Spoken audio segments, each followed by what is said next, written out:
Because one way or the other, it is. You are telling us that all the evil things you said about the government were unfounded. You don't even have an excuse. You were saying it. Yeah, he said it was just politics. Yeah. Yeah, it was just politics. So that means now that all the bullion band that they are saying, all of them, they don't even have evidence for it. They don't have facts for it. They're just speaking anyhow.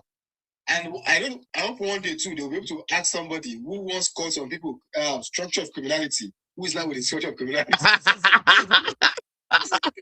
Yeah, we are expecting him to go to that interview too. I hope you are making noise now. You know, all of them are the ones celebrating now that they have dismantled Bwala, that he doesn't know what to say. Yeah, let Obi that don't even know what to say. You know, Obi that doesn't even know how to talk. We challenge Obi to go there. In fact, that is why I'm doing this program. It's like, you know my mind. That is why I'm doing this program. I'm looking. See, Bwala actually tried though, because that guy always deal with interviewers very well, as you know. He will always put words inside your mouth, and if you are not prepared, you will not be able to know what to respond. But I think Bwala Daniel really tried, in my opinion. But in the aspect of, are you the one that said this? Didn't you say this? His own response is I don't think what that response really helped. But he tried in his own way, just like he defended himself, and now he's hoping for a second one. So yeah, okay. Thank you very much for your input in that, guys. I think politicians also need to know this. Sometimes, truly to be sincere, there are some interviewers who are actually bent on interrogating you, not interviewing you. Yeah. They make their own. They've already made their own conclusion. Okay, like today now, I was on, I think then Rufai's Twitter page. He was like saying that's his own style, and I said, actually, it is insulting. Let's be sincere. It is insulting for you as an interviewer to be making conclusions on behalf of your listeners. It's simply I'm trying to say that they don't have sense to make their own conclusion. Let me put it this way to you. Now, I asked somebody, so like some people will not come to my platform now. All of them, because my platform is free for all, they come in and I say, hey, Petro is now 1,002. Okay, fine. I'm listening to you. Fine. I will ask, why is it 1,002? They don't know. Yeah. Yeah. They don't know. So if somebody who is wise is in the comment section, Petro is 1,002, and you don't know why it's 1,002, and the next person you can blame is Tinubu.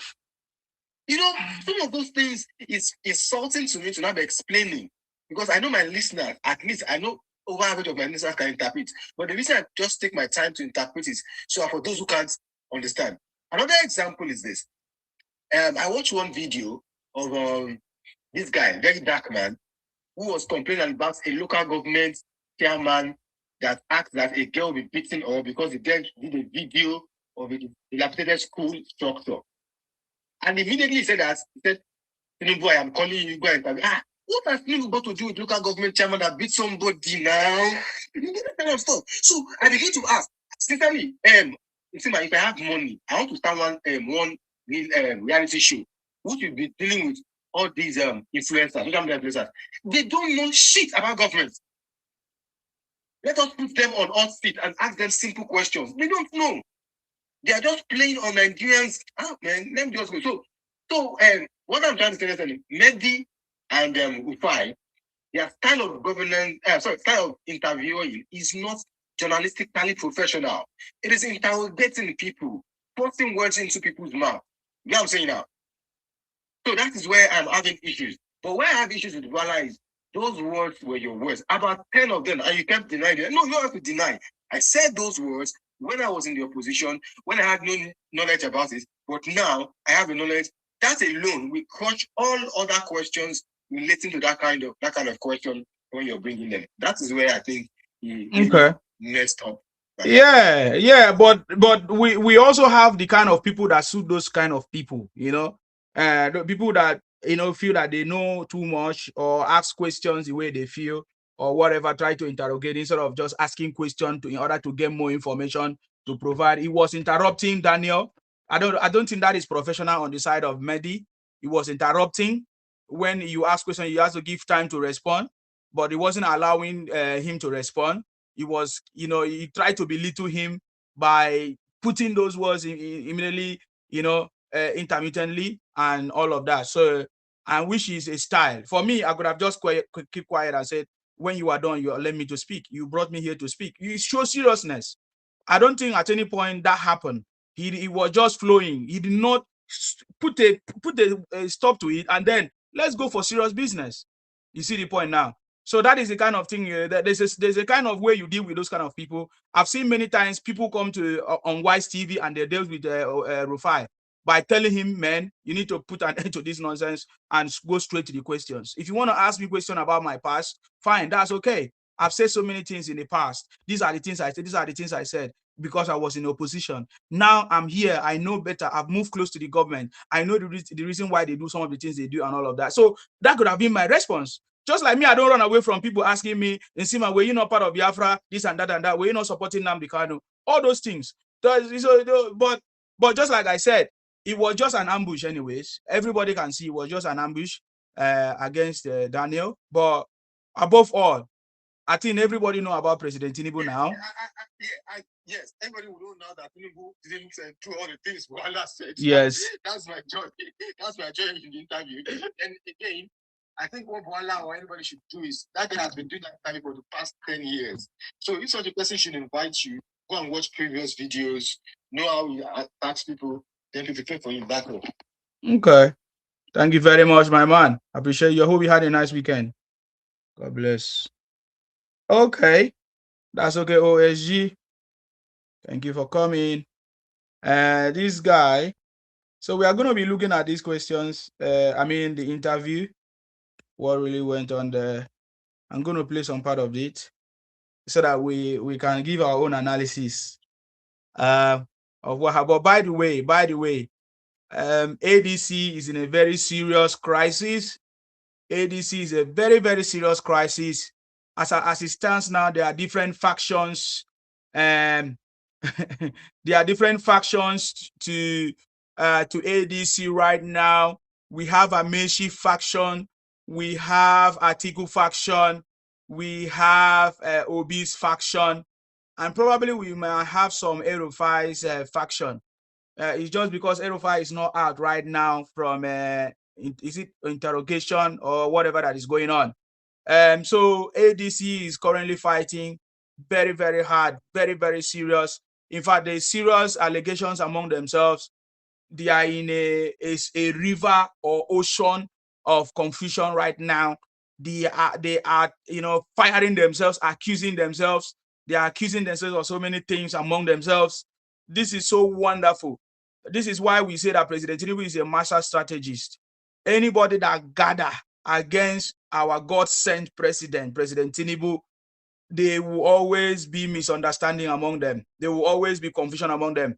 So right now, they are seeing a very serious death of confusion. They are fighting among themselves. I don't know whether they are trying to look for who is superior. Maybe it's building up to the primaries. They are trying to look at who is going to be their presidential candidate, all of that. But right now, ADC is going through a very troublesome or troubling or tribulating or turbulent, which in English, which one is the type of English to use here? Situation right now. And for me, I know that it's not going to end well for them. It will end us. It will just be like what has happened before in other party, PDP. Anytime PDP go there, there's always a big problem. So anytime PDP go to another party, there's always problems and problems and problems and problems. Problems and problems and problems. Anytime Obi go to any party, he always bring his confusion spirit. I love it. I love it. They are in a confused state, ADC. Sorry. Today is not the day to deal with it. Yeah. Oga, why are you unmuting yourself? Are you ready to speak? Why are you unmuting yourself if you are not ready to speak? If you are not ready to speak, why are you unmuting yourself? You're going to speak rubbish here, party. Who is looking for your party language? If you are ready to speak, you speak English, everybody listen to you. Don't come and do nonsense erotic agenda. Oga, are you ready to speak? Yes, sir. Yes, sir. What? Why were you doing party on this platform? This is not time for you to do party. I will remove you. In fact, let me block you. Don't worry yourself. See what happened. I wanted to say That you are mad. That you are mad. Momo, look at you. Look at you. I block you. You will not see my program again for life. Momo people, Ibotic agenda. You coming here to talk nonsense. You think that we are joking here? Let me see how you're going to play the game. The time is set. Let me see how you're going to show us that you are wise. You know, every time you always say that you are wise people. You are coming here to do party. Who is doing your party with you? Nonsense. Carry your stupid language. Come on for where are they? Idiot. Punish Satan. Where are you? OSG. I see you. You send your request back. Nah, the guy just come up here and they talking. I know him very, very. That's what he does. He came into speak. I know him. They're always targeting me. He's another Ibotic criminal. I know him. Yes. He was coming here to say another segment. He say he's talking rubbish, he's speaking rubbish in Igbo language.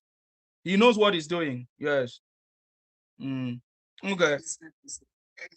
Don't worry about them. We deal with them. Hands down. Their leader is in Sokoto prison. Make them go save him now. He's not to come and talk anyhow with Nsima. Nsima they with them. OSG. Don't worry about them. Yes. Yes. tell you one joke.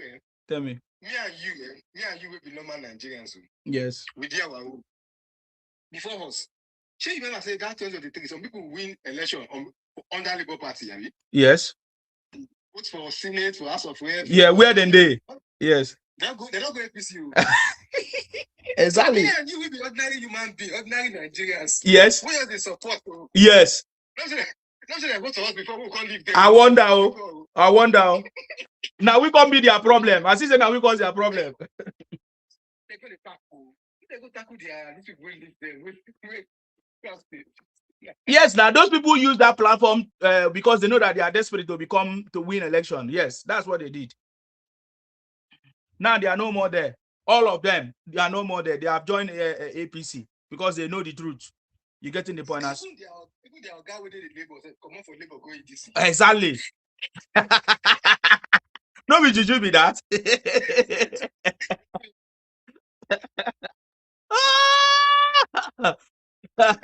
I'm telling you.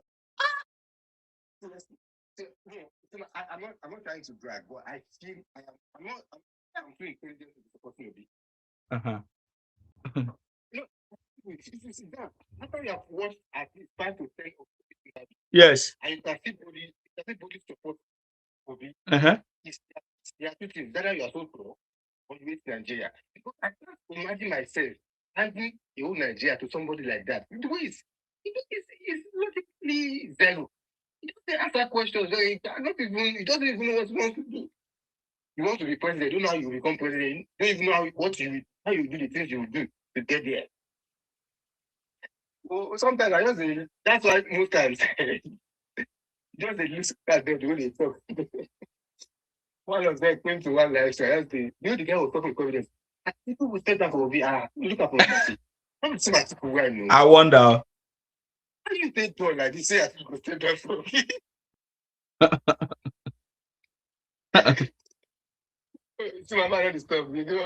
No worries. No worry. I like the conversation because very soon now when we get serious now, it will be past goes. Thank you very much. I appreciate you. It's quite unfortunate that Nigeria. I don't know. One came to our to my last video that saying Obi. Okay, yeah, I think it was my saying Obi did 850 kilometers of road. You know what that means? 850 kilometers. Obi did 850 kilometers of road. That's about 6 states there. No mind Obi. That's what they lie. That's what they lie. That's what they talk say ADC get 800 and something million members. And we can't check how many Nigerians do we have. That get not too much cases now. Maybe actually you should say one we should even talk. You say APC gets 30 governors, then they get 200 million Nigerians. My question comes: who go mobilize the Nigerians? Mm. Who go mobilize Nigerians? They don't have it. They don't have it. See, people in simple command school, they will teach you now. Local government, state government, and federal government. Who go mobilize them? Mm. Okay. Thank you very much. Taco, what do you have to say? Hear me? Yes, I think we hear you now. Go ahead. Okay, fantastic, fantastic. So is that the best APC can produce for an advisor? This Bwala guy. That one was major embarrassment. Are you asking me question or you are contributing? Do you have any important thing to say? You contribute. Don't ask me question. Contribute. The topic is there. What do you want to say? Okay. So it has effectively shown journalism in Nigeria. This is the political advisor that they have hired to promote his image, and this is somebody that will take him on the international stage. These people are so shameless. They think, oh, okay, this is Nigeria, where you can go and send in an envelope and call that journalism. This is just one guy, and the way. So what made it did is journalism. Of course, yeah. That is not journalism. Mehdi is not journalism. That is not journalism. How is that journalism? He has a show. He has a show. Excuse me, he has a show asking, interjecting and interrupting somebody. Is that journalism? That is not ethics of journalism. There was no interjection. He was interrupting. I'm gonna be playing the videos here. He was interrupting. I have the videos. Play the video. So I'm gonna be playing you. Don't worry. So if you're online, you'll be listening. That is what you promote.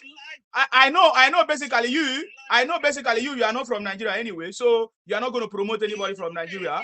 So people that are from Nigeria, I promote my own person. I will not go and promote any outsider. Who is Mehdi? Who is Messi? Who is Mehdi? You understand me? That doesn't make sense. Mehdi to me is nonsense. Mehdi to me is nonsense because it's not. Yes, it's nonsense. That's it. He doesn't know anything about Nigeria. All the things he took, all the everything. I mean, I'm on record, man. Everything he said was on social media. He picked stuff from social media. You understand me? He said no, it wasn't him. Whether it's him or not, he has the power to deny. He has the right to deny it. That is human being. He has the right to deny it. He has the right to deny anything. So it doesn't matter. Doesn't matter. If it's not credible, it doesn't matter. Whether credible or not credible, it doesn't matter. It doesn't matter. It doesn't matter. Yes, it doesn't matter. That tells you about your client. It doesn't matter. It doesn't matter. I tell you, it doesn't matter. It doesn't matter. It doesn't matter. It doesn't matter. You will come on international stage and say, oh, what is international stage? What is international stage? What's international stage? It was in London. It was on Al Jazeera. It's an international broadcast. What are you talking about? That is not every. Okay, what about the one? What about the one that the first lady went to America? Which one is more international than that?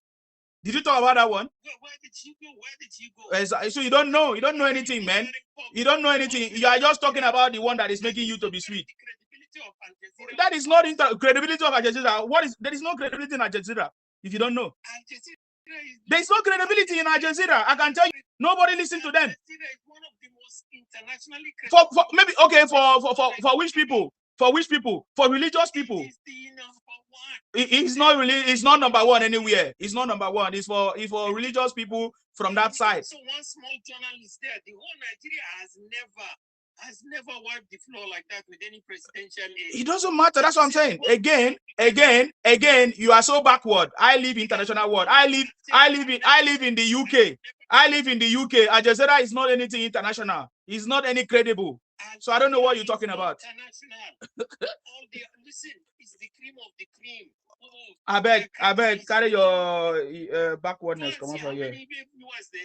What are you talking about? Yes, now the viewers of I know the viewers now, the religious views. When it comes to I know what Al Jazeera stand for. So don't. It's a religious this thing owned by religious organization. It's a please, city boy, go ahead. Go and read what is Al Jazeera, what they stand for. It's not today. Oh, they were okay. I take you out. All right. If you have any important thing to say, you say because they are just making noise. Can you go straight to the point? What makes Al Jazeera international? What makes Al Jazeera international? The only thing I want to say is Nigeria need to select who represent them. It doesn't matter. Bring somebody. Daniel, do you know the job of Daniel? Do you know his job?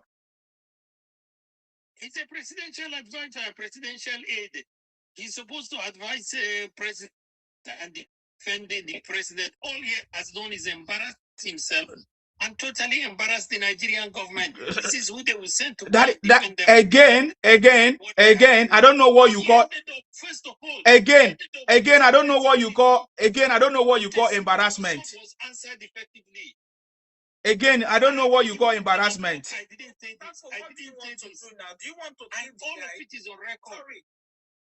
What do you want to fight the guy? He has done what he needs to do. What is your problem? Why are you crying everywhere? I don't know. He has done what he needs to do. Your problem? I don't know what is wrong with him. I don't have any problem. All I'm saying is look at the picture here. It might be like heaven to you, but it's local. Bring somebody who can defend you. We are not looking for anybody to defend us. We are not looking for anybody to defend us. You are not looking for anybody to defend us. Laughing at him.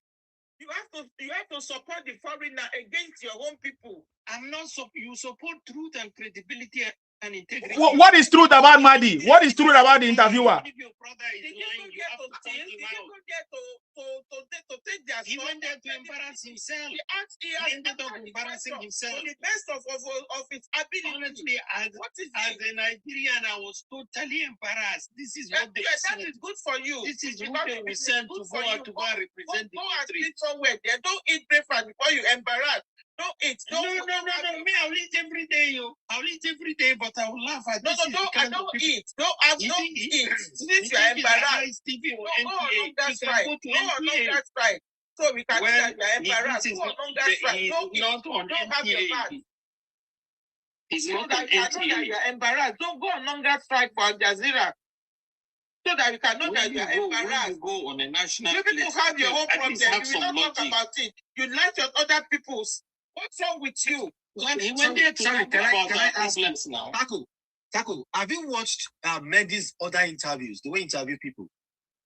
Yes, I've seen him. Even with the Israeli Prime Minister, he swept the floor with him. Hold on. That kind of interview is not an interview. It's an interrogation. Go hang yourself. Interrogation. He wasn't giving them the opportunity to express. Again, but he gave the guy every opportunity. Because the guy was lying through his ass. He had to interject every time. Didn't you say this? No, didn't you say this? That's where you're getting it wrong. That's where you're getting into attack. The only error in this is that, fine, he presented some of the words of Bwala to him. But beyond that interview was more like a fierce interrogation, a pre-planned ambush. Because of the amount of lies. Nobody expected that guy to lie and deny that much. I'm very sure you didn't watch the entirety of that. I watched the entire thing. How many times he was denying? Did you say this? He said no. Did you say this about Tinubu? That's fine. No. Thank you very much. This much militants. He said no. Allow him to be. That is his own right of reply. Yes, but at least say something sensible, or at least try and don't tell him what to It wasn't sensible to you. It's not his fault. It's not your parents. It's not your parent that need to send you to school. If what he said was not sensible to you. You say no, the sky is red. They will show you the sky is blue, and you will be saying the sky is red. This one is not NTO. He's not on Arise TV. It's not where they can go and intimidate the journalists. What is the difference? There's no difference between Jazeera and NTA. Only that you don't appreciate no comparison. There's something called journalistic ethics. There's ethics. You have certain ethics and you have certain credibility. That one will throw your own people under the bus just for these lunatics.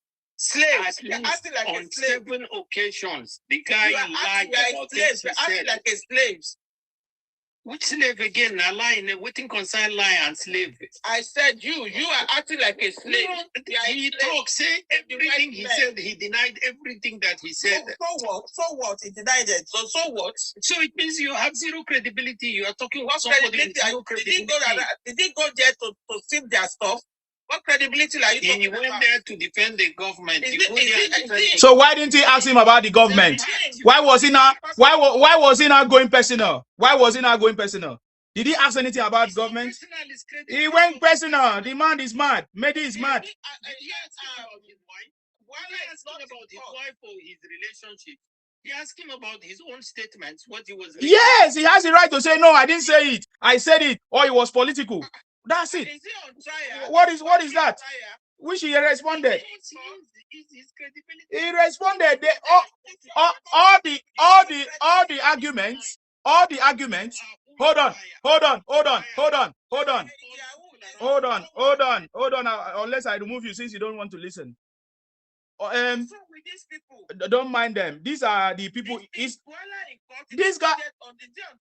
Tago is not even from Nigeria. Number one. Number two. I mean, he has the right to.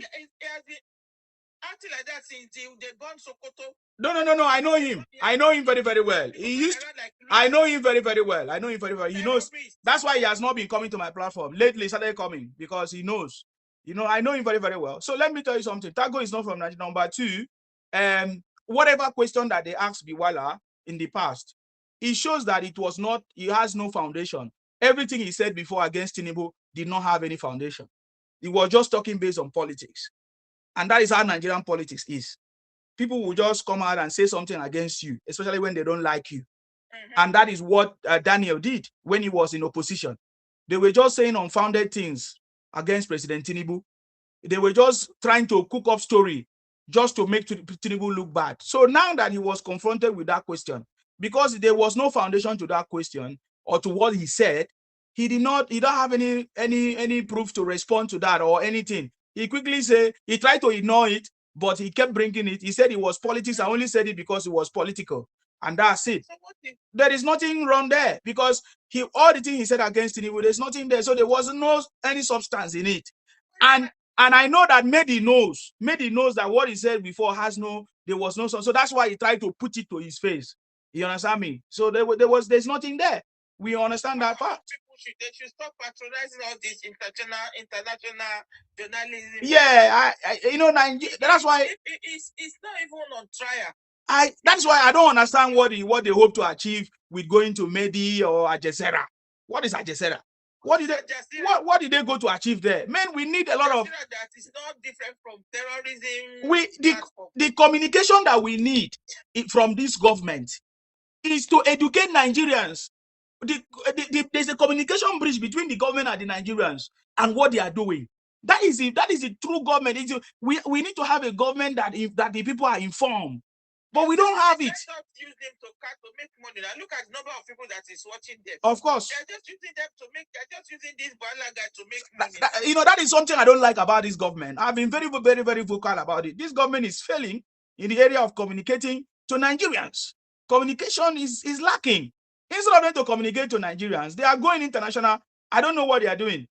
They should focus on Nigerians. Nigerians need to know what they are doing. It's very important than any other thing. Because it's the same Nigerians that will defend them anytime. If Nigerians don't know what they are doing back home, going to international organization to go and talk, or I don't even know, talk about the policies of government. Yeah, it's not because of this propaganda they are sharing around the world. So this is what I'm saying. I think this is part of the broadcast. This is the reason why I came for this broadcast, Omar. This is the reason why I came for this broadcast. Can they see what it means to demarcate the country? Because when I listen to, I'm going to be playing some of these videos now. When I listen to Mehdi, some of the things that he was using, for example, over 2,000 persons were killed in social quarter of 2025. Where did they get that data from? These are data that they got on social media. This is all this misinformation, all these fake international organizations, like they say, what do they call Amnesty and all of that? What is it? What job are they actually doing? That to give us data that is not correct. The wrong data and information are not correct. No, this is the problem. Our government is not able to tackle the issue of information, which I said is very important. The issue of misinformation, information, internet, social media is government. I've said it. This is another arm of government that must be treated very seriously. And the government I have not seen them actually taking charge of this. Internet, social media has now become the fourth arm of the government. It's very bad. Are you not seeing what happened? This is the reason why I came on this platform today to talk about this. Are you not seeing what the US did to TikTok? Yes. Oh, they did not understand what the US did to TikTok. Let our officials go and learn what the US did to TikTok. Even Facebook too. Even Facebook, the owner of Facebook was interrogated many times during Biden period. They make sure that they need the bot in any social media. They understand the power of social media and internet. TikTok today is no longer in charge of the original owners because the US government has taken over. That is what the Nigerian government must understand about the power of social media and internet. It's very powerful.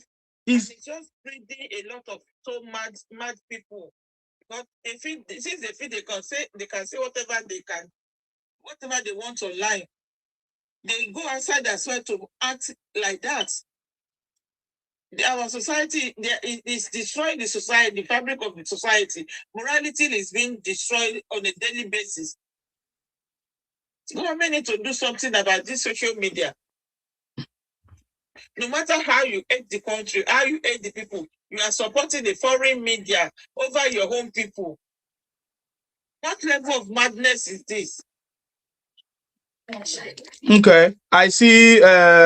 Oh, Adeglo, sorry, do you want to say something fully, or you are done with? Yes, I'm the one. Okay, go ahead, ma. Go ahead. You see everywhere on social media, Bwala disgrace the country. And I watched the interview. Yeah, it's not like 100%, but he did what he had to do. If you think that he defamed the country or he defamed president or whatever, it's up to the president to have a word with him or, do whatever they need to do with him. What is wrong with average Nigeria? Why can't they leave this guy alone? They will not leave him, oh. Eh? They are pulling these people because they are supporting presidents. You don't want to see anything good in this government. You don't want to see anything good in the supporters. They are making it look like it's a sin, it's a crime to support your own candidates. Yeah. Meanwhile, they have their own candidate they are supporting. Mm-hmm. They even went as far as putting Sheila picture. Sheila was not part of the interview. He did not go to Jazeera, whatever. They now put their picture, Bwala and Sheila picture together, spreading it all over the social media. For what reason? For supporting somebody that is preferred candidate. If they don't want anybody to support Tinubu or any other candidate, they should go and reenact the law and make their own candidate the only contestant. So we will know that we will not have a choice in Nigeria anymore. There's no more democracy in Nigeria anymore. You just have to follow one candidate. Since 2023, I've never ever in my life witnessed an hostile environment like this on election matter. Noise everywhere, crying everywhere, just because your own candidate lost the election. Instead of them to sit down and do their own work and strategize to make sure the next election they do better. They will not do anything on ground, but they will come online. They said just only to cry. Are the voters online?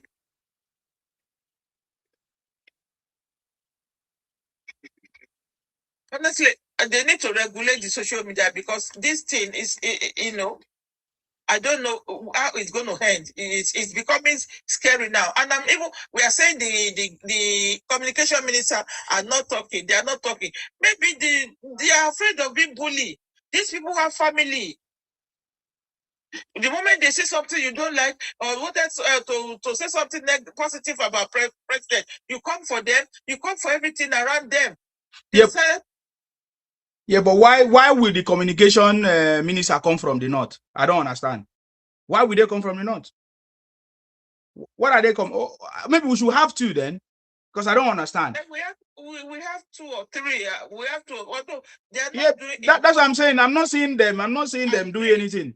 If not for somebody like you and a lot of party supporters that are pushing all this positive thing that is doing, we will not know anything. If they need the one for the north, and they should also have the one for the south that should do a proper job. So I feel very, very sorry. But the one they have, even the one they have, they keep bullying them every day. They keep bullying them every day. There's a limit to what individual can take. I'm talking about the Honorable Minister of Information and National Orientation, Federal Republic of Nigeria. He's only one that they have. Why must he come from the north? And I don't know where we are going to. Hey. Sorry, let me leave the floor. Thank you. Yeah, thank you very much, Adeglo. Thank you. Thank you. That's fine. Thank you very much. Thank you, Adeglo, for your contribution. I appreciate that. Thank you very much. Okay, joy to the world. I salute you. Welcome.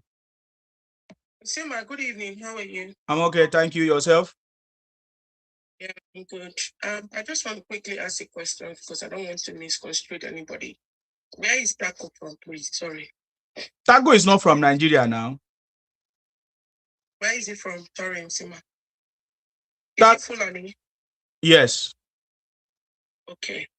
Thank you. I just wanted to be sure. Good evening, everybody. I salute you. I want to say whatever happens in the international settings, we, the Nigerians, will always support our country to make sure our country move from one level to the other. I just want to quickly say something to Taco. Taco, Al Jazeera has never been known for a newsroom that has credibility. So when you come here to want to rant, I want to put Al Jazeera as one of the credible news company or newsroom, then that means you don't know what you're doing.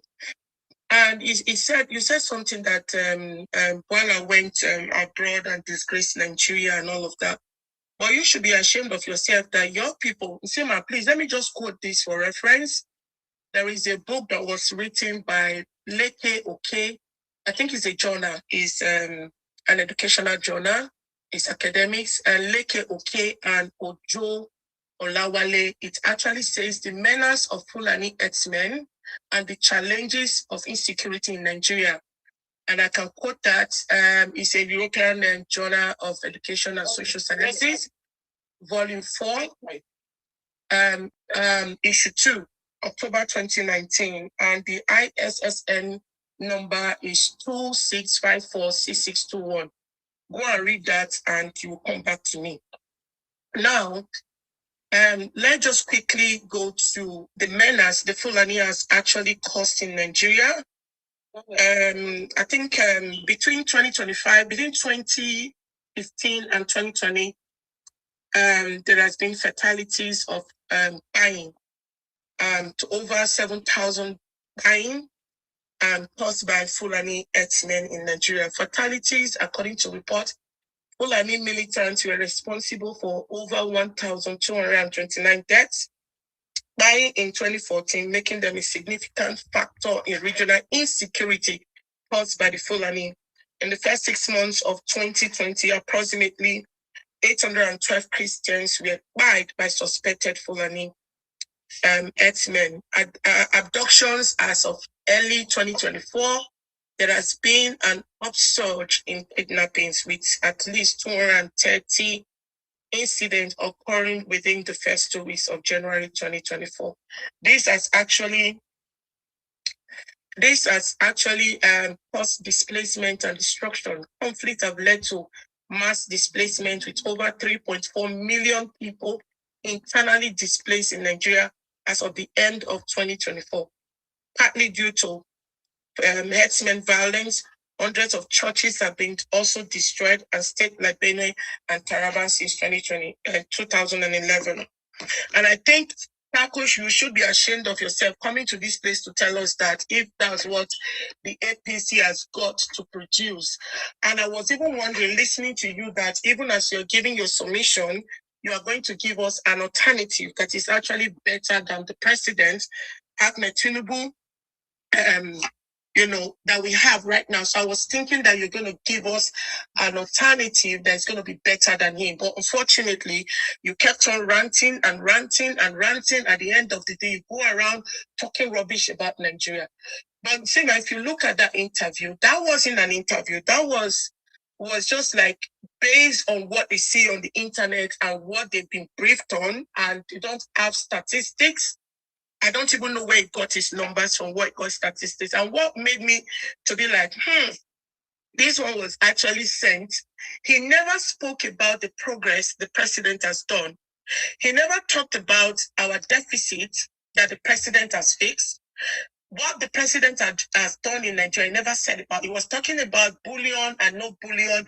And I was thinking that, media is going to tell us, according to so, quoting a source where he got his information from, he has not told us. So I don't know why some Nigerians, we know the people that are trying to bring Nigeria to the lowest of the lowest. We know them, and we know why they are running like an headless chicken, running around trying to bring down our president, not just the president, but Nigeria as a whole. So my question to them, tell me one president that have been out of their country. Let's go to the first world country where they had interview and they never flopped. Let them come out and tell us. We've seen countless ones. And you don't see their citizens coming out to mouth them and tell them that their country is falling. And this is exactly, Sima, what we are facing in Nigeria. We don't know if we can actually fish these people out. Whatever that is actually going to them, from the federal government, for us to actually cut it down so that it doesn't go to them anymore. If you can go to an international stage or mountain Nigeria, how come you are collecting money from the federal government? You collect it, you utilize it, your representative will collect it and misuse it. And you have the audacity and the effrontery to come here and start mounting the president, whereby you don't even know where your governors, where your local government chairmen, what are they doing with that money? The only thing they do is to go straight to the president and start castigating him. And I think we should be, paying more attention to this set of group of people and see what we can do. But let me tell them, Nigeria is always moving forward. We are moving forward. People are beginning to see. Like we know what happened in the last presidential election and who lost. And now in 2026, they're coming out to use that rhetoric or to use that kind of character for people to sympathize with them, for us to vote for that particular entity. I call them entities. But it's not going to work because 2027, Nigerians have actually opened their eyes. They are no longer doing the election based on emotions or trying to say, some particular subgroup has never been president. That's not what we are looking for. Somebody that will be there that is going to fix Nigeria for us. That's what we are looking for. But if any ethnic group is coming out, we know across the Niger Bridge that they've never ruled. And at the same time, you are agitating to leave Nigeria. It's not going to work. You should choose one. So for Taco, go and sit down. The Ghanaian people will say, go and sit down over there and keep shut. Because if Media wanted to be very open, all right, and be a journalist, he would have touched the various different problems that we are having in Nigeria, which one of them, the big part of it, is coming from your own people. And we didn't hear anything. And if you look at it, Nsima, Media was not even allowing Bwala to speak. He's always interrupting him. It was like bullying. That was not an interview. So on this, I want to tell them, Nigeria is moving forward. If you like, move from one place to the other. If you are telling us that President Tinubu is not the right man for us, please give us an alternative. Let's see your own candidate, the person that you want to bring to Nigeria for us to vote and put in power. You see this mentality of we own Nigeria and most of the time we have to be president, we have to be this and be that, has changed. You guys have to follow the lead. Gone are those days where you have this mentality that you own Nigeria and you must rule Nigeria. It's not going to work anymore. And for Nsima, something you said, I want to say God bless you, and I think that this administration should take very, very seriously, is about the people they put in media. You've said it all. It matters a lot. Their media spokesperson should be, I'm not saying Bwala is not well articulated, but we want somebody that's just like the Americans. You ask them, you hold them, you ask them questions, they will divert you. There is a way, critical thinking, the way you do the interview, and you divert whatever question they want to send to you. And I hope that this present administration is going to do something about that. But I know that nobody is going to bring Nigeria down. We are moving forward. Nigeria is moving forward. That is the only country we have. In fact, that's the only country we have. Those people that are in diaspora, if we're no longer living in diaspora anymore, we are going back home. So for those headless chicken that are trying to bring Nigeria down, it's not going to work. So thank you so much, Nsima. God bless you. Thank you very much. I listened to you when you were saying that Tago should tell us who he wants. He wants Atiku now, his brother, or is another Fulani person to come to rule Nigeria again. But that would never happen again. That is not just, yes, it will never work again. They don't understand. It will never work again. You know what I mean? It will never work again where they will come and do it. An election in Nigeria has changed. You know, his own people, they are living in an archaic way of doing election or having this mentality that has been put to them since 1960 or before, after the Europeans left Nigeria. And that's that same archaic mentality that they're still having, that we have to be in power, we have to be there. Oh God, go and sit down over there. There are other regions in Nigeria that are contributing immensely to the growth of Nigeria. They are not clamoring for it. So go and sit down. So thank you so much, Ishima. Thank you very much. I appreciate you, Ma. Thank you very much for coming, for your contribution. God bless you. Thank you very much. Yes, I salute you, AT. Go ahead, sir. Yes, because there's one fundamental thing that our people keep mistaking.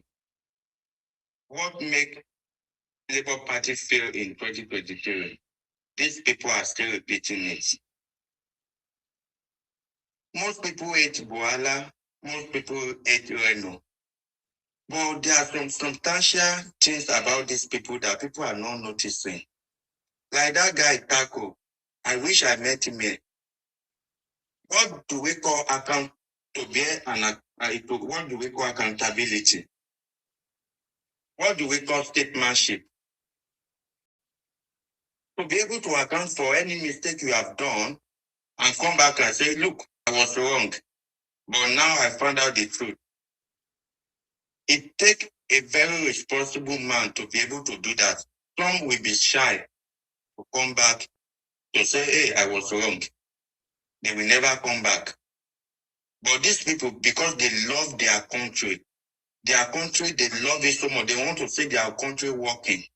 So if they have wrong impression before, now that they now see the reality that, oh, they were wrong, and this person is actually doing the right thing, can now work for them so that this country can move forward. At what point did these people turn around? At what point? Because people are mistaking it. Some of disobedient, they will say, oh, Reno started talking good about Tinubu because they gave him position. That was wrong. You guys, you lack ideology, you lack knowledge, you lack specific arguments. At the point that Reno got to Chicago State University and discovered he was going to disgrace Tinubu, he was looking for credible evidence to disgrace Tinubu. He went to Chicago University. His expectation was to stay Chicago without Tinubu record. But unfortunately for him, he got there, he discovered that, oh, this man did went to Chicago State University. Immediately, the man was so truthful to be able to make a video and say, look, guys, I thought this man did not go. He actually went.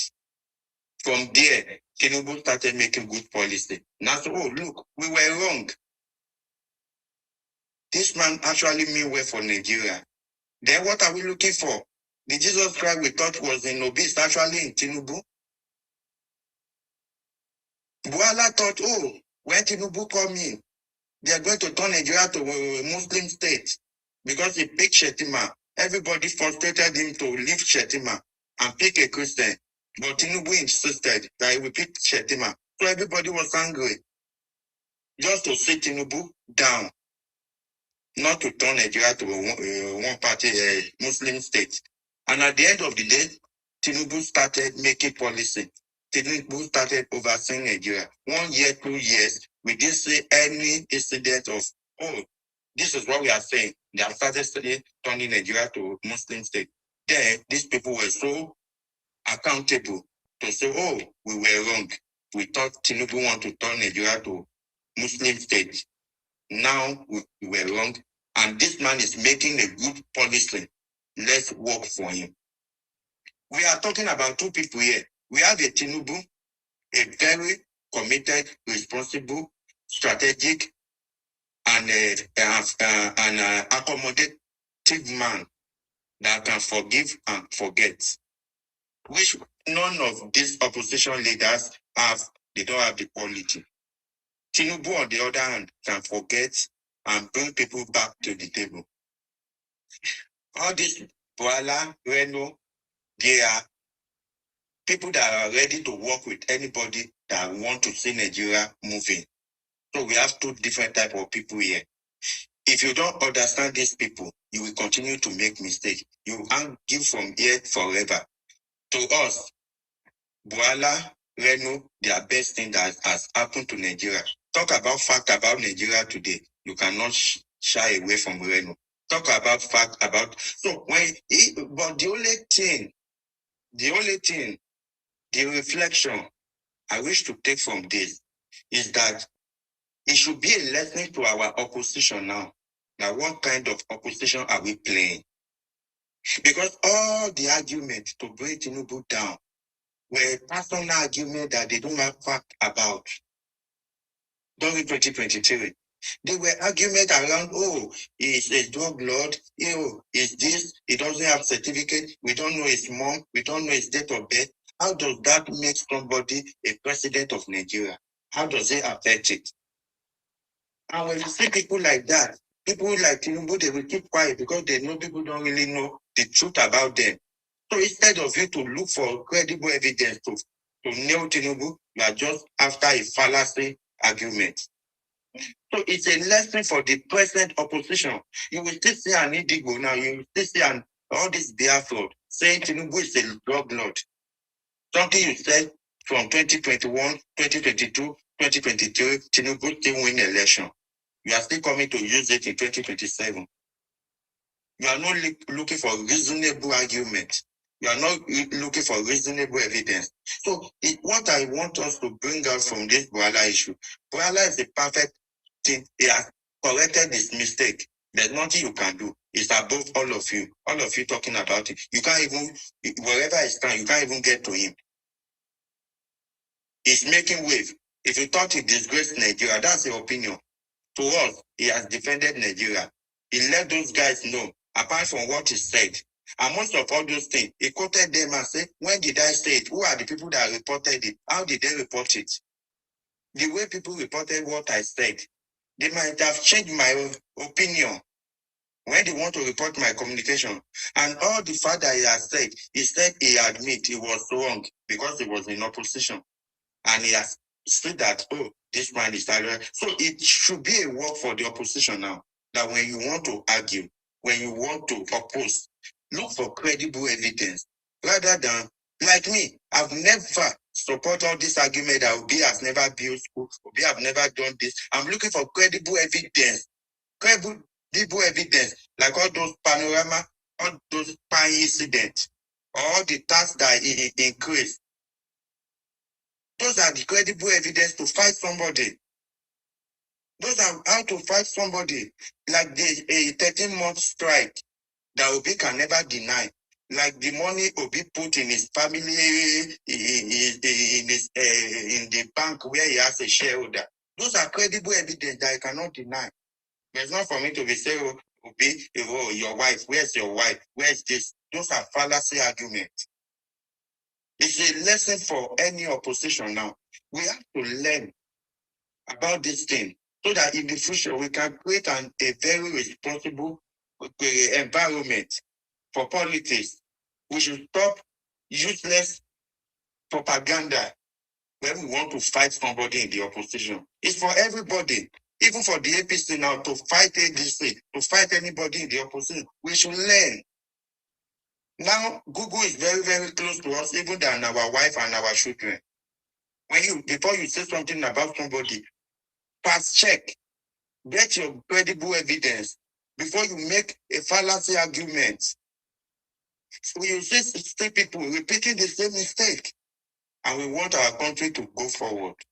So to me, I want a reflection. We should take a reflection from this that also all the opposition we have been playing in Nigeria is not credible opposition. It's a weak opposition. They are so weak. They don't know how to look for facts. They say, oh, Tinubu did this, Tinubu do that. Look at the people that Tinubu fought. Tell me one battle that Tinubu fought that he lost. The one he fought the military. The one he fought and support during subsidy removal. They have credible evidence. And look at Tinubu policy now. You cannot fight any of Tinubu policy because he has fought people in the past. And now he's making a policy that you cannot even fight it. Tell me what opposition, let them fight one of Tinubu policy now. Let them tell us they are not going to remove subsidy at this particular time. Let them tell us they will reverse the student loan. Let them tell us that all this highway going on in Nigeria, they will stop it. But rather, there are some reasonable critics they can do. They can still criticize the Tinubu government now.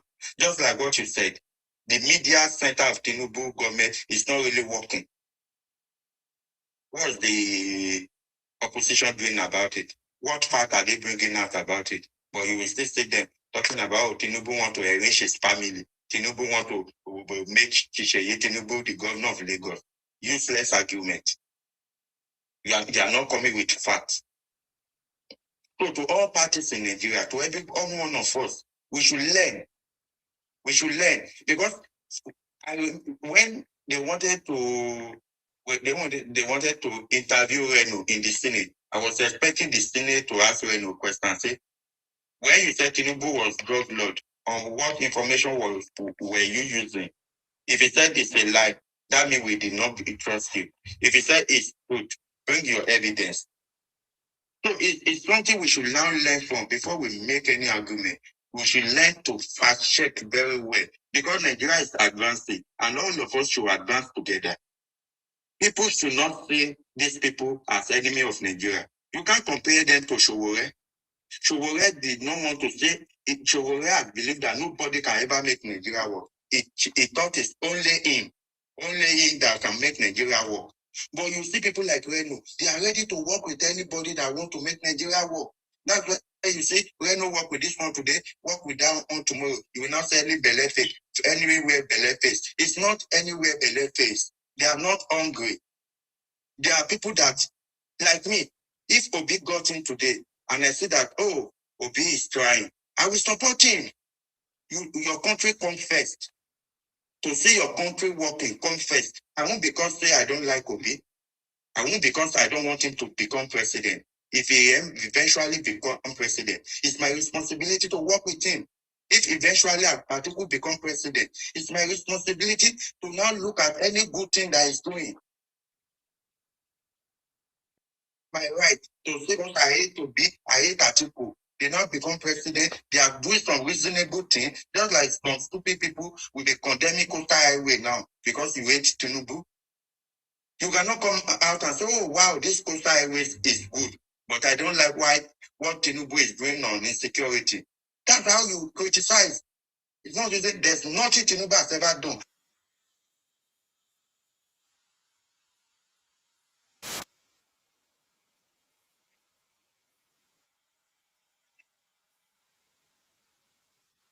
This is the thing I want our people to understand that politics now is different from the previous way they played. Now people can fact check, people can bring out what you have said. So we should be careful again now about what we say.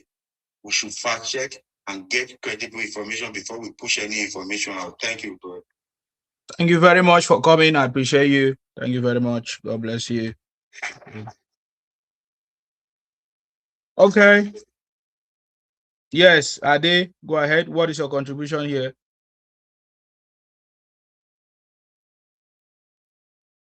Hello, Ade. Ade coming. What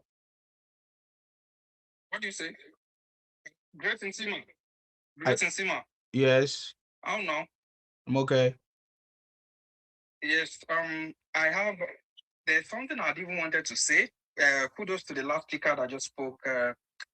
This thing I want to say before I will make my submission, I want to say something, especially to the South, which I know you are from that region. I want the South, I will advise the South should be more politically alert. I'm happy for the developments in South.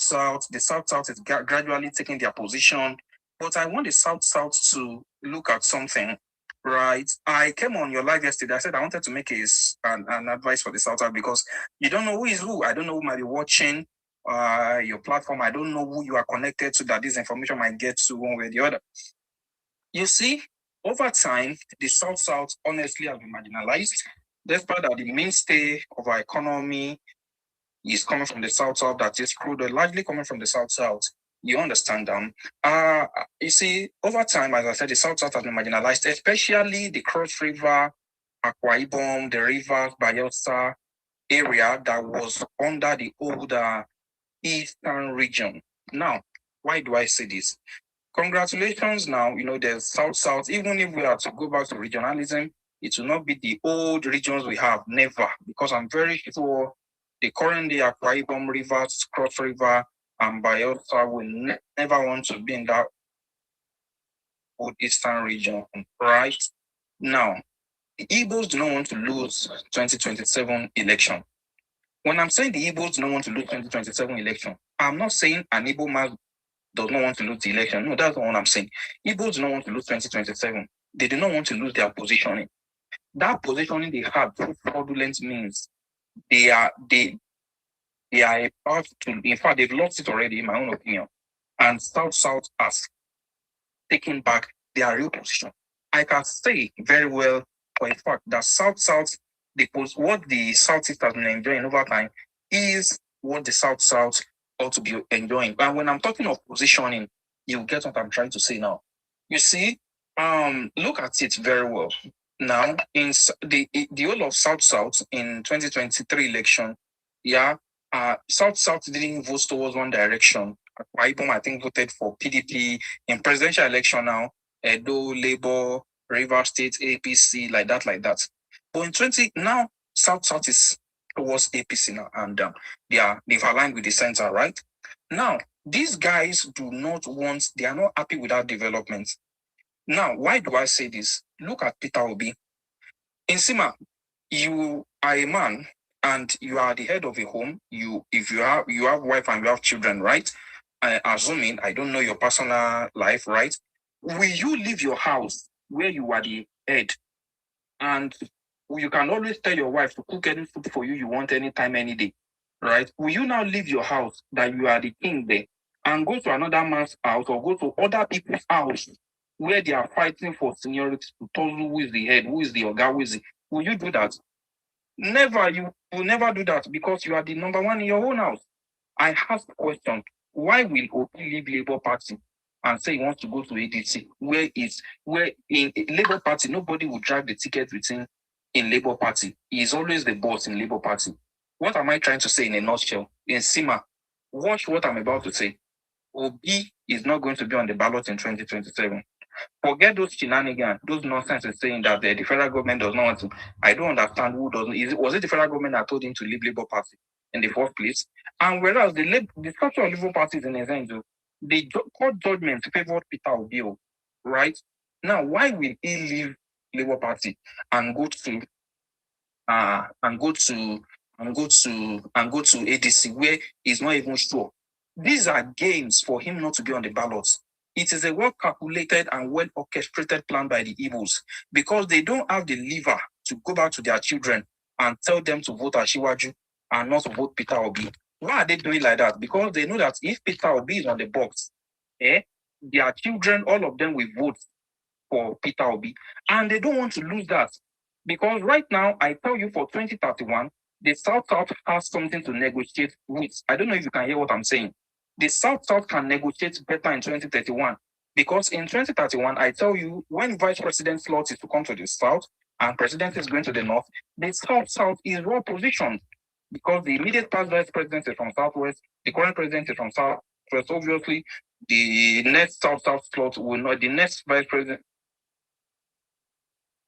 slot will not come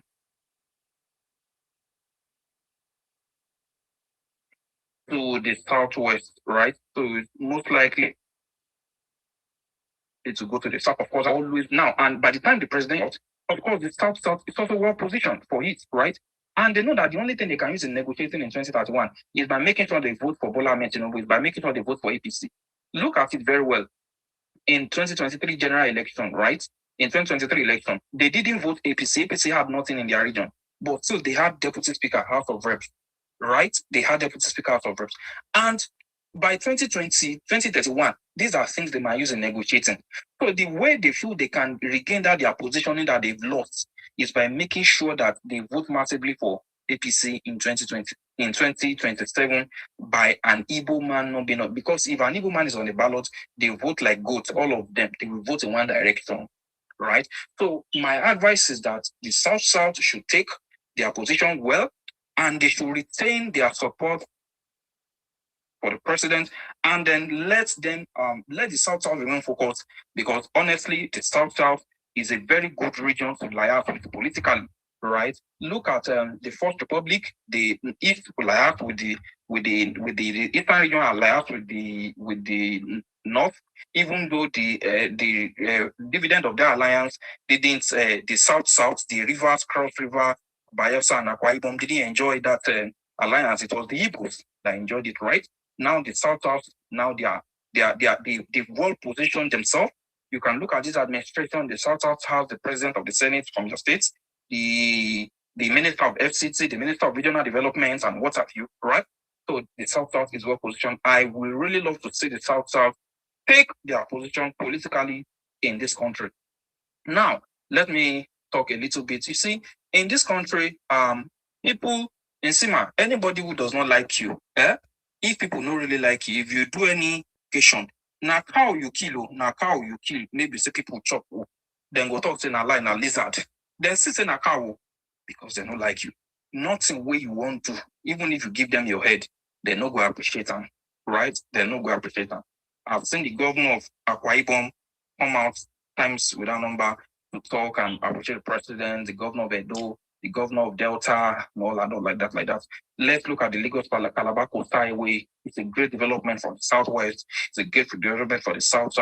When you talk of student loan, you talk of the NEPC, the National Export Promotion Council, President Bwala Tinubu ordered the NEPC to make sure to train young entrepreneurs and SMEs who are willing to export their products and tell them, how to go about it. The Naira is increasing. In Sima, Naira ought to be at 1,000 Naira. I heard it from the CBN governor, and I heard it from the Vice President Kashim Shettima. But the CBN has to intervene because of businesses that really requires the use of dollars or the rate of dollars, not necessarily trading in dollars, but that the rate of dollars really affects them a lot. So that's why you see that it is still at 1,000. But in the real sense, Naira is really gaining value. And this is the first time in over how many years ago that you see that Naira is constantly gaining value. There are a lot of things I would have loved to say the president is trying. Are we perfect? No. Are we where we ought to be? No. Is there room for improvement? Yes. Is the president, is the administration doing what they can do? Are they doing things that they can do right? Yes. Should they be criticized? Yes. Should recommendations be made to them? Why not? That is the essence of democracy. But we can never go with this association of defeated criminals and then they will come back to tell us this and that and that. Never. We are not going to go back to them, right? Nigeria is moving forward. If you look at the US, why will Trump, why will he say, okay, say Nigeria is this and that. Why will US be saying Nigeria should relate with them and they should strip their relationship with China and Russia, if not that they've seen where we are going, right? The Naira is gradually getting value, production is increasing, the president has gone to different countries, Ajakuta still rolling, is gradually coming back to life, has gone to different countries for smooth bilateral economic relationships that will encourage importation of their own goods into our own space, our own exporting of our own goods into their own space, and a lot of opportunities that this administration is bringing on board. And I do tell people, if you don't have a skill, go and have a skill. Look at Ibaka Deep Support, look at Ibeto, look at Olokola Deep Support in Ondo State, look at Dangote Refinery, Dangote trying to collaborate with Ogun State to build a seaport. Another seaport is coming up in Badagry, the Lagos Calabar Coastal Highway. These are projects that will open up opportunities for people. As a young person, if you are not skillful in the days to come, you will be stranded. Well done in SEMA. What you are doing in academics is what the content creation you are into now, like streaming is a branch of digital marketing that will do right. Okay, so you are doing well. Keep sensitizing the people, keep using your platform to work for your country and remain patriotic.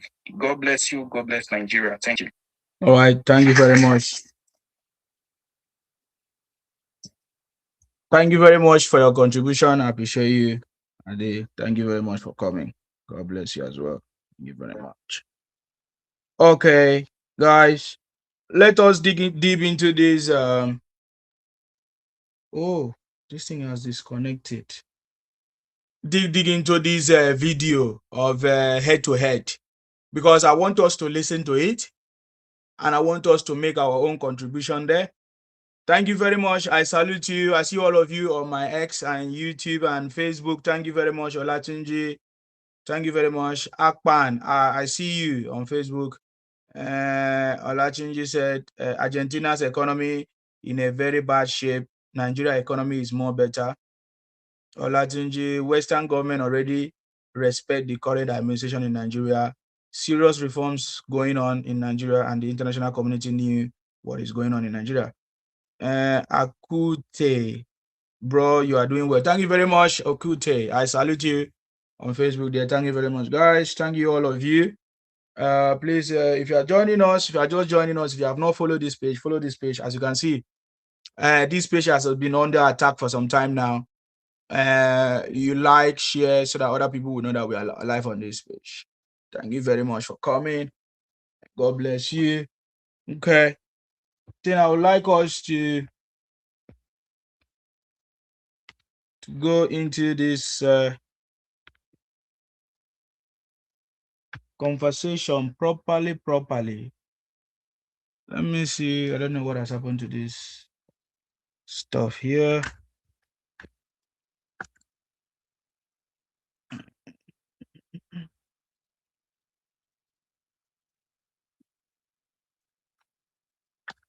I want to see if I can connect some sound, as we are going to be listening to some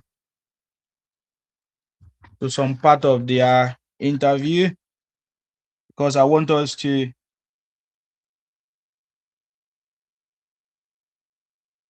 do some analysis. Let's see what is it that some people are fighting about or talking about. Because it's not stopping Tinubu. It doesn't matter what anybody is talking. It doesn't stop Tinubu. I told you guys, it doesn't. It's not going to stop. The whole world is seeing what President Tinubu is doing. In fact, by the way, guys, are you aware that the government has set up a committee to finally fix the issue of electricity? I think I don't know, what is it called? There's a name for it. There's a name. Let me see if I can see that name.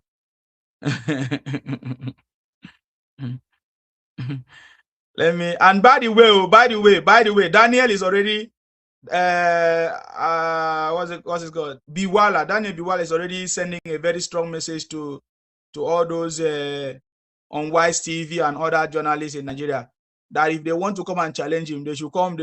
He's waiting for them. Up till now, they have not been able to will I say, respond to his challenge. He's already challenged them. Come and meet him. Come to Abuja and meet him face to face. He's there. to deal with them. I'm going to play what that, I think he made it on a video or something like that. I have it, but I see if it's going to go through. As they are arguing, President Tinubu is busy making things happen. That is why we love President Tinubu. As all of them are, sitting somewhere, as they are sitting somewhere, talking nonsense, try to belittle this government, before they know it, President Tinubu is silently making things to happen. So I'm just going to read this latest update, which I feel is very, very important. This is one of the things I supported President Tinubu for. This is one of the electricity. Because I know that with electricity, 50% of Nigerian problem is gone, even insecurity. We know the people that are doing this insecurity. They are politicians. They are opposition. They are using it as a tool to fight President Tinubu. They did it before. There's no difference. I keep saying it. That is what is happening. So, of course, President Tinubu have set up, I think they call it, what is the name of this? Grid Asset Management Company Limited. And it was even President Tinubu that approved it. Sorry, that proposed it. And it was now approved by the Federal Executive Council. Of course, all of them came together. So President Tinubu have set up 11-member committee inaugurated in order to make sure they are going to work for the progress of our electricity. He said President Tinubu hoped to fast-track a quick fix solution to the endemic problems of stranded power, grid management, and transmission in the country's electricity sector by this new initiative. This is now President Tinubu doing what I supported him for.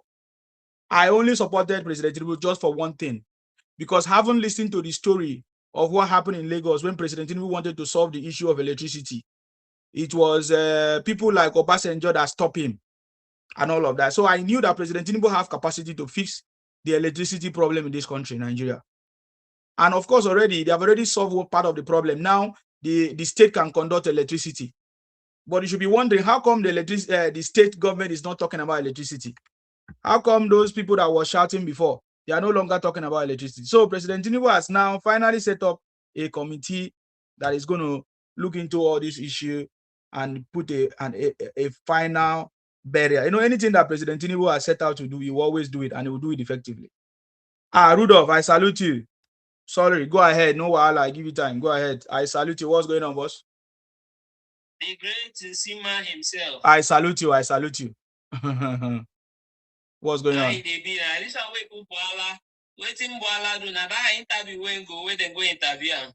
We are just talking about it. Yes, that interview between Bwala and that whatever man. Yes, that's what we are talking about. He shouldn't have gone for that interview. That was a setup. They planned it. That was a setup. Okay. Yes, he shouldn't have gone for that.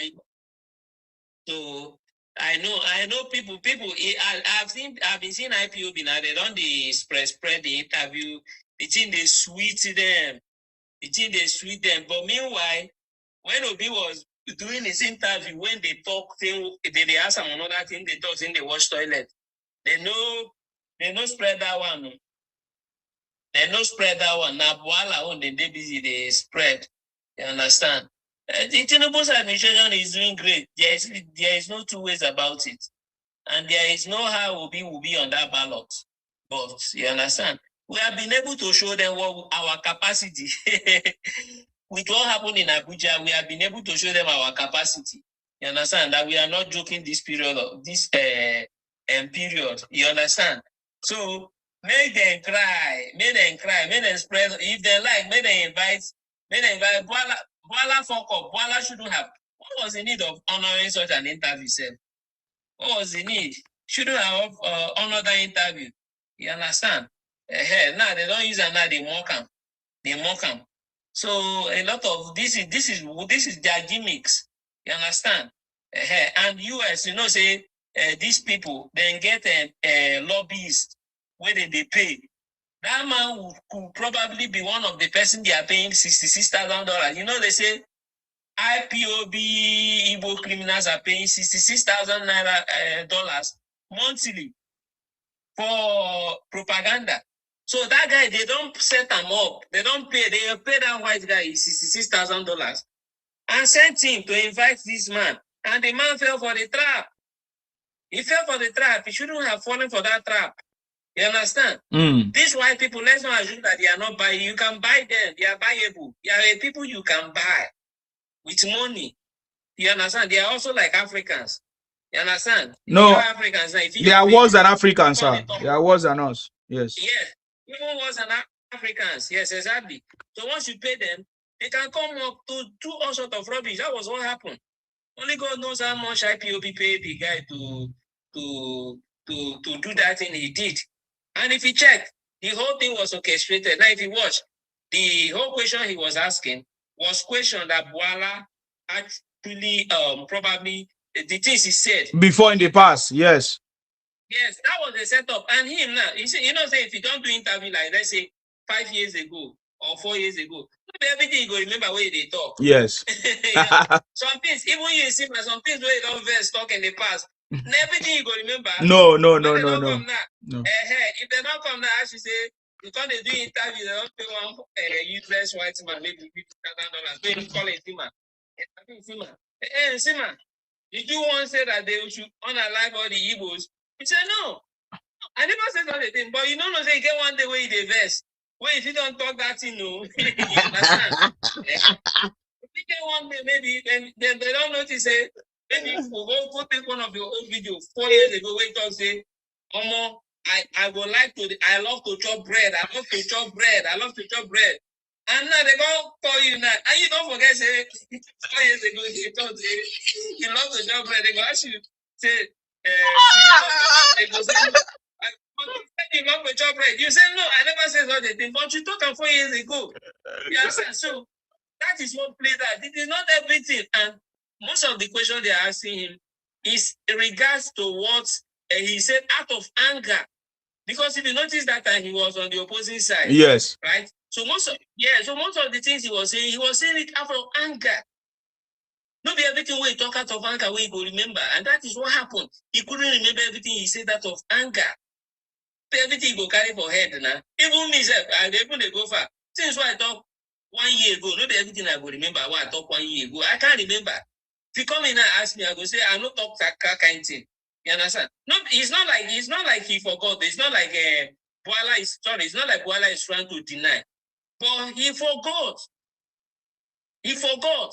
That was what happened there, and they set him up really, because if they had done it with the first question they asked, and then they have gone to dig up the old video where he said that, we would have known that it was not planned. But all the how many questions they asked him is regards to what he said in the past that he didn't know he said. You understand? So that was all played as though everybody should be careful, knowing that you have oppositions who wants to use your words against you. They want to use your words against you, and people are paying massive money to discredit the Tinubu's administration. That is what is happening. They are funding heavily. As a matter of fact, he gets some blogs where he go, then go tell you say Tinubu the shit in the wear pampers. Have you never heard that one Sima before? I don't hear that now. I don't hear. You don't hear saying they wear pampers. There is one they say he used to urinate. They even show picture when they urinate. Say when they urinate for body. So all these they are paying massively for this propaganda. And let's not forget, Mr. Sima, right? The IPOB people are the number one when it comes to propaganda. Any propaganda they want to push, people that push propaganda that waiting beneath this guy died. Tell me this guy name again. Buhari. Okay. Buhari died. Then a clone from Sudan. So, and that lie, a lot of people believe that lie. People that can push this type of lie, is there any type of propaganda they can push? These people are spending millions, billions to discredit a candidate they don't like. And to me, I feel like the current administration is not also following them up. Because for me, if you ask me, I feel like it is aura for aura. That is propaganda for propaganda. Propaganda for propaganda. You understand? But you see, if they say they don't want to follow them, they don't want to follow suit with what these people are doing to discredit the Bwala Tinubu's administration, then they should be going out to dig out all their old files. Like you saw some of the files I displayed the other day, where P2B was a powder pusher. Those files are real. It was the Anambra waiting Congress that released those files. Those are the type of things we need to be dug those are the type of things they need to dig out. They need to dig out all those incriminating evidence that we have, legit incriminating evidence, you understand, on these other people.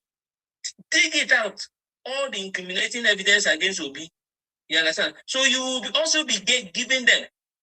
The reason why I talk of that particular file, because I knew that file would exist. You know how I knew that file would exist? Because they were always insulting Tinubu. Oh, he's a powder pusher, he's a powder pusher.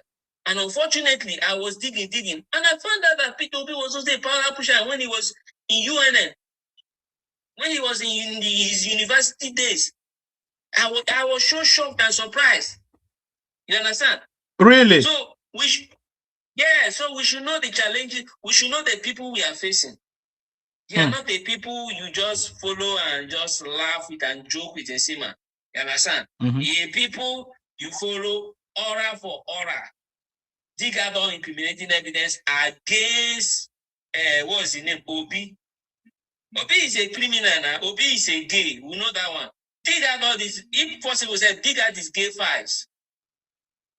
If possible, go and dig out his gay videos. If it's there, his son's gay videos, dig it out. We use that as well. You understand? To be flogging them too. You know, they are making Obi look like he's the savior of Nigeria, he's the God and all. You understand? And he's the savior of Igbos. Yeah, do you know that there was one I discovered recently? It's, Sunday Igboho, this is the new propaganda they are doing. Now Sunday Igboho entered APC. That is the new propaganda. Hey, that no one that Nnamdi Kanu. But guess what, Mr. Ansima? Are you aware that in 2004, Nnamdi Kanu was contesting under ABGA? Are you aware of that, Ansima? I know that he was a member of the ABGA party, something like that. Yes. So he failed to clinch the ABGA ticket. I dug up the file. It's on my page now. I don't keep them. Anytime they come talk to this on the I go show them say, waiting me. Nnamdi Kanu was a politician because ABGA no give him tickets. That was why he started IPOB campaign. ABGA refused to give him tickets. He was unable to clinch the ABGA ticket because a few years after he failed in clinching the ABGA ticket, he started IPOB. He started propaganda. He started the championing this cause and everything. Because at the end of the day, this man is looking for money, Mr. Ansima. You see that propaganda, they are saying, oh, they gave him money. If they give Nnamdi Kanu, they offer Nnamdi Kanu $5 million, Nnamdi Kanu go rush collector. If they offer him $5 million, $5 million too much, but they are saying that they are giving him money. He has refused to collect. Who is Nnamdi Kanu? That's the way they captured him. $1 million good Igbo man. Now, are you aware that during the WAR, the Afran WAR, and Igbo man was the one that was shipping the guns? They give Nigerian people, supply Nigerian people guns. People will like money past their mother, like money past their life. If they say they gave Nnamdi Kanu money and Nnamdi Kanu refused to take, you ask them this question, Nsima, why did Nnamdi Kanu start IPOB in the first place? Is it not so that people will be donating money to him? Do you know how rich he became when IPOB started donating to him? That to the point he had to go to Southeast and make his father a king. His father became a king. Are you aware of that? Yes. And today now they say he's a prince. They wanted to even crown him a king as well. That was as a result of money he was getting from IPOB. So because he did not clinch the ABGA ticket, he knew that, if I don't collect this ticket, now money no go come. So invariably, if Nnamdi Kanu ABGA has given him ticket, by now you would have seen him in the House of Rep. In the House of Rep, chopping money like the other people. By now, maybe now waiting be named. This other one was Rike. Now that one I go they make noise up and down. You understand? But these people are foolish. So I dig out their secrets. Nnamdi Kanu was a politician. A politician. You understand? After they don't give him tickets, and I saw a news where they say they offered him 100 million. All these people are propaganda, no be small. If they offer him $1 million, I'm go happy collect. Person where they Sokoto. You think he go federal government goes to Sokoto that to Oya commerce? Do you know what? Will exile you and give you $500,000. Will exile you. You will not come back to Nigeria again. You will not talk anything about. Or we just say you go to the southeast. We will give you APC ticket. We will make you a local government chairman. Nnamdi Kanu go happy collect. Because that is what he has been. He's not fighting for freedom of anybody. He's fighting for his own pocket. We are all forgetting. Ojukwu was fighting for his own pockets. Uwazurike became enriched himself. Everybody at the end of this is fighting. Nnamdi Kanu is fighting for his own pocket. You understand? Because his children we are schooling abroad. Are you forgetting that all his children? He wanted to move all his family abroad. How many people fighting for that? At the end of the day, what did Ojukwu do? Did you know that Ojukwu collected all the money from these Igbo people? Collected all their money and ran to Ivory Coast with his wife. Living large. Living like a king. So, you see, all their freedom fighters are after money, after their pocket. Today, you are talking about Sunday Igboho. You think Sunday Igboho is as foolish as you? You think Sunday Igboho is as foolish as you? You people are foolish. Sunday Igboho is not as foolish as you. He's supporting his brother. He's supporting APC. And I love the Yoruba people, what they are doing. They don't allow people to confuse them. They are not easily deceived. Yes. Except for some few of them, some few miscreants out there. Like waiting be done in that writer. We get waiting that writer name again. One of these are writer where they really say be journalists. One of those are journalists. Apart from that one, some few of them, they are not easily deceived. In Yoruba, you know, just can't deceive. You ask them, Nnamdi Kanu and Sunday Igboho, did they have any agreement that will fight freedom fight together? No. These people their elders called him to order, and he listened to his elder, he listened to his people. The other one, they refused to listen to his people. He refused to listen to anything. You understand? So the Bwala Tinubu's administration is doing a great job. And my Yoruba people are listening. They don't get moved. You go like you just try to guilt trip them. That is what these people are known for. They try to guilt trip people. You know, see, for the past 2 days now, Sam Clef, their brother from Anambra State, they give them woto. For X, Mr. Ansima, I don't know if you do on X. So yes. Their brother, Sam Clef, they give them woto on X. They give them woto. They're telling them that they are betrayers. Sam Clegg is telling them they are betrayers. They are the ones betraying this thing. Azikiwe betrayed Awolowo. The other one betrayed. Go to Sam Clegg page. Sam Clegg, Anambra State boy. He grew up in Lagos. He's bashing them, his people. Because he knows his people far much more. He said that his uncle poisoned his father, took his father's land, everything. He's talking about the wickedness of his people. You understand? Even President Tinubu and the other ones, they are just out there fooling themselves. So what I'm saying is this, Mr. Asima, let me round up with this. Yes. We should follow these people order for order. If they are paying for propaganda machines, the way they pay that white guy to go and interview Bwala, we should be digging up their files, their incriminating files, to flog their politicians. Which, in fact, who should have dug up enough incriminating evidence against Atiku, enough incriminating evidence against Obi. I'm digging more out. I don't dig out plenty. Anytime they talk about Obi, like, I'm going to praise them. I'm going to praise them Obi criminality. Back to back, they're going to cry. They're going to cry, no, you are carrying propaganda, this, that. Why have no ever arrested him? I went to their platform that I was showing them the money Obi embezzled. And they were saying, oh, why haven't they arrested him? Why haven't they? You ask them a question, why they never arrest all the politicians we don't thief money for the Nigeria? They never arrest everybody. You can't arrest everybody at the same time. Obi was a criminal. He was a criminal. He was a powder pusher. He was a gay. Even his son is a gay. These are the things we should be digging out as well, since they are pushing propaganda against the Bwala Tinubu administration. Because funny enough, the guy has not done anything wrong. I mean, what has Tinubu done to anybody? What has he done to them? What has he done to these people, their region? Did Tinubu go to their region and bombard their region? Did he go to their region? What did he do in their region, Southeast? As a matter of fact, he's even trying to carry their region along, despite the fact that they did not vote for him. The region, the Saudis did not vote for him, but he's still trying to carry them along. Why? This man has good intentions for the whole Nigeria. And I would also want them to understand that even our security has improved.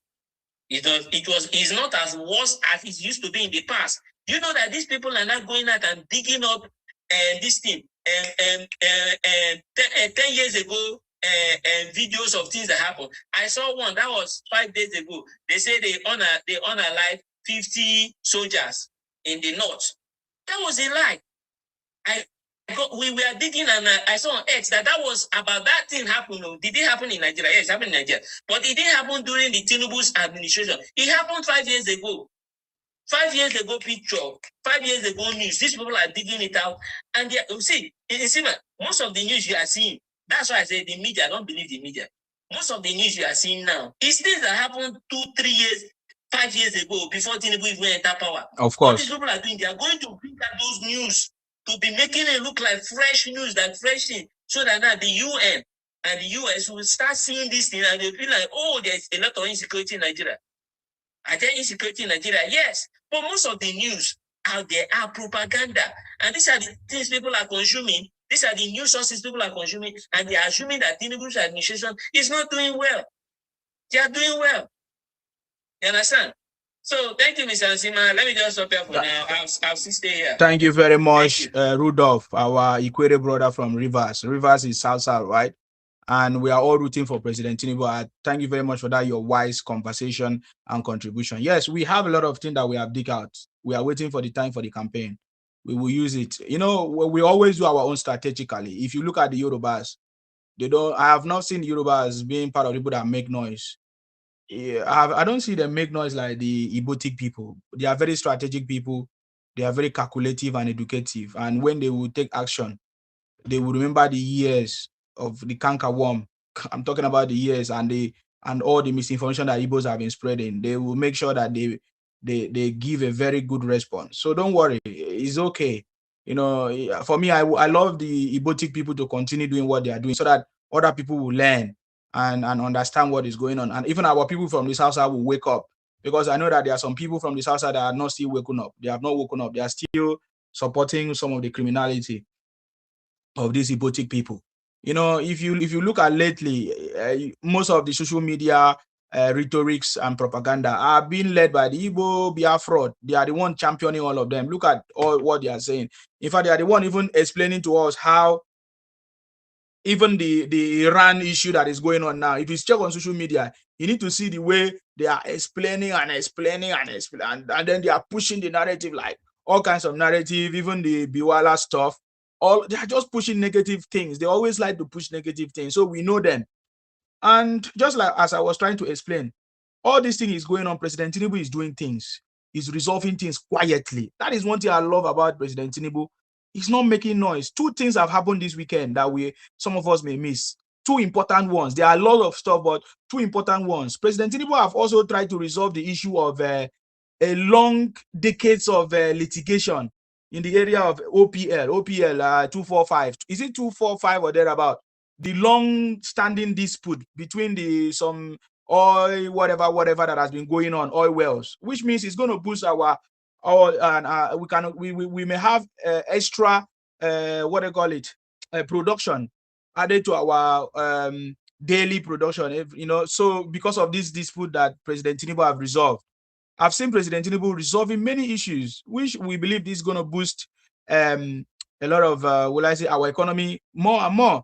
The issue of electricity, of course, President Tinubu is making sure that everything is solved. So I'm telling you, President Tinubu is taking strategic steps, something that people don't even understand. He's resolving the issues, the issues that have been existing for long. Look at the issue of electricity. It's making sure it's paying all the debts that they have abandoned before, and now he's resolving this issue of OPL 245. So many, of course, they have so many disputes, along other producers and the curve or whatever that they produce, oil and all of that. So I believe that all these things is going to be it's going to bring progress or success or boost our economy more and more, why he achieve more success, and allow them to continue running their propaganda, pay lobby, pay propagandists and all of that. We knew, and I know about that man, what's his called, Mehdi on Al Jazeera. Is their media is always has a religious undertone, which I don't want to go into. I want to go into all those things. We pass that level, so I don't understand why Daniel went there, but he has his own reason. According to the write-up he sent, he said they invited him 6 months ago, and they never talked about anything about his past. That they wanted to ask him about President Tinubu renewed hope agenda. That is why the title of that interview was "Renewed Hope or Hopelessness." So instead of them to focus on that, they went to his past, that he was not really prepared to respond to all those questions. That is what Bwala said. But I tell you, and we are going to listen to some of those conversations if we have time. But I tell you, everything they are doing is to target President Tinubu. They have tried many things. Look at them. They have tried many things. They have tried all kinds of things against this government, but everything failed, and it will continue to fail. That's the way it's going to be. And they will continue to be the one to cry. You understand? For President Tinubu, that one is too small. All these guys are too small for President Tinubu. None of them have the power to stop President Tinubu from what I've seen so far. Okay, I've seen many people here. Let me try to bring some people up. Let's see whose network is better, faster. Skate, go ahead if you are there. I see you about greenness here. Yes. Skate, are you there? Go ahead. What's your contribution, please? Skate. Okay. I remove you when you are not ready. Mindful, I salute you. Very good. Thank you very much yourself. Well, thank you very much for coming. So, I saw obedience sharing. Hey, now, I saw the obedience sharing the news around Bwala. I did not even watch it because I already know obedience are up to no good. Yeah. Whenever you see obedience excited about something, just know it's a horrible, horrible thing. Things that will bring Nigeria down. Exactly. Things that will make the government look bad. Things that will speak to the healing in our society. That is what they're interested in. So that's why they even watch it. I already knew it was bad. But I don't blame them for doing that. I blame Daniel Bwala. And this is a lesson for all Nigerians, whether you are in government or you are not in government. You have to read the room before you jump into it. These journalists, these radical leftists, religious bigot journalists, they are not your friends. They are looking to bring you down. Yes. They are looking to make you foolish. They are looking to make you look like scum of the society because they are not interested in talking about the real issues. They are interested in talking about lame stuff, about your past, things that don't count for anything. That is what they are interested in talking about. And the reason why I blame Daniel Bwala for this debacle is the fact that he did it before with Piers Morgan. He went on Piers Morgan's show and was dominated. He was ridiculed. He couldn't even stand up for himself. He was more or less like he was bullied. And again, he's doing it for the second time. Why are people like that chasing after foreign journalists? It makes no sense to me. You see, in life, in general, there are journalists that do their work with integrity, they are neutral, they are friendly, they will ask you serious questions, and they will give you time to respond. But there are other journalists that are combative, they have agenda. It's like just going to Rufai Oseni's show. If Oseni likes you, he's going to romance your ego, he's going to smile with you. But if he doesn't like you, he's going to come up with stupid things to make you look stupid. He's going to ask you cost per kilometer. What is cost per kilometer? He even thinks he doesn't understand himself. And this same man went to Alex Oti and he was romancing Alex Oti. He was nice. He was friendly with him. But whenever you see the Fumayi comes up, And that is why you see they will always abuse His Excellency Nyesom Wike on their show.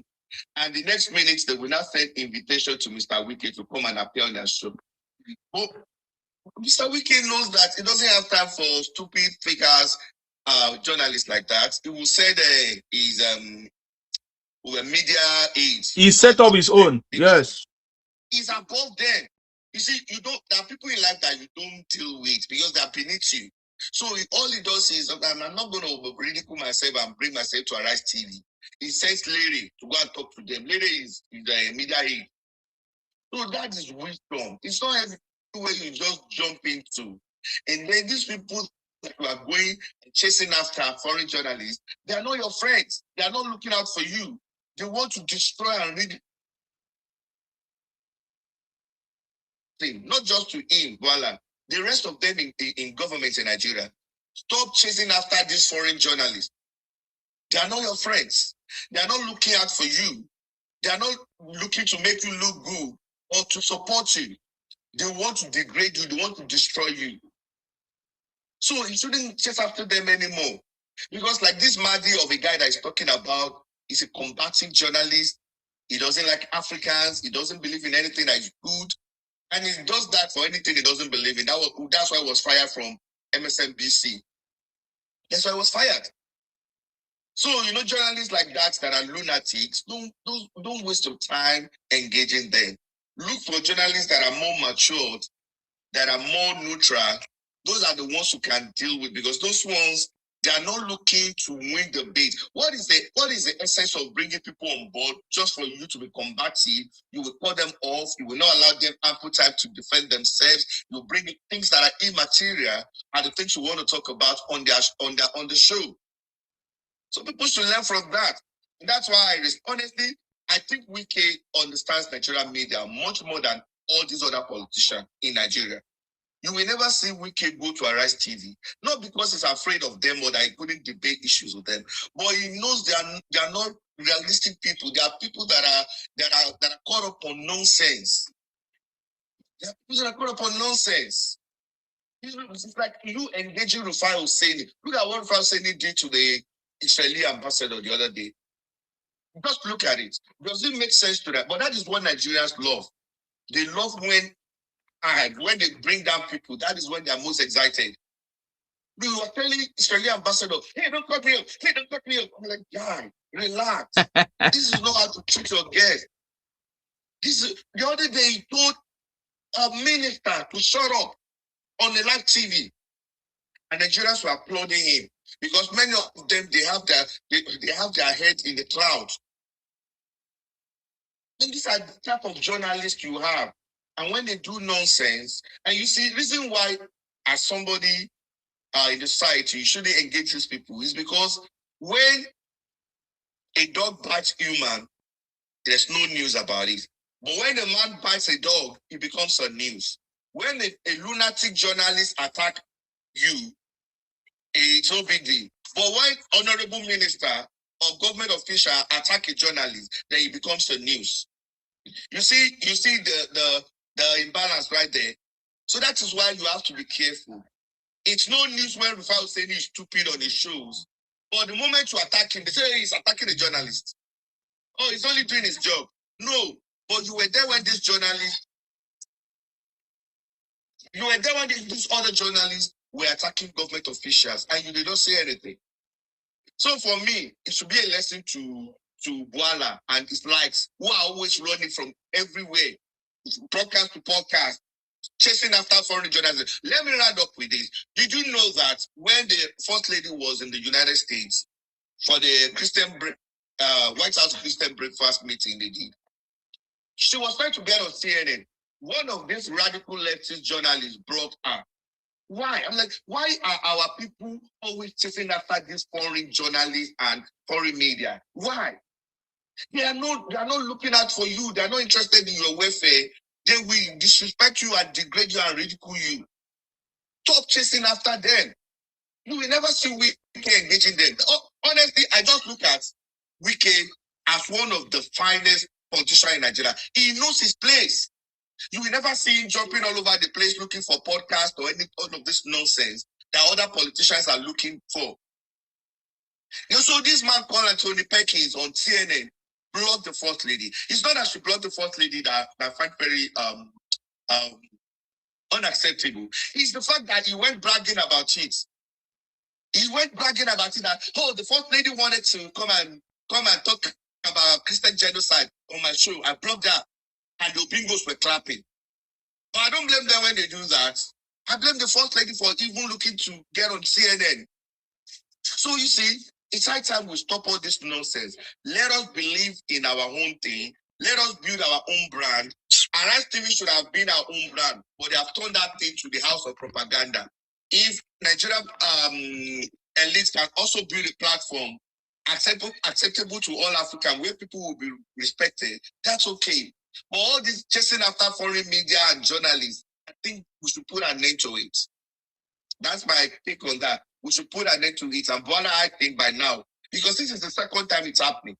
Happening on Piers Morgan's show, it's happening again with Maddie.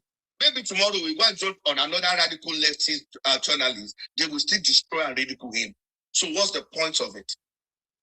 What's the point of it? Inside time we learn. Don't jump all over the place. Some of these people don't have anything of sense. And some of these journalists are arrogant. They think they know more than the rest of us.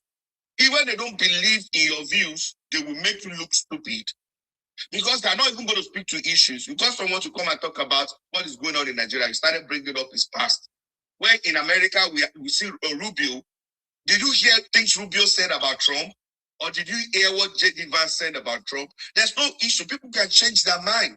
People can change their views. And you shouldn't hold them to that. Even yourself,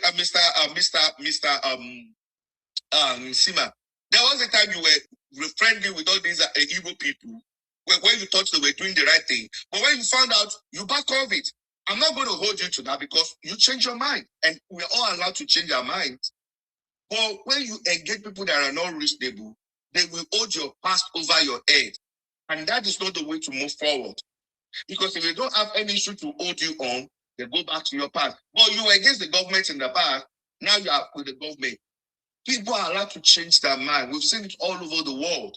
People changing their mind. If you read things that J.D. Vance said about Trump, J.D. Vance, who is now the vice president today, if you read things he said about Trump, are you going to hold him to that? Or Marco Rubio, he called Mr. Trump unprintable names. But today, he's like the right-hand man of Trump. So politicians, they are allowed to change their mind on issues, but don't hold it over their head and don't try to make it look like, oh, that should be the defining thing in their life. People are allowed to change their mind. So that's my take on it. I think it's a lesson for all of us. We shouldn't chase after foreign journalists. We should know our place. We should read the room before we jump into it. Some of these radical leftist media, they will floor you, they will ridicule you, and in the end, all they're trying to do is to win debate over you. They are not there to interview you or to be reasonable or to reason points with you. They are just there to ridicule you. And you should know, read the room. All right, Mr. Suma, thanks. I can go on and on rant about it. That's the way I feel about it. Yes. People, they need to learn. Okay. Need to learn. Yeah. Thank you very much, sir. I think I've said that already. Our people should always, I don't know why we don't like our own thing. We always, always like to praise and accept other international stuff or things outside of our own country. You know, Nigeria, already we have a lot of issues back home in terms of communication issues that is going on. I think if there is anything that this government try to do to educate people, they should educate our Nigerians of what they are doing and why they are doing what they are doing, or what the reason why these policies is going on, the reason why these reforms. That will even enable Nigeria to be the one to defend our country and to stand against any foreign or external influence. And instead of them to do that, they are not doing that. I'm not seeing this government doing that. They are busy chasing, I don't know, international recognition or international whatever. But people back home are deaf or are not. They don't have information. They lack information. They lack what this government is doing. They are not communicated. All these issues are not being. No, Nigerians are not well informed of the reason why things are going on the way they are going on and all kinds of stuff. So that is why you are seeing lots of misinformation everywhere on social media. I think that is what I'm saying, and I'm in support of what you are saying. Bwala know why he went there, but just like everybody have said, I mean, we have more communication back home, more communication deficit, or will I say a gap that is already going on in Nigeria. And I think that we have a lot of the government has a duty to play in that part to educate Nigerians, provide a different links and channels of communication that Nigerians will understand what they are doing, what this government is doing. You know, that is really missing. That is what is really missing. Not to go and if you want to pass an international message, there are different ways to do it. Just like you said, not to attend to all these guys who their mission is different from us. I mean, they are not, and they have never even put Africa in the map in the first place. So I think that's the area I don't agree with these governments. Communication is very important. I don't agree in this government the area of how they are handling social media, internet issues, and all of that, because they don't understand how powerful it is. I feel like they don't understand. If they understand, instead of them building home first, or is it their understanding of going to podcast or going to international radios or stations or media to go and explain and explain and explain? You ridicule yourself. Is it the result that will speak for itself? And people back home, it doesn't matter what you go international media to say. If people back home don't understand what you are doing, you will still make a blunder of everything. This is it. It's the same thing. We always say that charity begins at home. Why this government don't build the communication system back home? This government is failing in communication. And that is why many people feel like this government is not doing well. Even as we know, a lot of things are going on. But the communication is not gelling. It's not working. It's not yours. Sometimes you just release on press statement and that's it. I keep saying this. I've not seen improvement. So in the area of communication in this government. So for me, that is one thing I know that is not working very, very well. You see, President Tinubu just resolved the issue of decades of dispute that has been going on between the OPL, Z245, oil, Gulf, whatever dispute that they. But nobody knows about this. Even the media in Nigeria is not talking about it. That is what I'm saying. Most of the things that President Tinubu have done, the media in Nigeria is not talking about it. Should they not be concerned about that? On how to pass a message, on how to communicate to Nigerians what this government is doing. Since the normal media houses are against the government, they are not trying to push the message. So that is the point. That is the point I'm trying to make. So, but we can't stop Bwala and other people to go to international platform to do whatever they want to do. That is what they feel is needed. But for us, we can see what is actually really needed right now. Nigerians need to be informed what is going on. Nigerians need to understand the reason why Tinubu is doing whatever he's doing, or why reforms are being carried out, or policies, why things are going on the way it's going on. This is very, very important to me than everyone, because these guys are running propaganda everywhere. And Nigerians don't know, most Nigerians don't understand. They don't know how to sieve out the real news, the real information, from the fake ones. And they just run with it. Can you imagine that that Mendy of a person that interviewed Bwala saying over 2,000 something people died in the first quarter of 2025? How do you get that information? He said, how can some frivolous organization like Amnesty come to Nigeria to come and make statements that is not for the progress of our country? So it's not making sense. It's not making sense. This is what we are saying. Our government should take hold of the information. I mentioned how the United States make sure that they hold Facebook accountable. Make sure that they hold TikTok accountable, because they understand these things. They understand these things. Communication, information, very important.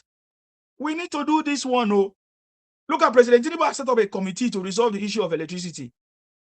Who is aware of this? How many Nigerians are aware of this? How many media houses reported this? Because I've not seen them report it.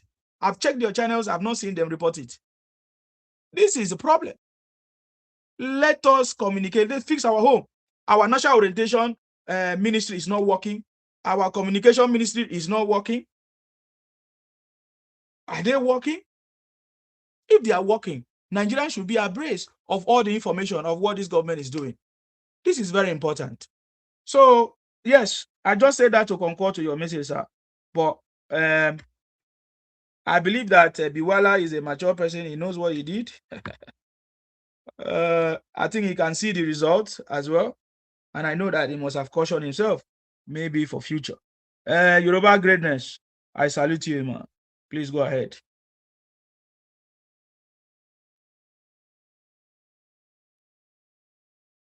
Okay. Okay, sorry. Go ahead, man. No, I just listen for now. I just listen. Oh, okay, yeah, listening. Okay, that's okay. Rufi, I'll just listen. Rufi, go ahead. Rufi, unmute yourself.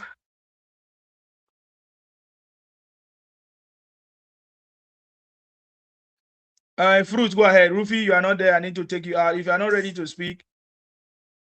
I was just going to say to what that minister did. Okay. Not a big deal. Trump said something some years ago, came back to swallow his vomit by attacking other countries. He said he doesn't want war and all those garbage, but now he's doing war. So sorry about using that, but that is what is happening on social media. Yeah. So it's not a big deal. But one thing that we need to probably retrain our brains as Black people in general is this. Don't look at Oyinbos as though they are the almighty. There is no point. I don't, maybe because I'm in UK, I'm not sure.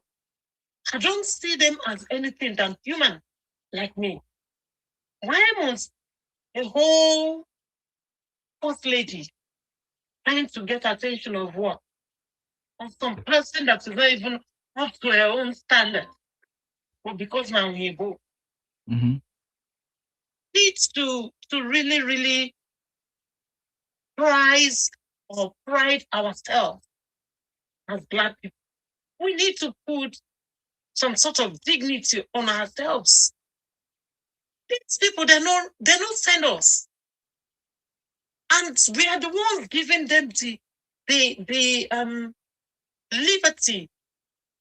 The reason why they should behave arrogant to us, because something that you're chasing after, of course, we feel proud, we feel big.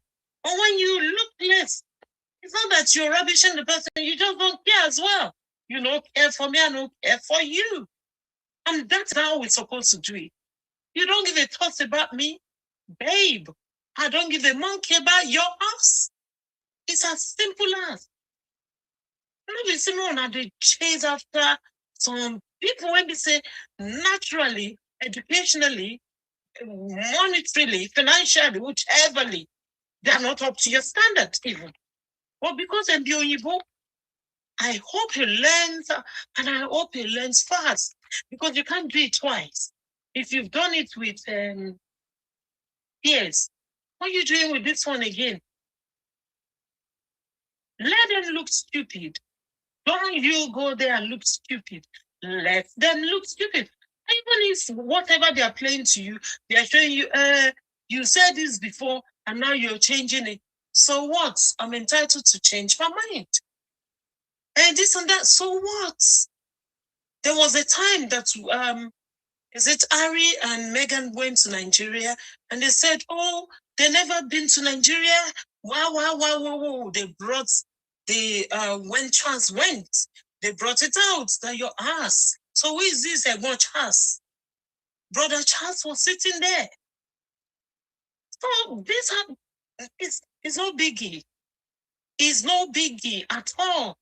This is the world that we live in. We say one thing now, and I can change my mind to say another. It's only God that does not change. We are human. But we should not give them the opportunity to ridicule us. These people don't really care about us.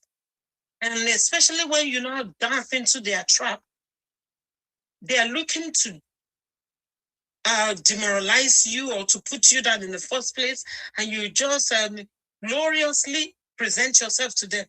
They will chew you and spit you out and even make fun. If you can hear them after the telecast, you will understand that they're making fun of you because you're doing puppy the mama dog or whatever, Yeah. puppy after them. It's nonsense. Hi, we need to stop it, I beg. I rest my case here for now. Thank you very much, Ma. Thank you very much. I think this is the problem I have with our government. They always try to, maybe, I don't know, will I say get help from outside, which they are the same people that kept us where we are. That is one thing I don't like about our government. If our government can get it right from home, that is, we are going to fix it, our problems. There is no external people or influence that is going to come and solve our problem. They have never solved our problem. It's not today that they're going to solve it. So you are very, very correct in what you're saying. And that's what we are saying. We should learn to be sufficient. When they begin to see, look at when President Tinubu did not go to America. They started to look for something to invite us or to cause problem. Because they have seen that, man, these guys are surviving without us. This is what President Tinubu have done. I mean, this is what it means for us to be who we are. We need to solve our problem. Thank you very much, Ma, for that. I think I need to clap for you there. Because you have said it right. I've never seen any of them abroad run to Africa to come and explain to us what is their problem and their fault and how they are fixing it. But every little thing I see us running there, running everywhere, running out skelter to go and appease some people to be happy. That's why some people like IPON, they say, is Nigeria free? Have we gotten independence, or we are still a puppet to some foreigners or foreign bodies? That is why these things are going on. That's why people say what they say. Because when they see small thing like that, it's like we lack our own initiative to make it work. I don't understand. I find it very funny. I find it very, very funny. I don't know. We all live abroad, and we have seen these people. We don't see finish. I don't know. They're not better than us in any way. It's just that they are able to, will I say, help their own people. They have sympathy for their own people, help their own people, use their resources for their own people. They have a structure, they have a management system. They have a level of management or integrity to their own people. That is the biggest difference, that we need to begin to look inwards and fix our problem. Look at, most of our properties are stolen and saved abroad. That's the biggest mistake that we make. And that is why most of these foreigners, most of these government abroad, they use it against us. They use it against our leaders, because they know that they steal our resources to come to put it in abroad, to put it somewhere in the UK, in the US, or somewhere. That's the biggest problem we have. And these resources that they steal from Africa to come and dump in abroad is what they are using to develop their own space in abroad, while we are back home suffering. We need to correct all these things. It's very, very wrong for people to move from one international media to the other. Are you trying to defend President Tinubu? Are you trying to defend our country? I don't understand. That's the point. I think about it. I've been thinking about all these things. Yeah, I've been thinking about these things. They will hear from us what we have done, what the good thing, how the government have changed the life of people. It is Nigerians that will begin to speak on different media, on different platforms, of what our government have done, how good our government is. It's not to go and entice some media houses. That's not going to solve the problem back home. Nigerians are the one that is going to tell the story, and international media will be reporting it. Can you imagine that everything begin to work? Say, for example, we have electricity 247. Do you need to go to international media that we now have electricity 247? No, you won't do that, because Nigerians will be talking. Nigerians will be happy. They will be, everywhere they go, you will spread the news even faster. Now, as you travel to whatever UK, where did you get that money to travel to? It's our money, taxpayers' money. What do you have to achieve? So that is some of the things I am not happy about, which I've been talking about. Sometimes I still feel that our government is not ready to fix our problem. Our government is not ready, because we know that our government have the capacity to fix our problem. Look at our state government. They have the capacity to fix our problem. But they are not ready to fix the problem. They are not ready to fix the problem. They are still jumping up and down. So that is the part I so much agree with you, Ma, for that. That is very, very correct. Very, very correct. We need to fix our house, our home. before we try to go anywhere to go and explain. This one are the case of explain, no evidence. Now what you won't go to do? I beg. Martins, I salute you, sir. Welcome. Sir Martins. Go ahead if you want to go ahead.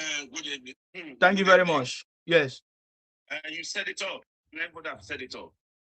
I think we have got to a stage down. We need to have our self-respect. We need to be more like looking at ourselves, confident in ourselves. Yes, we'll be more or less being pushing back in the world. You don't have that kind of self-respect and dignity. You don't do that. In fact, before you can actually make good in our economy, you must offer self-respect for ourselves, self-confidence, before you can actually build our country. I think all these things have to stop. We need to actually pursue self-confidence as a country. So that's the thing I think we need to do it. That's the first thing we need to do as a nation building. That's the first thing we need to do as a nation building. To have that kind of self-confidence that we actually know what we are doing and we are going somewhere. We need to do that. We need to change our perspective from outside. Too much focus on outside. Too much. We don't seem to get more confident in ourselves as a nation, as a Nigerian. Whereas we have high level potential we can do with exploits. We can do this exploit. So then we need to look more inside deeply in all these cases. We don't need internal media. As I said, there's some kind of compromised media in Nigeria that you don't dare go to their platform. We know those people. But we need to be looking more deeply inside Nigerian state. You said one thing that actually struck me. You said, when we have 24-hour electricity, Nigeria will speak by themselves. It's actually true. Until when we divert our attention inside, that's why we'll be able to achieve those noble cause. We need to divert attention inside. So that's the only thing I can say about it now. Thank you. Thank you very much, Sir Martins. I salute you. Thank you very much. That is very, very correct. That's very, very correct. I mean, there's a lot of things this government have done, but we are not aware. Military salary has just been increased. Nobody talked about it. I didn't hear them talk about it. The way they try to, the way they were condemning the government and for years. Now that President Tinubu have increased or reviewed the military salary, I'm not hearing them talk about it. I'm not hearing them trending it. I'm not hearing the media trending this news, just like they are trending Bwala's interview and all of that. So they are always waiting for bad thing to happen. Yeah, but you see, the people that are trending that interview were Biafrans. Definitely. They were the ones. Every bad things that probably happens, these people are happy. And that is why I'm concerned about whether they should not let Igbos go. They don't mean well. They are very vindictive, malicious set of people that really, how can you say a country is yours and you're looking for every opportunity to bring downfall to that country? I don't understand. Let them go. These people don't mean well. You cannot, we all need to still know that you cannot pacify an Igbo person. There is nothing that you can do to make them be happy. Give them the whole Nigeria, even make them president number 1, president number 2, and whatever. You're still not going to win with them. So thereby, treat their fuck up and let them clear off. Let them clear off. They are very vindictive. Too much aggression towards other tribes. Nigeria this, Nigeria that, and the source of the problem is Igbo. Inside Nigeria, outside Nigeria, wherever, it's Igbo. And when you tell them that your criminality, it's international, They want to talk. What are you going to say? It's international. You're doing it all over the world. You're doing it in the remotest area of this world, and you're still not getting it. That you are the problem. I'll leave it for now. Thank you very much. You are very, very correct. In fact, there's a latest one right now. There is a new advocacy by the Igbos now, the way they are propagating the story. I Pong Biafra. They are not telling the Fulanis. Let me read it so that you can. I will not make mistake. You know, I just want to read it the way they write it. They are not telling the Fulanis that. Do you know that if Biafra, if they are able to get their Biafra, that the Fulanis can be able to Fulanize or Islamize Nigeria without any resistance. I don't know if you understand that. So they are telling the Fulanis to support their quest for Biafra, so that the Biafra people will go, or the Igbos will leave Nigeria, so that the Fulani can Islamize the country, Nigeria. That is the new narrative that they are talking now. And currently now, as you are aware, President Tinubu is very serious about state policing. Are you aware that Igbo Union have rejected state police? They will. Simon, I want to say something about what my sister just said. Go ahead. My sister, you said it's absolutely correct. Yes. Without these people go, the job will never have rest.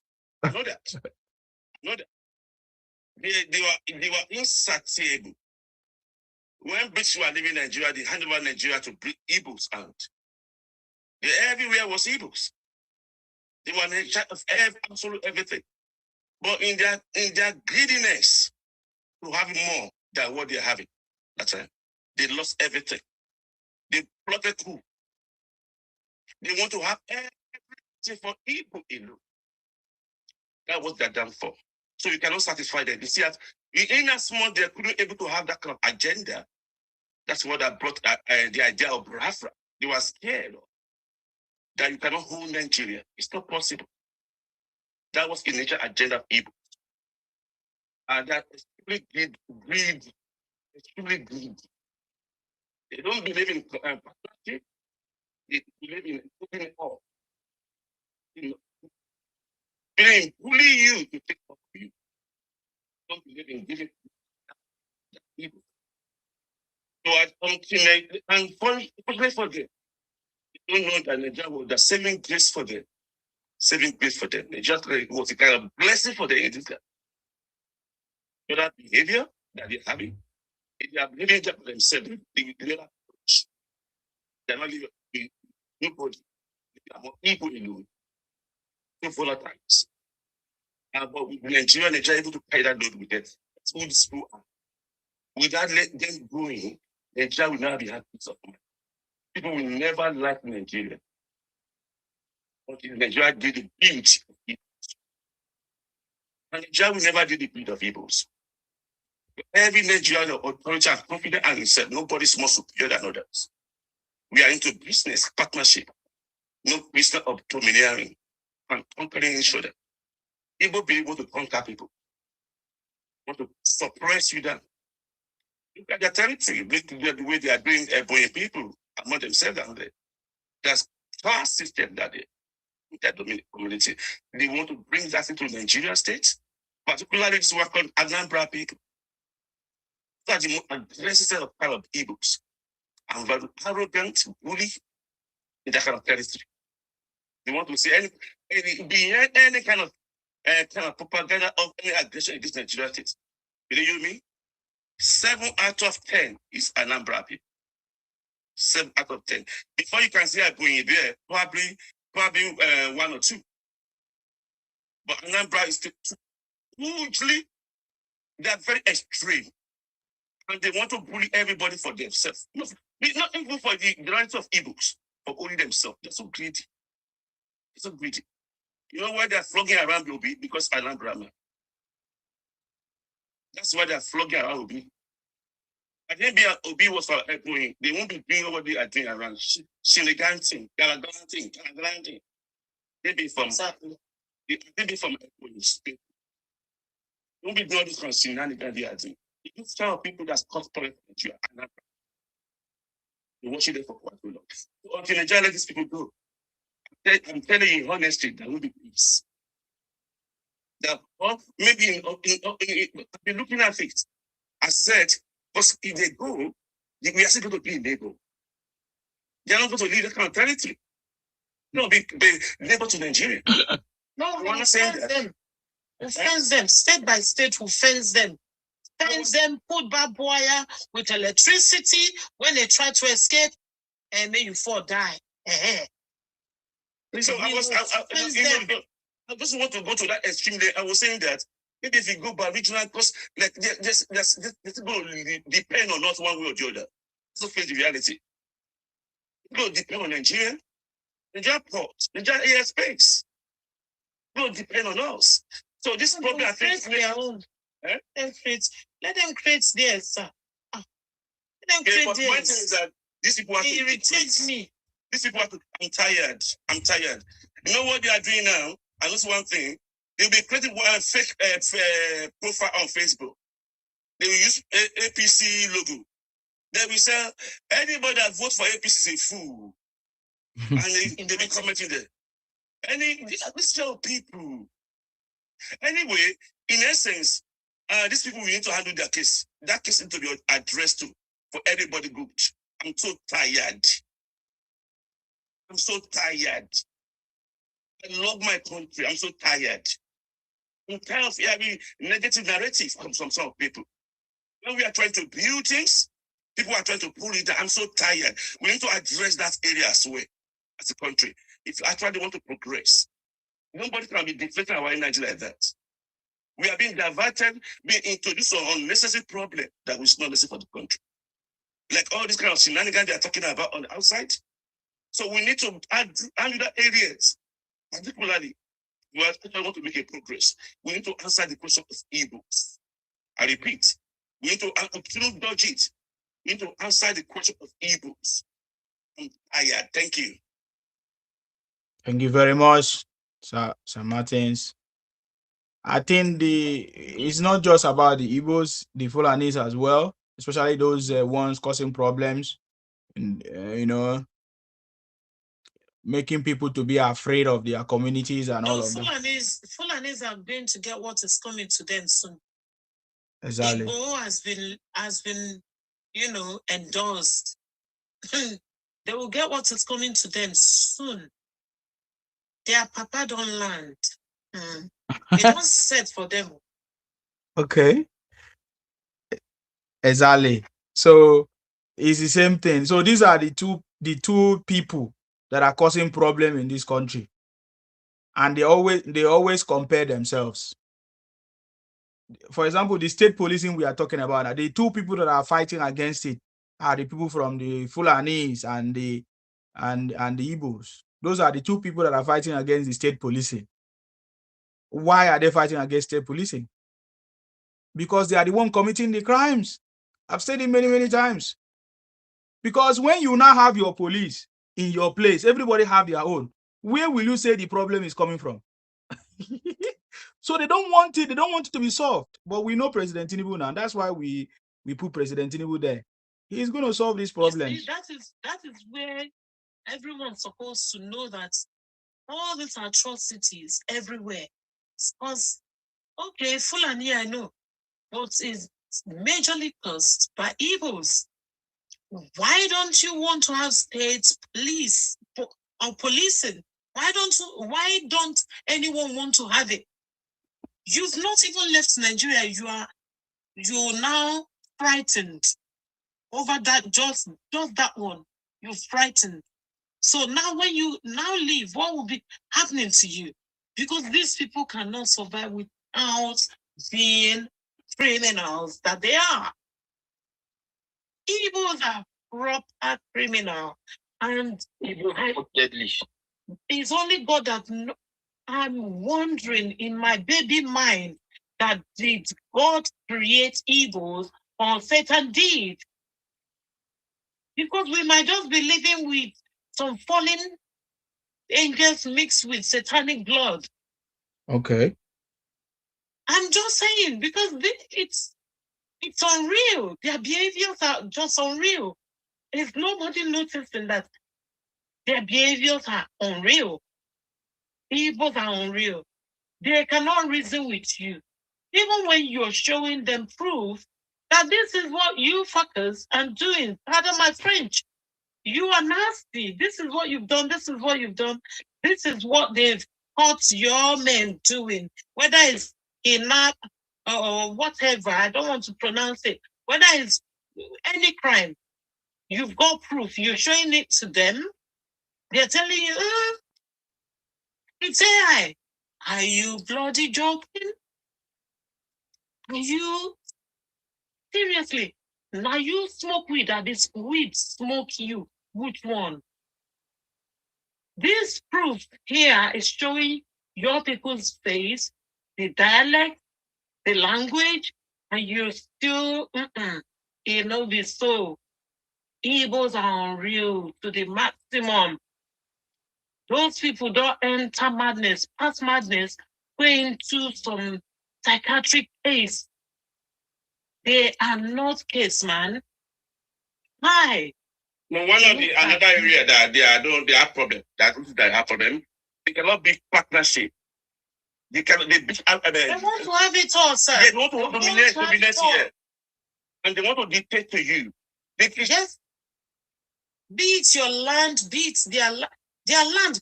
You can't even breathe in their land. Tell me one person that is not an Igbo person that has gone to Igbo land and become successful. Where? Show me. Because I want to see that person. But then if you say they should bring it, they will go and bring somebody that does not relate to anything. I beg you. They tend to be, they cannot be partnership. They are not good in administratives. They are good administrative. That's why they cannot be president of Nigeria. It cannot be a team playing in equal partnership. Igbo cannot build it. That area of skill, they are very, very poor. That area. They will always be outsider in every area. And they want to come and impose their own way on you. That's how serious they are. How serious they are. They look themselves so arrogantly. I said, who are these people? Who are you? That they look down on other people. They cannot form a band, do things together in equal partnership. No. I'm so afraid. Honestly afraid. Or then let have people in Yoruba land. That culture is not good. That culture can destroy things. Can bring our charity backward. Our charity believing work in partnership with other people, with reasonable things. But these people, they will bully you, they will do this, they will do this, they do this. They want to force you on you. They ask someone to tell someone that if you want to vote for Bwala Tinubu, you will die this year. You will die this year. What is that? Someone said you want to vote for President Bwala Tinubu because he doesn't want you. He said you will die. Aren't you hungry? Aren't you tired? Are you having lives? What you get from Nigeria and you will die this year? I said, what is this? This is what I see on the scene. So they be putting, one was coming under my shirt, was cussing me out. Do I know you? Imagine.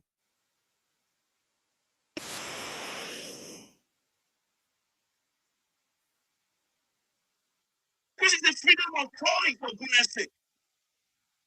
You don't talk to people. You're bidding. If anybody asks you and you're collecting money, that's our boy. See right there. And you are telling us here, with that kind of behavior, and you want us to give it power to yeah? You will never be. You will not come to the public space to be beating us up if you are in power. That's what you do to us. You haven't got to power, you cannot breathe. You cannot breathe. You don't even have a party. For goodness sake. You know? People bully people. America come Russia come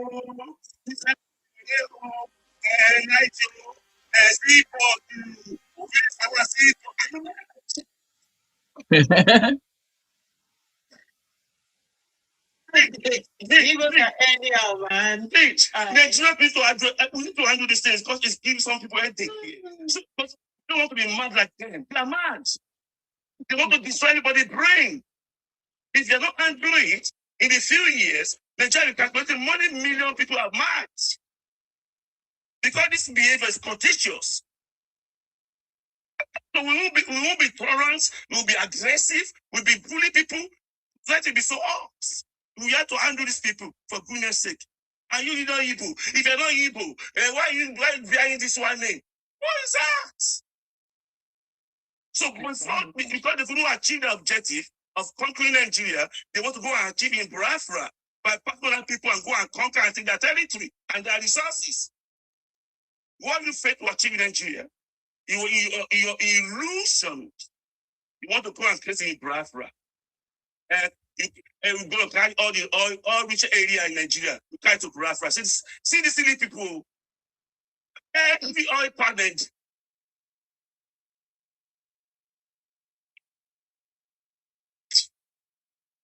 Please, can I make my submission? No, I'll finish now. I'll finish. Sorry, just 1 minute. And you want to go and conquer those people. So in any case, we need to address these people. I'm so tired of them. I want the rest. I want a great Nigeria state. I want a great nation. Don't defeat our energy again. Stop it. Thank you. All right, thank you, Mr. Martins. Thank you, the previous speaker as well. Wait a second. I want to share a little.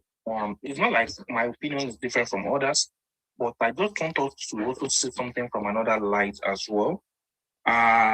We have Fulanis, no doubt. We have the Igbos as well, but I don't want us to be distracted.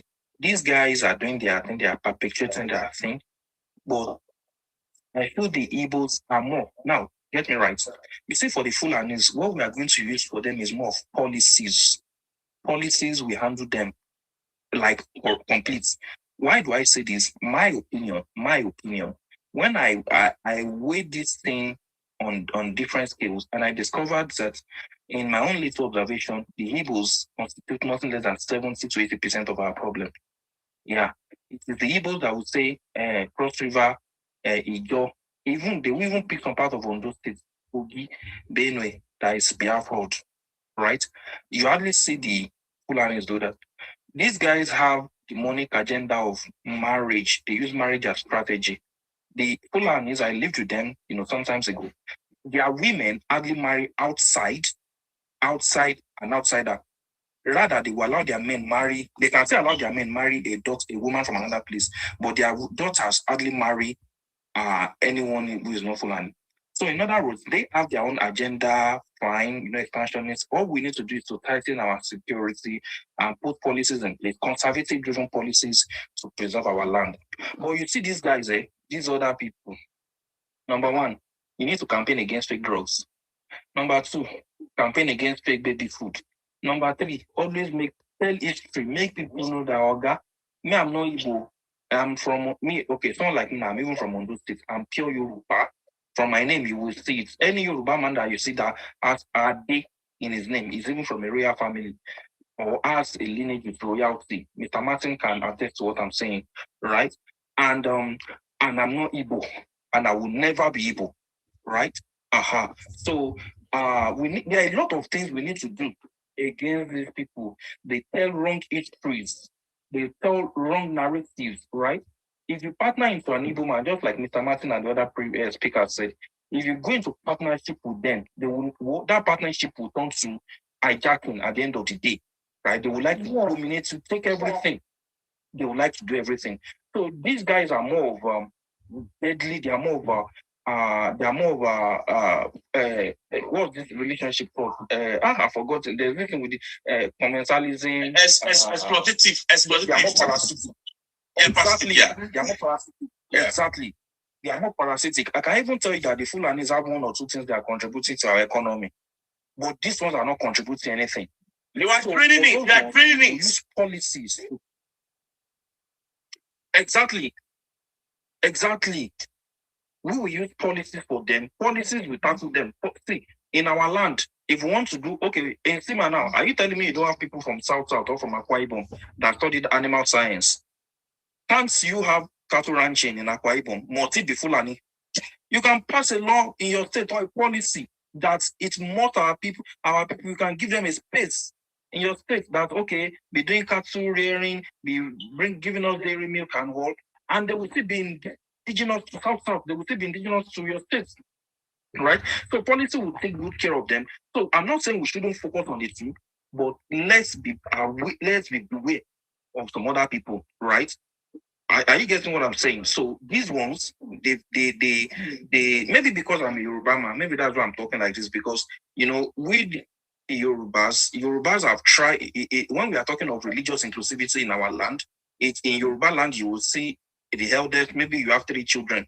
The eldest is a Christian, the middle one can be a Muslim, the third one can be a traditional worshiper, and they'll be living peacefully together. Maybe that's what has formed my own perspective as regards that. So we are so careful in such a way that we can separate Fulanization from Islamization, right? They can have their own agenda. But even if you look at the North, even the Northerners, the Hausas especially, they are beginning to wake up that this is an agenda. If they knew this, they would have put in policies in place to checkmate all this nonsense long ago. So let us know those that are ready to stop. Just imagine, $1 trillion worth of fake drugs was caught in Onitsha. So we focus, why we just need to talk to our politicians. Please, let's suggest policies in place, that they put policies in place to safeguard us, safeguard our lives, tighten our security and all. And I hope you also know, some of these Igbos are so criminally minded to the extent that some of them, when I say I live with them, the Fulanis, and I'm not exonerating them because they have their shenanigans very well. But one thing I observe is this: if a Fulani is going to breed cow or going around with his cow, you will hardly see him wear turban. But when you see people wearing turban, going about with cow, know that they are Igbos. That the one doing that nonsense is just a way of impersonating. And of course, the Fulanis caused it, because if you were not doing those shenanigans, they won't be able to identify you with that type of action. How much more impersonating you, right? So they caused it for themselves. So let us know how to challenge our energy, and then let's know how to identify who truly is our enemy. Look at social media now. How many Fulani they use social media? How many of them have come to tell you, but this guy spread propaganda? In fact, I tell you that the level of energy we devote in, okay, just like something you said the ministry, the National Orientation Agency needs to do better. We need to invest a lot of energy in debunking these people. When they bring propaganda, we debunk it with truth and facts. So we have a lot of work to do. So let them not allow them to divert us. So let's say 80% of our energy, my opinion, can be used to debunk these guys, and 20% can be used, or 30 can be used for the other ones. My opinion. Thank you, sir. Talk about what Igbos can do. What Igbos can do, what Igbos cannot do does not exist. They dress like they wore a hijab and covered up. 3 of them. And I can't remember which country got them, but they were on the internet. 3 of them. By the time they unveiled them, all 3 were Igbo men. I laughed and laughed and laughed. They were what? I'm not sure who's sorry, but I saw it. I was shocked. Has it gotten to? There is nothing. Say Igbo no fit do. It does not exist. One day you will see an Igbo man pregnant. If you to know that this one lie. For you to know that these people reason why I'm asking God, did you create these ones? Rest my case. One of the greatest mistakes Yoruba ancestors made by welcoming you. Exactly. It was the greatest mistake. And only they are great that they've been regretting it when you see that feeling. I always see what we are going through. Right, sir. When they see sometimes when we want to make decisions, we have to be very careful. So we are taking, we have a long process. And we are for generation individually. Be very careful. Don't make that time. I don't even know why we don't have a budget property in Yoruba. You know why? To have a federal property, they have it enough. They have it in South, they have everywhere. I don't know why we don't have in Yoruba land. They took a wrong decision. That's why we are going to what we are going to now. But that's why, because these are people are so afraid of it. I think we cannot build a city with this behavior. It defaults cities. It defaults city. It's not kind of building, kind of destruction. This behavior. Kind of wrong mistake our ancestors made by bringing it to us. I think they are not exposed to them before. I did bring the move to that decision. And I know that did that in there, just like me now. So I am now here now. If I'm doing collecting John make me decision now, that by the time we are leaving this world back to our grave, and I look back and see a civil war in Yoruba, and I was so sad in my grave. That's why I'm not telling all Yoruba people. Igbo must not live in Yoruba land. I'm telling point blank. Igbo must not live in Yoruba land if you want to live peacefully in which you war. These people, you are so aggressive, they want to have what you have. And they will do absolute every part in the book to actually appropriate your own belonging. So if we do make a wrong mistake now, we Yorubas, I'll go back to my grave when I grow old. Now, at the end, I see what go to Yoruba children, I won't be sad. Because as our forefather make a mistake by a lot of evils, we consolidated it in our own time. We can correct it in our own time. We see that they make mistakes.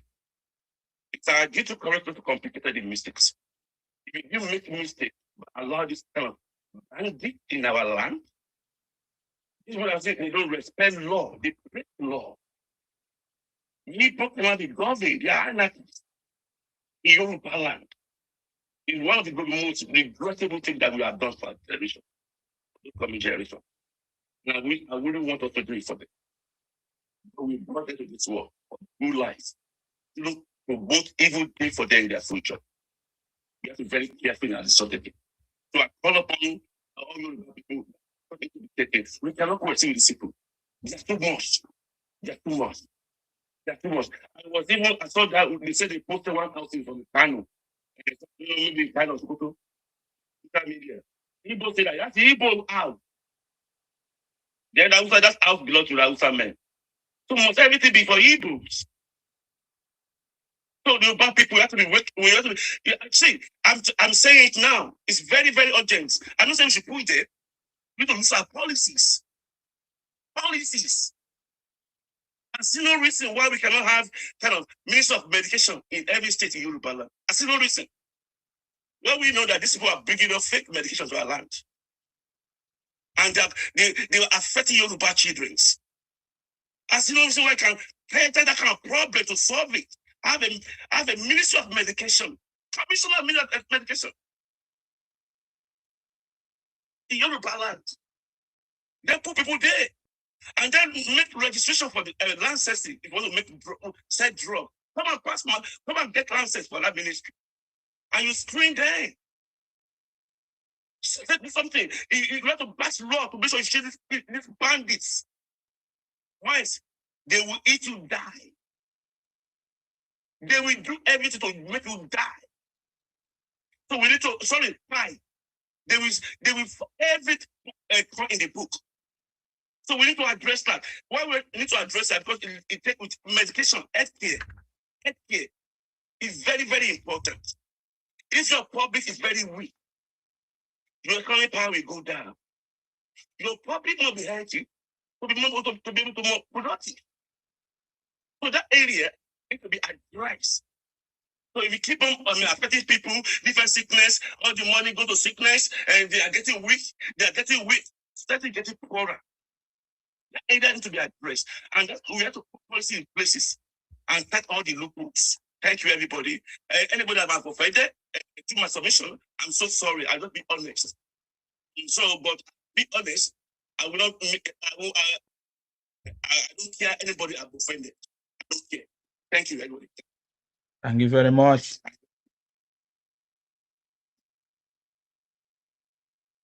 Thank you very much, guys, for that contribution. I think we have all said it all, and this is why we are doing what we are doing.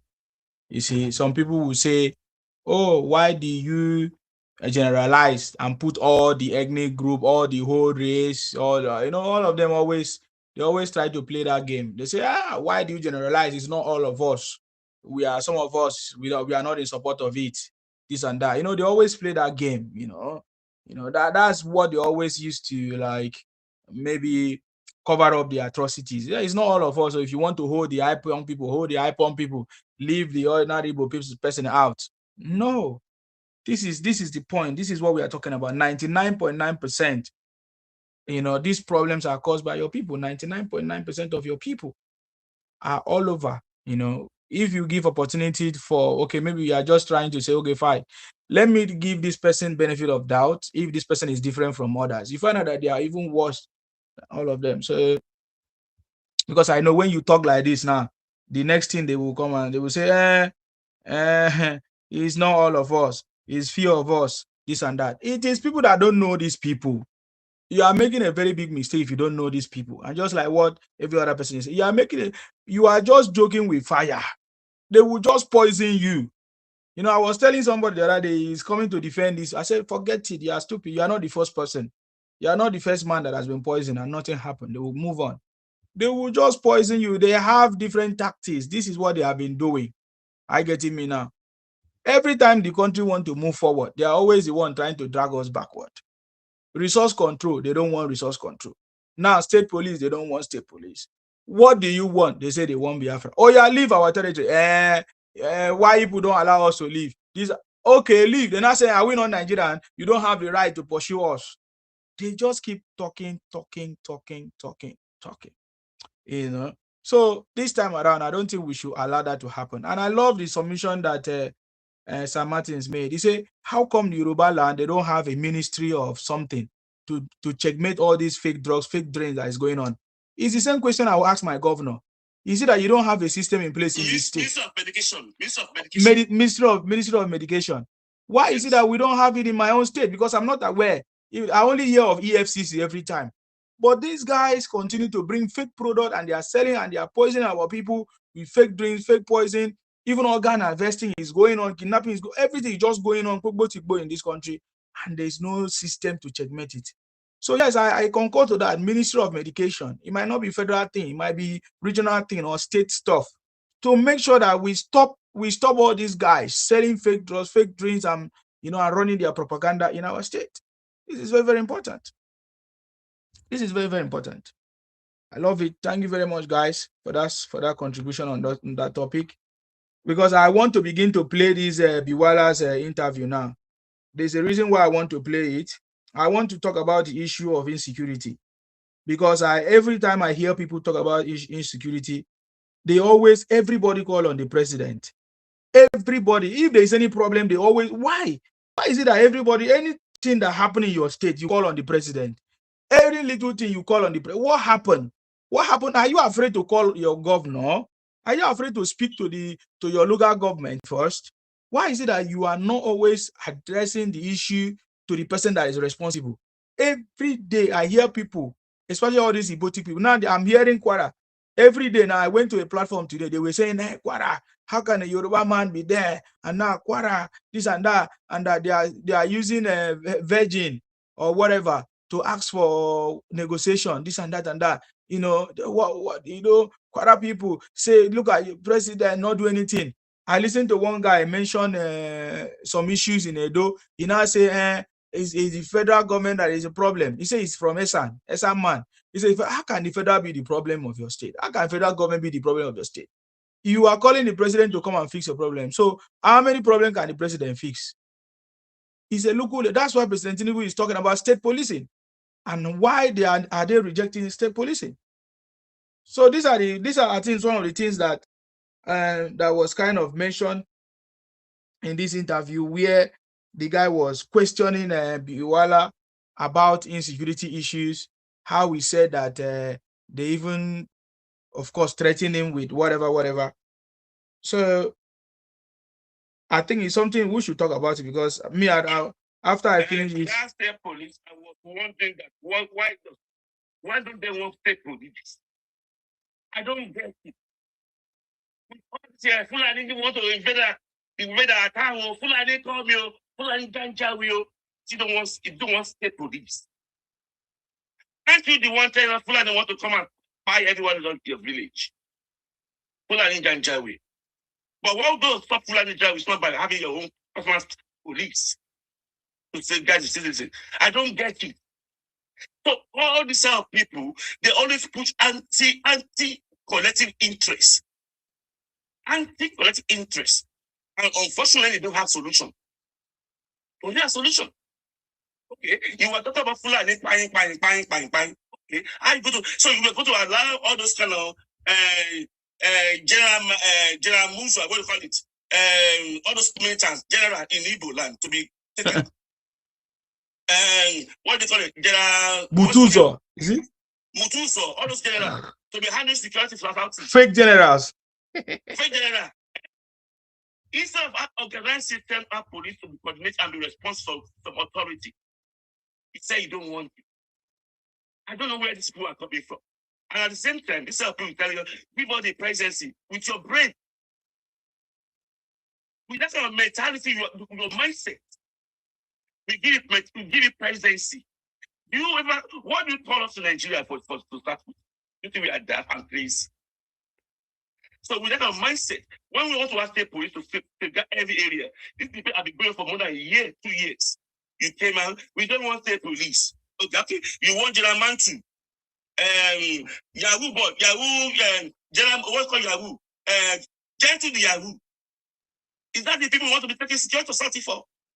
You people just know what you are doing about yourself. But my own thing is that they also have to live our life. Because I see what they are doing to Yoruba land. They are building colony in every Yoruba town. Colonies. Every Yoruba city. Igbo is building colony down there. Igbo town inside Yoruba city. Not only in Lagos. This is what you are doing. It's the agenda you are trying to plot yourself into Yoruba. They even need to down to 80 states. They're having Igbo. Because you want to attack us eventually. You want to attack us. So that's put your agenda. Put your agenda. You want to attack us. And you are even doing kind of marriage. You do every possible thing to appropriate what doesn't belong to you. And we will never allow it to happen. Believe you me. People like me will never allow it to happen in Yoruba land. We don't need an inch of Igbo territory. God forbid. But to think that you can appropriate having been shown generosity to you, our ancestors, who after seeing what you went through and welcome you back as a human being. So we want to pay your back with appropriating our properties. It will never happen, ungrateful soul. It will never happen. So I've seen that they even want to be building all the Yoruba land. Igbo on our land. On our land. And at the same time, you come and say, all this kind of shenanigans you are being Yoruba land. Mr. Martin. No, let me finish, man. With all those shenanigans you are doing Yoruba land, Nsima wants to give us something. Okay. Sorry. No, allow him to finish now. Sir Martin, go ahead. I'm sorry. I'm one kind of those privileges you have in Yoruba land. You see, I had the thought and audacity. Come on, Yoruba, split of them. If you want their land. You are deplorable human being. Your greenness has no limits. You are so selfish. You cannot partner, cannot share with people. It's only for you. If once I can tell you, it will never happen in Yoruba land. Thank you, everybody. Sorry, Nsima. Thank you. There's no problem. I love listening to your conversation because we have been consistent in what we are doing, so we understand what we are doing. So yeah, when I hear you speak, I understand that you are speaking from a place of understanding, and we wish that solution can come fast. Okay. So I just want to listen to some part of this interview because that is what the topic we wanted to address, and then we'll be able to analyze and give our own opinion if truly what this man did was actually to gather information or to interrogate, or what was the purpose. We'll find out what was his purpose. What do you want to achieve through the forms of questioning that he used, or the method of questioning that he used, you know. Okay, so let's just listen to some part of it. Hopefully we can finish it, but because it's long, it's almost 50 minutes. I'm not sure we can be able to finish all of them. They started by showing us a video of Donald Trump saying that Christian genocide, whatever, and then they showed us a place that was, scattered. I want to use the word scattered. And then Bwala, they showed us Bwala in that place, and they also showed Bwala shaking hands with President Tinubu and all of that. So let us listen to the introduction from Mehdi. Bwala. I'll challenge him on Trump's Christian genocide claims, the Nigerian government's failures to protect its own people, and whether President Tinubu profits from corruption. I'll also be joined. Whether President Tinubu profits from corruption. Why is the word corruption used to describe our government and Nigeria? Because these are carefully selected words. If President Tinubu profit from corruption, is corruption not in the UK, not in the US, not in everywhere? Have they ever made such statement? If the United Kingdom is profiting from the corruption that is going on all over the world, where almost every of our leaders from the Africa bring money and come and deposit in banks and buy properties in the UK. So I've never heard where they raise that kind of a question. Does the UK profit from the corruption happening all over the world? What about the US? So, that caused that for me, first instance, listening to that, my ears are itching already. That something, there's a conversation that there's a way they have already steered the conversation already. Okay.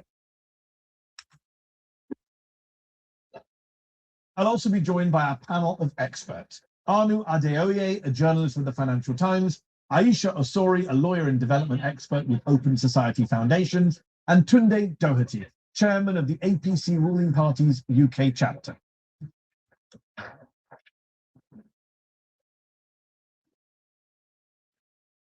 Which means this event was properly planned.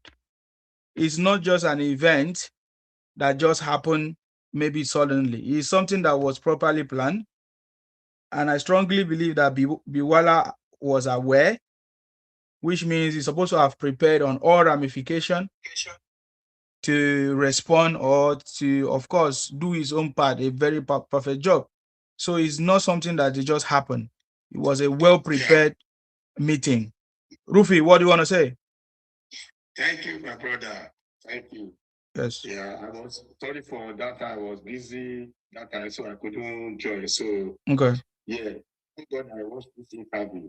Yes. Actually, when I was at home this afternoon, I just saw the capture on YouTube. I said, Bwala, let me even see this thing. When I watched the film, the whole cinema, I watched everything from the beginning. Like you said, it's a well planned. It's unfortunate that the way Nigeria was structured. My own view, I love Bwala. I love the way Bwala answered the man.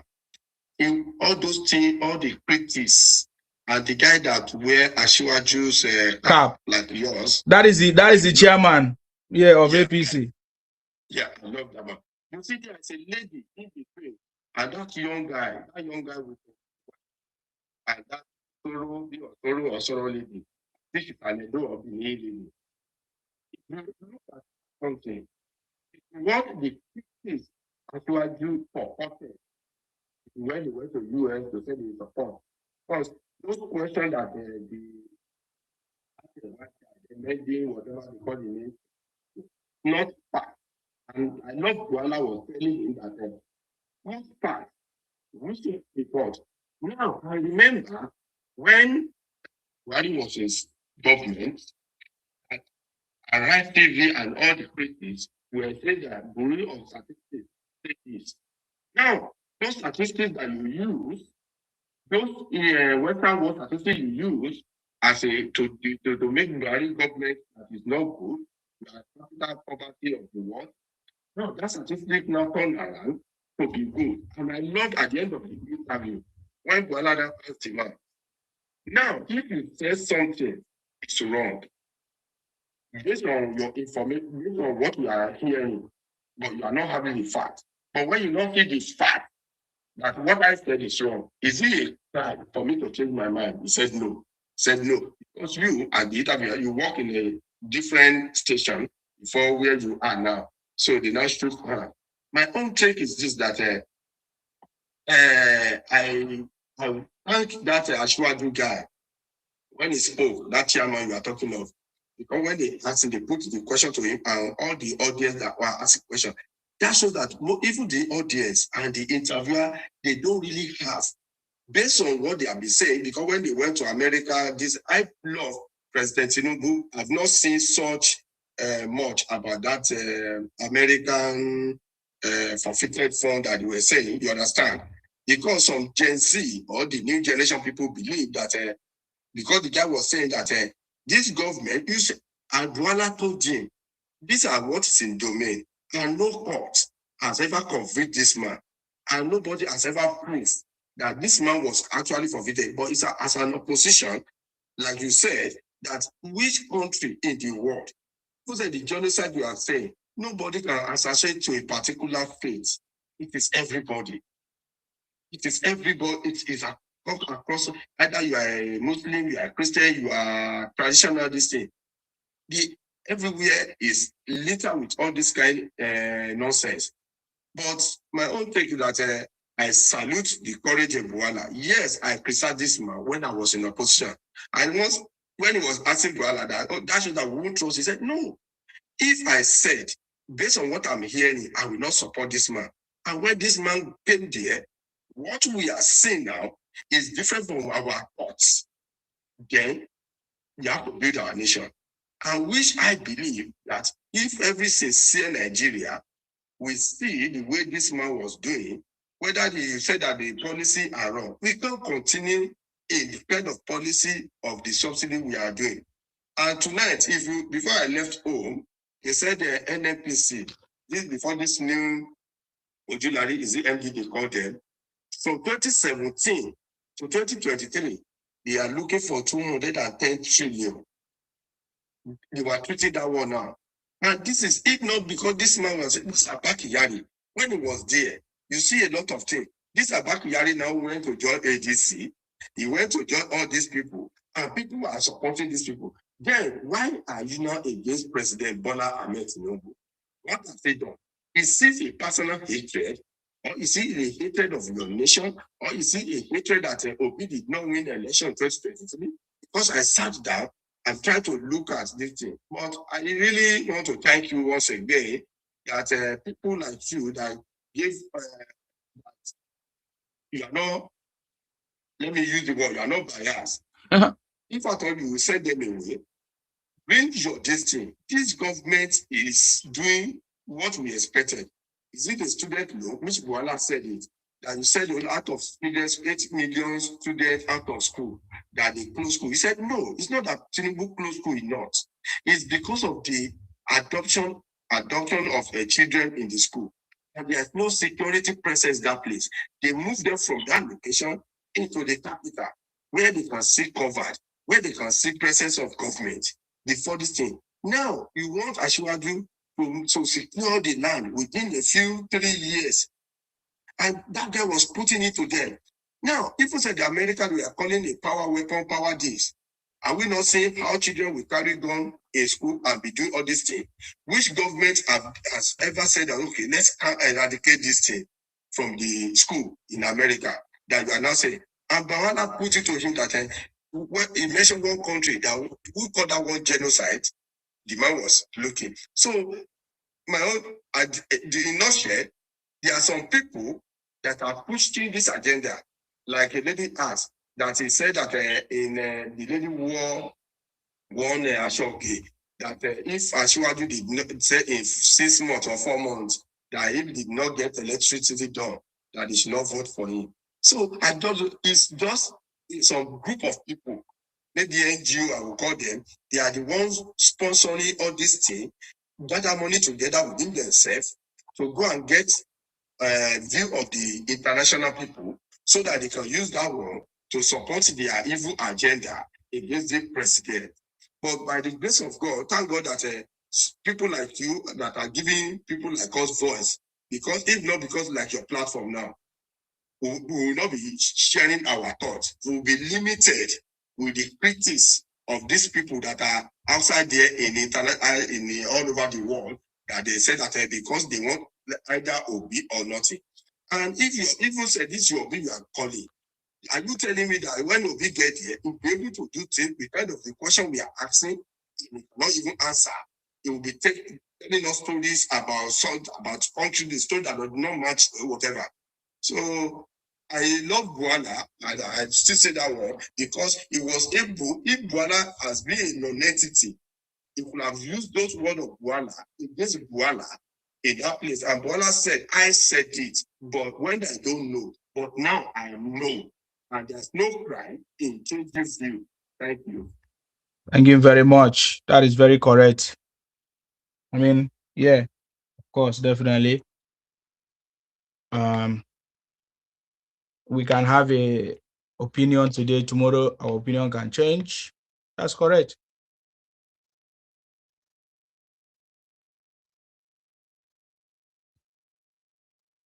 You know, he was interrupting Bwala many times, you know, with what he said previously in the past. So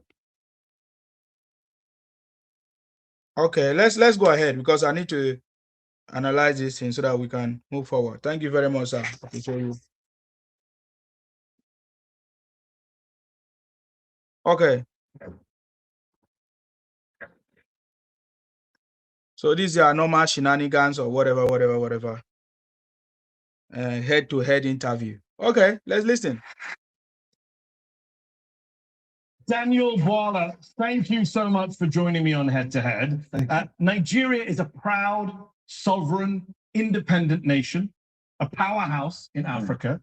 So why did you just let Donald Trump and the United States bomb your country on Christmas Day? The United States. Why did he make such statement? This, you see, you people say that this is an international journalist. He knows something, he's knowledgeable. How can he ask such question? And the question is asking, this is the first question. And this is the question that all those IPONG, Biafra, all those even opposition, all those guys, even in the north, all those people that don't like Tinubu right now, these are the things that they are saying. Even all this Kumi, whatever, that is the statement that Kumi is making, that they don't want America to come so that they can continue to flourish in their business, in their agenda, or even religious agenda. How come this so-called international interviewer is asking this sentiment that we all know that is spreading on social media? This is the propaganda that is spread on social media. I don't think we are going to finish this conversation, because there's a lot of things I want to say. I don't think we are going to finish it. Number one question, just like his introduction, how can he say that? How can he say he wants to find out if President Tinubu is profiting from corruption? That's a red flag. Mehdi of Jazeera, this is a red flag. How can you say a whole country like Nigeria, you talking to our president, asking our president, is he profiting from corruption? I've never seen you ask the Prime Minister of the UK, is he profiting from corruption? I've never seen you ask the Prime Minister of the US, is he profiting from corruption? Corruption is everywhere in the world. Even in this your media, there is corruption. Even in this your interview, there is corruption. Are you profiting from asking such questions, Mr. Mehdi of whatever Hasan, of Jazeera, or whatever you call yourself? Are you profiting from asking such, will I say, mere little question that ordinary propaganda that we are saying. We already know this is the propaganda. In case you don't know, maybe somebody have to tell you that the questions you ask are not based on fact. You are taking questions from the opinion of people on Facebook and social media, people that are on the opposition criticizing the government. So why did you choose to be so low to ask such question? Because it does not make sense. If I'm to ask question, I'm not going to ask that kind of question.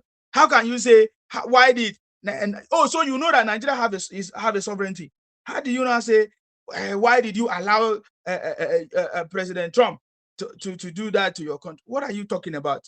It shows how stupid and how myopic Mehdi is. For me, in my opinion, that is what I see. That is what I see in my opinion, because you can't ask such question. And is it what people are applauding him for? I don't understand. You told us, you just defined it. You said Nigeria have the sovereignty. Okay. And then you now say, why did you allow Trump to come and do your country? It doesn't make sense. What is it what you people are praising as the best interviewer or debater? This guy is not best. It doesn't even have sense, in my opinion. Because you brought somebody to come and talk something different, and then you are busy talking about Trump. This is geopolitics now. And then you are now saying, why did you allow Trump to come and do your country? When you say you are intelligent enough as a journalist, it doesn't make sense. Does it make sense? That's somebody, that is a man that knows an Igbo man that just spoke to him and deal with them this way and get this to shame them. That is a setup. That interview was a setup. He is it Bwala thought he knew what he was going for. Well, they already prepared how they were going to trash him. Yes. That's what it is. He didn't know that they were going to trash him. He thought he was going for some interview, a truthful interview. He didn't know that he was walking into a setup just to ridicule him and ridicule our president and Nigerians and Nigeria. That's what this is. Set up. And the only person or set of persons that did it were the Igbos. They gloat at every downfall. I've never seen studies, nasty set of people like these people.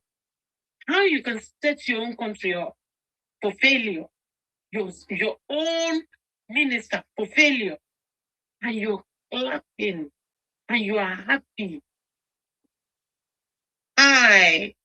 Now who merge us together? Man. Well, I'm gonna listen to the response of Bwala to that kind of question, because to me it does not make sense. From the beginning, I could have taken the center stage. You know me now. I won't even give you a chance to do that, to ridicule me, even if in your show. Rather, I will end the show. That's what could have happened. That is what could have happened straight up, because I'm already furious by you telling us that Trump, come and do your this. What are you talking about? I could have asked you, do you have sense? Like, what are you talking about? As a journalist, what is your level of understanding? I prefer that interview could have ended than for me to be there, because I will make sure that he wouldn't even have anything to say in his show. What's he talking about? Talking nonsense. That's true. That's true. That's what you can't try with people like Wiki. Exactly. Honestly.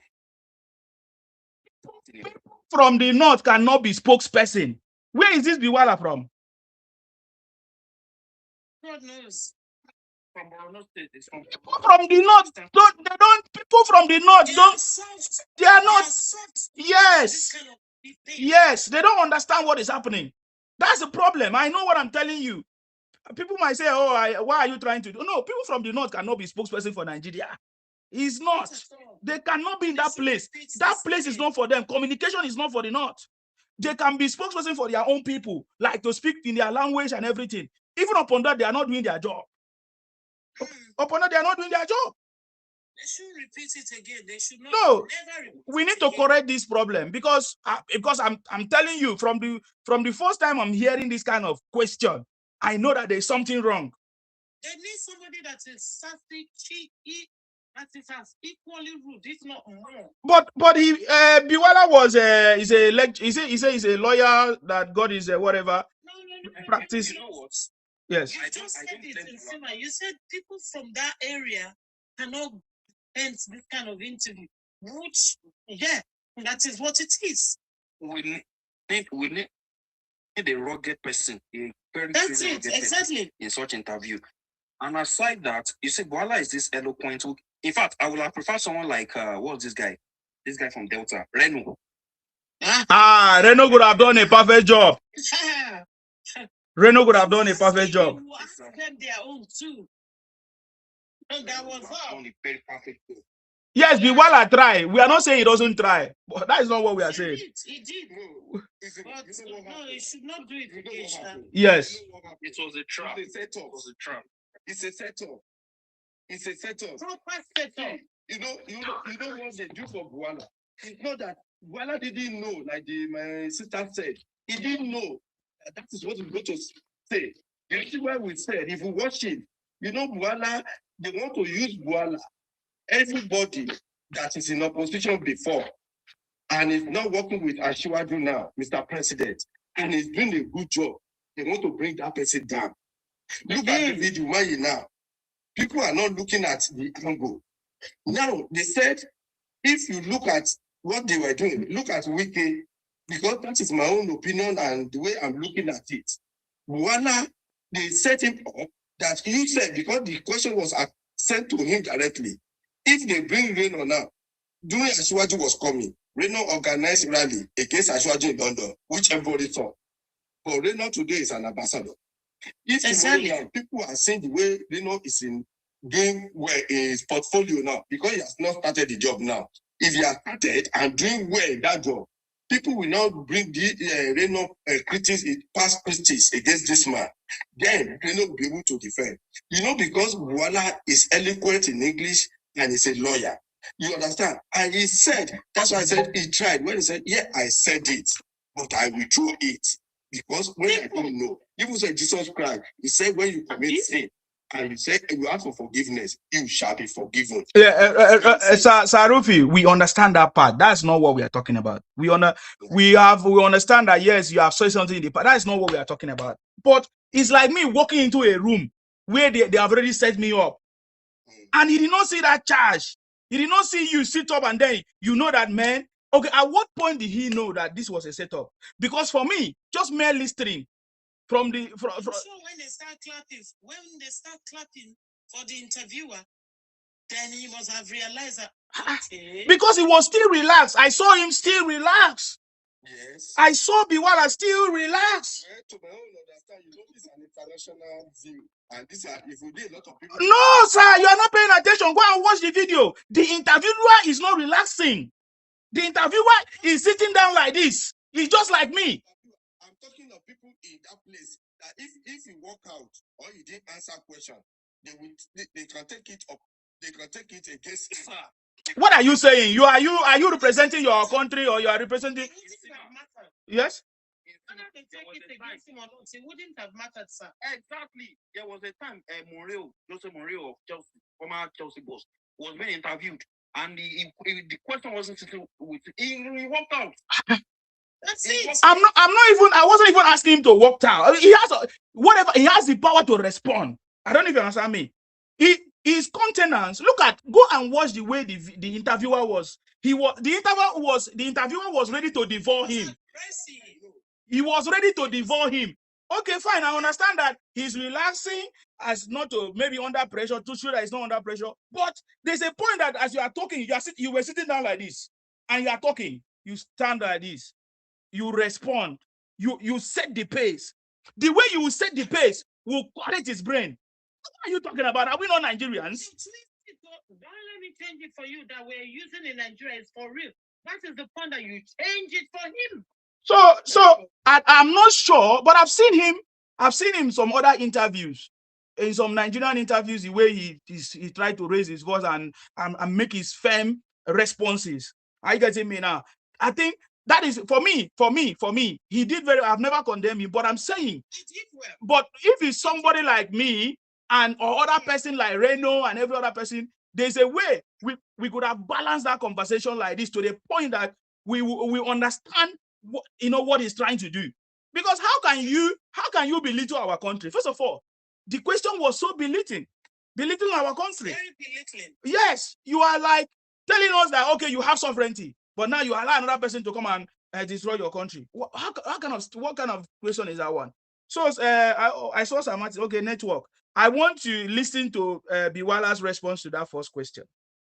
Let us see how we responded.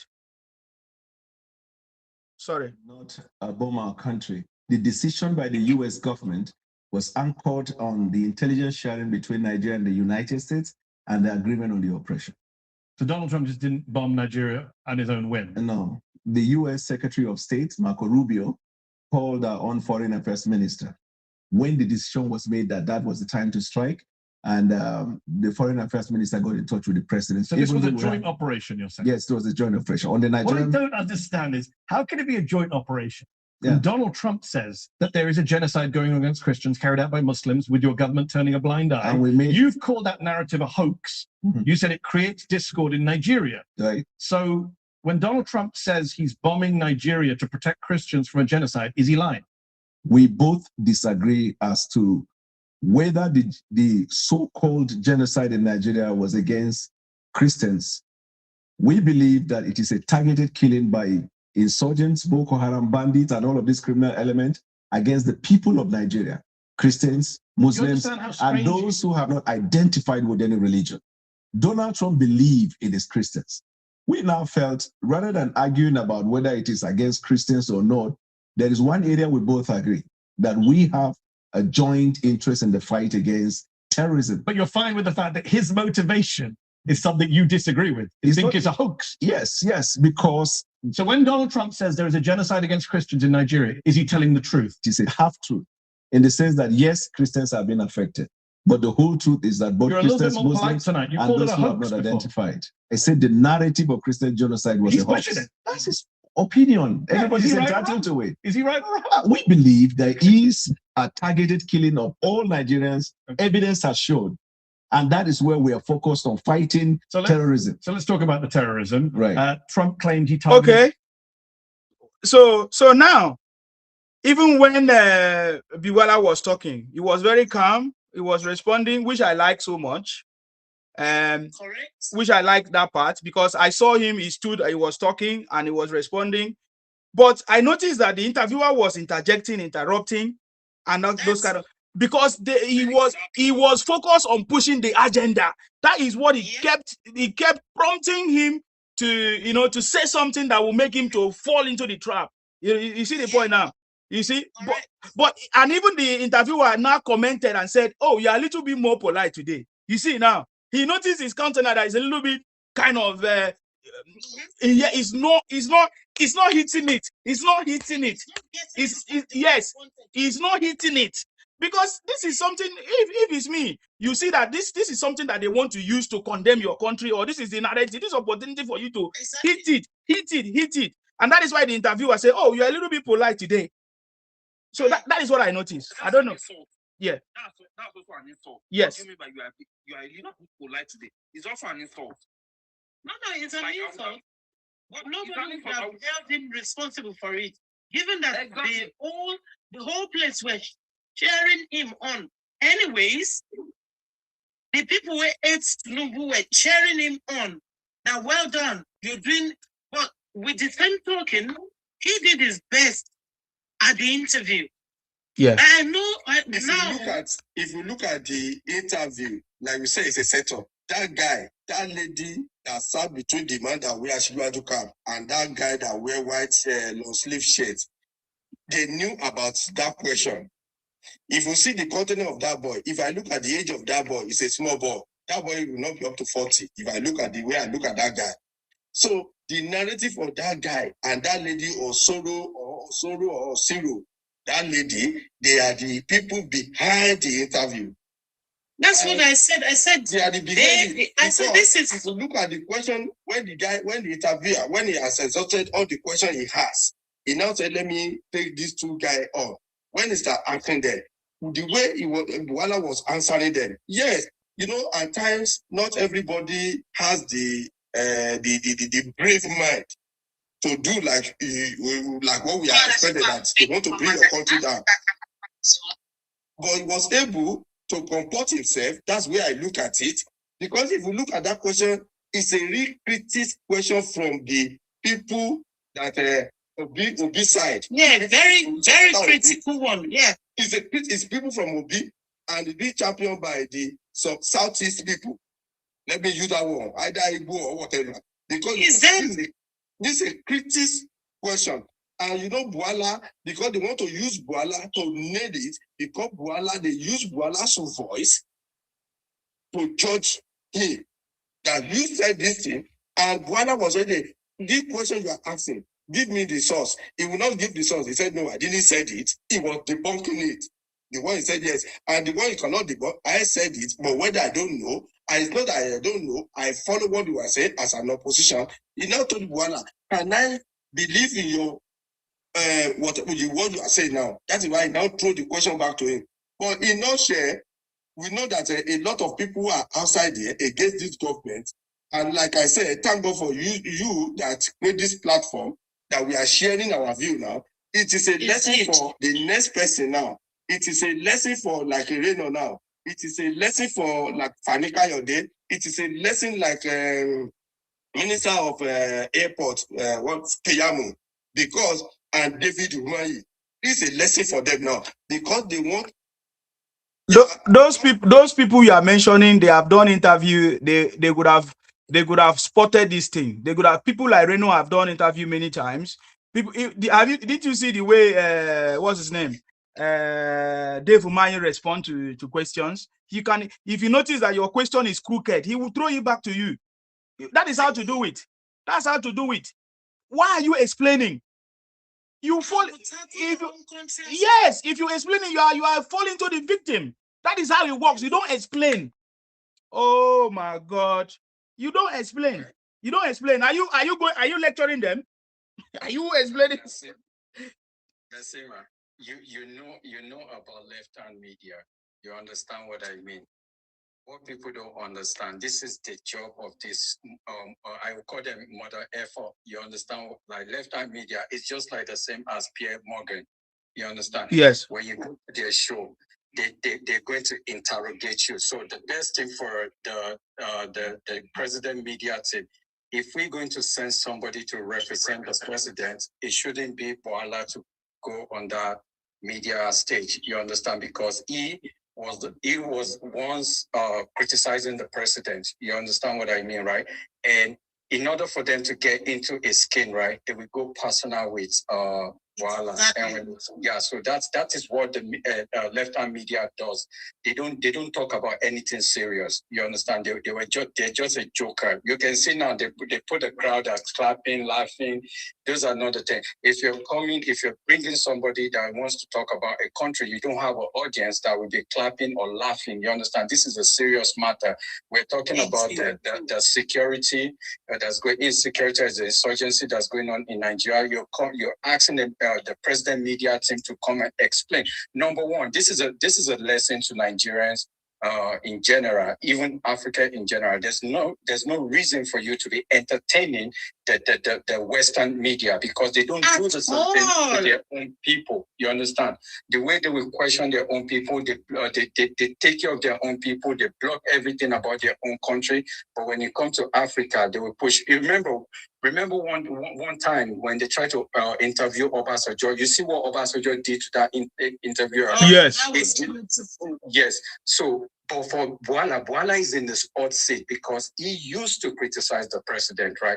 If he's somebody like, let me say like Ononuga right now, you understand? They don't have anything against to pinch Ononuga because they know Ononuga is a professional media. Bwala is a lawyer. You understand? Ononuga is a media person. It's going to be media to media. They're both professional in this area. But it's, you see, when they actually invite Bwala, the question was supposed to be on insecurity, economy, and I think there's one more that they were supposed to talk about, but I don't know. But to be The honest, policies, right? yes. The policies, yeah. Even him sitting on the hot seat, people, Nigerians are just making this a big issue. He did a wonderful job there. You understand? By responding to those kind of questions and the way he responded, he composed himself. That they want him to get angry. You understand? That is what they try to do. They want him to get angry because the kind of question that they train to him, going personal, if it's somebody else, that person will get angry and just say, you cannot even leave that seat. If you leave that seat, right, you already paint Nigerian image black. You understand? That means that everything that they try to put out there, you already validated that it's what is going on. Because remember, the person that's sitting there is representing the president of Federal Republic of Nigeria, is a spokesperson to the president. Correct. So is a media man. Yeah, is a media person to the president. So he cannot stand up. He has to answer. And I love the way he composed himself. I love the way he composed himself. Yeah, he just to add to that, he is very good. He I just like I said, I've said it before, but I'm feeling that there's something supposed to hit. That is the part I feel he did not do. But you said that he criticized the government before. That's supposed to be to the advantage. Yes, he noted lots of wrong things before. He said a lot of things to the government, and now he has seen the light. He has seen the light. So I feel he could have on that stage to the point that even people could have been clapping for him. If he could have said that, he could have made a statement like, if there was anybody that criticized this government, I was the one. But now I have seen the light. I'm now coming to tell you that what I was thinking before is wrong. But he couldn't hit it. That is my problem. No, that's it. Sorry, sir. One moment, sir. Sorry. You see, regardless of what Bwala says there, I'm telling you about, you know. Yeah. I understand that part anyway. Yes. You know all this left-hand media, right? They're crazy people.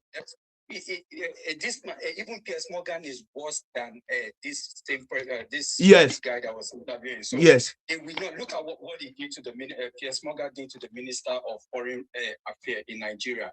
You can see what he did, the kind of stupid question. And we have a Canadian MP that was part of that interview that doesn't even know anything about Nigeria, and she's even quoting our constitution, misquoting our own constitution in our yeah. So you can see they don't know anything. I'm telling you, they give them a question. They try to get viewer. That is what they're doing. They try to get viewer. They don't interview it. They are not serious. And I don't know why Nigerians will grant an interview, like go there and there. I don't understand. What are you trying to achieve there? CNN is there. CNN is there. If you really want to bring people, will interview you very well. Instead, they will be professional in at CNN. Where BBC is there. You understand? Why would you go to a joke like a comedy show and you try to speak for the president there? To be honest, the president needs to caution his own team. You understand? Nowhere to we don't need a validation from all this Western media. We don't need it. We cannot be subordinate. It's enough. We cannot continue to subordinate to their own authority. That is why we continue to tell them, but they will never listen. And I think it's time for the Mr. President to call his own team to order and let them know that, please, when you're going out there to speak on my behalf, you have to be able to respond to every question. You not all these jokers or anything. We're approaching election season. There will be a lot of interview. People that wants to interview his own team, or they need to know who to grant that interview, because some of them are getting paid. If I tell you, the foreign media are getting paid to destroy the image of this administration. But they shouldn't give them chance to interview them, because they will come up with all this nonsense. Thank you. Thank you very much. I love that part. Thank you very much. Thank you very much. Okay, sir. True News, are you there? You want to say something, sir? Go ahead. I'm here, my brother. I salute you, please. Yes. I greet you, my very good brother. You're welcome. You are enjoying your vacation. Are you talking about the weekend? It's over. Yeah, go ahead. I mean, let me say this real quick. I'm a Christian, you see, and I remember there was somebody in the Bible called Paul, and it was originally Saul. Saul was his name, and it became Paul. There's nobody that has persecuted Jesus more than Saul. Exactly. John was the one who persecuted Jesus so much that he was he's second to none. He's still the only one that won that award. And later he became Paul. He became Paul. He wrote most of the book, you understand, in the New Testament. Because when he met on his way to Damascus, he saw fire. And then he became repented. He became repentant. You remember that story too. So there's nothing wrong in owning up that I was Saul. Now I am Paul. You understand? Because I have seen things that have surpassed me. This is why I like Reno. Reno said, I did my investigation and I found out that all those things were there. I went to Chicago State University and I saw that he actually graduated from there. So this is why I have changed my mind, and there's nothing wrong in people changing their mind. You understand? You see, another thing, my take home from all of this is that we should always be in the line of truth. Even when we want to criticize, let us be truthful. Let us not criticize based on it is me versus them, or it is, I must criticize them with lies. Just like your bingos are doing today. Tomorrow, they might have an opportunity to perform. And this guy, Azan, will bring them up. And they will be doing me because he's been criticizing on lies. Let us be honest. We want a strong opposition who can ask questions, but not opposition that wants to be telling lies. Don't criticize on lies. Don't say the road is bad when the road is good. Because tomorrow you can be put on the hot seat to come and explain yourself. Exactly. Bwala tried. He tried as much as he could, but he remember he also said some things that he shouldn't have said earlier when he was opposition that were not true. You understand? So he had to come and defend those things. He could do it. He had to deny that. No, I didn't say that. But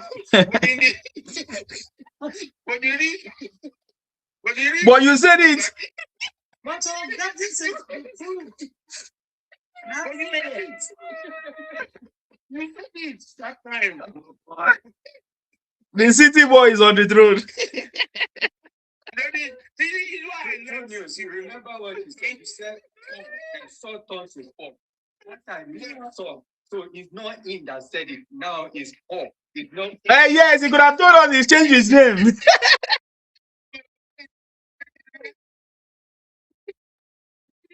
is why I love my president.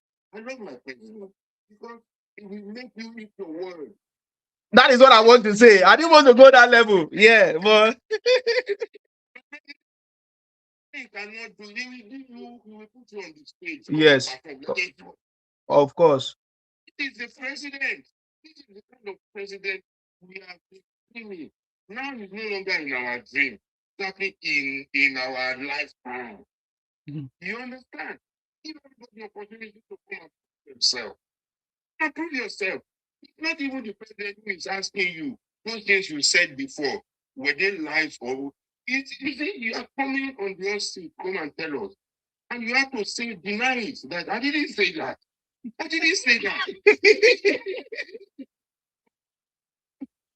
So my total take home is that let us be honest, even when we want to criticize the government. Yes.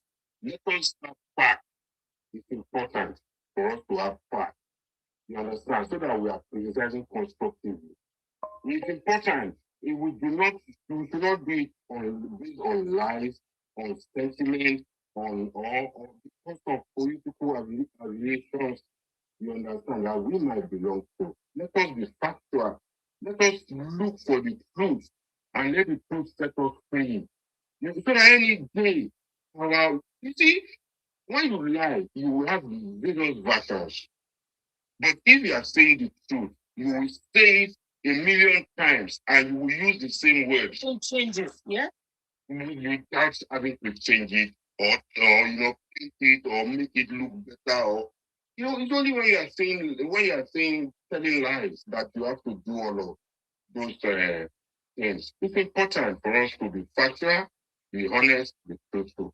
So Bwala tried his best, but the only thing is that he could have said, I was Paul, and now I'm Paul. I love that part. Thank you. Oh my God, where is that my clap? Ah, true news. I clap for you again. Now, wow. Exactly. That is the strategy that everybody's have always used. I was on the other side, but now I'm on this side because I can see better. Simple.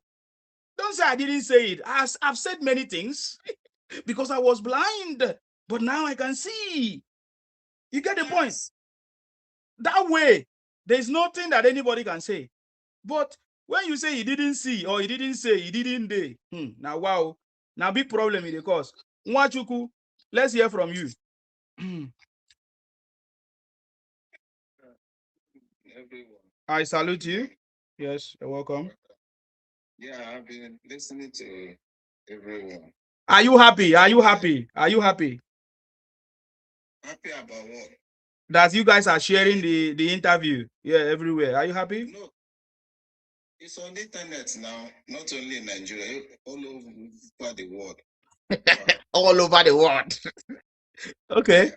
So the only thing I have to put my own observation. Yes. And some of us will come online and because of the fact is what is being taxed. Is it really happening in Nigeria? No matter the party, no matter the person in charge of Nigeria. And I think this is the pathway for solution to our problem.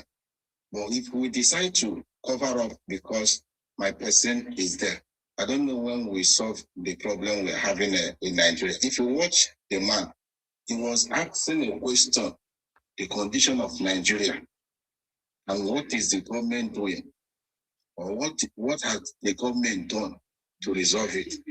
It's not even about Bwala or whosoever. You understand?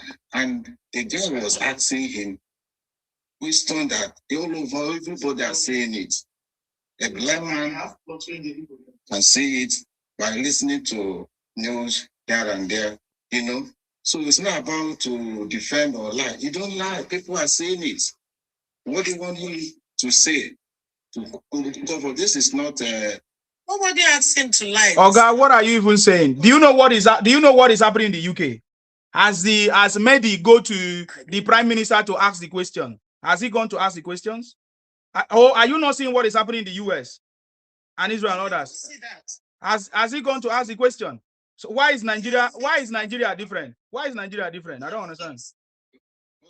Asking if our president is benefiting from corruption. And he's asking if Nigeria president is benefiting from corruption. What is going on between the US and Israel? What is that? That is the wrong question to ask any interviewer. Exactly. That is what I'm saying, sir. Sure. You say president is benefiting from corruption. Please, this is unprofessional personality. Oga, we are not understanding you. You keep talking nonsense. We are talking about this interview. Talk about the interview. We are talking. You are still Saul. Your name is Saul right now.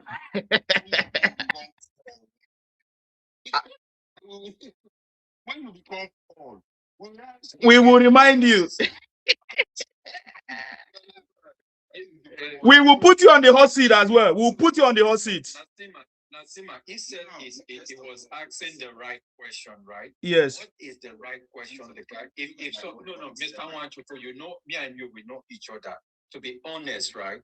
I think it's time for us to ask ourselves a question: what kind of country do we want to leave for the unborn generation, the generation to come? Because no. I'm talking to you. I'm talking to you because what you guys are doing is to damage the image of this country. Because when you now join the Westerner to go against your own country, it's shame on you. You understand what I mean? How come the West? Okay, how come you cannot set up a YouTube channel and go and call the media of President Trump, or the media team of the Prime Minister of Canada or Prime Minister of UK? How come you guys can't do that? Why does it have to be Nigerians? Why does it have to be Africa? Can I continue? Can I make my own point? And you said he's asking the right question. The man asks about he asks about Christian genocide. Mr. Anwachu, what is the definition of genocide? Can I make my own observation? Did I not say that it was the Igbos that are behind this whole nonsense? Okay. It just came now. They asked the right question. Okay. You are buffoon. All right. Serious one. All right. Accept that, please. No problem. Let me learn, please. No problem. What I'm saying is this. Anything that will damage Nigeria, these people will vote, they will be happy, they will be glad. Okay. Mad people then. No, not go. No, not just back on my back, no, not go. Because it's God. Tell us what is right. The question is that. All right. Are you done? Okay. So, listen to my own observation. I just said something. But what you said was not the observation of the interview. That's why we interrupted you. If you were talking about the interview, it could have been different. Please, can you stay on the interview, because I have a lot of things to do, and I don't want somebody to waste my time. Talk about the interview. Yeah. I watch it. I listen to that. Yes. If you watch very, very well, what the guy centers on is what we are experiencing in Nigeria. What are we experiencing in Nigeria? Listen now. No. You said we experience. Okay, it talks about corruption. Is the president benefiting from corruption?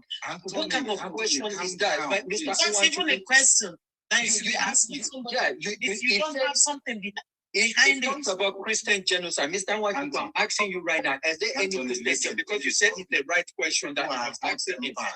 If you are hot-tempered, just calm down. No, I just asked you. He said you people are hot-tempered. You are taking us in a different direction. That is why we are. You are taking us in a different direction.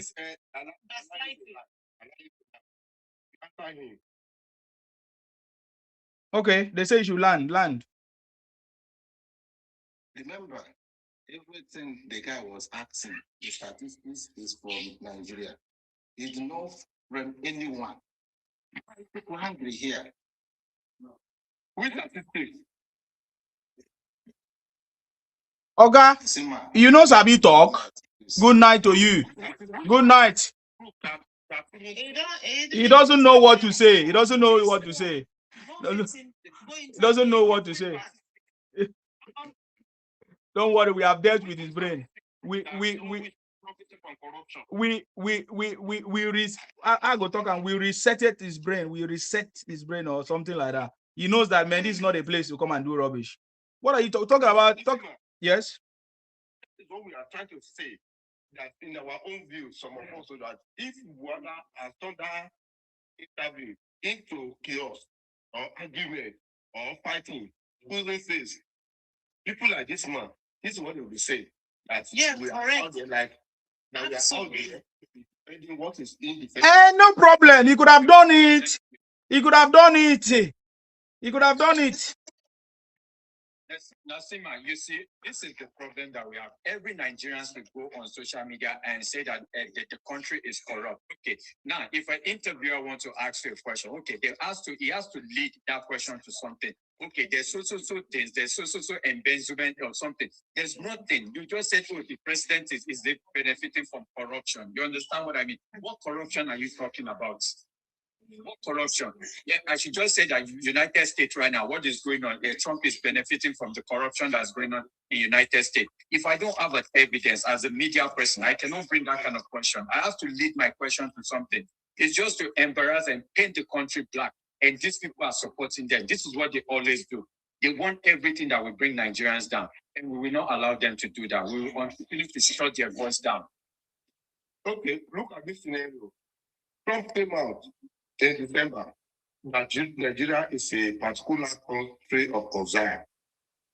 Now, those people that went to lobby Trump, pay money to get all these things, thinking that Trump will come, kidnap the president, or fight the president, or do whatever, they will be happy and put it obedient. That's the agenda. But when government now act fast, because I hear Baba Adeboye spoke that this thing that is coming, I expect government to act fast. And government act fast. Our the defense minister was there. They get whatever they want to get. They spoke with authority. The incident of December case. Now, when the wife of president now went for another program, I think it's a Christian program. Now look at what President Trump now said concerning the wife. Now people are now saying they are not saying that one, but they are saying the one that is negative. So now, and the woman did not speak. Even so, when the President Trump was looking for the woman in the crowd, they didn't even show us the woman where the wife of President sat. She was seated. So that is to tell you that these people, they have seen them. If our Bwala, the only thing I just say that I will not say that all these things you are saying is a propaganda from the critics and some political party. I give you this thing. This your interview and your question is not tenable. That's where I would use to. Yes, that's what I'm saying. When you notice the way somebody is doing to you, you should use your words, and reset their brain too. The questions was given to him, just like in everything. As well, yeah. Yeah, the question was, you can't just say you want to be a nice person. No, you can't win like that. Femi, and be smiling, especially because he has a different color. Femi, please unmute your. They mess them up. Yes. That different color, they mess them up. Exactly. When they behave like mumu, yes. Go ahead, Femi. Yes. Yeah, his problem actually started when he started lying. He shouldn't have lied. When he was confronted with the question regarding he wasn't able to eat, the issue of militia that he said was set up against him. He started. He remembered that he said those things, but because he lied, that's when his problem started. He should have owned up, just like Reno owned up that, look, I said all those things. However, that was then. Now I can see, okay, this is the real situation of things. Supreme Court ruled on some of these allegations, and they were found to be false. So he actually walked himself into that trap. Mehdir Hasan is one of the best debaters, in the world. So to win a debate against him is an Herculean task.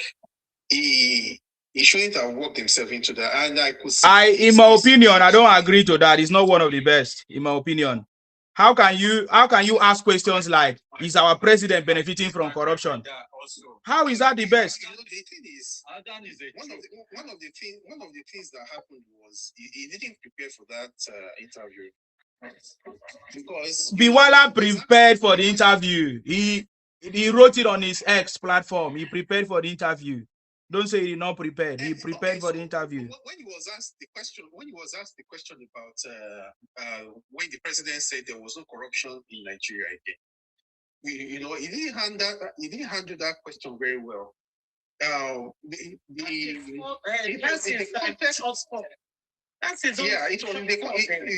president said that in the context of the forex exchange, that you don't have to know the CBN president for you to get foreign exchange in Nigeria. That was what happened then. But when he was asked, he said, "Oh, when was that? I'm not sure. Okay, maybe it will have to depend on the context, So he wasn't really on point. When he was asked a question about Bagudu, that's the budget minister, is the same thing. He was fumbling. He didn't know the right thing to say because, Bagudu was... he was alleged to I think he was alleged to have mishandled some funds when he was in US. So he was saying that, okay, that's the same person that you are chosen to be the budget minister in Nigeria. So what I'm, my brother, wait, there's no need of you going back up. It's not whether you get the question wrong or not. Who is he to try to find out? Is he judging us? Is he writing exam for us? What is he talking about? Who is the journalist? Is he writing exam for us? For what? No, it's not important. The point I'm trying to make is how Daniel himself positioned himself and responded, whether he knows the answer or not. It's not important. It's the way he handled the conversation. I don't know if you understand me. It's the way he could have hit the nail. If he doesn't know, he moved forward. There's nothing wrong. It's not everything that you are going to know now. There's a lot of noise coming from your place. It's not everything that you are going to know. It's not everything. You understand me? So if you say, because now I'm trying to pinpoint some things that you mentioned. You mentioned that Mahdi is one of the best. It's not. Why is he one of the best? By me just listening to him, trying to belittle my government, trying to belittle my president. Is that what makes him the best? How can he say that? How is my president benefiting from corruption? Is it only my country that have corruption? Is that what makes him the best? That's not what makes anybody best. You understand me? And then you saying that Daniel was not prepared. He was fully prepared. He promoted it many times on his platforms. He shared the link. He even after the interview, he even come and explain that, oh, look at what they discussed with him for the past 6 months. That they didn't talk about, that they didn't tell him that they are going to be asking him about his past. That according to journalism ethics, that they are supposed to brief him or whatever. All those stuff. So he was well prepared. There's a lot of noise here. Please, can you quickly? One thing with Mehdi is he makes sure he does his research. He does a very thorough research before he brings his guests on. So all those facts that he was confronting Bwala with, they were things that actually happened. You understand? There were things that he said. Those were the things that he was putting to him. That's what I mean by, before you can defeat him, with the facts that it's going to put before you, it's going to be difficult. That's what I'm saying. So you have to just be way ahead of him. Just like I said, just like all the questions he asks, even if I did not know anyone, there's a way I will respond to it. It's not, it does. What is it there? What did he do there? He did nothing. He was just trying to interject, trying to bully him, trying to make him to be uncomfortable, intimidating. That is what he did. Exactly. So there is nothing substance in what he did. Because what did he hope to achieve? He said he wants to show his skill. It's because he has not had somebody that is powerful and strong. He raised his voice. I could have raised my voice too. What are you talking about? Yeah, he just wanted to rattle him, and he succeeded in doing that. Exactly, because Bwala is from is a gentle person, kind of. Yes, it's not. We need somebody that will be able to speak. I know what I'm talking about. Someone like Reno. Yes. Someone like Reno. Yeah. That's what happened to him. Educated market woman. All those things that he said now, everybody forgot, except if you go back to the video. Yeah, so it was just for fun because it was a comedy show. Are you not aware? It was a comedy show. Why did you go to a comedy show? A comedy show. When he was working in a media house, that is when he's supposed to be there. Anyways, it was a comedy show because I saw people laughing. They didn't even understand what they were talking. That is why that's why he was trying to make it fun and interacting and all, so people will not feel bored. That's what happened. We know that we live in this country, and Bwala school in this country, in this UK. So you're supposed to understand these things. So we need to be sincere in this conversation to move our country forward. We are not joking here. Nagi, or is it Negi? Sorry, I don't even know how to pronounce it. Sorry. Okay, sorry. Go ahead. Go ahead. I clap for you, Femi. Thank you. Yes. See that environment where he attended the interview is intimidating. You know that interviewer told those audience, if you understand what I mean, it can be anything. And they will use somebody like him now to judge the rest of us that we don't have manners already. One lie, they will get it. No. All this, look, what he would have said, he would have held up to it. Look, and he did say something like that, look, I was there in the opposition. Stick to that. You understand? What does opposition do? He did respond. Go along with that flow. You understand? My duty is to demarcate, him so that my whoever I'm working with that time will have a upper hand. You understand? That will have killed the conversation. I mean, see, one thing they don't know is that when you answer too much question or you argue a particular question here, it brings more question. You understand? It brings more question. You have to understand that psychology. You know, so the way to kind of cut it off. Because you should be expecting. Yeah, you should be expecting. It's politics. Yeah, it's politics. It's politics, and that is what it was. You understand? Because he can't really confirm that he is the president is a job pusher or something like that. It's just to badmouth him.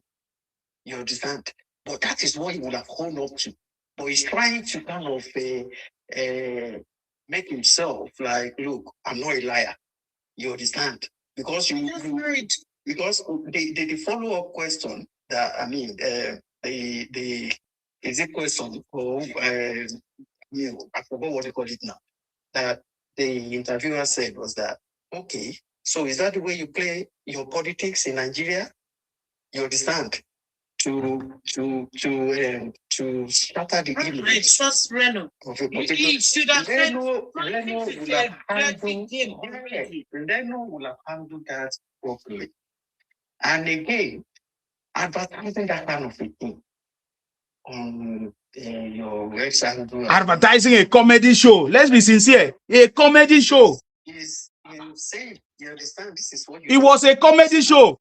He wasted our taxpayers' money on a comedy show. Where the question is going, you will have to understand that this guy is ready for me. He's got everything. The first question should have give you that kind of awakening that, look, I think this man has gotten everything I said during the election. You understand? Is it that you hold up to it, or you say it the way Reno has been saying it? You understand? I don't think he did worse than Reno. You understand? He didn't. But Reno today, hold up, said, look, I did this.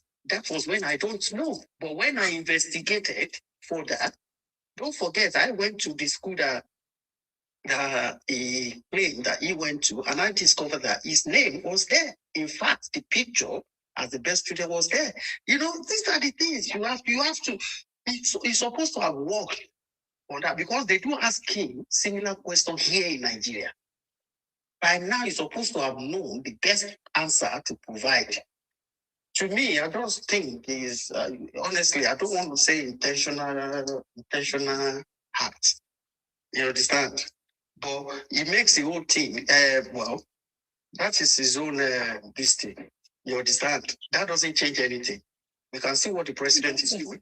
You understand? We can see what the president is doing. You understand? Or here's those that doesn't like the president that have their own supporter that they are rooting for. But as far as Nigeria is concerned today, Nigeria is on the right track.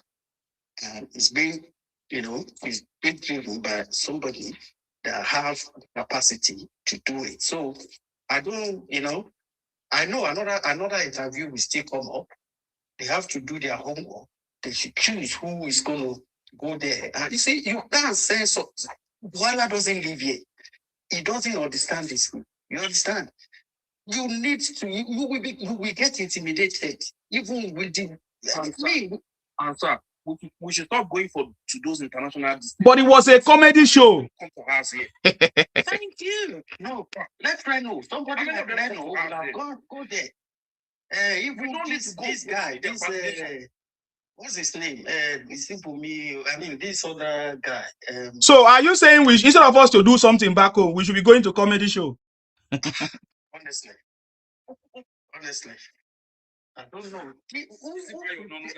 Was he invited or he did call for that interview? Because I don't understand. Both invited and gone for, we don't need it. How many of them do you see the UK Prime Minister come to Channels Television? Have you ever seen some pattern, right? I wonder. We don't need them. Exactly. Just like America does it. They have their own. Excuse me, sir. Just like America does, they have their own state media. Even in the UK, they do it. They have media. Like, they understand the power of media. The president is talking every day. The prime minister is talking. Every day they are giving updates. Yes. Can I just say, this is why. No. Can I just say this, please? Okay. And this is why it looks like they don't take us seriously. Because why would you give anyone chance to even bring you low like that? It is not right. We need, sorry, sir, we need to toughen up. We need to, at least a bit. We need to toughen up. All this, it doesn't matter kind of a thing, or lackadaisic attitude. We need to throw it away. We need to toughen up a bit. And we don't need to be bowing to this. Who are they? God bless We don't you. need to be bowing to these people's anything. No, it's becoming too much. We've done it since forever and it's not changing anything. It makes them look at us less. During election, we will go to Chatham House, go to BBC. For what? Nonsense. No, yes, we are the ones selling ourselves. You know, you are the ones selling ourselves out. Did you know that some Nigerians, calling themselves an association, writing to the House of Parliament?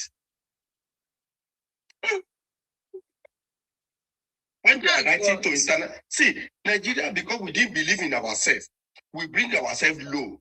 And that is why some people will be telling you, I will go abroad, I will go international observer. Exactly. This. And if we are the problem. And like we are identifying the evil people now. We know the people that are doing it. If look at the people that are interviewed today now. If about that Yoruba boy, that guy that wearing white shirt is a Yoruba guy. No, that lady, the other lady is an Edo lady.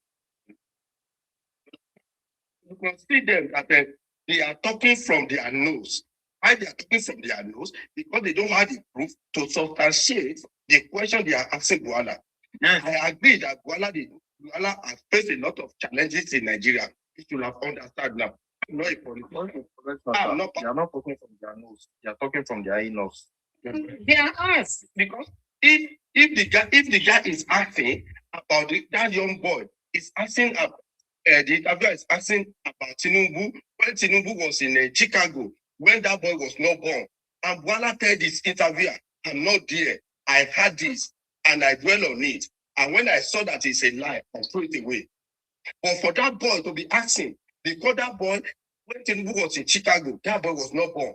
I can challenge the some small boy. That is the problem. The problem we are facing. Look at the people that are following the revolution today. The revolution today, they don't have anything about Tinubu that what people are sold to them. Like, look at when PDP. I don't want to be mentioning some names. When they were talking, they will say Tinubu is this, Tinubu is that, and that is what they are packaging. When they don't package such evil information, they will go to international because they say Nigeria will develop. Like you and I are talking now, they will be calling us dog of Tinubu. Tinubu has bribed us. I said, well, fine, Tinubu has bribed me. Do your worst. And that's why I'm telling people that 2027, what we need to do to governance ourselves now is a weapon. Like all this story that we are saying, 2027, when you believe in Ashwaju, when you believe that you are seeing what he's doing, go there, tell your people, canvass for him, vote for him, let him enter the second term, let the critics people go and help transformer. And that's why I tell people that if you think that you have crazy for your head, come to my road, 401 in Festac. That is where I will do my voting. That is where I register. And on that day, we will show ourselves. It's not about all these things. I can't fight international people if they are asking questions, but I can fight my Nigerian people because I will tell you that I'm not a dummy, I'm not a dollar in Nigeria. New Nigeria, in 70, I was in school. I know what Nigeria went through. I know what I went through as a Nigerian. Some people, I did other because their brother, their sister, associate. And look at what are they telling us? When PDP was in government, I want when PDP was in government, we know what they were doing. Look at the interview when they interview about the job, like we said now. The interview I was Andrew, I didn't remember the year they were when they asked who told him? Andrew, who told you? The people are living abroad, seeking asylum. Obasanjo told him that the people that are coming to this place, that they are hungry in Nigeria. The village people, they don't even know the road to embassy. Coming here, telling lies. The interview is there. Obasanjo is still there. So, it is our people. It is our people belittling us internationally. It is our people. And these people, we have identified them in this 2023 election. We have known the religion. We have known the kind of people that are doing all these things. And they are not using some idiot. Never witnessed any election, more than 23 election, to be telling me, witness a whole election, witness what is this man something that the news is made for you. What are you telling me? Which government have we not witnessed? Okay. Can I just say, sir? Yes, go ahead, In the ma'am. 60s, I watched videos of dignitaries from Nigeria coming. Is it the 60s or the 50s? I can't remember because I was not around, but I watched them. The people like him, shoulder to shoulder with white men. Tafawa Balewa, those people came shoulder to shoulder.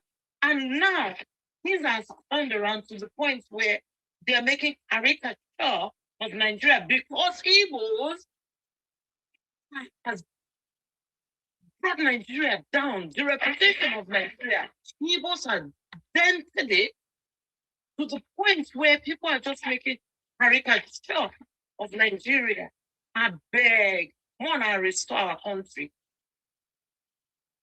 The ones that love Nigeria restore the glory of Nigeria, because watching and comparing those videos really infuriates somebody like me.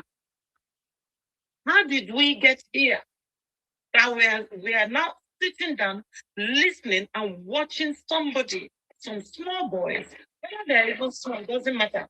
But it is the connotation behind the interview, the connotation of pranking us, of making news, constituting news and say, but Nigerians are these. Your government is benefiting from what the F is that? That is one thing these people don't. One thing we don't understand in Nigeria is that these people don't want us to kind of develop in any way. In fact, the more they keep us down, the better for them. You understand? And we have a group of people in the country, or from a particular region, helping them to achieve that. Because we are one Nigeria. To be honest with you, I think the solution, to be honestly, is either we go regional. Let everybody hear his father's name. Let us know who is who. You understand? So you can't come, and that is why I love what this man is doing. You understand? Now, he's devolving power to states. You understand? And I believe there is more that he's going to do. You understand? Maybe that's what they're scared of. Because they believe they want one Nigeria. They had one making the country, and they had one, but not in the country. It's just uncalled for. To be honest, it's uncalled for. Everybody, see, if you go abroad and go and do such a thing, you not only demarketing, they think they're demarketing the president. No, he's going to use his ATS because I know he's going to win. this upcoming, this 2027 election, by the grace of God, it will win. You understand? Evil cannot overcome good. You understand? So by God's grace, that was the prayer I prayed in 2023. You understand? Some people might be packaging lies, all because of the fact that they needed power for whatever reason. Let's know to them, because I don't believe that they need it for Nigeria progress.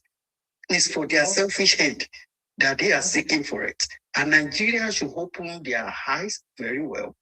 They shouldn't be cajoled or be deceived to think that they love them. They don't love them. Hear what each time those people go for interview, listen to what they are saying. It doesn't make any sense. It doesn't show somebody that knows what to run the country really entails, or even know the problem of Nigeria. They don't. Going to the market to buy corn?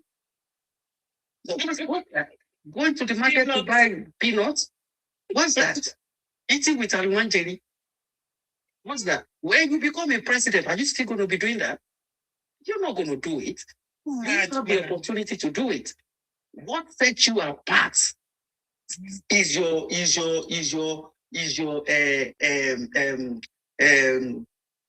manifesto. What do you want to do for the country? What are you going to change?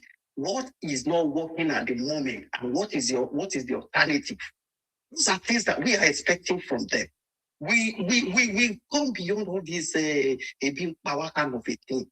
You see somebody with big belly telling us that he's hungry after you've embezzled all the money in Nigeria. You've been a governor twice, a minister. You understand? Twice. So what the heck are you talking about? So you just play on the intelligence of Nigeria. These people now see finish. They see Nigeria, and Nigerians put themselves in that situation because they're showing to them that they can't think. Everything in life that changes is applied to. It always comes with pain. And when you endure the pain, at the end of the day, you reap the benefits of it. This man has done it in Lagos. That is how they were shouting. Then people hated him. They hate him with passion when he started the reform in Lagos. Look at Lagos today. Lagos is a country, can be a country on its own. You understand? Better than some African country. Lagos can run itself without, if they don't remit anything to the federal government, they will run themselves successfully. Just like any country does. And this man, step by step, is doing it in Nigeria again, yet he seems not to want to cooperate with it. And thinking that the man, whatever thing you do, it doesn't affect him in any way. The worst that will happen is to go back to body. He will never suffer. It's made for life. You understand? It's made. So for how long are we going to be comparing one government against the other? Because for me, the way I'm seeing Obi or Atiku, I swear to God, and I can bet my life, if any one of them, God forbid, come to power, Nigeria will know. It's like we're setting ourselves back 20 years backward. That is what it is. And this international community, that's what they love. As far as they are coming into Nigeria, getting whatever thing they want, they're okay. They're okay. You understand? Look at what this man is doing. Look at the deal he's striking. Look at this. Look at the reforms. When people don't understand what is even reform, some people don't understand. That's why they take advantage of them. Ignorance is a disease. Let the Igbo people continue destroying the psychic of their people. But other regions shouldn't support them in doing that. We should be focused All these alternative argument that they are bringing out, okay, the government said we should tighten our belt. Are they tightening their belt? Those people that are in the corridor of power, none of them are poor. To get to that stage, you must be rich initially. You understand? And if somebody is hitting from where he's working, it's a gradual process. All these things will be resolved. All these avenue whereby people are stealing money. It's a gradual process. You can't arrest everybody. It will be cleared up. Let's follow processes. We're not saying people shouldn't criticize, but when you making your criticism, let it be what do they call it? A balance war. Not the criticism you make out of hatred. Maligning people's name. For us, I swear my life, I've never received any trouble from any politician, but what I want is the progress of that country. And what I say this president is doing is doing the right thing, eating the right notes, and none of the opposition can come against what he's doing. What provides is he's doing it. They can't provide alternative solution. No, I don't see them doing that. You understand? So that is why the result to going to market, pricing a back. The whole Peter Obi, you see a poor woman, you buy granite from her and you still pricing it. Were you telling me you're trying to claim being prudent or being wicked? That is wickedness of highest order. Wickedness. It means when you become the president, you will only focus. And what you'll be doing is a way to steal all the money. That is why he's working alone.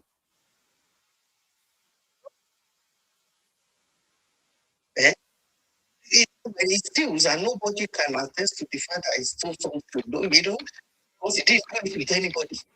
He find a way to steal it. He's the only one that people don't say. You know, mostly, like the interviewer, you know one thing, like I said, like isn't like on this platform because people like our voice will not will just be in delusion and they will be destroying the nation. You know the question they ask about Ashwaju, Lagos. But people didn't see the way you explained Lagos. You know that boy, I still refer to that boy that wear that white t-shirt. You know when the interviewer asked that Tinubu is corrupt, now Bwala asked, how did you know that he's corrupt? He said that is what they said to tell you that they wrote it for that man. Now Bwala now said, did you know that this President Bola Ahmed Tinubu is working at international conglomerate office? He said, where? It's now Mobi. He said, is that where he makes his money? Can you imagine? The interviewer and the people that wrote something, they don't know the history of Tinubu. The one they knew, the fake one they knew, and the one their parents or their associate told them about him. Because when I look at him, somebody that work in the Mobi Ezra, interviewer as a white man, you don't know. You don't do your due diligence about the man you want to bring down. It is the Bwala that was telling that he work in a Mobi and he make his money. Now, if you are not, do you make his money? Because you are trying to relate it to whatever that happened in America. But forgetting that Nigeria, if you want to go government like my brother said here, when they were talking of Lagos, high school in Ijebu, I used to come to Lagos. We know how Lagos was. When some people say, no, you got to build Lagos. No, somebody might start a project, somebody will finish it. What we are talking of, is there a continuity in Lagos since 1999 that Ashwaju take over Lagos and we are seeing it? That is what we are saying. But the critics and the other people are not seeing that way. So our point now is that people should try and listen, look at it, forget about critics and do the needful, and let's move our nation forward so that we can match the international community. Like students know now, some people they don't know. One of my auntie I called in Nigeria today, before this night. When I called out my auntie, I asked her, my auntie, I said, he now said, do you know that our neighbor that passed from First Act to Shagopedo, I think, Lekki side, he said he did not vote for Tinubu in 2023. But if you see the coastal road, that the guy did job, that this coming election is going to vote because that place has opened. It's a 1-bedroom that he went to when he left First Act to build in that place. You understand? So that is what we are saying. When you see what he's doing, then you join the train. So that is my submission. Okay, thank you very much. Let's continue. Targeted, quote, ISIS terrorist scum. Right. And every camp got decimated. But a lot of investigative reporting on the ground shows that few, if any, combatants were killed. Some bombs landed in empty fields. A local leader in one of the districts said, the same militants we knew are still there, loitering around our communities. No, there were killings of terrorists. That's not what local leaders So I can call local television that testified. Arise News did, Channels Television did. Okay. So there was the killing of you're not on the terrorists in that ground with place. respect. No, I didn't. Al-Haji Bunu, who's a traditional ruler in the district, says, we saw no dead bodies, even where the bombs fell. Those are his words. No, because the bomb didn't fall in the town. It was at the camp, that enclave, where they gathered. Are you okay with having the Americans bomb Nigerian people's homes? I'm not aware of that one. You're not aware of Morenike Saka, who said, I began to scream for help. I had to crawl my way out of the room. The missile tore through her apartment building, according to the Washington Post. How about Musa Soliu? I was in my room. I was buried under the ruins. I don't know how to restart my life. My belongings are destroyed. Houses were not destroyed. Are you telling us that Nigerian citizens are lying about being bombed by the I US? am saying that the military operation that was conducted on that day was targeted as terrorists, and we hit them. You have a history of not hitting terrorists and hitting civilians. You know that, right? Your country. I'm not aware. Oh, well, on December 21st, the Nigerian Air Force said that they handed over compensation to people who were hit in an accidental airstrike on Christmas Day 24. Do you just bomb every Christmas? When I went? Christmas Day 2024 and Christmas Day 2020. We'll take it up with the Nigerian Air Force. Tinubu came to office in 2023. The situation has worsened in your country. You have a mixture of militant groups, you have bandits, you have clashes between herders and farmers. We also have Nigeria is now of foreign interest in Nigeria. Nigeria is now the 5th deadliest country in the world. Are you proud of that record?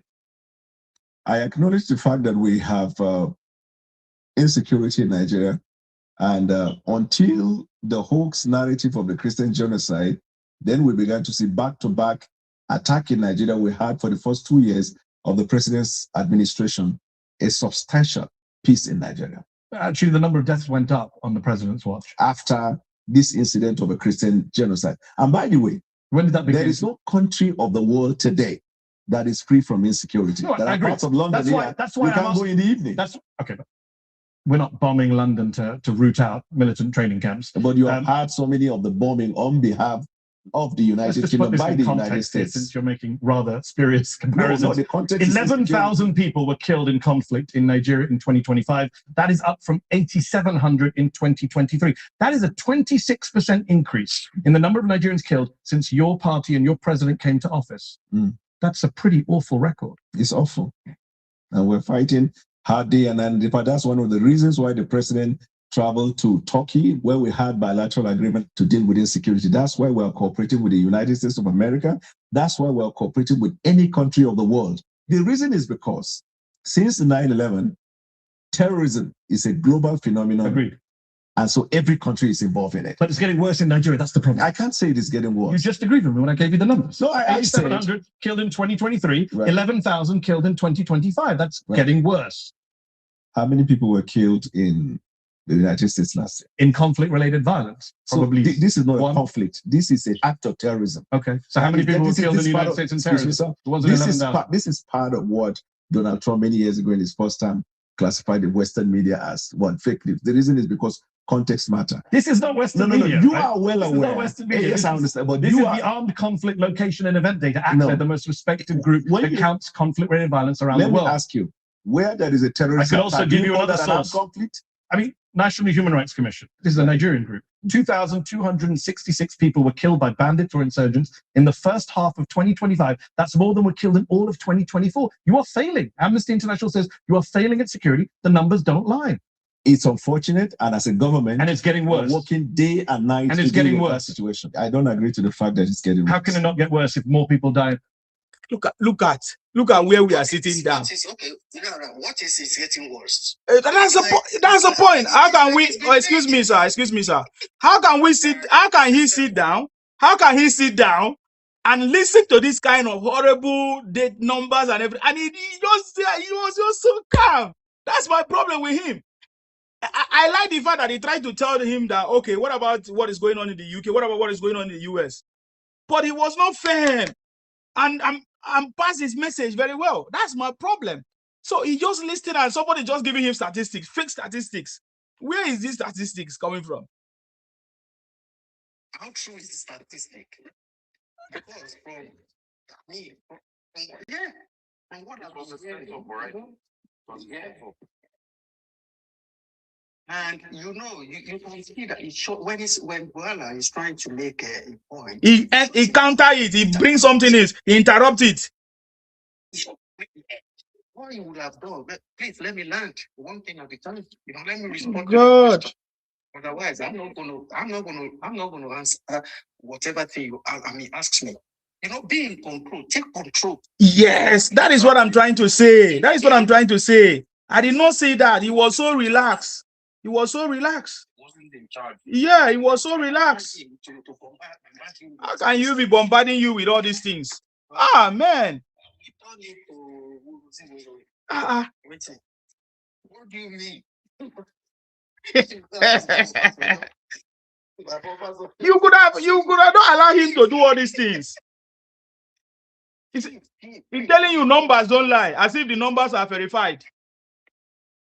Dayo, if you are free to speak now, we move. Yes, so yes. Greeting to everyone. I salute you. You see, on that interview, the only problem I have with Bwala is that he allowed this man to take total control of that interview. Exactly. He's the one doing the interview and he's the one doing the narrative, which is wrong. Bwala could have, shut him down. Look, let me speak and let me give you a response to whatever you have said. You not allow me to give response. You can't. Yeah, why did you bring me here? What do you bring me here for? Exactly. Yeah, exactly. And see, another part of the interview that I totally disagree. Totally disappointed with Bwala. Number one is that, look, I have said so thing against the president in the past. I even said so many things that are brutal and appalling against the president in the past. And that was a political gimmick. Because when we are in campaign, everyone is trying to demarcate the opposition. Opposition, and we are going to demarcate the other candidates. I have said this. But later, when I discover the facts before me, and then I realize that all those things I've said are not true. So if you have just shut it down on all those issues by confronting it that sometimes you have said this, sometimes you have said this. Those response that Bwala gave was not satisfactory to me. He was not, and he has debunked some of those things on the media houses. He could have pointed out, say, I've said this thing many years ago. Look at it, man.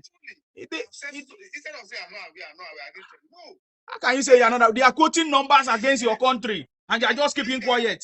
How can they be quoting numbers against your country and you're just keeping quiet? Exactly. He has his own part. That is why all these Nigerian politicians, when they're on the other side of the realm, they talk anyhow. Majority of them. But in the near future, when the table turn, they begin to find way to deny it. Yes, I've said it during the campaign. The giving to the market other candidates. That's why I said so. But I later realized when the facts are being presented to me, I discovered that all those things I've said are not true. So that's why I come back to him. And even when he met Mr. President, Tinubu doesn't have any grudges against anybody. Even before you offended him, he has already forgiven you. Because he has said it several times that I expect anything, I expect everything, and I expect nothing for anybody. And he has no grudges against anybody. That's the kind of person. Tinubu have a larger heart. I'm telling you, forgiving people that have wronged him. Look at Aregbesola. He commoner. See what he's doing to him. See what he's doing to him. See what Aregbesola is doing to Tinubu today. Aregbesola of all people. Even when the legal election against him in Osun, it was Tinubu who funded the case in the courts. was able to win that case. Now, look at Alegbesola today. That is human being for you. That is human being. And I think another thing that I think might be going on in Bwala's head is that, look, if I say, okay, well, I said this because of I said, okay, how do you want us to believe what you're telling us today? You understand? I know that's I know that. I think there's a way there's a way to shut my body down. Yes, I've said it. You admit because everything's on the internet now. I've said it, and this is the template. This is the reason why I said it for so time. But I now discovered that all those things I've said are not true. So, and I've met the president and I apologize to him. People. Have you ever seen anybody that I've never wronged in life? Have you ever seen anybody that I've never said anything like this? I wonder. They're all human people.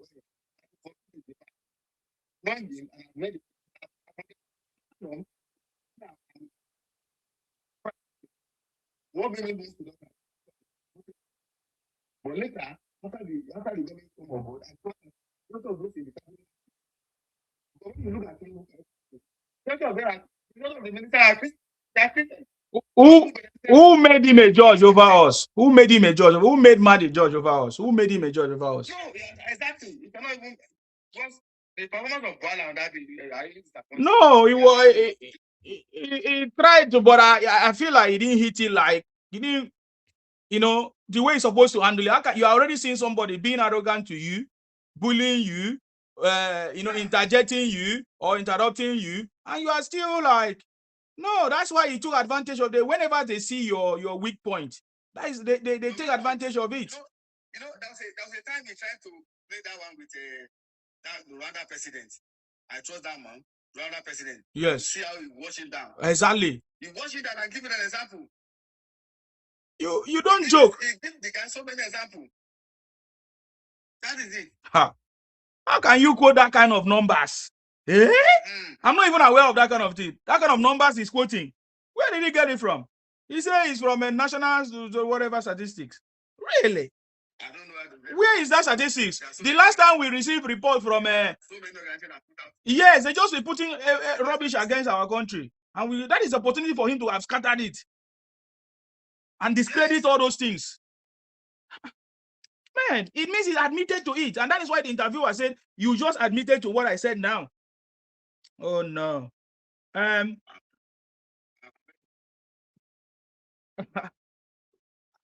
Joy, are you there? I salute you. Really listening to you. This man is here. See, first of all, he would have used a reporter. You know what that means? To counter every false claim that guy was bringing out. He has a lot of opportunity to counter it by using reporter to prove or to counter his false claim, inaccurate and false and inaccurate and invalid claim. If I was there, to be honest, I would have told him straight that he's a bully to his face because he's asking him questions, all right? And he's just calm. You understand? Your body posture, the way he was sitting there, he was so calm. And the man was coming to him, back. And you are sitting there smiling. You would have gone to him face to face. Now, he would have used their own in-home statistics on gun crime and whatever thing that is going on. They use statistics to face him. Now, Sima, that guy was giving a false statistics. It's false. So what that guy Bwala would have done was that, tell me exactly where you got that statistics from. Those numbers are not adding up.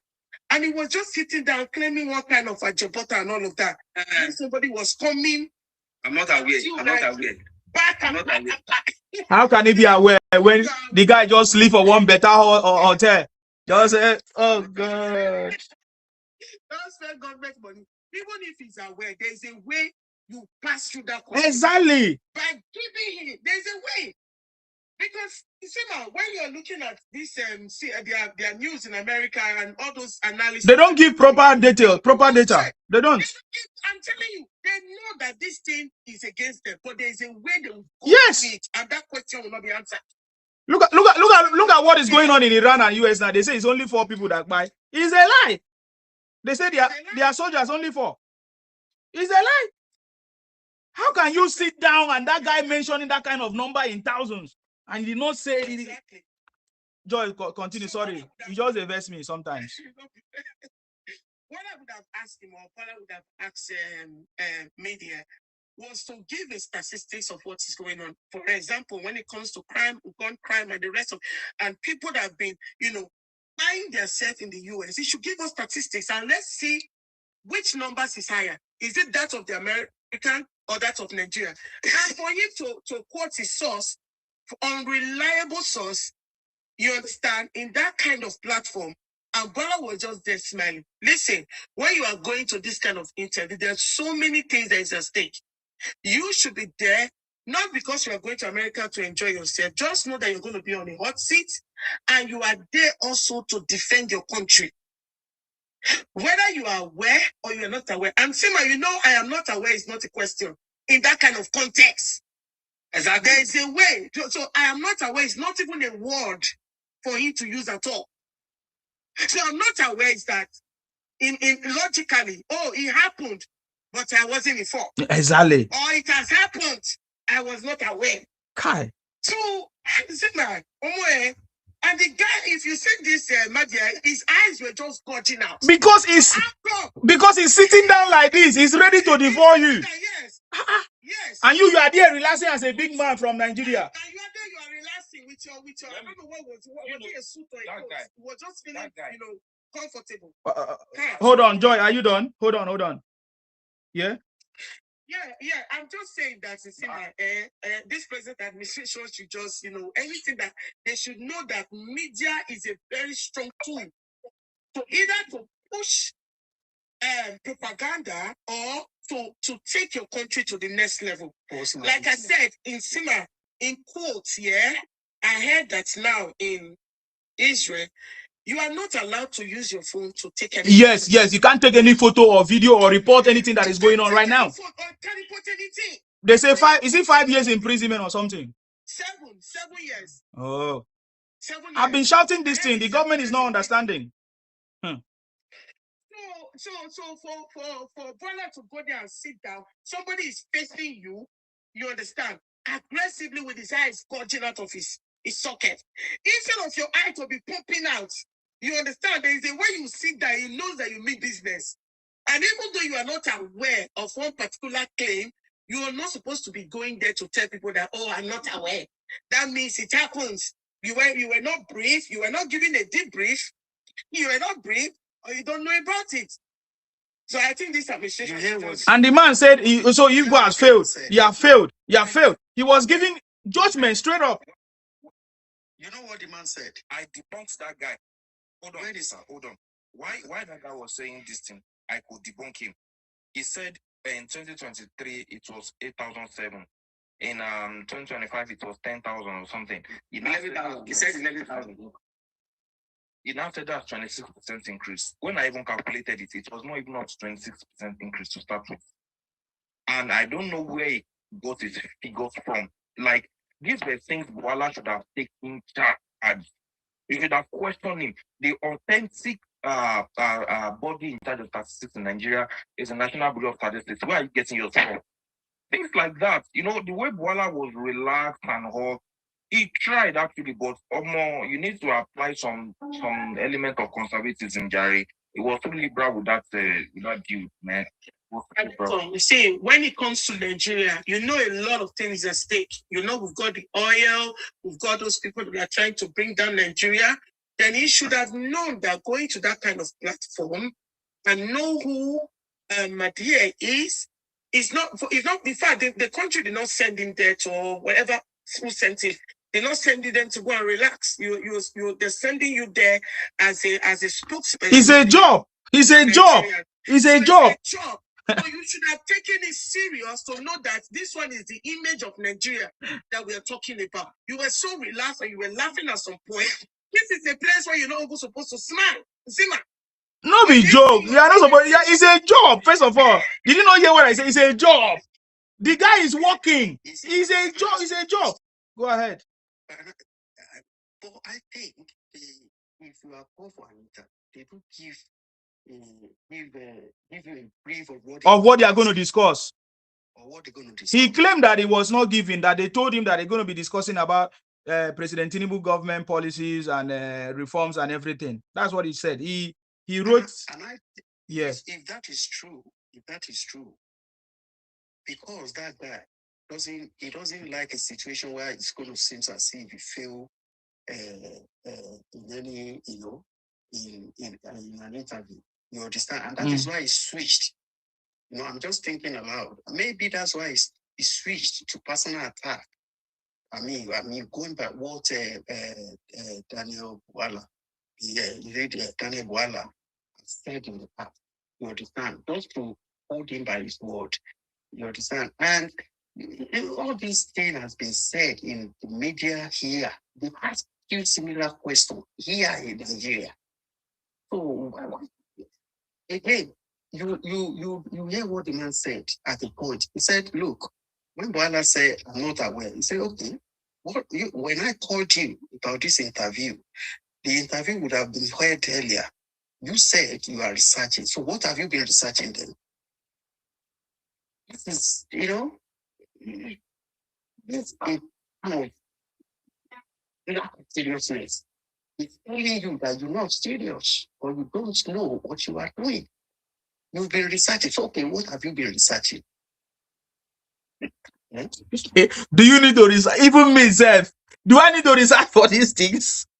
Oh my God, what are we talking about? You can imagine likely questions. Oh no. I don't know. Yes. The policy of the government, we expect increase in the ways of insecurity in the country because the president has created so many enemies. There are so many people that wanted to bring down the government, like people that benefited from free subsidy, people that benefited from this introduction of exchange rate. Some of them are not happy. They are looking against the country. That is what I'm saying. He was not in charge. See, they want us to return to the status quo. Yes, he was. So just to change the government. So those are the factors that contribute to this high rise of insecurity in the country. And most of this act of terrorism act is happening on government space. These people come to a local area, villages or government area to attack innocent people.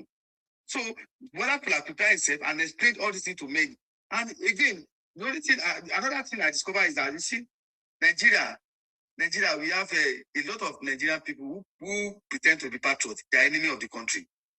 I'm telling you, most of these opposition people that are screaming to take over the government, they are working against the country. They want to bring down the government by all costs. They want to justify for Nigeria to vote for them so that this is the reason why we want. And they are the people that are the architect of this insecurity.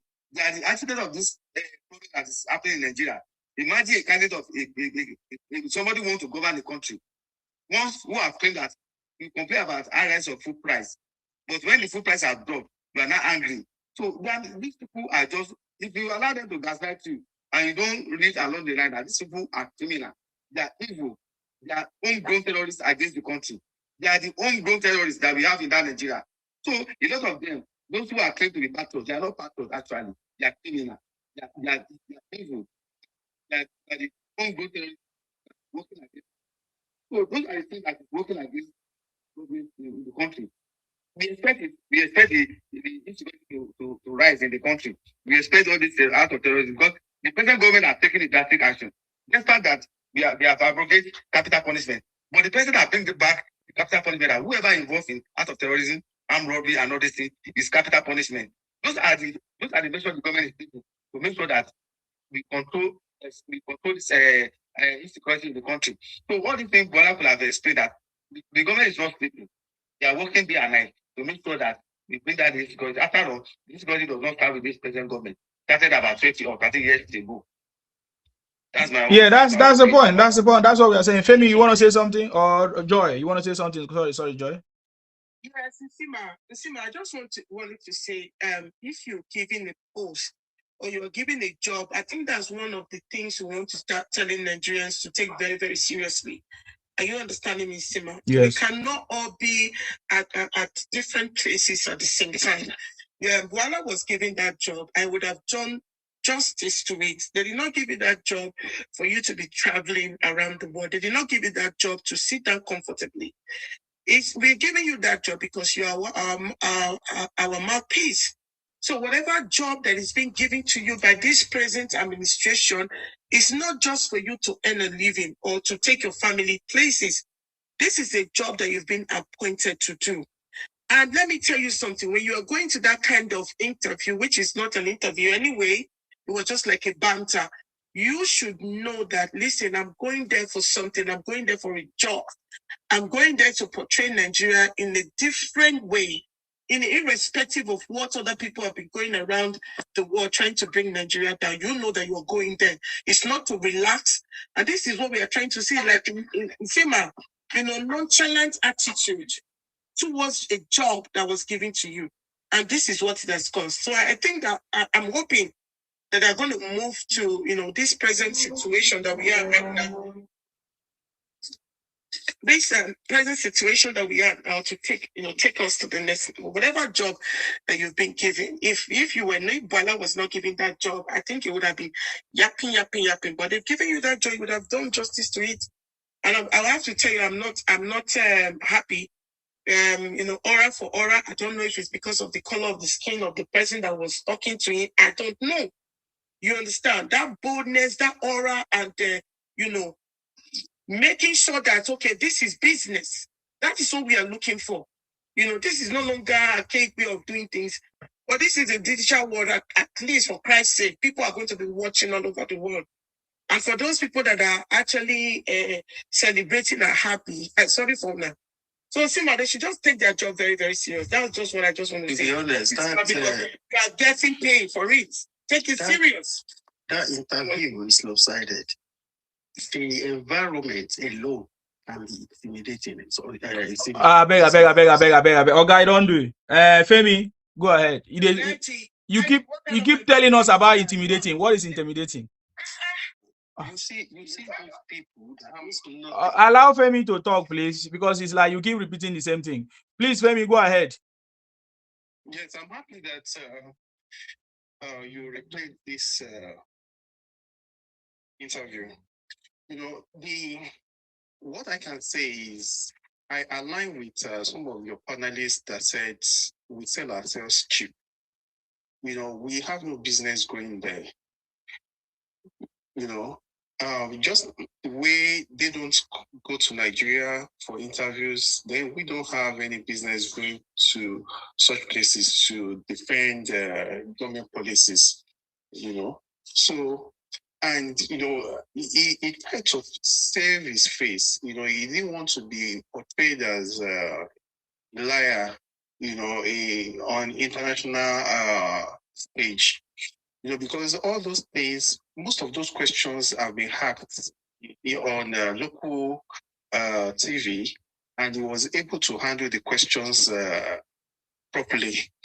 So for him to have gone to such a place and he was fumbling, in the first place, Mehdir Hasan will not even give you the opportunity to sell whatever you want to sell, because his main aim of going there was to sell the government policies and the current government achievements. But, he wouldn't even allow you to say anything. That's the kind of person he is. He's been a debater all his life. He always winning debates, even in Harvard. So his strategy is asking a question before you even get your thoughts, before you put your thoughts together, he's already firing at you another question. So I think Bwala thought the best way to handle that kind of person was to calm down. But you don't calm down for such a person. I think he should have, he was using that strategy, it wasn't working, then you should have changed your strategy, So by and large, I would say he mesmerized him. That was a poor outing. So I know he said that there was going to be another time, but I doubt if there's going to be any other. Who is going to give him money to travel again to go and sleep on a hotel and come and relax? Nengi, I don't understand why you say he was intimidated. That kind of thing was intimidated. How? I'm confused. This is a man that have been very outspoken before. So what makes him intimidated? Can you explain? No. I think this is on an international stage. Mm-hmm. So he didn't want to hold up. He didn't want to put himself out there. He didn't want to be seen as a liar. But all those things were lies. Why are you? You should have. Hold on. Can I hear from Nengi? Because you see this video now. How are you going to delete this video? How are you going to remove this video from internet? Did you watch the audience? Did you watch the audience? Did you watch the way each time that guy asked questions? Yes. And Bwala says something, they just laugh. Because Bwala is not answering the question. That's the point. He's not answering the question. That's why. He's not answering the question. That's a problem, sir. You are not getting it. That is what I'm saying. Can you imagine me? In that kind of place, sir? Can you imagine me in that kind of seat? Yes? Let me give you an example. When BBC want to mesmerize the Rwanda president, you see how the man shot her down? Yes, I saw it. The answer that any African country ever colonized any country, and you are saying you don't have value system. Who killed 5 million people in Congo? Who amputate over 3 million people in Congo? Is it not Africa? Is it not the Western country? Is it not the local of Belgium? Do you people ever offer apology to the African continent over 100 years of slave trade? The man was very angry. I'm telling you. And the BBC, he just shut up. He never talk again. Isima, sorry, I'm just really mesmerized by the fact that our arguments here, some of our arguments are really, really funny. That we want to bring out to buttress the point that he was in Harvard and he has been winning every debate. And Nigel said the crowd were laughing and international. I don't understand as a Nigerian. What have we not seen? What have we not seen? Even when growing up, people will put things on their head and be hawking the whole world. So what have we not seen? Even though when they are laughing, there are some things you will say to stop. Everybody shut up. They will stop laughing. Everybody shut up, but they saw the body language. Joy, sorry to cut you. You know we're in this country. They understand body language. They look at your eyes, your eye contact, your body language. They saw it. They knew that this man is not fit for this platform, for this moment. Joy. Yes, I saw. Let me make an example. I saw a video where I think we used it as a case study in school then, where Chimamanda actually said she wrote a book about, I don't know, there's a story she wrote. And after launching the book, that a girl came in in America, and she launched it in America, and a girl came in and said, "Oh, what a shame that a man will marry two wives. What a shame." And she said, "What a shame that in the UK in the US that they practice agege." And that girl was shut up. Now, Chimamanda also went to I think in France, and I think the person that was actually interviewing her asked her if that book was in Nigeria. Like the way that she said it was as if we in Nigeria, we don't read. So she said, "Do we even read these books in Nigeria?" Chimamanda was like, "Wow, I'm really, really ashamed that in 2013 or 2012, I can't remember anymore." And he said, "At this time, you're still thinking in your shallow mind that Africans or Nigerians don't read. That's a very shameful thing." And at that time, that interviewer just shut up her mouth, as you see her, she was blushing. There is a way, forget about somebody that was winning Which winning? Debate in Harvard and all He of doesn't that. There is a way, just like the way that Rwanda president said, there is a way you give them what they have done in the past. And they will respect you. They will respect you. They will respect you. He knows. So what are you talking about? I don't want us to have this And- inferiority complex. Even it's really, really painful. And he has been there before, Piers Morgan. He has already been to that kind of interview before, Piers Morgan. What are you talking about? Yeah. So Negi, I don't understand why you are fighting for him now. He said he was ashamed of the people. No. You know, well, no, that's a bad outing. Confront them with the Whatever it is, even the day from the day of, won't be itself, to be honest. We need to kind of, We need to understand him for a job. If you understand that he was on a job, because the way he was looking, if he was here, they will sack you a long time because they will look at your body like they tell you, why were you so relaxed? Yeah. you know that we never experienced this kind of insecurity in Nigeria until they bring down the coffee in Libya. Because most of these fighters in the Sahara, they migrated towards this west of Africa. Mm-hmm. They utilize our military as coming to the country.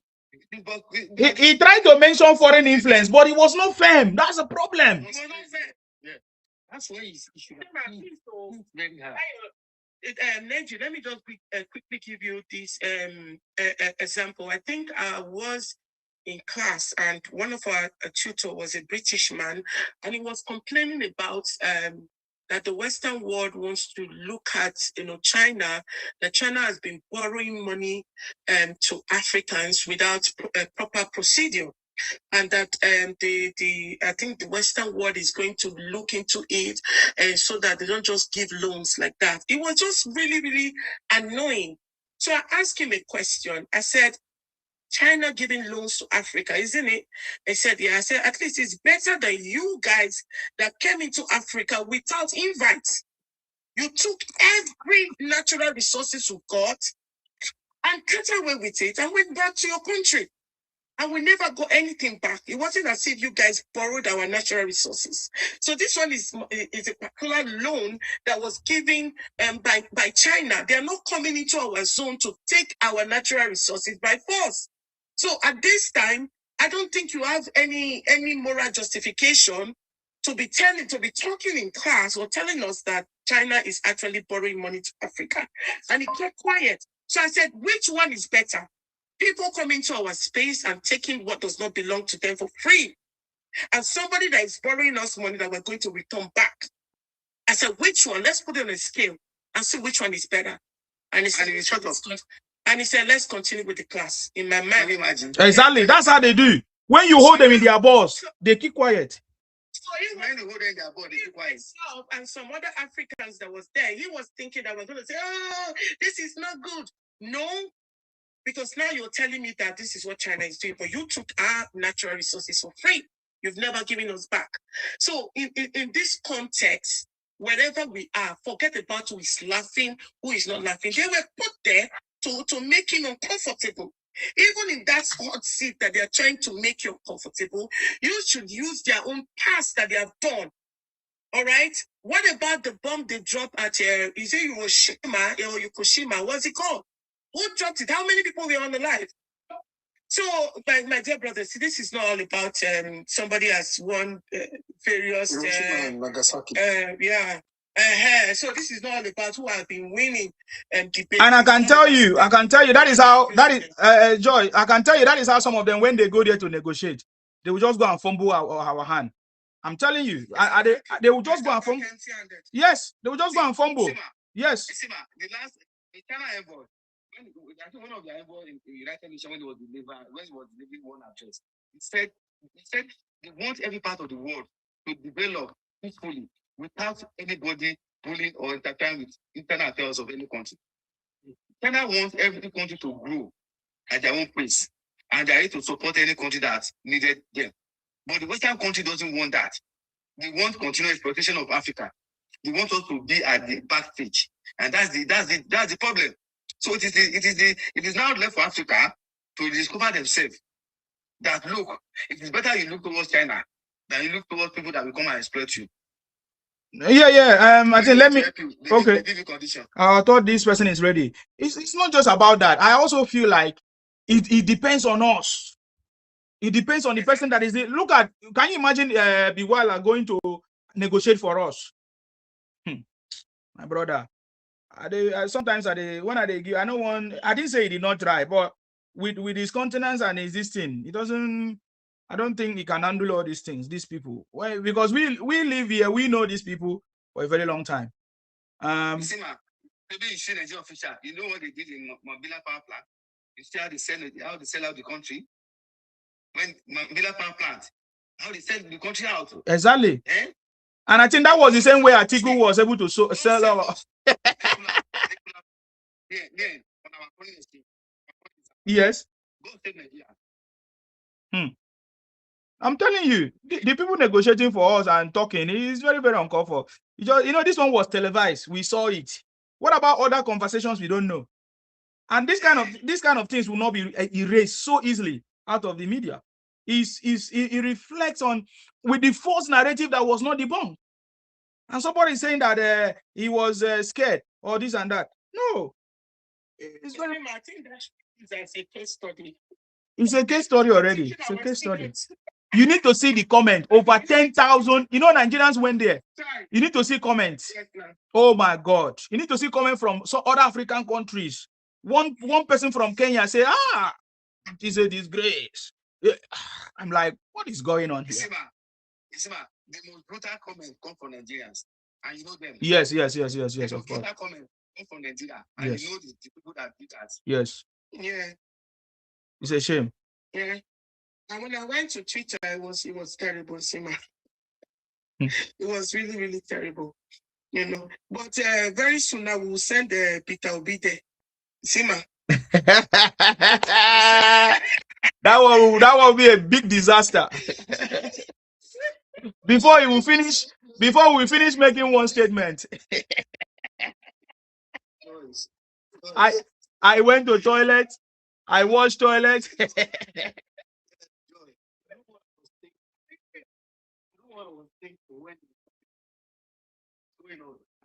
I was thinking that, well, it's going to be a bit from this.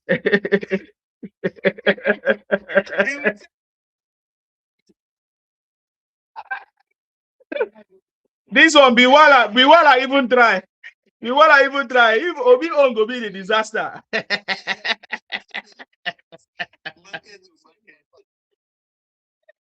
Obi will tell us market to market.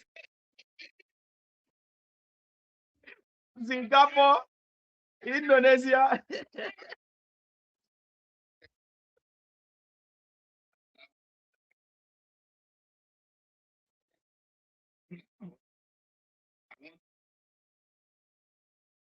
Oh, there's one intelligent guy, that is it that always correspond with CNN and others. I know him.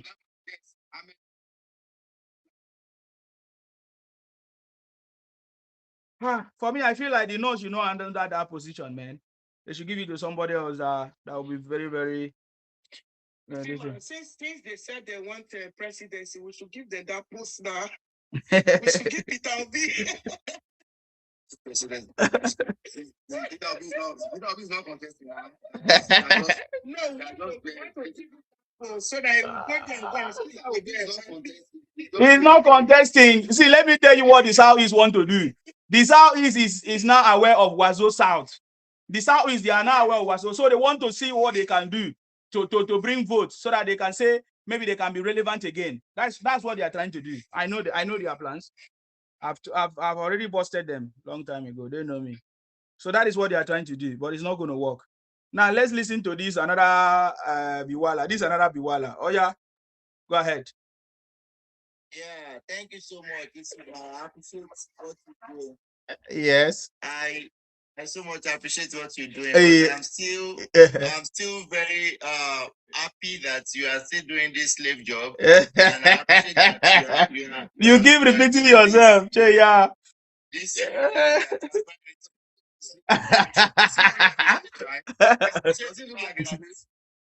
appreciate the fact that you have this bondage cap on your head. Are you giving it someone? Bondage. Look, I saw you. You people are in bondage. This cap see, used to yesterday we saw one of the general hello. We saw one of the general hospital in Anambra. Yeah, you see the video.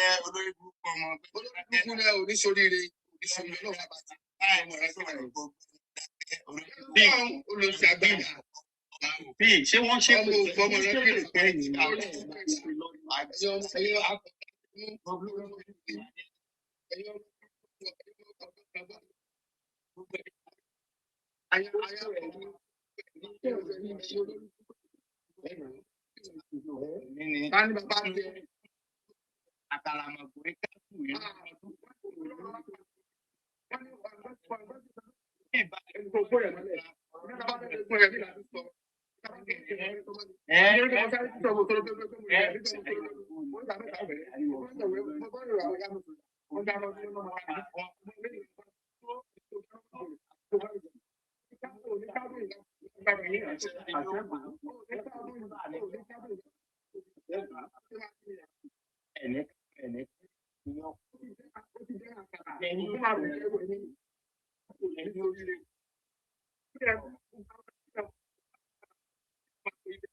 I no talk am. I talk and say him don't come. I talk say the guy don't come. Now so him they do.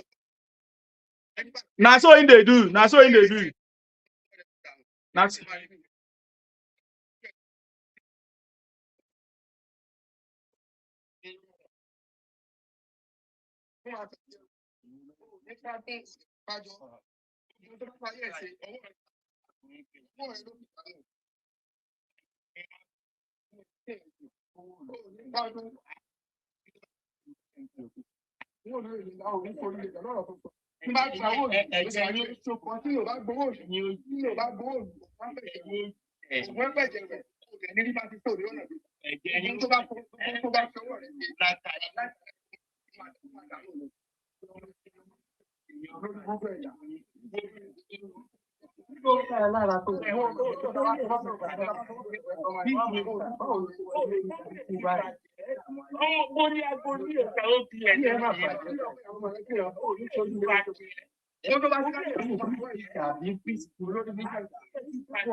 You are very dangerous.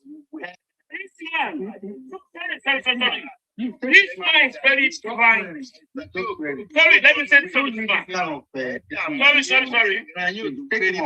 he will not allow you to talk. I know him very, very well. This man is very He has a mental problem. This man is very speed. Yeah, we saw what is going on in the Nigerian state today. We saw how our president turned a concern complaint. We saw it everywhere. We saw it in the north. We saw it in the south. And we are seeing in the southeast. This criminal one is so blind to it. He's an enemy of the nation. This man is so mad. We saw thousands of a million Nigerians having student loan that has never happened in Nigerian history. This guy is crazy. Do you know how many families are actually helped? We have never in Nigerian history have a progressive president like this. We have never. This man is very mad. We have never had, we have Atiku, no, we have Obasanjo, we have Yaduagulo, we have Bwala. Can anybody tell me what the concrete achievement of this current government? No. This man died of Tinubu. He has laid a legacy down. 750-kilometer road, postal road. He has never happened in Nigeria. This guy mad. This man swear he laid a foundation from Badagry to Sokoto about maybe 1,000 plus kilometers. Tinubu is a futuristic thinker. Tinubu doesn't live for today, it projects for future. He's planning for future economic areas. For future. This man is crazy. Keep on jumping from platform to platform. This man is enemy of Nigeria. Nigerians support President Bwala Tinubu. Full force. We have never had in Nigeria history. I think when the last time we had someone like this was done after independence. Those kind of Pan-African, Zik, but we have never had in modern history in Nigeria. This guy is crazy. Has anybody tell me what kind of Obasanjo legacy in Nigeria? Can you mention anything about Obasanjo government legacy? No. Can someone tell me what's the legacy of good law? I don't think I can find it. But I can tell you that coastal road is a legacy of President Bwala Tinubu. And the millions of a million economic base in the business area. In a great job. If we open this area for new development, this man is not joking. We have someone that wants to give us a new job, shatter Nigeria. Some criminal one coming down here, come across. This man is a brain lock. I think this man must be, even a farmer must be having a little brain. I don't think this man, I think this man is mad. He's calling, he joined the line from psychiatric hospital. This man is mad. See what this man is doing. We saw before for VAT, before for tax, a lot of reformation of the system. We can't be doing things the same way we have been doing it before, for goodness sake. We need a new approach. You want to eat that tomorrow today? Yes. We need new approach to bring the country forward. And this man is giving us. Stupid people. This man is giving us new direction. Let me tell you, by the time President Bwala may finish after 8 years, he's going to be the father of new Nigeria. Take it or Mr. Martin, do you know the latest now? A lot of people now, they are scrambling to buy land around the marginal approved coastal road line. A lot of people are scrambling to buy land. I saw one guy in Edo State. Rivers, Calabar, they are scrambling to buy land along that now. I saw one guy from Edo State. He's going to estate property development. He's not doing some business in that area. I saw him posting about trying to sell around the boundary of that kind of coastal road. He said, these are the people that see opportunity in after some people are being blind. They are blind. In the future now, they don't regret. They don't regret, I don't know. And this madman becoming a Jonathan P. Do you think the guy is joking? That we're not ready for you. People are. You see, we never in Nigeria see missing opportunity. I'm telling you. They are doing what? We will never miss opportunity in Nigeria. We can never end up to in Nigeria. We can never. Mr. So when you talk about that interview, I think the interview has been very cynical and had objectives. He placed some question from social media about how can we allow America to come and bomb you, blah, blah, blah, blah, blah, blah. So he's going to tell me he didn't know the first initial drama that's going on before the statement. And the Al Jazeera not talking about names about Donald Trump response. I didn't want to hear anything about Brafra, come and buy this, come and buy this. Is he going to tell me he doesn't hear those things? Are you going to tell me that why must the president allow America to come to your base? This guy must be so crazy. He must be so crazy. You hear those kind of information that people are putting around. Negativities, calling to the guy doom and grooming. Can't tell me he doesn't know Brafra. Cannot tell me. You cannot tell me doesn't know Brafra. They don't tell me doesn't have their message. You cannot tell me. It's at fact, I think it's a mouthpicker for Brafra. That interviewer, the mouthpicker for Brafra is not an insurance thing. Yes. So these are things people are doing around. And we practicing Nigeria, I can tell you all these useless guys. I tell you again. We hold the flag of Nigeria together. We won't let it pull down. Our life depends on it. We have our children. We don't have any place to call home. Tell that place.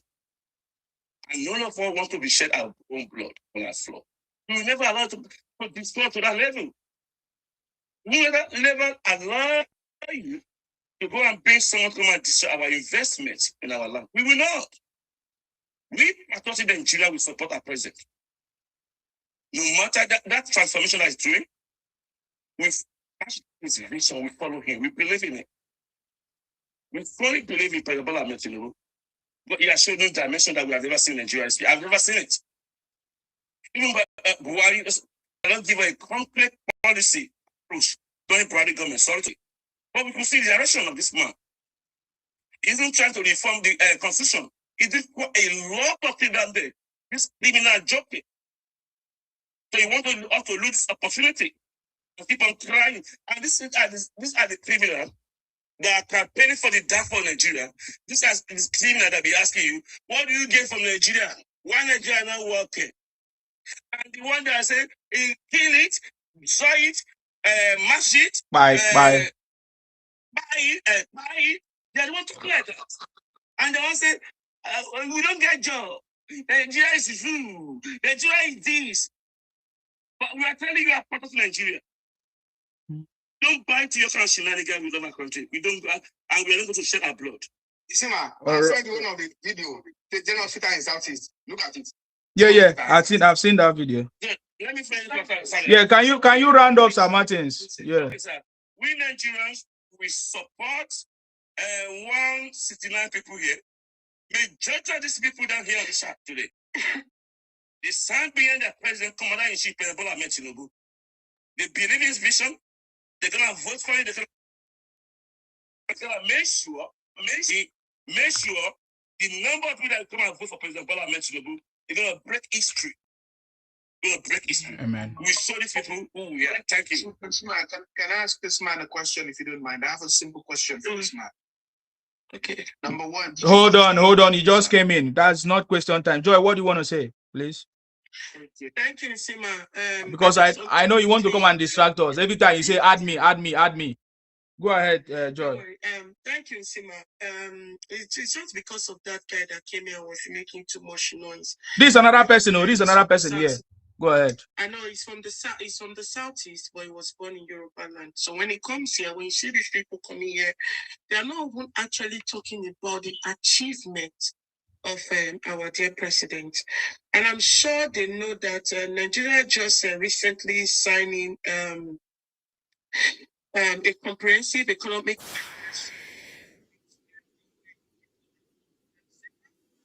Of course, we saw when the president was there.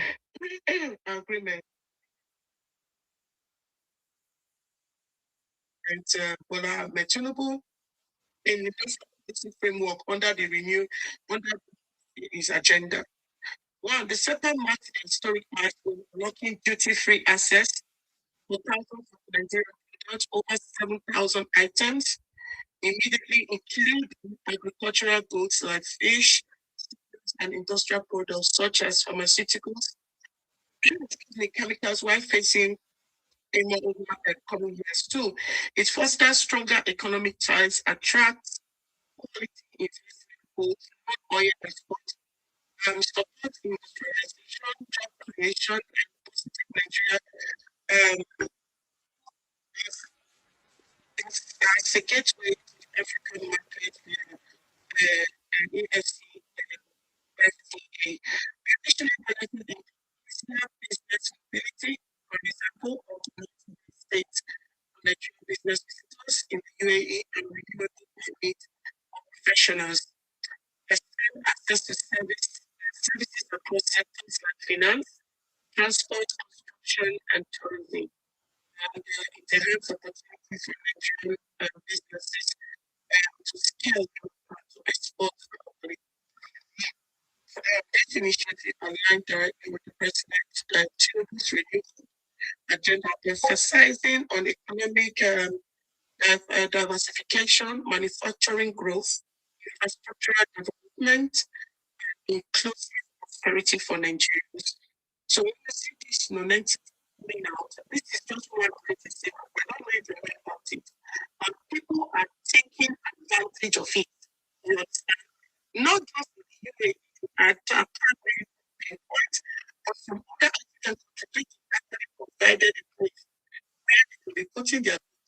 incident outside Nigeria.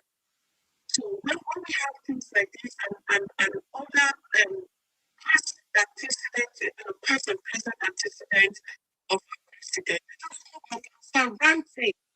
You guys are blind, you don't see what is going on. How come you are not taking this opportunity to grow your business? At least create job for yourself and your family.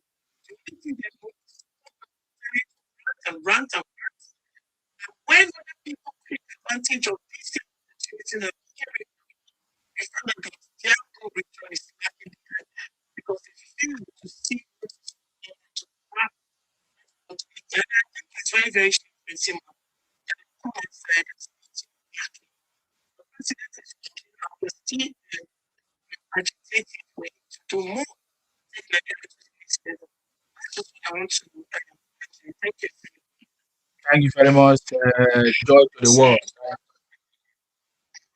Thank you. Yeah, Ningi wanted to say something. Okay. Oh, thank you very much. What are you talking?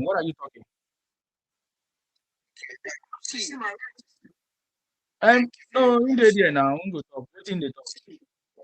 See, I watched that interview and I was ashamed as a Nigerian. You don't start. I was ashamed. You don't start.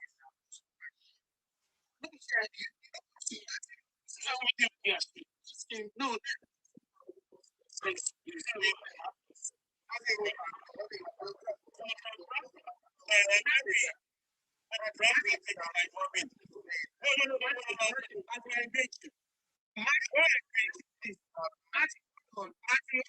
So let's see please for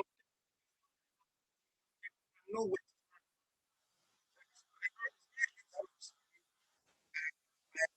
One I have the tribal.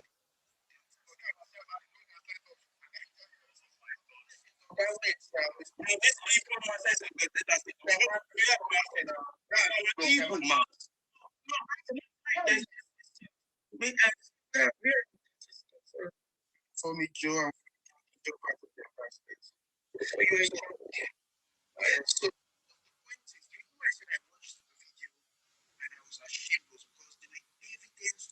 that this guy said all that he said 2 years ago.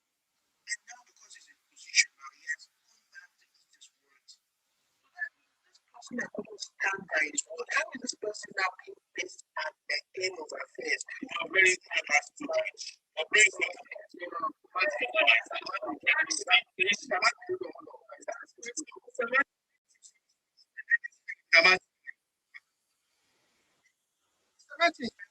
Since you guys want to take the matter on your head, you boast of things, three things that you can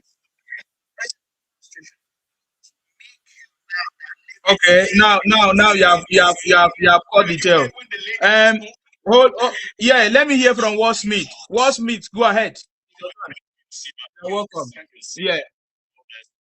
Yeah. Welcome. Thank you.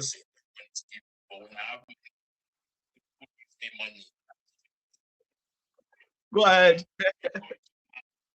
Yes. That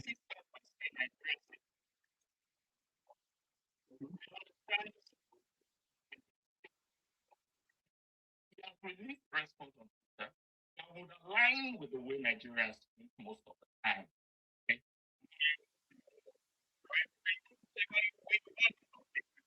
Okay?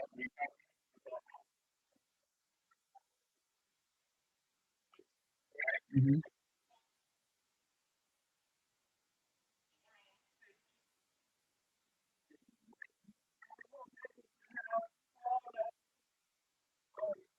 Okay.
the man who is spreading around was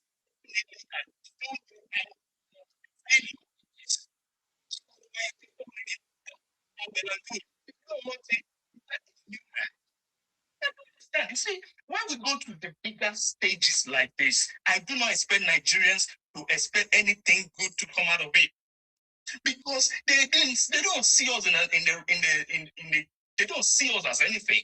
They don't see us as people who want to be progressive anyways. No matter what we're doing in our country to change the story around or to turn the stories around, the West will still look for loopholes. All right? They don't want to lose that big brother identity. All right? So please, if you're not comfortable with what Bwala said, he has dropped a seemingly apologetic letter on X. That should be enough. The man has not come to start defending himself and try to look like a no-hall. He has done what he has to do. He's got nothing to translate to what the government is doing. If you're visibly following what was going on in our country, working his ass off. An old man that age who is constantly working, and you, a young man in your 20s and 30s and 40s, will sit on this app from morning to night. You are not proposing any solution, but you are you are an expert in condemning without even proper reasoning. With all due respect, we need to stop exposing ourselves like this. It's going for two, and we're not laying down good foundations for those coming behind us. We just want to destroy ourselves online, and after that, you go to bed. Or are you going to see anyone here to box them? No one is going to fight you. Say what you have to say. Be calm. All right? If you don't have anything progressive to say, just make sure you feed a candidate. And on that note, I don't see anything wrong in the interview. It was very sarcastical, my brother and Sima. It was sarcastical. I was laughing my ass off.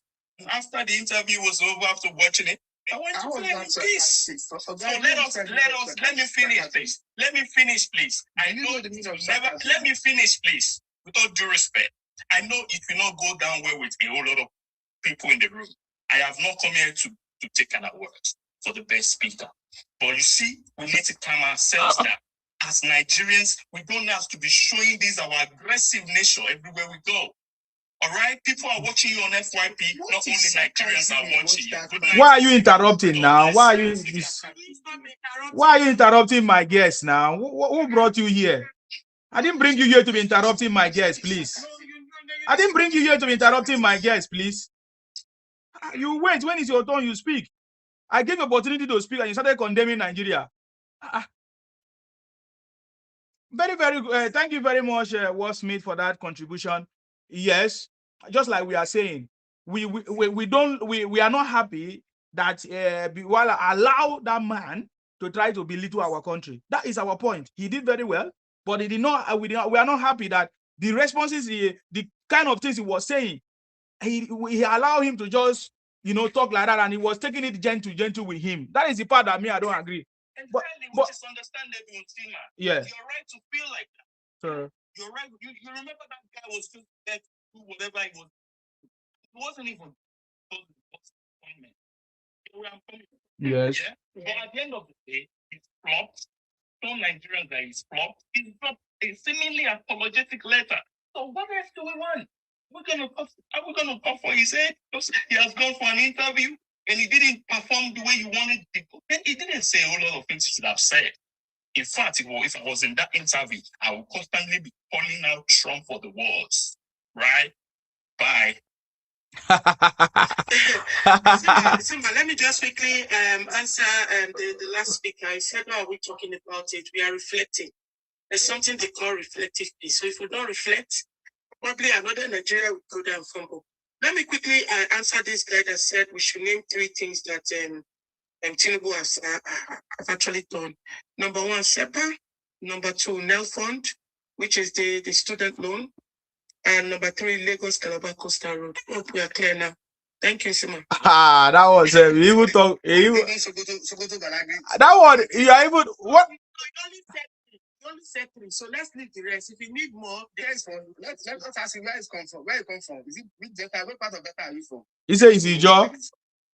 told him. You type of a job, name you don't get that. I know that he's a Ibotic person. That's the way they behave. Ibotic person. Yeah, they always deny that they try because he just. Yes. Yes.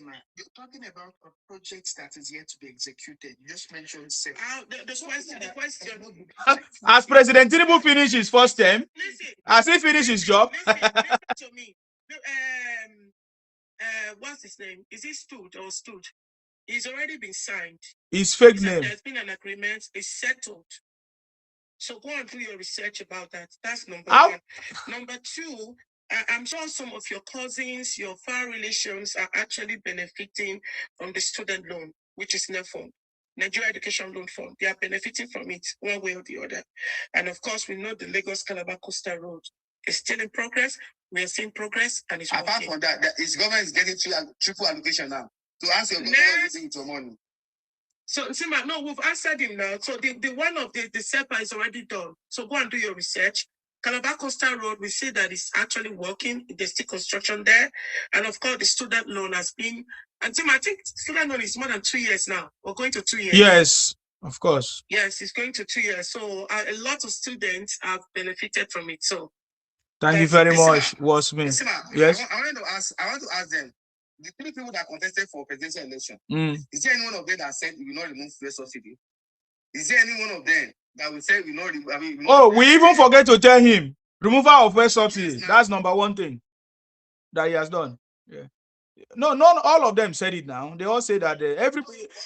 What is different? Sir. Do you remember he was stammering when he was recently asked about the subsidy issue? Did you see why he was? But one of his interviews, he said it will never last one day. Nobody is a liar. The issue of subsidy did not even start from the last election. He's been there. So it was I think on channel. Said it will never last one day. Now you are coming back to say yes or no. Before asking, are you going to remove subsidy? Yes or no? You say yes or no. Can you be ambiguous in your answer? You have to be straightforward. Obi is not straightforward. Because you told us that it will not last it will not last for one day. So is there any candidate that never said they will not remove subsidy? Is there any candidate that said yes? You know, they've told him that any question that has to do with Biafra, he should not answer. So he was very, very he was too in his brain, he was too focused on checking the question if that has to do with Biafra or not. You understand? But when you look at the way they are bunch of hypocrites now, we know. You see what they have. In his brain was pushing. So we all know that the way he was answering his questions. Somebody that wants to give us clothes. Somebody that wants to give us clothes. We're not going to look the clothes where we are. You want to clothe us, but you don't want us to look the clothes you put on. You know what I love about this interview? He gave feelings. Even those in Ashwaji staff, they have their own different feelings about it. Which is okay. My own feeling was it was sarcastic. Is your sarcastic? Is your sarcastic?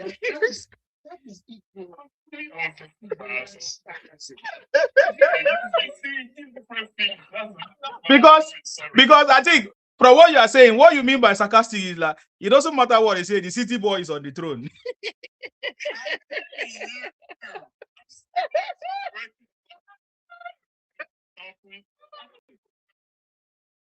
Oh my God! But the guy was so relaxed. It's just a Bwala no chop eba before you go that interview. Yeah. How do you get 150 million? You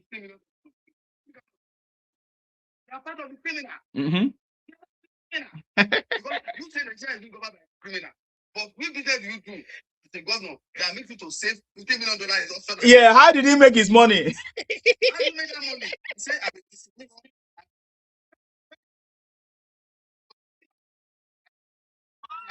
Market to market. Are you the only one that does market to market? That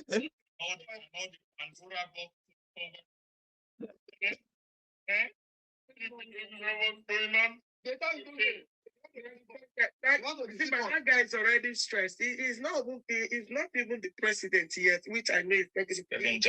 But it's already stressed. You understand? Oh, Yoruba greatness is here. Oh yeah. I'm just a bit concerned, and I have to express my concern. Go ahead. As a Lagosian and as a Yoruba. Mm-hmm. I'm going to start the campaign about the selling of our land. We should not sell land in Lagos anymore. We should lease. And especially if you're not a true indigene of Lagos, our lands are not for sale. We will lease, and if you're not an indigene, we will lower the number of years in which we will lease our land. I think it's now 35 years now. It's now 35 years in Lagos. Yeah. 35 years. 25 years now. Yeah. 35. I don't want to such plane. Are you a negotiator to start with? Are you a negotiator? Don't ask me a stupid question. Did you hear what I said? I said I'm a true independent. You started by introducing yourself, but he did not hear. Selling. We are not selling our land. We are leasing, and if you are not a Lagosian, if you're not a Lagosian, if you're not a Yoruba, we are not even leasing for 99 or 100. You should forget that. Forget it.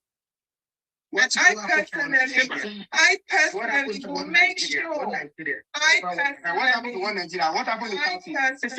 What happened to South East? So, what is one Nigeria in South East? I want to ask you. Can I just quickly say something? I don't know. I just want to.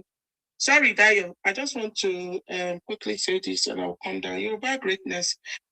I don't know why you brought this topic here in the first place.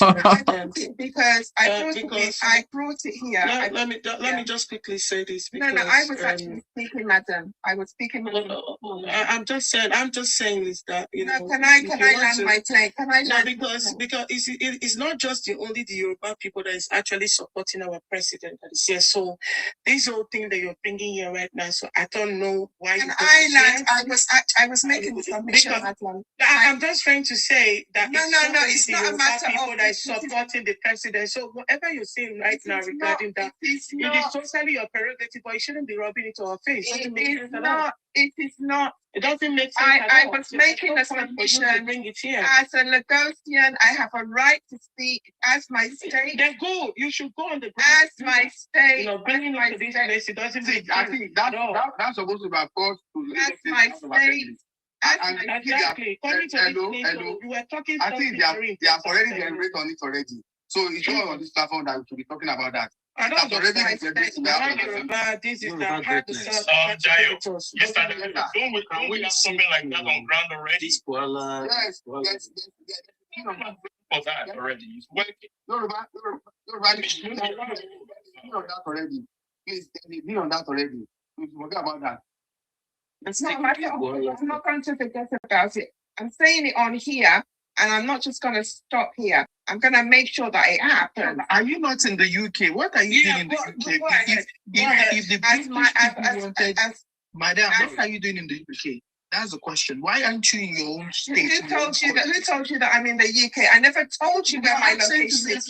You're dumbass. We are ready for the book. We were on this topic, Yoruba greatness. I thought you wanted to talk about this.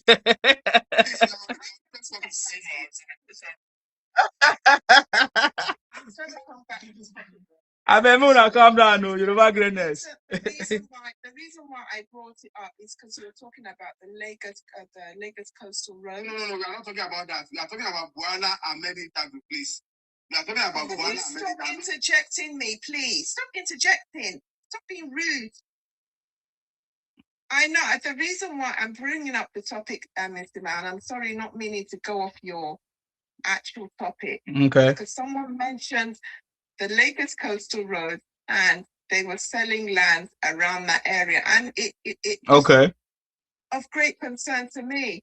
We're not selling land in Lagos. We are leasing, and if you're not a Lagosian or a Yoruba person, forget it. I personally will make sure it's not going to happen. It will not. And I have a right as my state speak up. I don't care whether you're voting for President Bwala Tinubu or not. It's about self-preservation. And I'm here to self-preserve myself. So whether you're all there to vote President Bwala, we appreciate that you're in support. But as a Lagos person, I'm telling you now. So thank you. I learned my If I want to take you serious, I don't know why you be on a fake account and you're telling us that. So if you make your we have so much to discuss. Whether I'm on a fake account Let me quickly say this. Let me quickly say this. If you want your voice to be heard, because now you're doing us like those people across the Niger Bridge where they'll be hiding or they'll be talking in darkness.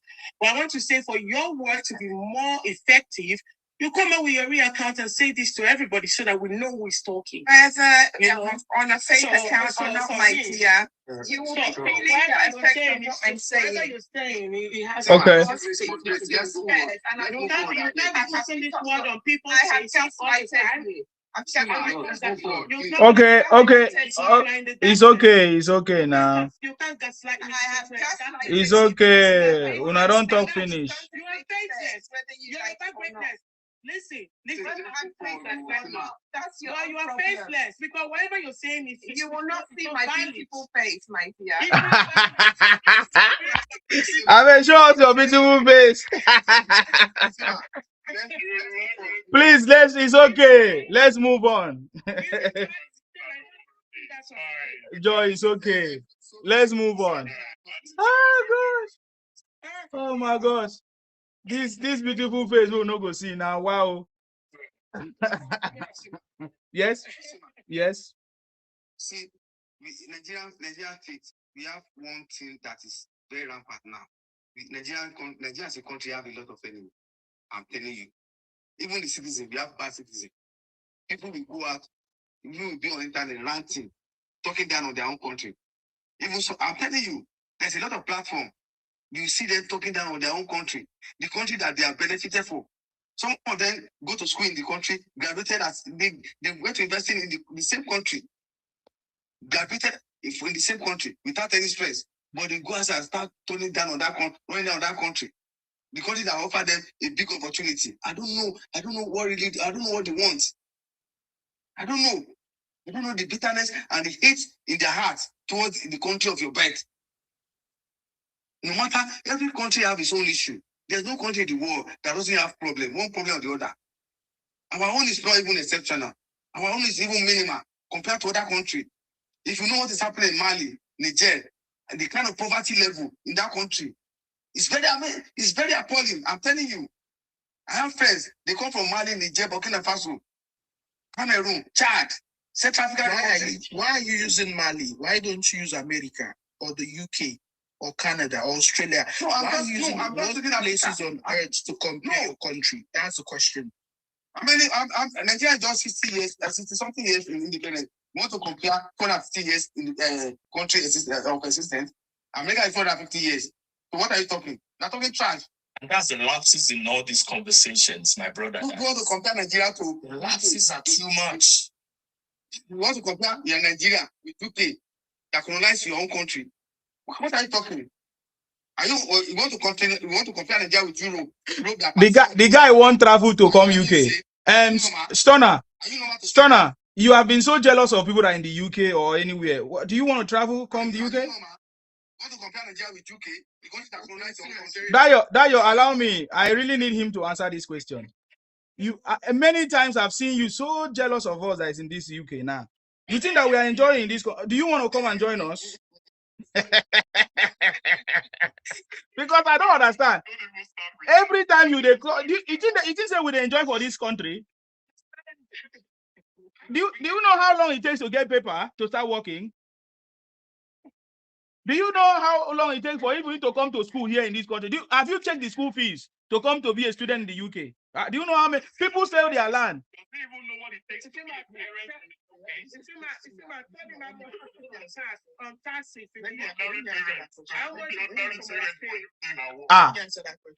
Answer. Why would you want to pay over £15,000 to study in the UK when you can get the government loan in Nigeria and you study in Nigeria? That is what we are saying. I didn't beat us at that time. That is what we are saying. But it was not there. Listen to me. When I came to this country, it was not there. If there was, I wouldn't have been here. So that is why I say you guys are enjoying right now under this government, and you don't know what you are missing. Do you know that even people that are from here, citizens here, do you know that they take loans? Do you know how long it takes them to pay the loans to go to school? You don't know all these things. Nobody have taught you yet. That's why you don't know anyways. But all you see when you are in Nigeria, you just think that, when you come to UK, you are made. Everything is, the monies are just everywhere on the road. You don't, I don't understand what you guys are thinking of. I don't know. So please. Nigerian students don't understand, or most people that pass through Nigerian education, what they don't understand is the federal government is really helping them, not just the federal government, even the state government, to pass through university. How many Americans can afford to go to university in America? Very few. Without taking loan. Without taking loan. You're right. Even with the loans that are available, not many of them are able to. You have to be qualified. If you go to Nigeria, at least there's no family that you will not see that, okay, at least one graduate passed through. Do you think that university education is that cheap in Nigeria? No. But it is being subsidized by the federal government. Government made it easy for most of us to go through university, and we are proud to be graduates today. Not that it's that cheap. Do you think that they pay, it is the peanut that we pay in school that they pay the lecturers? No. So hold on. Most Nigerians, when they say that what has the country done for me, the country has not benefited me, they don't really look at those things. You know, if you come to America now, how many people can afford to go to university here? Oh, hold on, sir. They should ask themselves. Thank you very much, Femi. What I'm trying to say is that if you come to the UK, if anybody that is a British person here and have gone through school is owing, they are owing school fees. They are in debt because of school. Anybody that go to school here that went to undergraduate and even masters, if at all they go, that's why they don't even go master. They don't even want to hear school because they are owing debt. But in Nigeria, we don't owe debt.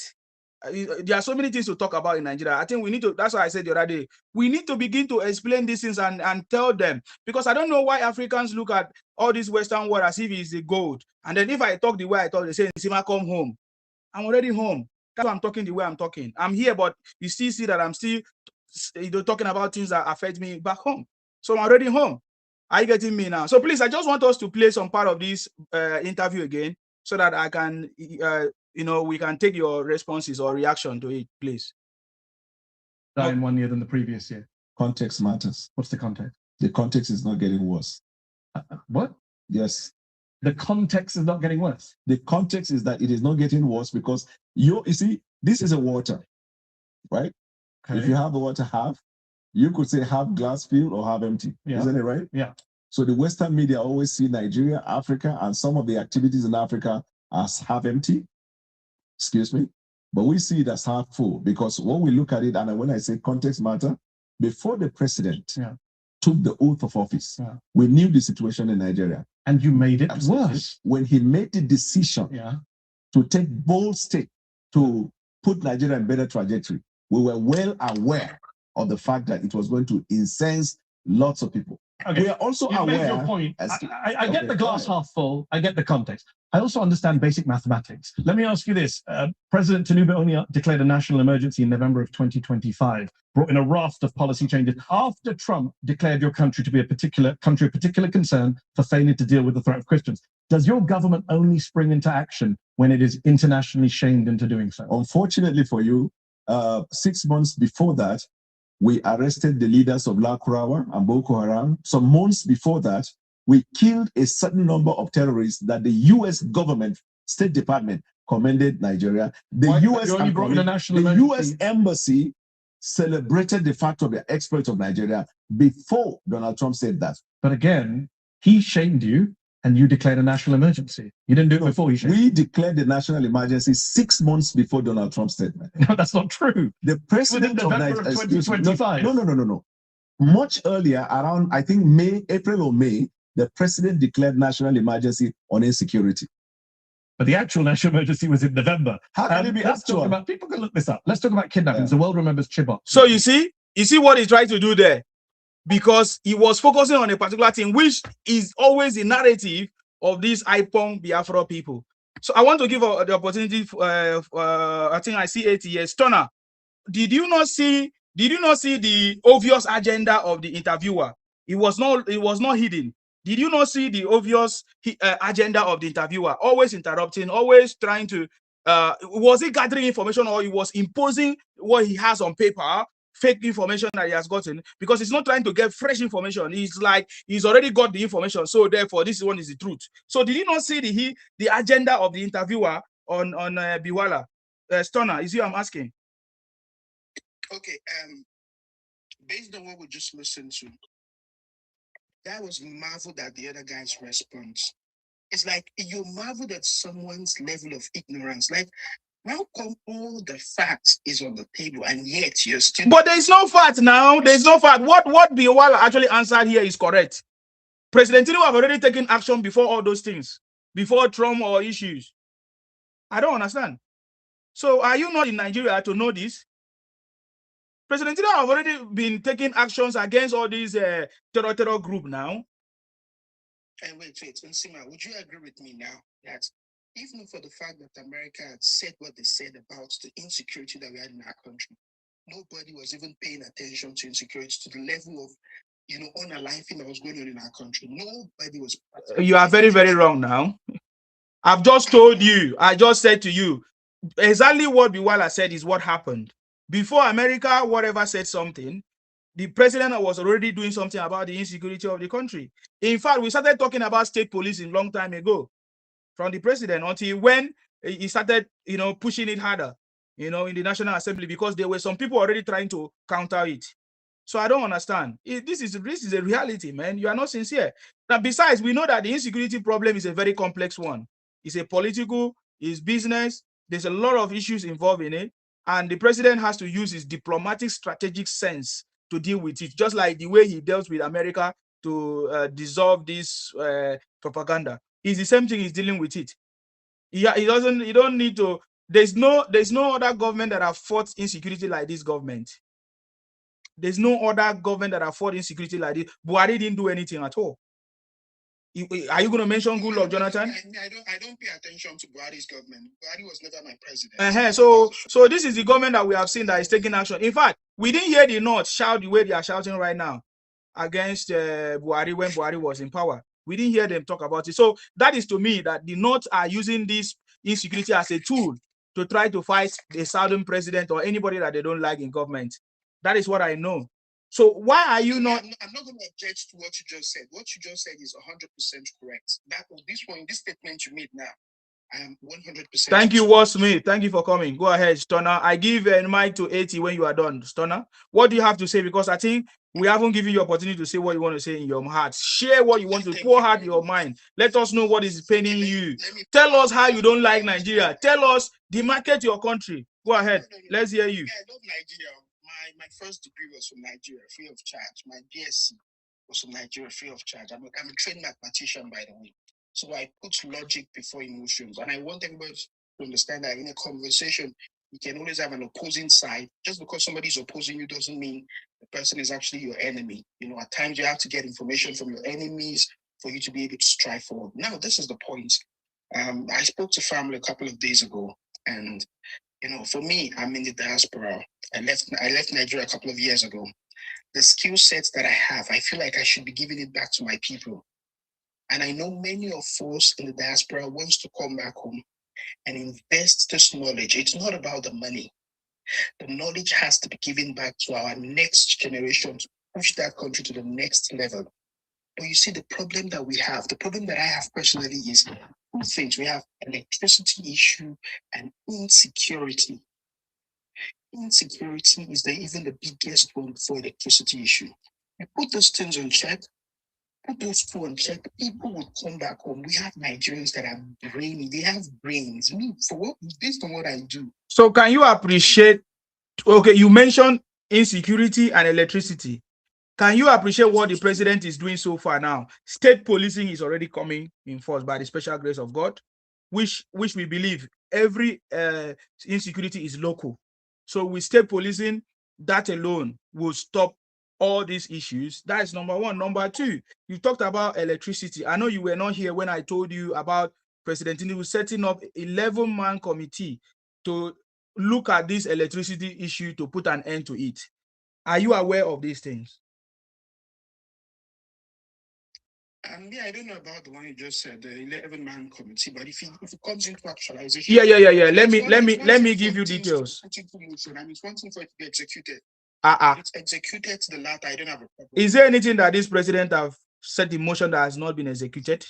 Tell me one that he has said that has not been in motion right now. Can you remember anyone? Yeah, I remember $1 will become ₦1. He never said that, boy. Why are you doing this to yourself? He never said that. He never said that. So this committee I'm talking about for electricity was set up 2 days ago when you guys were talking about Bwala. You understand me? When you guys were talking about Bwala incident, the Grid Asset Management Company Limited is it GAMGO? Oh, yeah. Whatever the name is Grid Asset Management Company Limited. It was proposed by President Tinubu and it was actually approved on Wednesday. Which day was Wednesday? That just passed. You know, so that they would take care of the electricity reforms and all kinds of things to fix the electricity problem. I know that many of you don't know. So that is why sometimes we are here to pass this information. And then state policing already, is already in force as well. The new IGP is trying to resolve this issue. And now we're already getting some resistance from people like Igbo Union saying that they don't want state policing and some Fulani. So what do you have to say? Why are some people kicking against every good thing that this government is bringing to solve the problem that the same people are complaining about? What do you have to say about that? And I think 80 have a question for you. Yeah.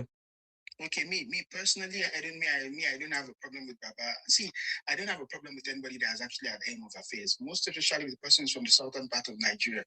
No matter what, for me personally, the politics in Nigeria that's being played out is the north against the south. Baba is doing his best. I don't have a problem. I don't object. My scholarship was under Baba's leadership. So if there's anybody that should be pushing, it should be me being at the forefront. But the truth is, I still have to criticize certain policies. Oh, you have scholarship, brother? Yeah, I got a scholarship from Nigeria actually when I did my undergrad. But listen, the point is, so you benefited from Nigeria. I'm a Nigerian now. What is I benefited? The oil that is feeding the country is from my own state. If there's anybody that shouldn't even be working in that country, I shouldn't even be lifting a hand. I should not lift a finger, a penny. They should be paying me money because the oil that is being supplied, take care of the country is from my own state. It's from Delta State. But me, I am here. So what is your state governor doing to make sure that you guys are okay? Because I think that thing you just mentioned now, your state governor can handle it. It is my state governor. The money that they're giving to the country is from my country. It's from my own state. But you have your own. The money, 13% derivative is given to you. So much money is given to you. The monies are not shared equally. Based on, and all of that. So what is your state governor doing to make sure he cushion the effect or help the youth in the state? But you guys don't always remember that. That is the biggest problem. Whenever you want to talk about any problem anywhere, you talk about your immediate leaders, family, and everything. What have they done to solve that problem? First, if they cannot, then you can go to the bigger house to seek for help and say, oh, look at our state governor cannot solve this problem. But you guys don't always remember your state governor, yes, or even your local government now, because your local government now are receiving big money right now from the government. And if they are not receiving, yes, now that is what I'm saying. That is what Baba is doing now. He was not there. So you people should take it easy on him. He's fixing these things gradually. He's going to get effects properly. You know, even in the UK, when they introduce something, before it will become enforced, and it takes time. It's the same. It's the same thing that is happening in Nigeria. Baba is doing everything. You know, gradually. Sorry, there's a lot of noise coming from your stuff. Gradually, he's fixing these things. Today we have student loans. Many was not there some 2 months ago, or sorry, 2 years ago. Now we are talking about state policing. It's going to happen now.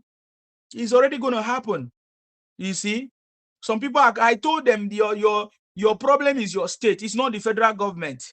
The job of the federal government is to provide the funding, the resources, the material, the men, which they have always been supplying.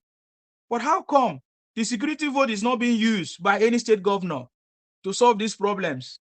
Everybody always, President, Tinubu, especially the ones that don't like him, they will use it as advantage to bombard him. 80, please, you want to ask question to Stoney or Stoner? Yeah, my question for him is, what's the level of electricity? What update do you have about the electricity in Nigeria? Maybe between from the last 2 years up to date, what information do you have about Nigeria electricity? Okay, me, I'll tell you personally.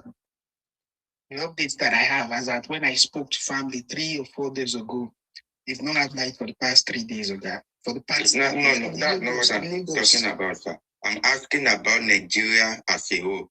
Maybe the problem about electricity, what are the things the government is doing about it? When you say they don't have lights in your, sorry, they don't have light for 3 days. For where you live now, that does not mean that there's no light in the country. Do you ask them what happened? Yes, now it's true. We know the way Nigeria works. We know the way Nigeria works. Maybe your own transformer don't scatter. Huh? If you ask him about light in Ghana, they love Nigeria. They don't know anything about it. And follow. Talk about it. Don't know. They just start interest. Don't even want to get to know fundamental problem of Nigeria. Don't know where we are coming from. Don't know where we are. Just care about that selfish interest that there's no light at home. You know which part of the government. What government provide electricity for us? When Nigeria have opportunity to, and they did not do. Which government? This present one, this president, they doing anything previous one. If you have those ideas, you will not advocate for nothing. These are what we call love for your country. That's what I want to say. Okay. What? Well, let me ask you, Stoner. This one asked question and you didn't answer. I have a question. So what are the government? I have a question. Okay. It's the guy that comes from Delta State. I want to let you know that for 1999, the state that collected more money from PAC in Nigeria is Delta State. No state has ever collected more money. PAC more than Delta State. And Delta State they go to money. Are they not giving you oil? What are you saying, Oga? Are they not going giving you? No. Let me land now. What are you going? What are you trying to say? They are giving. Let me land now, please. I say they have collected more money than anyone in Nigeria. They're supposed to have developed more than anything in Nigeria. I want to ask you, what has happened to those money?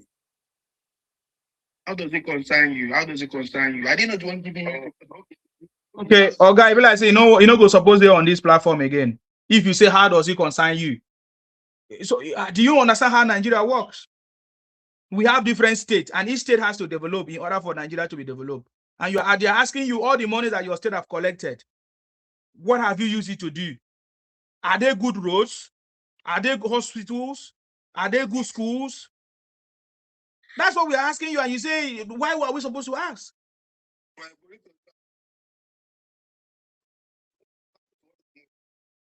Anyway, it's not from Delta State, it's from Ibotic agenda. Because you can't be talking nonsense. Do you think Yeah, then why are you talking? Why are you saying, why do we ask that question?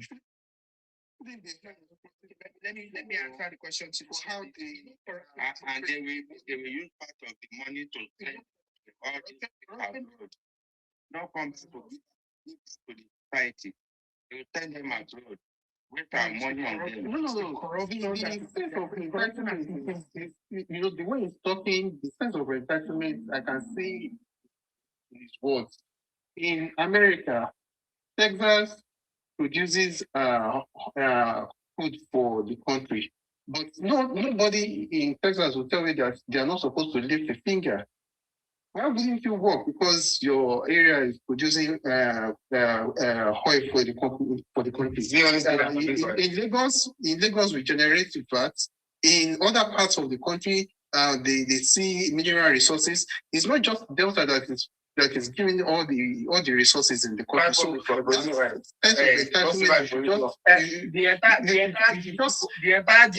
Southwest is greater than the GDP from the South. So that sense of entitlement, you should just abolish it. That's the first thing you should do. Not saying that where you come from, you should not be lifting a finger. Who does that? Have you seen how Dubai is? Do you know how Dubai is? The Emiratis don't lift a finger. They don't lift a finger. Do you understand me? What's their population? They don't lift a finger. What is their population? That's their population. And they are the one that produce. What is their population? But it's their leaders that are doing well now. Why is your own leader not doing well? That's what we are asking you. Joy, go ahead. Please, can I just quickly say this? Yes, go ahead. Talking to, is it Stoner? Between January and June 2025, Delta State received 228.62 billion naira, followed by Bayelsa 165.90 billion naira. Then the third is Akwa Ibom 155.68 billion naira, and Rivers State 148.68 billion naira. So I just wanted to ask, what did your government do with 228.62 billion naira? That's what we are asking him. He cannot answer, but he's telling us that in Dubai they don't lift a finger. Is it not their leaders that are using the money to do what they're supposed to do? So what is your own governor doing with your money? And and Delta State also collects 13% derivative fund as well. They are getting more money. The question is in Dubai, do the citizens of Dubai run to the president directly? Did they run and go and give and tell the president, this is our problem? Do you think those people are so they are not wise to know that they have people that are representing them locally? Few people, wait, Mr. Turner, wait. This question, I can't even wait now. Okay. Wait, you want to compare yourself to the Western world so bad, but you don't want to do what the people in the Western world are doing. Have you gone to the United States of America? Do you see how the local people run to their mayor and complaints and lodge complaints to their mayor? Have you seen anybody from the locality just shout to Donald Trump in America? People don't want to do all these things, but you want the government to do. Now answer that question. What did your government do with 260 close to 300 billion naira? What did your government do with it? Give us the answer to that question and give us the budget that you run with it. Make answer. Any of you not even know the name of wait, please, Oga, hold on. Any of now we did the Delta State House of Assembly, with any position. I say, I don't disgrace me. I know if you answer any of those questions because of the corruption. We don't come for a long time. Okay, we can take for any position. If they pick you for any position and you carry money, I want to use the community.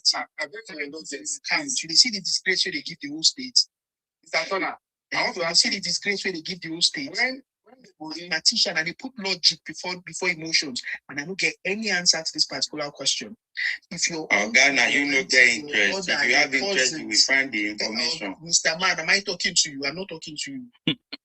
If your cousins, your brother, your uncle, your auntie, or any of your relation, they politics, maybe understand something. And the fact is you're there to serve. It's called servitude. You shouldn't think about it as a place where you go and retire. You must think about the legacies that you're leaving behind. That's how it's supposed to be. Mr. Man, what exactly is your problem? Now he has gotten to the question that we've heard him. He's not preaching. No mind now. Preaching to us. But before he was painting Nigeria black. Let me say something really quick. Let me say something really quick. You see, when it comes to insecurity in this country, I've said, well, I like what we are doing here in the Southwest. Now they've given Ole Sunday-Igboho the permission to recruit 50,000 youth to go into the bush and combat these terrorists by themselves. Really? Yes. They've done that because at the end of the day, you see some regions, they are very problematic. You people are the front liners of this insecurity. But when they bring the solution, you are the first person to say no, we don't want the solution. State police now, some Igbo union and some Fulani union are the first people to say they don't want the insecurity. They don't want the solution. That they don't want state policing. Meanwhile, this insecurity, Boko Haram is linked back to you Fulani. Hip hop is linked back to you Igbos. But now, the solution to combat that thing that I normally run to America to complain about so bad. The solution to it now, say you don't want the solution. What do you want? So now, you don't make me think that do these people really want the solution to insecurity? Or they are just using this insecurity for their own personal agenda, killing people for their own personal agenda. Fine. See, at the end of the day, you see, once the recruitment starts, we are going to join our brothers when they go, and we are going to go into our bush and combat the terrorists. Mr. Patiche, Mr. Nisima, you can remember my submission a few days ago. I said those enemies, those stinking critters, enemies of progress of Nigeria, the foreigners of Nigeria, that unfortunately we natives, aboriginals of the land, have actually empowered them to sit inside our National Assembly. Can you remember me saying it? Yes. I said, when it comes to voting for our common interest, it is these creatures from the pit of hell that will be saying, nay, we don't want state policing. No, we don't want clamping down on mass migration. Can you see that my words are coming to pass? Okay. Can you see I wasn't lying? Okay. Mr. Sina, did I say it? Yes. Did I not say it on your platform? Yes. Now I rest my case. Siba, I want to ask. Mr. Turner, please. I want to ask you another question. When Ibori was freed by a Nigerian court, but eventually was convicted in London. So when you want to repatriate that money is stolen, the Nigerian state government says their money is not missing. When Ibori was given to Buhari, that return the money back to them. You see the level of hypocrisy. You see the level of hypocrisy of the people. No, Mr. Man, don't say Delta. Say those that were actually in support and in agreement with that. Okay, who was talking? But finish your point. Okay. I'm here with you. So at the end of the day, we are trying so much. Look at you now, you are on platform very early. Don't to spread this good news. Now, okay, this is what the government is doing. Then we now have some people that will not say, they will be the first to go to America and say, they are killing us. Israel. Okay, if I say I'll come to you, they are buying us. You want me to block the platform? Yes. I'm sorry, my brother, I know they're Jerry. But you are not, you don't want to accept the solution. You don't want to accept the solution. State police is here now. These two people are these people that are saying they don't want. Why don't you want state police? Mr. Patiche, we have the agenda. We know what the agenda is. Okay, my question now is, why don't they... Those are speaking hands. They will be the ones in the house to put their hands and say they don't want it. On here. What did I say? But we have a different scenario now. We don't need to worry about this. We have a president that there's nothing he brought to the table that anybody can Look, talk. I'm telling you, if they have the sorry to interject you. Sorry to interject you, sir. Sorry to interject. If we have the state, look, the two things they can use to kill that insecurity: state policing and very, very strong laws on our borders. Yeah, if they can clamp down and secure the external borders, clamp down on mass migration, secure the internal borders. Look, you see this. Our border is very poor. Very porous. Look, if they can clamp down, get the external borders sorted out, clamp down on mass migration. I'm telling you, this insecurity will be a story of yesterday. Who are those to clamp down? Because when you are crossing from Wuno, I've been to Wuno before. Strangers. Let me tell you, when I want to cross from Niger to Nigeria, I would just pay. I think I was there. I pay 150 naira to immigration. They don't even ask me your passport. No. But these are the things that we need. These are the things that need to be taken off. Stringent laws. With Yoruba business, yeah. So at the end of the day, if you are looking at all these things, we need to support the president. I've been on a platform whereby I got a proof that people are receiving student loan and they are still telling me that it's fake. I've got evidence that those they are only. Wait, now my brother, wait. I got evidence, and I showed students. Look at the number of people that have received this student loan. That is saying fake. Why are some people enemy of the country? Why do you hate the president so much? Program to hate the country, so you don't need to worry. You hate the president so much. See, if it is there, even if it's that is the president now, you see them will be singing a new song. My brother. That's the problem. These people will travel to outside country, and this same student loan that you are complaining about, that you don't want, you go and collect all those things there.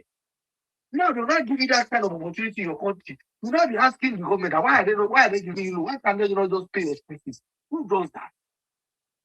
You scholarship. When you are talking, remember the city boy is on the throne. They don't want who does that? Bro, let me that. See, they don't want true federalism. They want the evidence. Because evidence that people are receiving this to the 20,000. They know what they are doing. It's not it's regional government that we want. We want governments, not we want the regional government. They know what they are doing. They know they cannot thrive. They cannot thrive in orderliness. They can only thrive in disorderliness. They know what they are doing. And because majority of them will end up in prison. They know. That's why they rejected police. Mr. Itima, you know the agenda of that student loan? The agenda of the student loan was the people of this southwest and the north are receiving the loan more. And I said, okay, no problem. I stay close to the university here in Ogun State. And I worked to the somebody that I know that like somebody that is in the SUG that I know I can get permission for. I can tell you that here in my state, the recipient of that loan, the people that receive that loan most are the people. They receive that loan in Ogun State. Yes.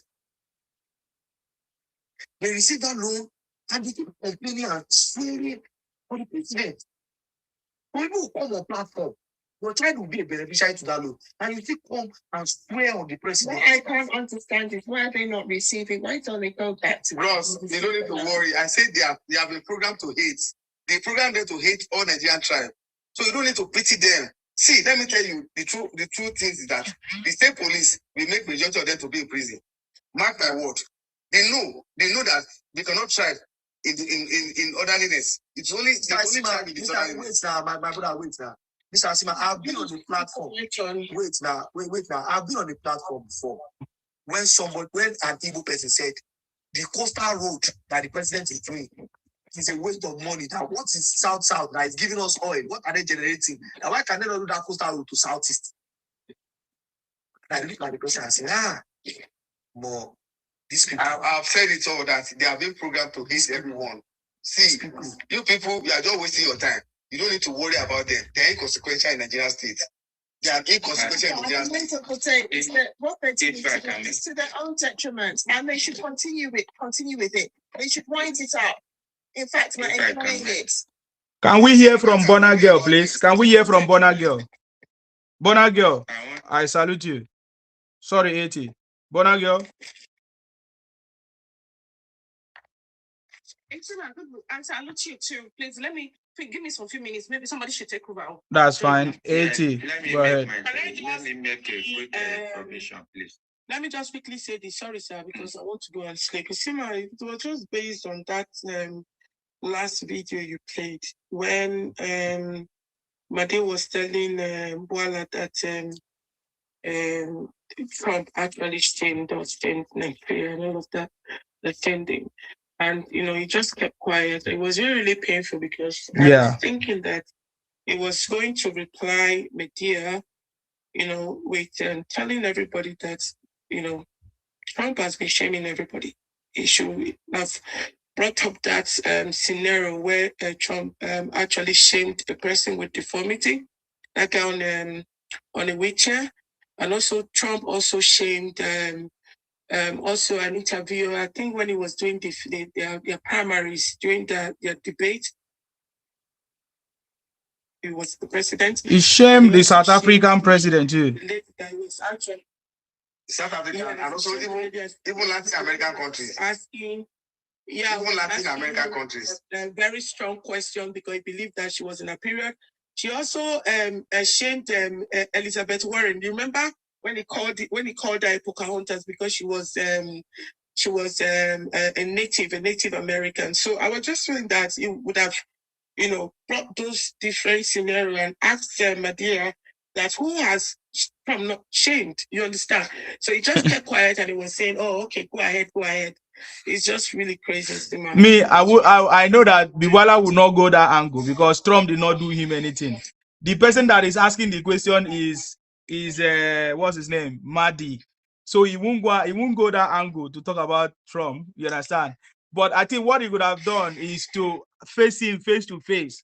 He should define the meaning of shame. Does shame means when you partner with another organization or body to come and tackle issues that have been so important to your country? And people could have been saying, you understand that kind of stuff.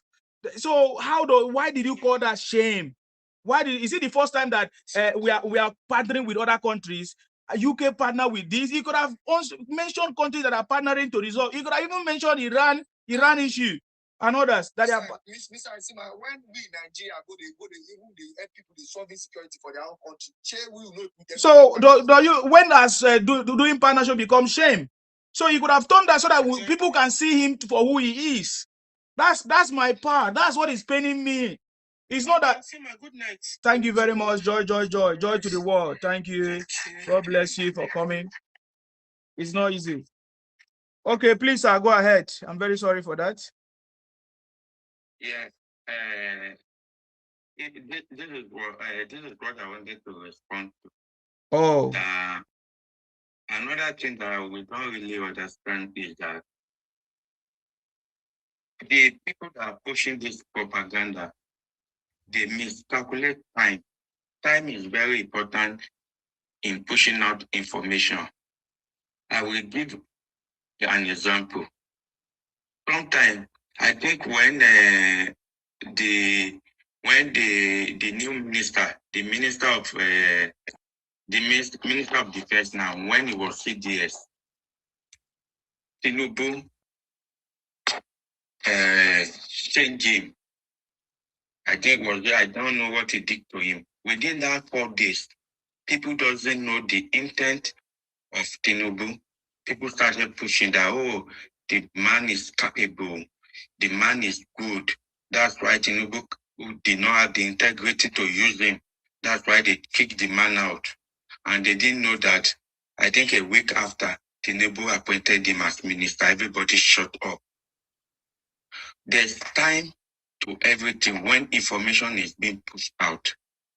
So to that interview, if he wants he want Bwala to respond that Nigeria will never do anything if Trump did not talk.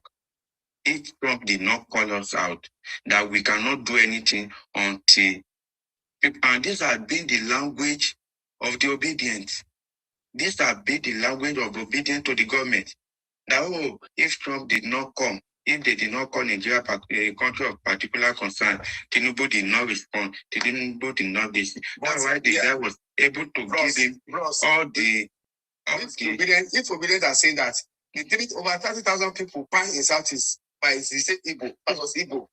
So what morality does Igbo, what morality does obedient have to say, talk about it? It doesn't matter. It doesn't They make don't have sense. morality to talk about it. But they still over 30,000 people. They don't have the shame. They don't have the shame. They don't have the shame. My brother, I've said on so many platforms today. Igbo and Fulani, they don't have the... Can we allow 80 to finish? 80, are you done? Allow him to finish. Yes. They don't have shame. They don't have shame. And I went to school with all these people. If you go to school with all these Asians, you will see the way they talk. They, even when you meet them one-on-one, they are the one that want to know your name. They are the one that want to know if you are married. They are the one that want to know. They are kind of this sensitive to know everything about you. To just want to be able to, because when you want to know something about people, that means you want to be authoritative on that person. So it's kind of interview style yesterday. It's kind of personal, just to bring him to under him, just to bring Bwala under him. That's why he's not asking the right question. He's not asking any question. I'm sure this interview is just a random interview. It's not for Nigeria. Even the way people are carrying it, it's nothing because it's not Nigeria interview. It's not what the presidency sent Bwala to go and do. It's not the presidency that approved all this kind of it. It just went there as just like a podcast. So it's not something that even we should now learn the culture of not paying too much attention to all this kind of foreign thing. We are angry that, oh, we are still colonized by these people. But we, the youth now, we still respect all this interview. We still bring it and we are discussing it, wasting our time on something like this. Are we not still in that colonization we said our father was? We should, even we now, like me, I don't pay attention to it. But I listen to the good part of it. I don't pay attention to the media house. I don't pay attention to them. They are nothing. They are nothing. They are just like our Rise TV. It's not the one that want is whatever happened in that interview is not going to judge Nigeria. Because the president was not on a state visit and they have interview or they have a summit. That's when whatever anybody say about the country will matter. If a president has a state visit during the interview, during the section, whatever anybody say about the country matter. But on an interview like this, when are we going to stop going to Chatham House? When with presidential candidate in Nigeria, stop going to Chatham House? When with Nigeria president, stop going to Jazeera? When are we going to stop all this madness? When? Because all these things are stupid. They are stupid. I don't know the value, or maybe all these Bwala should come and tell us, we Nigeria, what's the value of them going to Al Jazeera? What's the value of any presidential candidate going to Chatham House? What's the value? What's the implication on them? What's the implication on us? What's the implication? What have we been doing to our table? Why do we keep respecting all these things? Why do we keep valuing it? We should put a less value on it. And some people, you will see people yesterday, today is even fair enough. You will see all this will be there. Come. Oh, Bwala disgrace Nigeria. Who told you that the people care about all those interviews? Tell me what has happened to Nigeria since yesterday now. Tell me one international company, maybe Turkey, has said, oh, due to Bwala interview, we will not continue with the deal we have signed with you.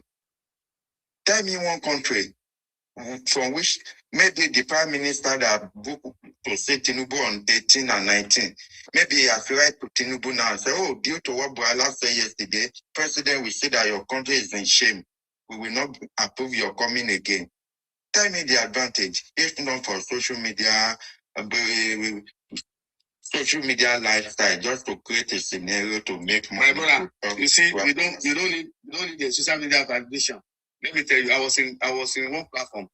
Somebody was saying the same thing that Bwala is doing in Nigeria. You know what I said to him? I said, look, what is doing in Nigeria that they stop them coming from Dubai? It was ego. Because you people went to do robbery. You went out to do robbery, you robbed the things. In Dubai, that's why they stop Nigeria from coming to Dubai. Because you don't bring the grace to the country. You say Nigeria is being disgraced. They are part of the people that bring the grace to the country. They went to Dubai and do robbery. The only African country to first conduct robbery. Even the lesson this school to learn from this, they cannot learn. They have a boss, they have a leader, cannot even solve his own party. But you have other person that can bring people from opposition under him and work for him. You are not learning from all those things. And you are not even learning from these people that are ready to work for the country, no matter what. Don't you know what they call reflection? Don't you know what they call commitment? You say somebody is a disgrace. Disgrace is something like Istima today. If we said, okay, Istima come and work for Tinubu and Tinubu left, and tomorrow maybe PDP come to power, you see that they are trying. Will you now say you will not work for them to make Nigeria great? Must we send Nigeria on fire because your party is not in power? Okay. A lot of lessons to learn from Bwala. A lot of lessons to learn from this. And for the issue of police, nothing Tinubu has mastered his plan before coming to presidency. He had more than 1/3 in the Senate. There's no single proposal that Tinubu, Isma has asked the question that each one should mention one thing that Tinubu proposed that he did not achieve. So we should just rest and go and drink water. State police will come to pass. Even me, I want open grazing for Nigeria. I want open grazing. They should create a land for all these Fulani. They should go and keep them in one single place within the state. Because we eat cow, we cannot send all of them away. We still eat their cow. We should give them a special land. They should do open grazing, state police, anything that will make everybody stay on their own. Everybody should stay on their own and stop all this madness. But we have a president that will propose and execute. That's the beautiful thing that's happened to Nigeria. Okay. Thank you. Thank you very much. I think you are talking about ranching, not open grazing anyway. That's okay. Please, okay, it's okay. I need to hear new people. Bona boy, you want to speak now? Sorry, Bona girl. You are Bona boy now. I'm okay. I'm okay, thanks. I just want to take off speaker on open grazing. No, he meant to be ranching. He has corrected himself. Yeah. Give them land too. In people different states, giving foreigners or whatever land in our states. Is the land even enough for us? No. Allow her to finish, please. Citizen decide to want to go into ranching, so be it. Let them buy all land in their own state. But our government should take land in a state and give it to elders men just because we want to eat meat. No, it's not done. All over the country,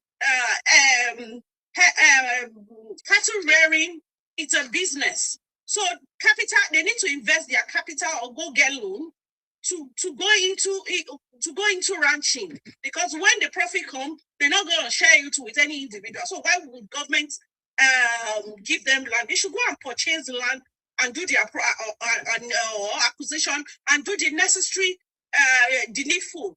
So let's not be supporting nonsense or open. I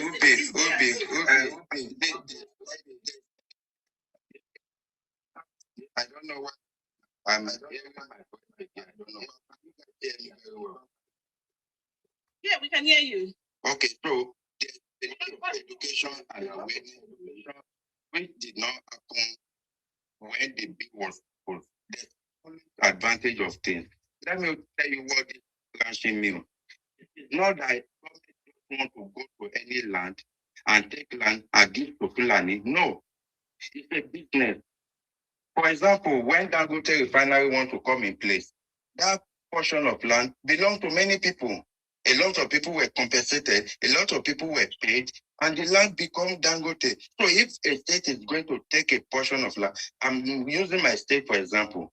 For example, I'm from Ondo State. If Ondo State want to give a land for open grazing, we have a very big group between so those big land, everybody that has access to those land, those that have the inheritance, government is going to pay more.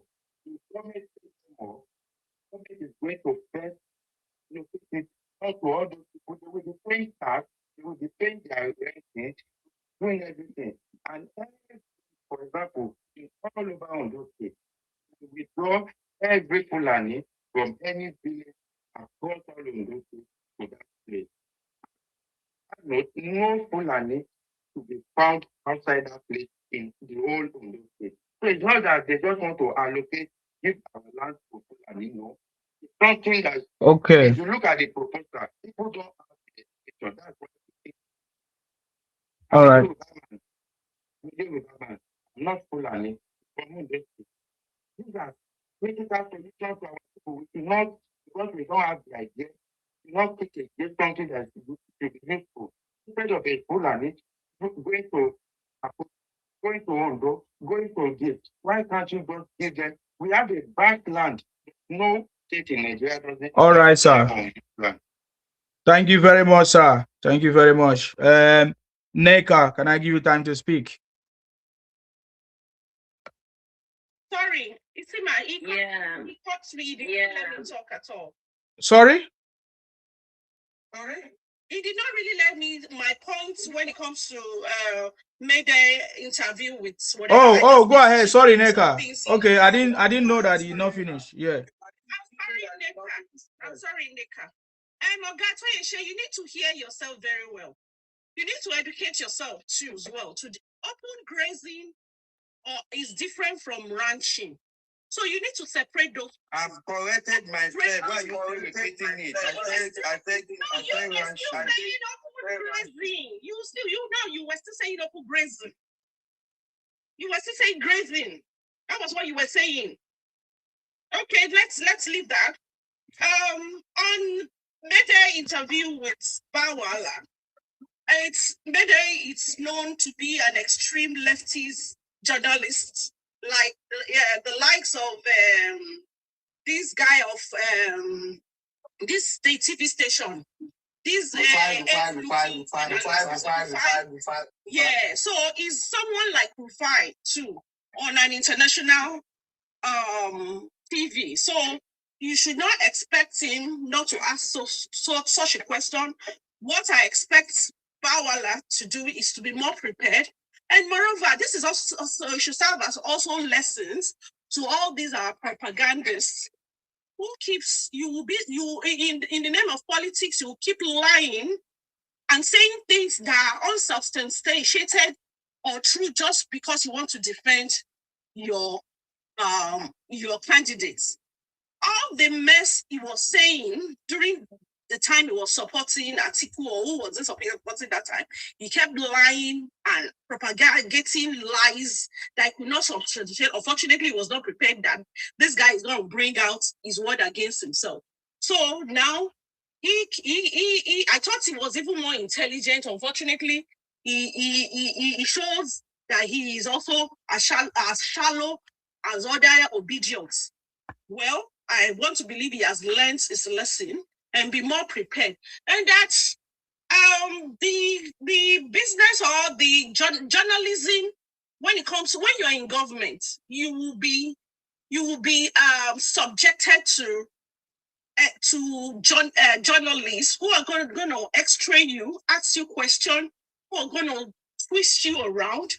So that one of a spokesperson or whatever is going to a Jazeera or going to one TV station is part of governance. You have to sell your candidate, you have to let the world know what you're doing as a government. For instance, out of the lies and propaganda that the Obedience and the propagandists were circulating all over the world about insecurity, those were one of the things that they sold to American government and went to pay lobbyists to also propagate such. That is what brought about Trump taking it up and wanting to come on. Unfortunately for them, it now turned around to be for the good of the Mr. President.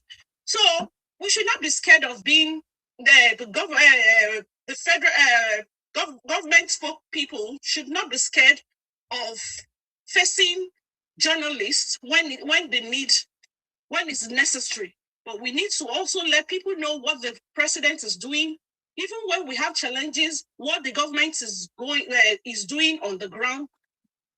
The world needs to know, because if you decide to make it a closed government, people will not know that government has been making this effort even before Trump decides to come to send the troops to Nigeria.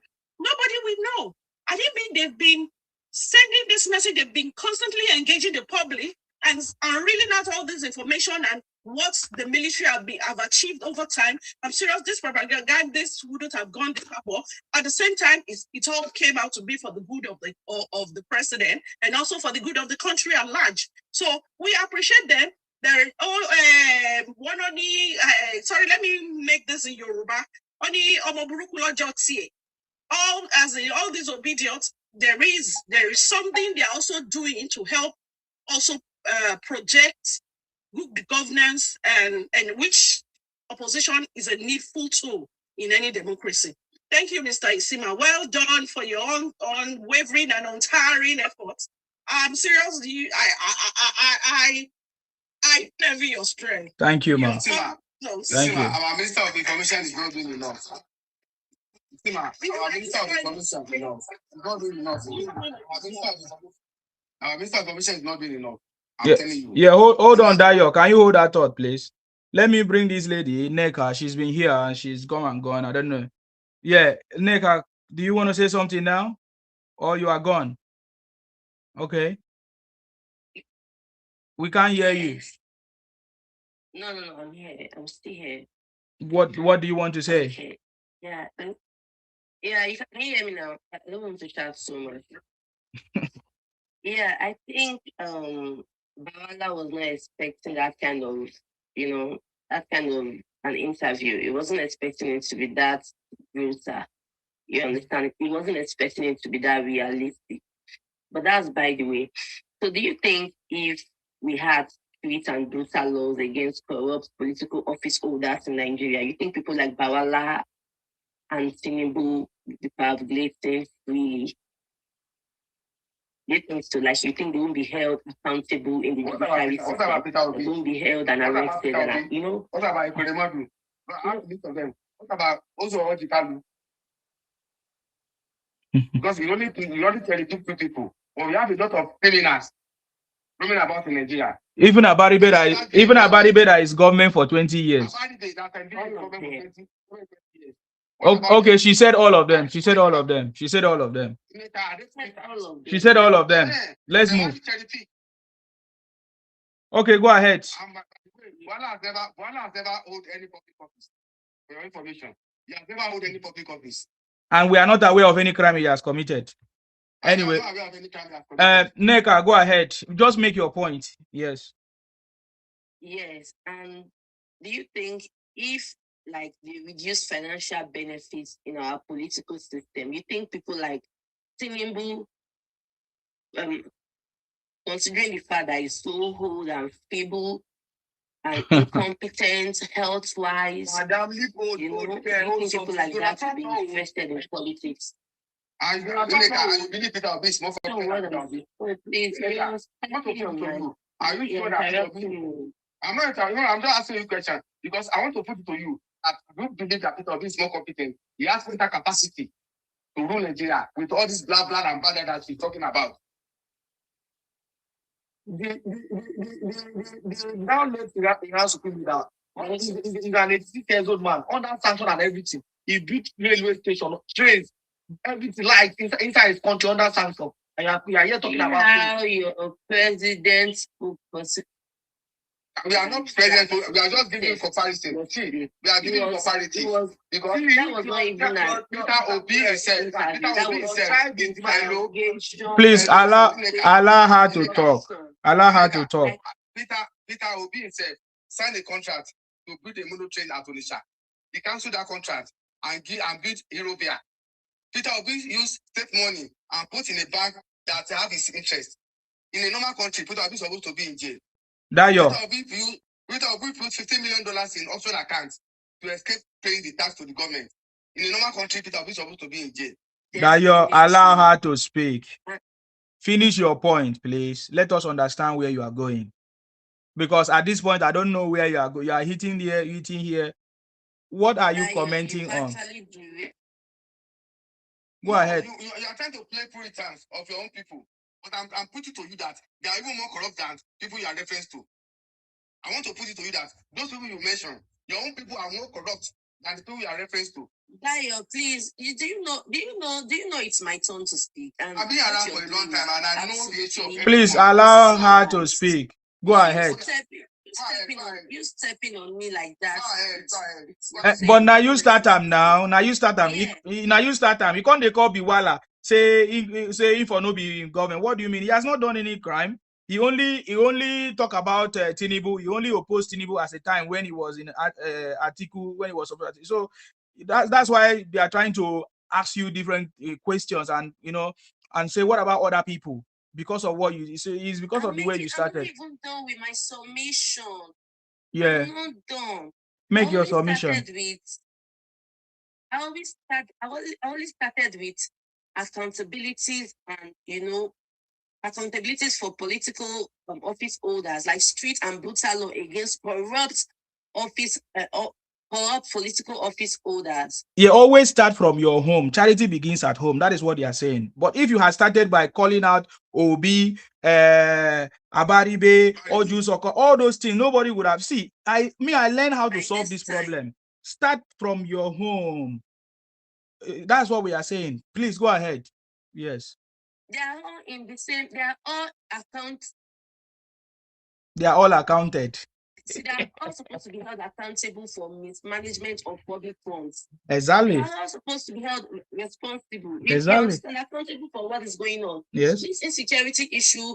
Let me tell you something. I think we as Nigerians sometimes we talk out of sentiment. The Yorubas, I think they just want. Allow her to speak, please. Go ahead. It's not fair interrupting her. Please allow her to speak. Yes. Go ahead. You understand? I think the Yorubas, they are so insecure.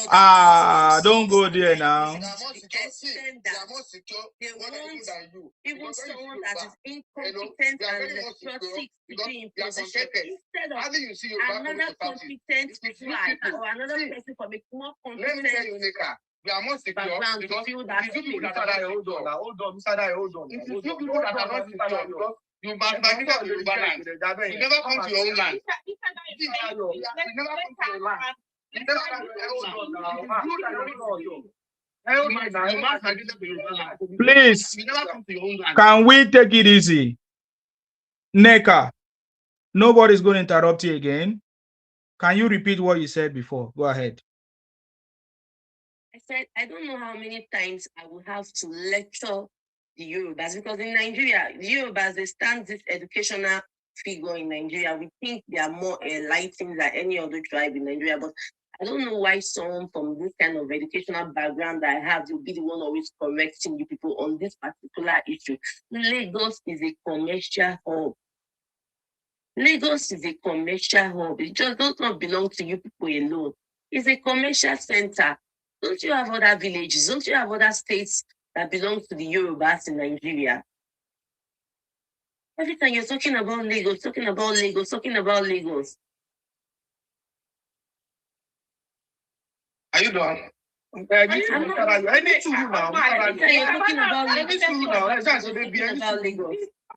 is taking your land from you. I know you're insecure. You can't afford anything for yourselves. Like you're financially people. Wow. Yeah. But please allow us to give this chicken brain, please. But she still have a lot to say now. She still have a lot to say. Allow her to finish. The country is not going where it's supposed to go. The country is drained because we have incompetent people parading themselves as leaders. If this country becomes a good place, a better place for you and I, we will benefit from it. You will come back home and enjoy the fruits of your forefathers, the fruits of your labor. You will enjoy what it takes to be a Nigerian. No, you're not enjoying your country. You're abroad. You can't even eat what you're supposed to eat abroad. Let's be sincere. All these preserved foods and preserved vegetables that you keep eating, if you come to Nigeria, you will eat better food. You understand? Foods that still have the nutritional value intact. Not those ones that they preserved up and down. Sorry, ma, can we ask you? I know the things you're benefiting from abroad are just basic things that the whole world has outgrown. Things like steady electricity. These are basic needs. Can we ask a question, ma? Are you done, Neka? Hold on, guys. I don't like this thing. We have. Excuse me. Allow me. Neka, we are not hearing you. Is your network breaking? I think obviously our network is breaking. My network is not breaking. Okay, you are talking and stopping. You are talking. We don't know if you are finished. Can you just finish your point, please? What I mean is, what we Nigerians, we are not asking for too much. We just want normal basic amenities to be, we just want normal basic amenities, normal things, the things people are enjoying overseas. That's what we want. We want like electricity, steady electricity, and security. Is that too much to ask? Urbanizing this whole thing, it's not going to make sense. It's all going to get us drowned. We want a better country. This thing people are doing is not helping matters. It's not. You cannot be living abroad and be enjoying all the privileges of the citizens over there, and you want to compare it to what we are talking about here.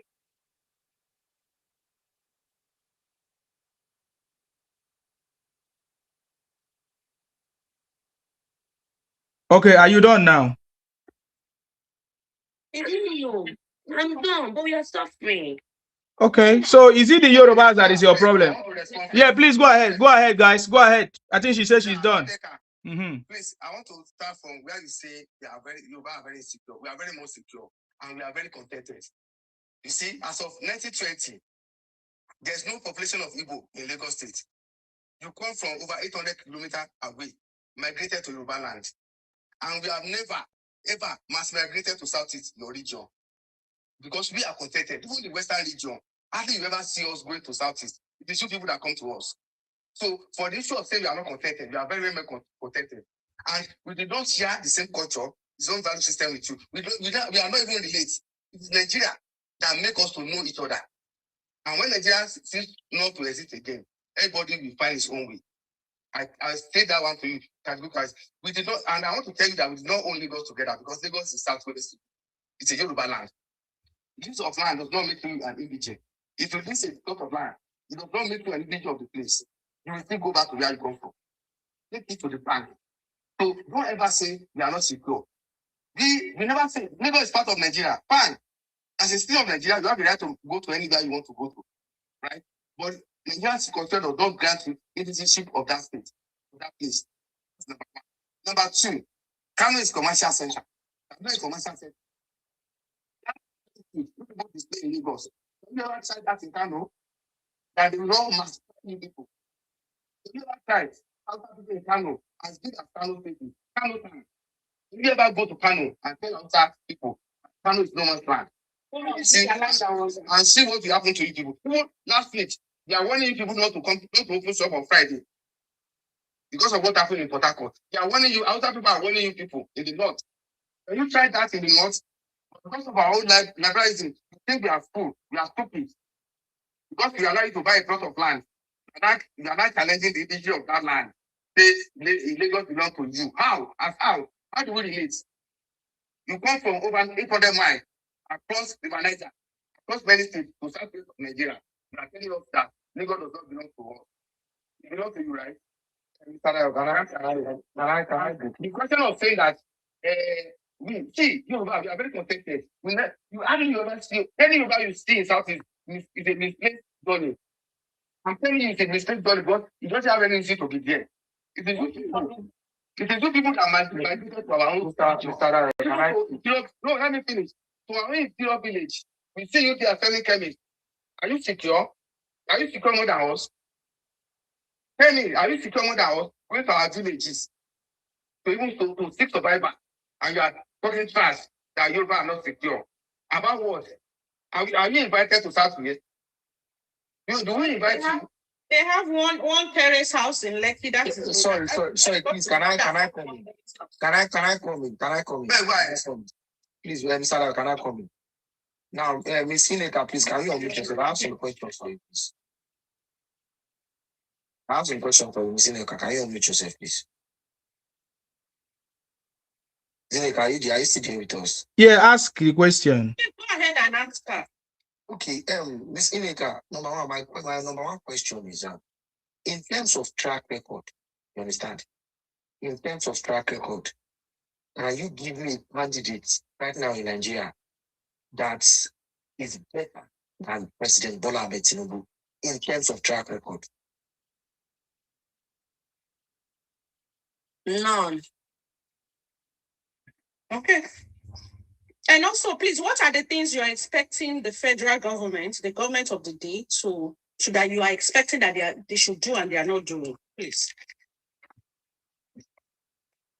So this issue of light is not a serious issue for you people.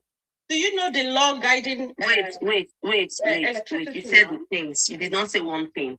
Listen to me. This issue of light is not a big issue for you people. Neka, do you know the law or what is have you heard of this terrorists are migrating? You migrate to Lagos. You have a taste of the government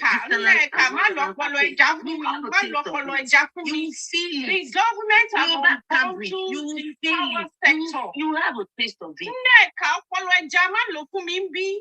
Every state have the power now to generate electricity.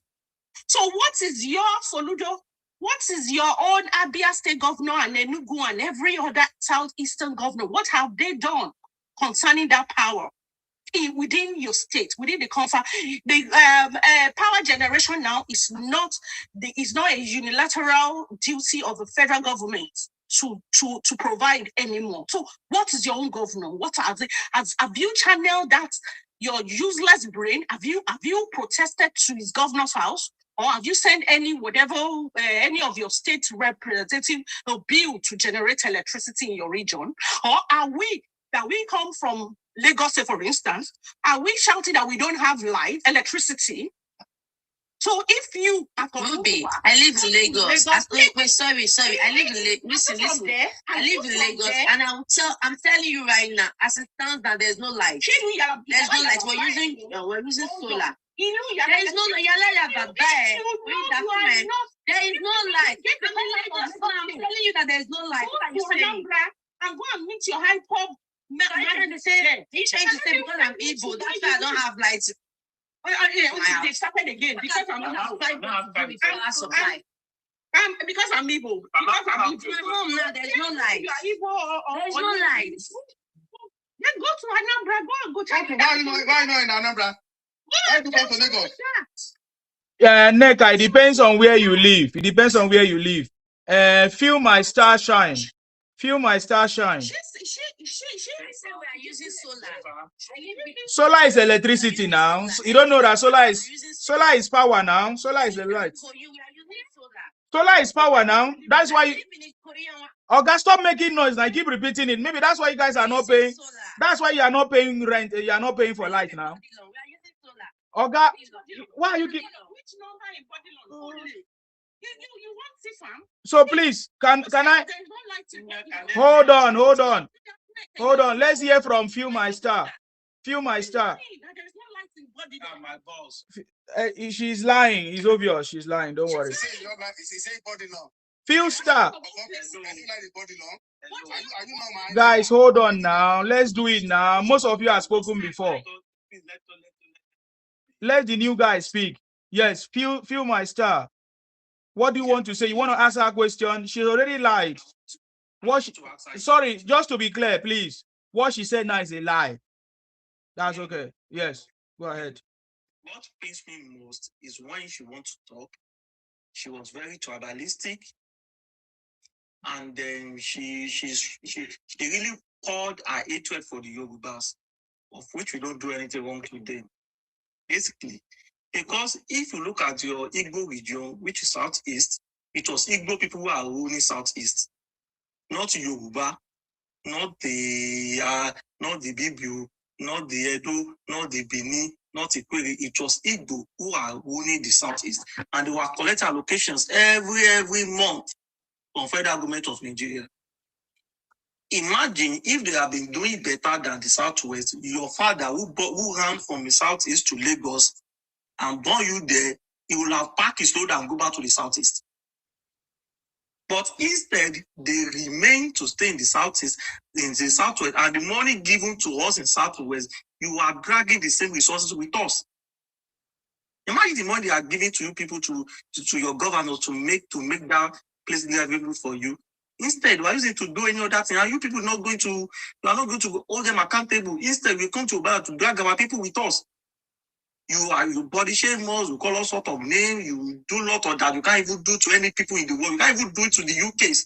As big as UKs, you can't even go there and do sort of nonsense. You're talking about body shaming. That's so irrelevant in this whole conversation. No, you don't body shame people. You say we are early.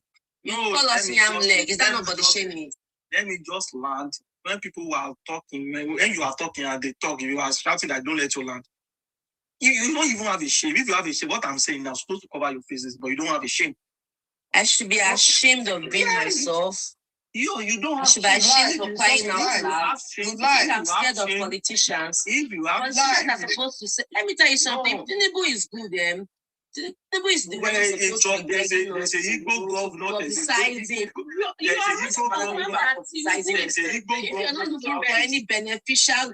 If you're not looking for any benefit from politicians, why are you covering and sugarcoating their effort? There is Igbo governor in Southeast. Why don't you go there and shout on them? Why are you living in Lagos? Why are you living in Yoruba land? Why your fathers are in Yoruba land? What are they doing in Yoruba land? So 1920. Yes, what are they doing? Ever in the history of Nigeria, Tinubu is not competent, and you are sugarcoating it because of your father, right? Your father that's competent, right? Is it your father? Who is competent? No, Boya Baba is competent. You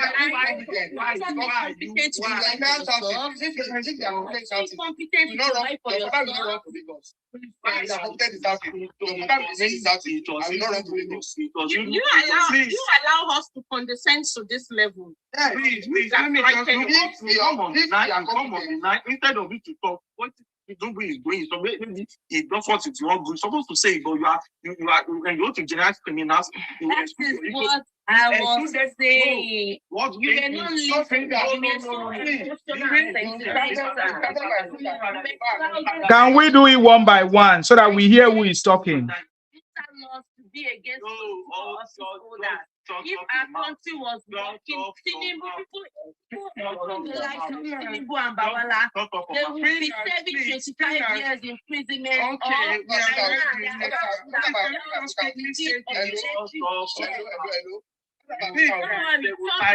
Guys, hold on.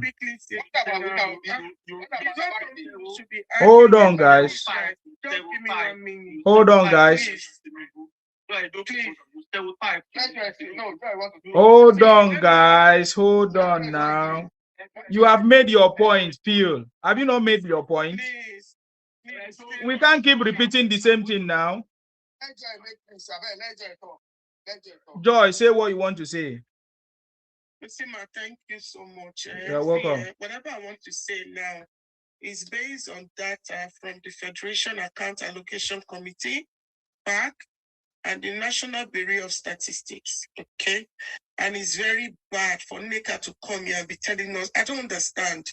Now, you guys should listen.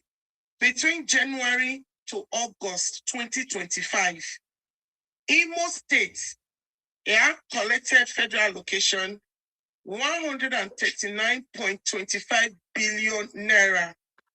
Anambra State collected 128.81 billion naira. Abia State collected 122.78 billion naira. Enugu State 121.87 billion naira. And Ebonyi State collected 112.19 billion naira. And the total gross revenue available for distribution, 2020, let's say October 2025, within these 5 states is 22.93 trillion naira. Neka, please, I want to ask you, all right? Within this Imo State, Anambra State, Abia State, Enugu, and Ebonyi State that they've collected this money, can you tell us what they did with it, please? Just tell us in each state, 5 of these, the Southeast, tell us 3 major projects they did in the Southeast. Please unmute yourself and answer us. Okay. Did you hear me when I said if they reduce financial benefits in politics, a lot of people would not be. You didn't hear me, so I'm coming. No, that's not the question. I'm answering you. No, that's not the question. We don't want to deviate because I need to go and sleep. So that you don't start, so that people don't start, talking and talking. We have so much. Zima has different topic to talk about. But I just want to say, because you said Tinubu is not competent. Based on these figures I called, let me repeat myself again. Imo State, I understood what you said. I heard you clearly. So all this money they collected from the federal government. Don't forget, hold on. I think Imo State and which other state producing they collected 13% derivative. So I want to ask you, tell us each of these 5 states in the Southeast, 3 major projects they did in the Southeast to keep you guys in the Southeast. And I still have a follow-up question too. Please answer. Let me tell you something. Everybody knows politicians are the highest paid. Oh, no. Oh, my Listen to me. Let me talk. You can't tell me to answer my questions. You ask me a question. I'm answering you to the best of my knowledge. Stop interrupting me. Everybody knows politicians are the highest paid professions in the world. Right? Okay, we need to move on. Please. We need to move on. We understand. So when I said if you reduce financial benefits in politics, a lot of people will not be interested in politics. But that is not what we are discussing, Mr. Woman. Mr. Woman, that is not what we are discussing. You keep deviating the conversation. We are not asking about benefit we are asking you, what did your government? All corrupt. They did nothing. Straightforward. They did nothing with the money because they know it's the man. Because they did nothing with the money because they know they won't be held accountable for it. It's like a system. The system.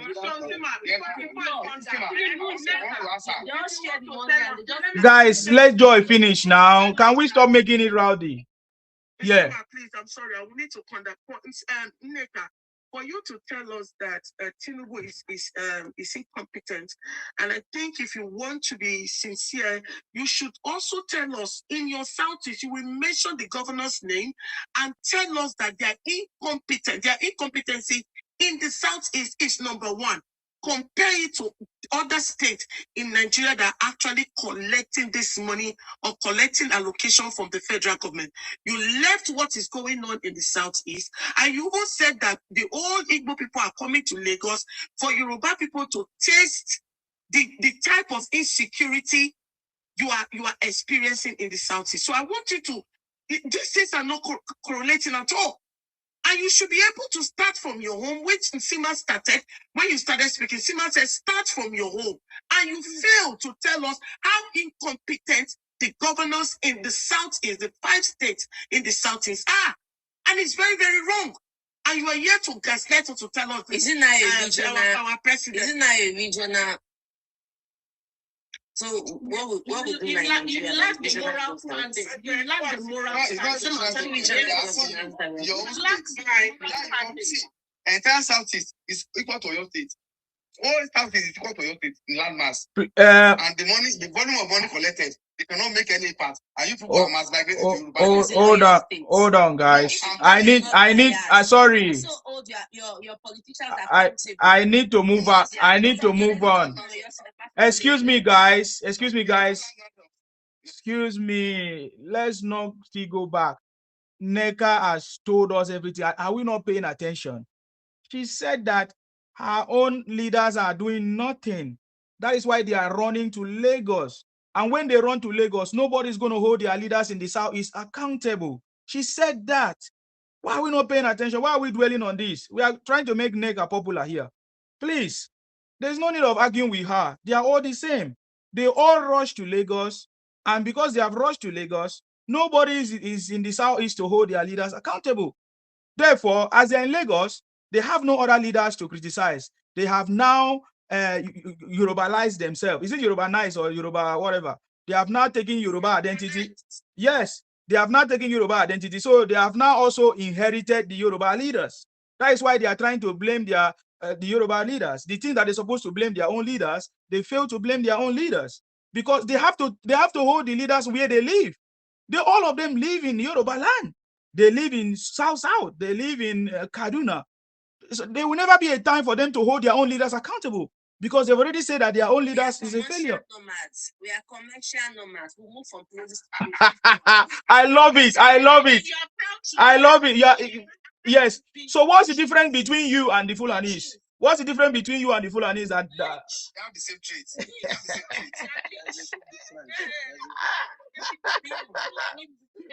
I love it. I love when Nega always say this thing. I love it. Oh God, I love your lifestyle. I love your. Let me clap for your lifestyle. Let me clap for your lifestyle. Oh God. So now, Neka, guys, this is how to tell these people these things. Now that you have accepted that your leaders are not working, so you need a greener pasture. You have to run to where their own leaders are working. That is Lagos. That is Akwa Ibom. That is Rivers. That is Edo. That is Kaduna. Those places that their own leaders are. Because if the leaders are not working there, you won't go there. If those places are not working, you won't be there. So now you have gone to that place. What you should do, what you owe the people that are hosting you is respect. Why don't you respect them? For making sure that they feed your family, keep you alive. Even your generations to come, your forefathers, they all run away from their space, and now they're in Yoruba land. Why don't you respect your host? That is the question we are asking you guys. Why don't you respect your host? Instead of you to respect your host, you are not disrespecting them. You are not claiming their land. You are not claiming that their land is not Yoruba land. You have bought out every place. They are lazy, this and that. But they are the one that clothed you, gave you food. Even when you ran away from the Biafra war, the first time you appeared in Yoruba land, the Yorubas gave you food, gave you clothing, clothed you. Even the Lagos you are using in Lagos, the market you are using in Lagos, is Tinubu that gave you the market, and every other person, leaders in the Yoruba land, that allow you, make you even buy your product to the point that you have money to eat. They are the one compensating you or buying your product. Is that the English? Buying your product and everything. But you refuse to respect them. That is the problem. Is it too hard for you to respect your host? So, is it my Okay, I can't hear you now. I don't know what happened to your network. You even grow up in Yoruba land that you can even speak Yoruba. You even drink Yoruba water. What pains me is when she wants to be stereotyping, she excluded all people from South. That's the issue. Yeah, that's what we hold her for. That is their way. Yeah, that's what we're saying.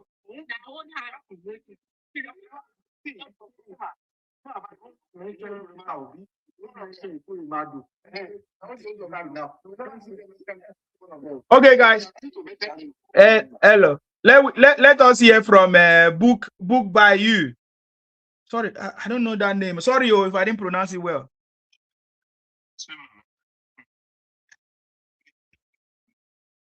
Can you speak up, please? I don't know. Is it my network? Please go ahead. Yes. It's fluctuating, kind of. Go ahead. Okay. What I wanted to contribute is I just want to commend you for the work that you're doing. I mean,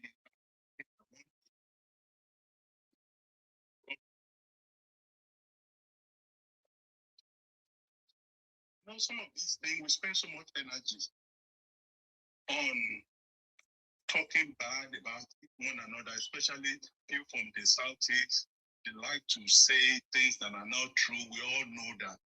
Even if you don't give Bwala Tinubu any kind of credit, give him credit for the structure that he's putting in place. That structure has been damaged for the longest time. But by Bwala being in place, being in office now, the structures are beginning to work. Things that have not worked. It's not working just for the Yoruba. Even though you guys, some of the people, some of the credits, they will never see what the president is doing. Nonetheless, the structure that Mr. President is putting in place is not going to be beneficial to the Yorubas or to any just one special group. It's going to be beneficial to us. This is what is actually affecting all of us.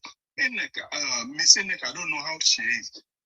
We don't know what Nigeria has actually done to you guys. But whatever it is, you guys should get over it. Get over it. Move with where everybody is going. And like Mr. Sima always says, follow those who know road. Nigeria, you can't be 1 foot in and 1 foot out. We all have a stake in Nigeria.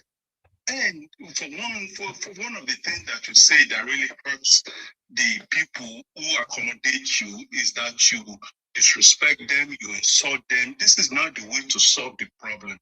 But it's a lesson to all the Yorubas. For us, we need to go back home and begin to institute policies that is going to preserve our heritage, our land, our culture. In some instances, some of these people, not only are they encroaching on our land, they are imbibing, they are giving their children their Yoruba names, making it really, really difficult, adulterating our culture, our history, our heritage. This is where we need to sit back and begin to go back to our local communities, to begin to implement policies that will safeguard, not necessarily to anything against any ethnic group, but we need to sit back and start paying attention to the things, to those people that we've been helpful to those people that we welcome. But then they turn this thing around and then they tell us, we are just jealous, we are lazy, we are this, we are that. So that's one of the things that I want to contribute to. And I also want to seriously, I see your, Mr. Sim, I see your stuff on the horizon. As a young man, I just pray that one day that I will see you in office. Thank you. All these things that you have brought to bear. Amen. I have never, and then the beautiful thing is you have all resources. I don't think many of the people that are in office are this eloquent, this intelligent, that you brought to bear, that you are just promoting this country called Nigeria to make Nigeria great. All of us are beneficiaries of this great country called Nigeria. Today, if we all work together, forget all these things that everybody that are dividing us. That some group think because they are not in power, because of that they don't want to have any participation, or they will say just keep saying something bad, just like the title of your book.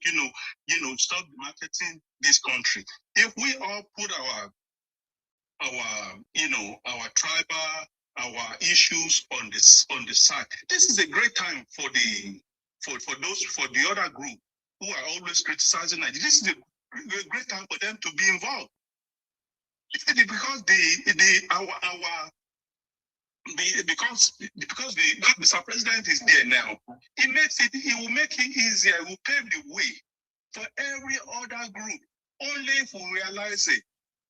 And we have enough intelligent people from the Igbo, from the south side, from the north. But so if we all bring all this intelligence and start backstabbing one group because one group is there, if we all just just see a little bit of what is good in this person, maybe it's not my turn this time. Maybe if I support this person, maybe next time it will lead to my own elevation instead of always fighting, always saying what is bad, always insulting.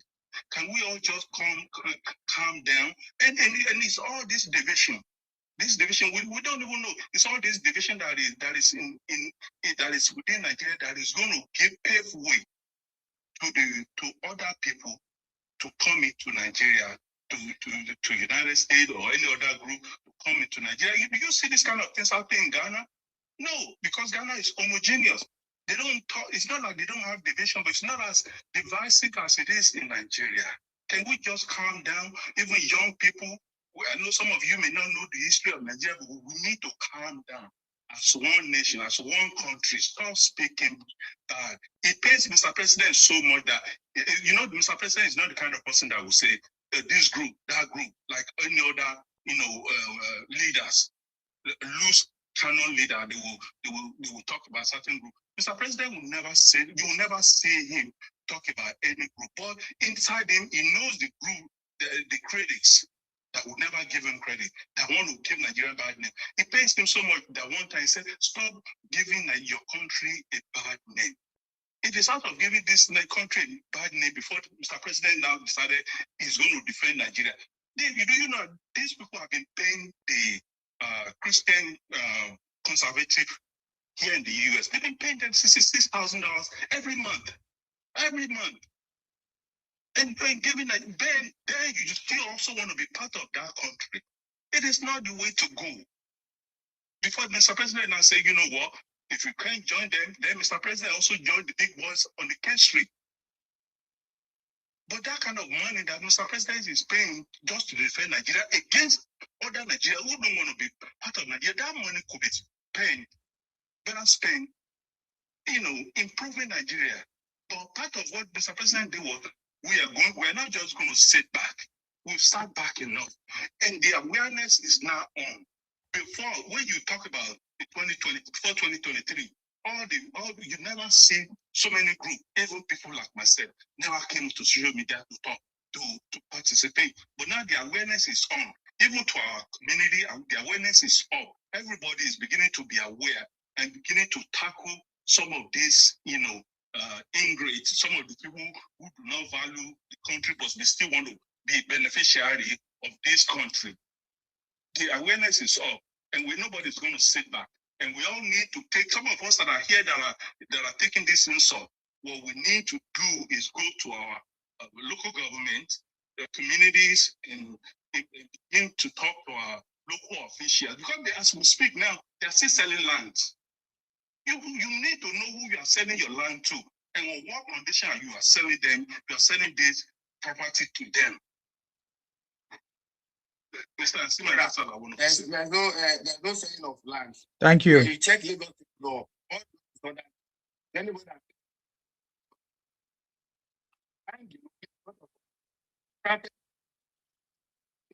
don't talk about them.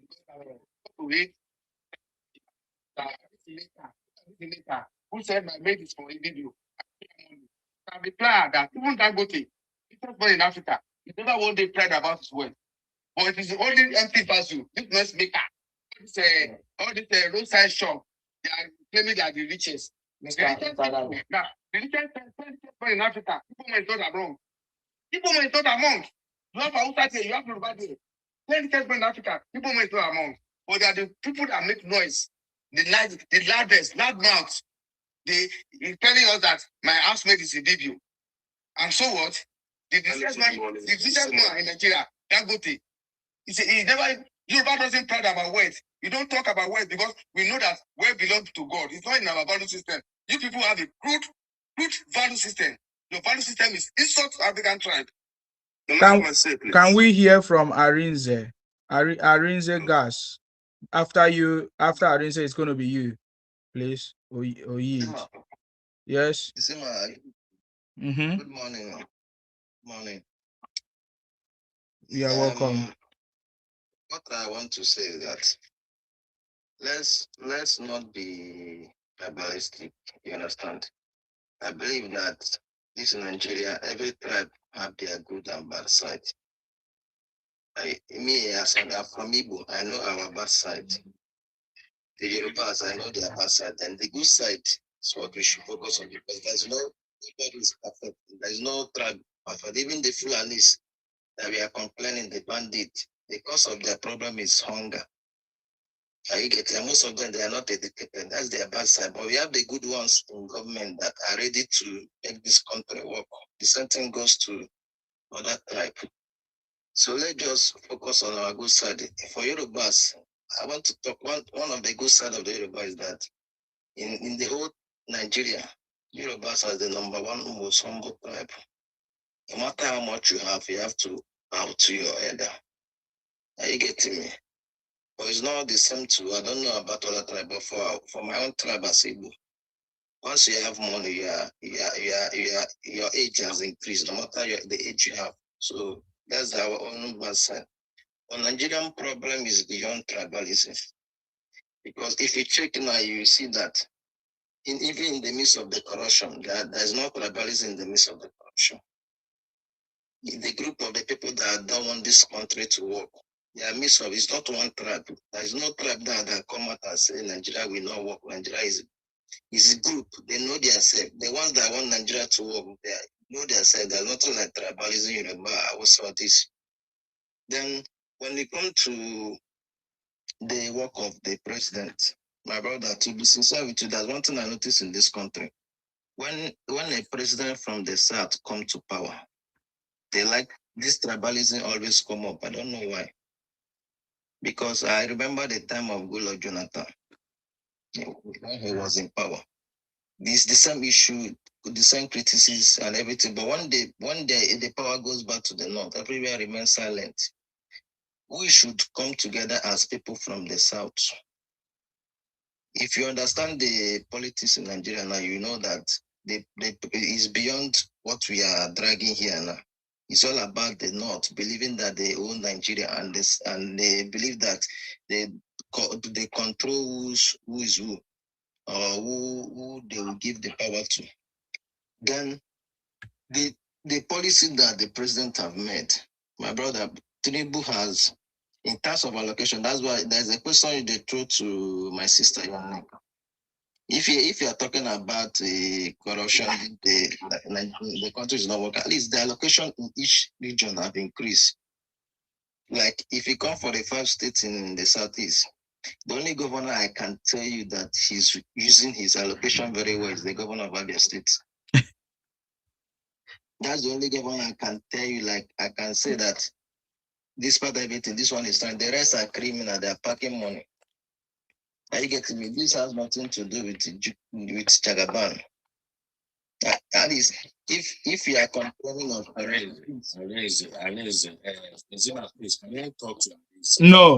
No, you wait for your turn. You wait for your turn, Oga. You cannot wait. That interrupt me. Please, that is wrong. Go ahead. So you understand me? Me, in Sima, I reside in your state. At least in Akwa Ibom State, I understand. I've been in Akwa Ibom for long. I believe that these people are the tribe that they want the growth of their people. Are you getting me? They want the growth of their people. So the current governor Omano is doing very well with the allocation is receiving. And if the governor have the power to bring steady electricity to their states, it's open to get that from Omano. At least for the place I'm staying. But if you go for other regions, at least we should focus, we should hold each of our person in charge of our region responsible. Even if the federal government is keeping you, if maybe other states are collecting 10 billion and they are giving you 5 billion or 3 billion, what are you using that 3 billion? That's the most important thing. If they want to distract other people direct them, they want to decide them so that everybody will focus on the president. But I know that the allocation, many things have increased. Governors are receiving more than what they are receiving previous time. So they're supposed to be doing more than what they are doing the previous time. Are you getting me? So if a governor in your region wants to work, you work. You work, because I know that the people in charge of the Southeast, they are not Yorubas and they are not Hausas. They are your people. But the problem of Nigeria is beyond tribalism. When the bad person get there, he doesn't send you whether he is an Igbo or is Yoruba. He will do the work because he's bad. The good person is there. He will do the work because he's good. You get him, and the Tinubu will not be in charge of Anambra, in charge of Kaduna. He's in the center. His work is to distribute, to go to your region. This is your own share of the money. Go to your region, develop your region. At least I've never seen any governor that come up and said that they are cheating them, they are not giving them their allocation. I've never heard that from any governor. Every governor is smiling now. It's with allocation. At least what are you doing with your own money? That's the most important. At least the number one fight that the president fight is that he tries to make sure that the money that belongs to the local government goes straight to them. At least it's one of the good credit in this one. Please go to your local government chairman or more alpha. The money that you are receiving for this period, what have you done for us? Because you know that you are receiving it direct. Same thing goes with other people in charge of your region. So let's not bring tribal sentiment problem in Nigeria. Every person, every tribe and every region wants a working country. Are you getting me? And for Nigeria to be a working country is not the job of one person. It's the distribution of job. You do your job. Nigeria is just like a company. The manager do his job. The system manager do his job. The security have to do his job. Manager has nothing to do with the security. If the security fails to do his job, that means the criminals will come to the country and stay. Are you getting me? So, but it cannot be when there is insecurity, you blame the manager why he has already employed the security. Are you getting me? But what I don't like is that when you know that this person is not performing well, you remove him and put the person that is performing, irrespective of the tribe of the person. That's what you want. If you feel like, because I don't like this person, like people saying Tinubu is appointing Yorubas. If you feel that the person for your tribe is competent, you getting me, and you feel that you want that person to be in charge of this position, India, and when you put India, observe him from what people say. If people are complaining that this person is not doing well, move that person, put the next person there. That's all you want in Nigeria. It's not all about you appointing your tribe. It's all about putting the best person for the job. In terms of the, I don't know, in terms of the presidency, the role of the presidency, I believe that the security, there's people in charge of the public security. We have immigration, the people that allow terrorists to come in. I don't know, you blame Tinubu for allowing terrorists to come in when there is immigration officers in the boundaries, when there is military men there. There's Navy, they are coming through ship or through river or through. There's people in charge of those places. They're supposed to secure the territory of the country. When it comes to economy reform, governors are receiving allocation more than what they are receiving before. So what are they doing? At least the reason why I mentioned that I'm not from what they said, but at least I was at the man and noticed that this man is really doing, even to the extent that he subsidized the transportation. He bought buses and put the buses on the road that if you want to go from Waya to Aba, you are free to enter bus because when you go to the park, you pay, let me say, 3,000, but the bus is 800 naira. And this is what he is doing to help his people. So let just if your governor wants to work, you work. If every governor is in every region is working, you don't even know that Tinubu is the president. You don't even feel it. Because the governor is working, that's the most important. Forget about tribalism on this. And let's just focus on the good side because I've never seen where complaining and solve problem. What solve problem is passion. Are you getting me? It's not all about complaint. But big man that this Nigeria belongs to all of us. Are you getting me? There is no particular region that owns Nigeria.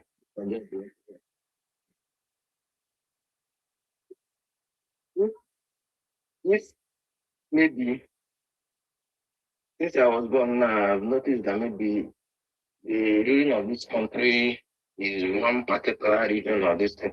But if Nigeria become later become a state of maybe zoning, are you getting me? If somebody from Yoruba decides to come and develop Yoruba in 8 years, if you can develop Yoruba land in 8 years, and it's the turn of the North, you will not develop the North in 8 years. You know that you see that before all the whole region has crossed that corridor of power, you see that Nigeria will be the best. The most important is not whether it's prioritized or whether it's not prioritized. The most important is what is he doing there? Are you getting me? That's the most important. So in terms of Tinubu, I don't have sit down and reason and say that Tinubu, in terms of the economic reform, when you are watching the football match, you feel like as if you're supposed to score the goal, or you're supposed to do this. But when we are in the field, you know that it's not easy like that. Are you getting me? There's distribution of labor. Tinubu have tried his best, please, to make sure that this country is working. It's left for those in charge of those positions. Why we talking for over 20 minutes? I don't know other people to talk. We'll be talking over 20 minutes ago. 20 minutes? Why are you interjecting him now? He was about rounding up, man. Because he's saying something that makes sense. I need him to bring all the knowledge that he has. If you say something that makes sense, that's the same way I will allow you to speak. Please, sir, go ahead. Can you use a few 2 minutes to round up, please? Thank you. So I've already made my point. Okay. Is that Nigeria is beyond tribalism. Yes. Yeah, let me back tribalism aside. What we are after is competence. And when you come to this current regime, Tinubu is different from, let's join Tinubu from the previous government. Tinubu have increased the allocation to all the state governors. What are they doing with the money? That's what we should focus on. If your governor is not doing well, don't vote him next time, no matter the party he belongs to. Are you getting me? Because in terms of the central, Tinubu have increased the allocation. Go to your state, develop your state. Are you getting me? So that's all I want to say. Thank you very much, sir, for that your contribution. I think that was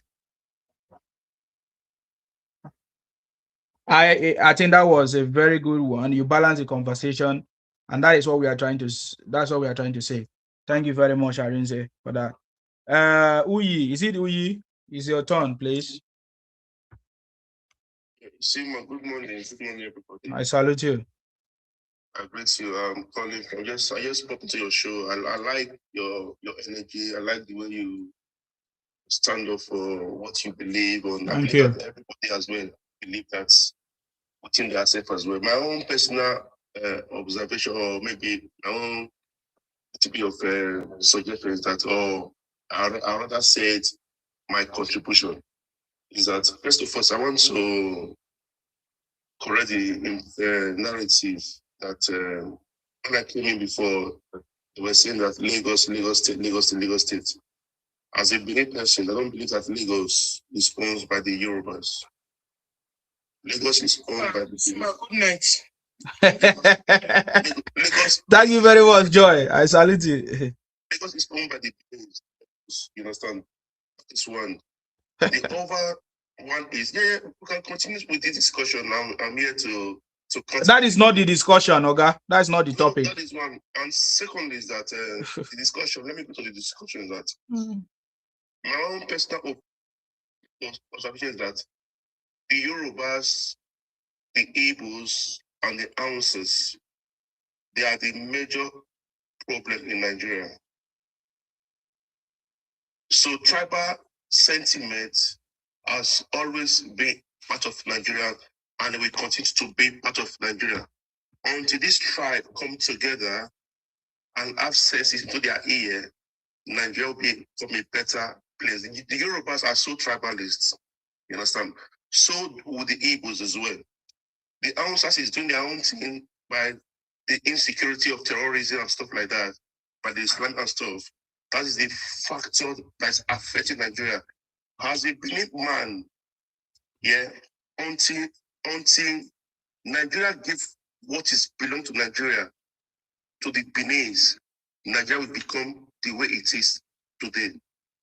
We have to go back to the basics and go and give what belongs to Nigeria, which is the Benin people, to rule Nigeria. Nigeria will never become whatever we even imagine Nigeria will become. First of all, you see Yorubas. Excuse me, sir. Sorry to cut you. It's very unfortunate that I'm from Akwa Ibom Ibibio, and I don't know why you are using my platform to want to cause confusion. The Yorubas are very intelligent. I know they are not going to respond to you because they know that you are a fake person trying to cause confusion between the great Benin people and the Yorubas. So please, can you refrain from that? This conversation is not about the Yorubas, and I'm not a Yoruba person. I don't know why you are using my platform to do that. I rebuke you in the name of Jesus, in the name of Allah. This is a very holy period. I don't want you to come and cause problem here. Oga, listen, if you cannot talk on the topic, you can go and set up your platform and preach whatever you want to preach. But I can tell you, the Yorubas are very intelligent. They know that you came here to cause confusion among them, and there's not going to work. So please, I don't want you to continue if you cannot talk on the topic. Can you dwell on the topic? Yes, I'm going to the topic. Yes, dwell on the topic, please. I rebuke you in the name of the Father, Son, and the Holy Spirit. No, please. No, sir, please don't respond. Let's forget about that. No, listen, please. Yeah. My observation, I can see, I live in the Kingdom, you understand? I can see that tribal sentiment is a factor that affects Nigeria. I will not see that, brother. Okay, the topic we are talking about is Bwala and Mehdi interview and the progress of Nigeria. If you want to talk about the progress of Nigeria, you can talk about it, but don't bring different conversations. That does not make sense. I'm not trying to stir division. You did that now. You just did that now. That does not make sense. I'm saying, when you state the obvious here, I love your show. You don't need, God, don't use love my show to talk that kind of thing. I beg you in the name of God. It's just as I rebuke you now. I beg. If that's your belief, go set up your system and start talking about it, and maybe you will get some people that will come and support you. That is not what I'm doing here. No, please. I rebuke you. I rebuke you very, very well. I rebuke you. Oga, I see you don't have any topic. Let me move to the next person. Please, let's just ignore this distraction because every distraction must be squashed. Thank you very much, guys. Batisi. Thank you. Thank you. Don't come again next time, oh. Don't come again, oh. I beg. BA. Okay, it's not a Saudi. Go ahead.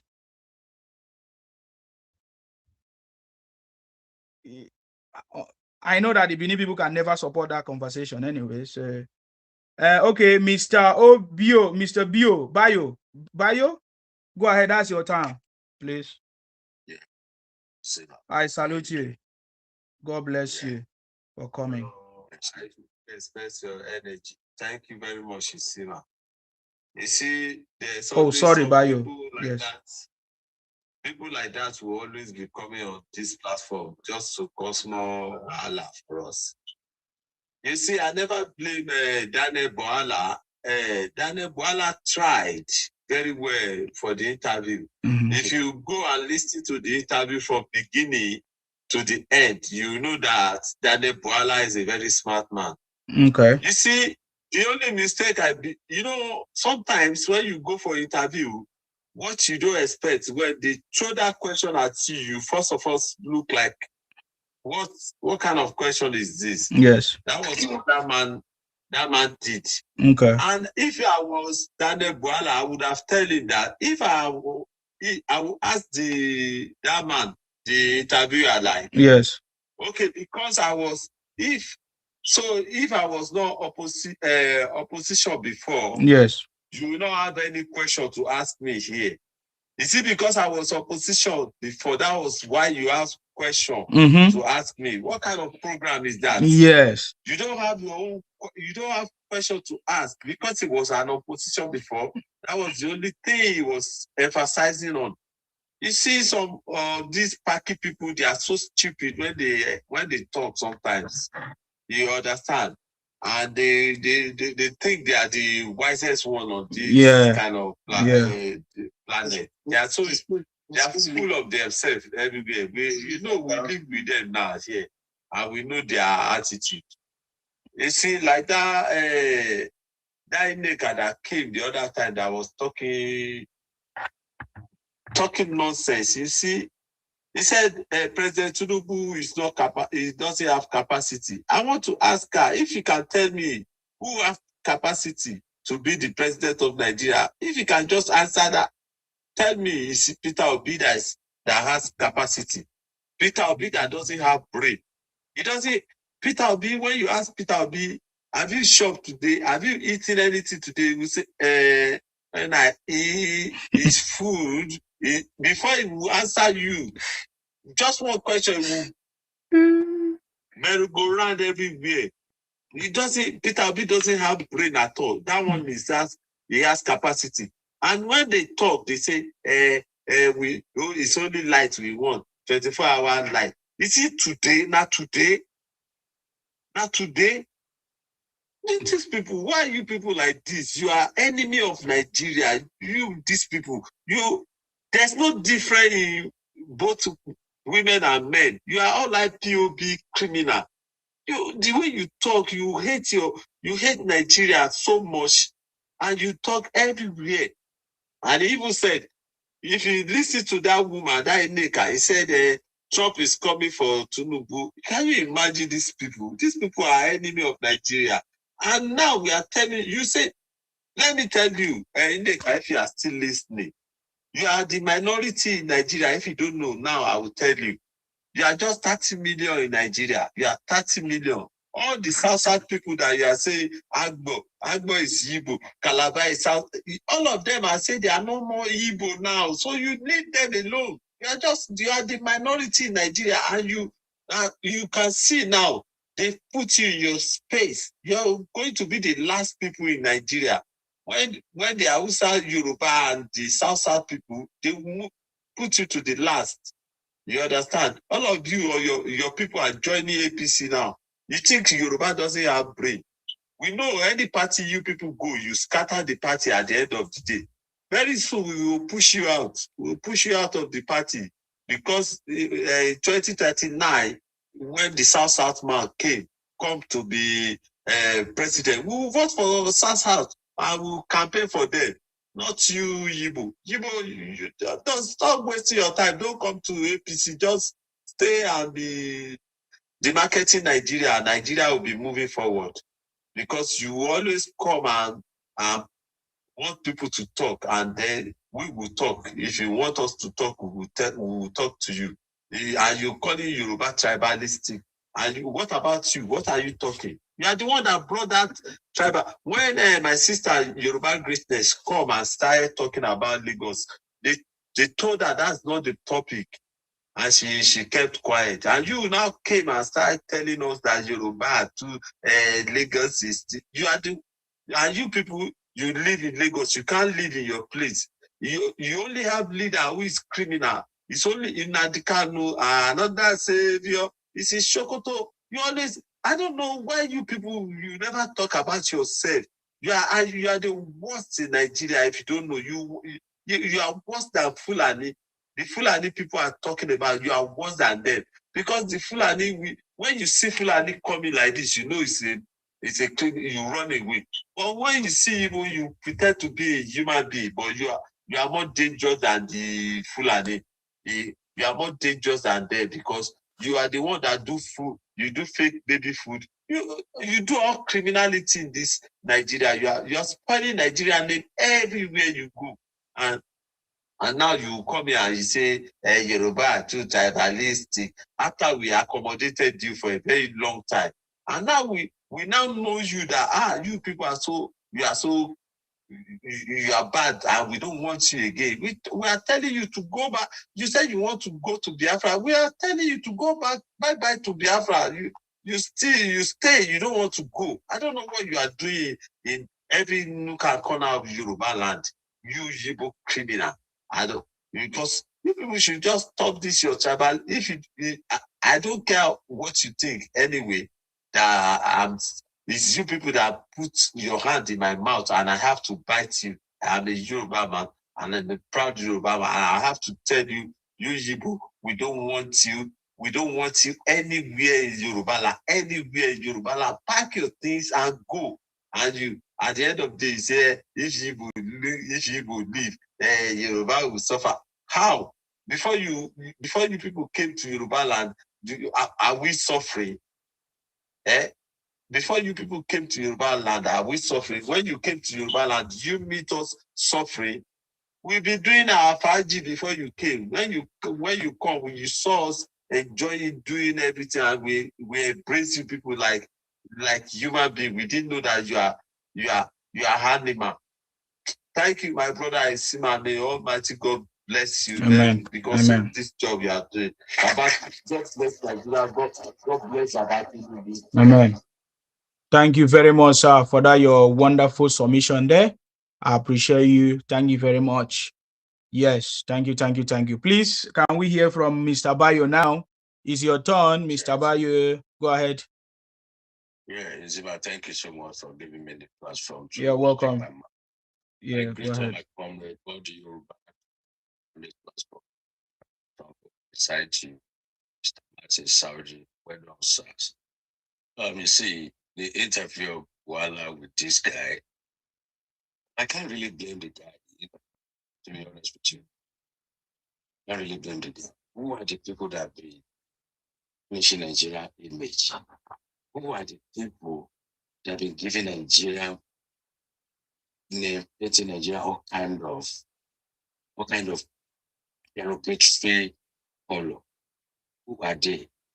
Are they not the one giving the foreigner to be talking trash about the country that they are trying to rule? They are the one. So if you interviewer what's his name? Is it Mehdir or something? Yes. If the guy happy so much with Bwala, I give kudos to Bwala. May Almighty God continue to bless him. Yes, it doesn't mean that you've been an opposition is a crime. You might be in an opposition today and be in power tomorrow. That is how to play politics. But look at the statistics of the people that they are carrying this interview as if it's a flop or something bad up and down. They are these same people from this same region.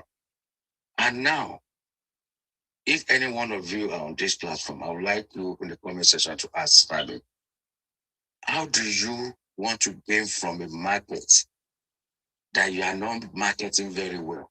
How do you want to gain from it? You have a market at your hand and you are not advertising it very well and you want to gain from it. How would that be possible? It's just a very simple question. Nigerian situation is not from today. Nigerian situation, we've been hearing the issue. I was born in the 70s. And while I was growing up, I've been hearing all kinds of Operation Feed the Nation, this kind of operation, this operation, that. Right.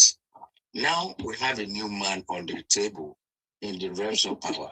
They're trying to set everything in place the way they are supposed to be.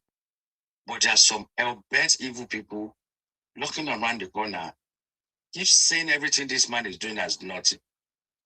One of them is on this platform, is on this box, saying that one person should rule for 7 years, 8 years, another person should rule for 8 years. Government doesn't rule, they don't run government like that.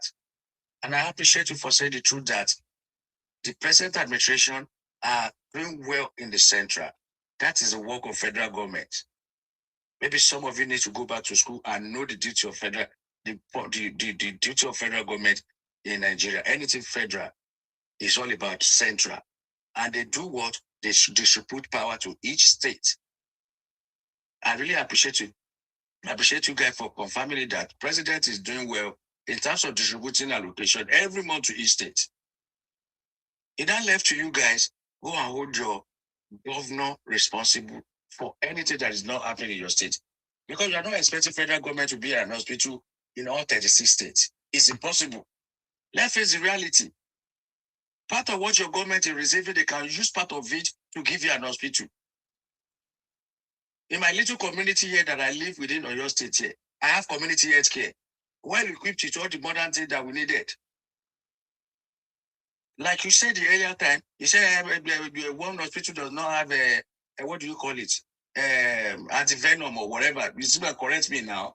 Yes, venom. You started carrying the Yes, snake venom. as if it's a big thing. You're talking about the community. Is it inside the who said that the thing happened?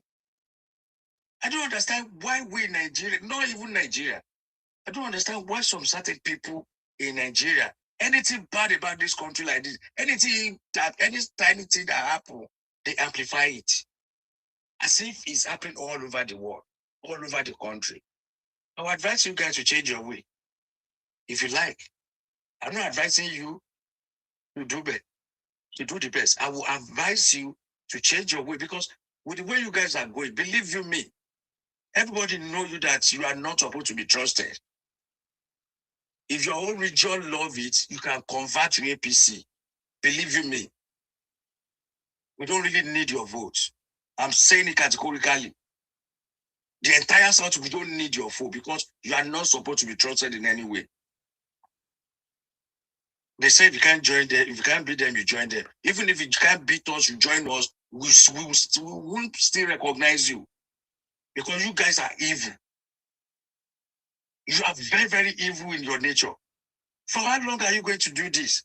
Now, somebody is here now talking about how to run Nigeria. Have you ever go to your people platform to get them on this platform?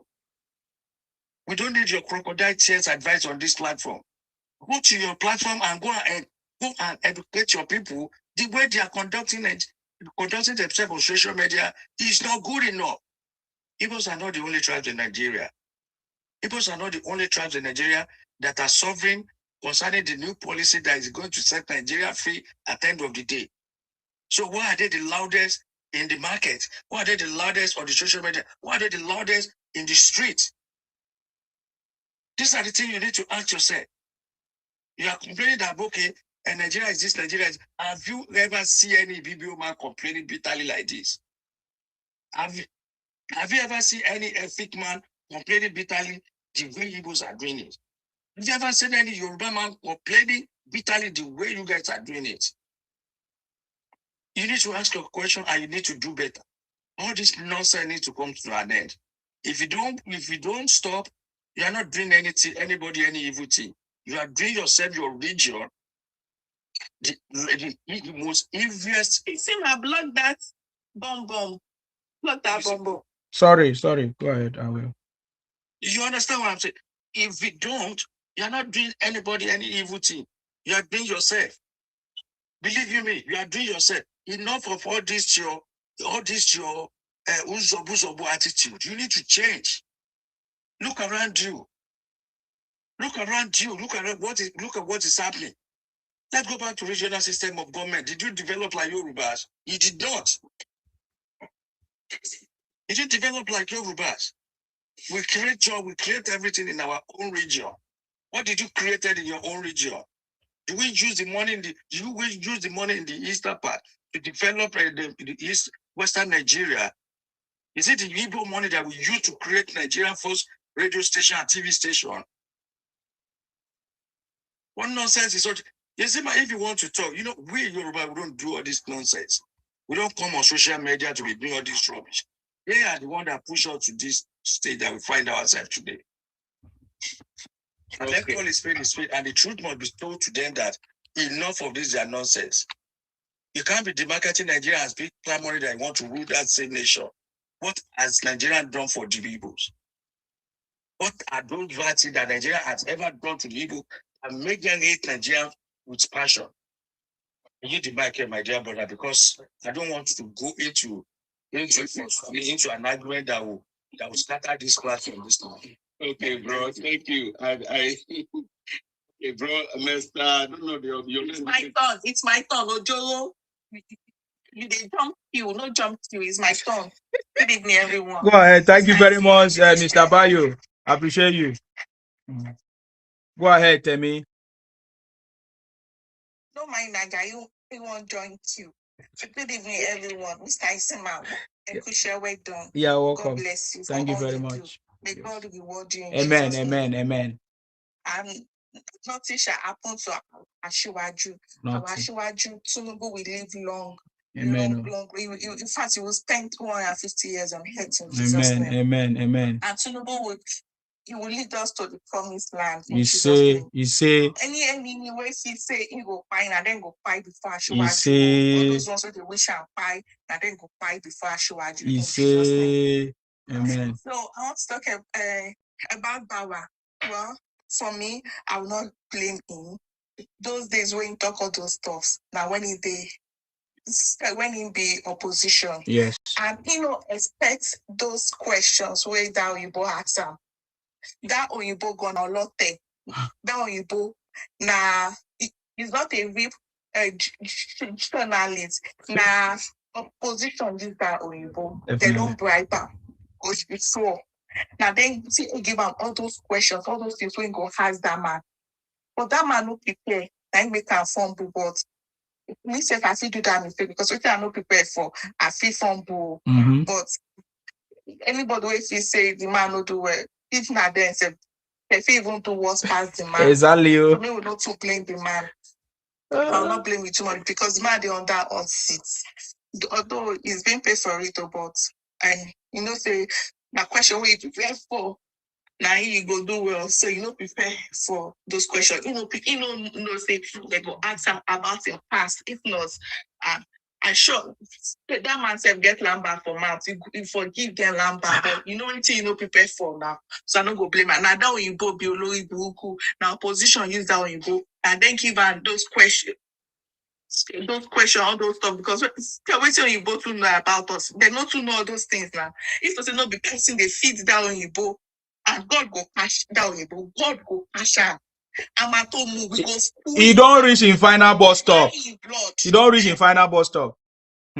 Yes. He don't disgrace himself. He cash out go squeeze in blood go dry. Now because no be obedient to say will be obedient. It's not obedient. Therefore, don't bully her for social media. But we bitified. We are sure this supporter where we are peaceful people. We don't attack. We don't bully people. We leave them to their opinion. So we go let them go in peace. But say now obedient.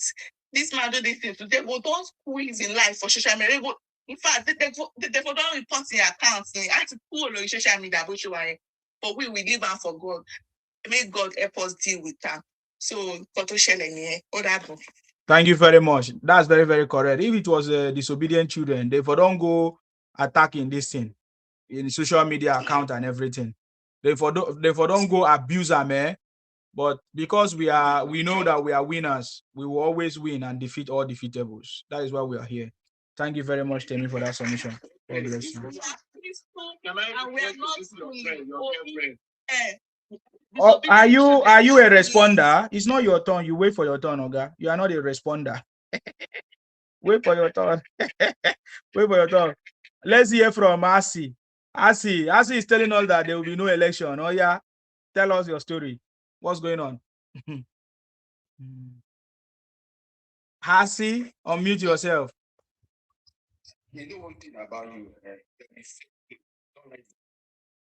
First of all, you that is not even answering your real name. Between me and you, who is fake? You are not answering your real name. Between me and you, who is fake? Tell us your erotic name. No problem. What is your erotic name? What is your erotic name? Why are you not proud of your erotic name? See the way they call my name, they sweet you. That is the BBO name. That is the BBO name. What is your erotic name? What is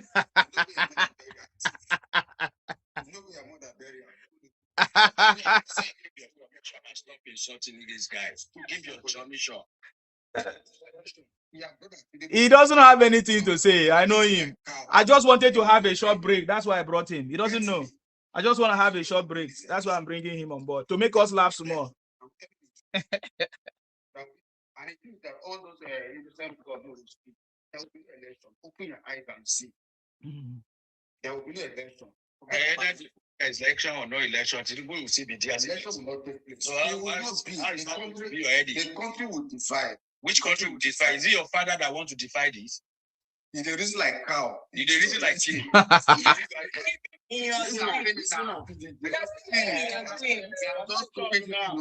The abandonment is only in Southeast. It can never come to another condition.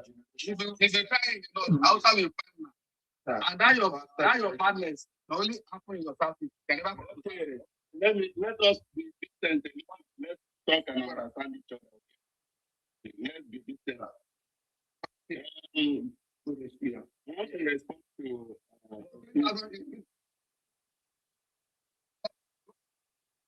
I know you're interested in everything.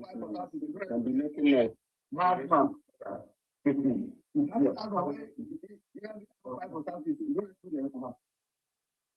Madman. Yeah, that's it. No, what else your brother is bringing you? Okay, can I talk now? So that people can talk. Please go ahead, sir. I've removed him. I know him. I just wanted a short break. That's how he talks. He talks like one of the criminals. I punk criminal. We are looking for him. We'll catch him. That's why I'm using a fake name. Don't worry about him. He knows that his time is coming to an end very soon. Go ahead. Noah. Is it Noah? 7-3, yeah? What's your contribution, sir? So listen, honestly, I've been listening to people here. It's unfortunate. Sometimes you want to act like you are talking down with someone. Sometimes you don't have a choice. I am sure because almost the whole world in the entire world was. Where is that lady? Has she gone down? The lady I was talking about. Oga, talk to us now. You define wife. Talk to us. I'm not looking for a wife. I'm not asking for, but I'm only wanted to so that because sometimes She's on the FYP. It's your turn to speak, sir. Go ahead. So the point is, Daniel's interview was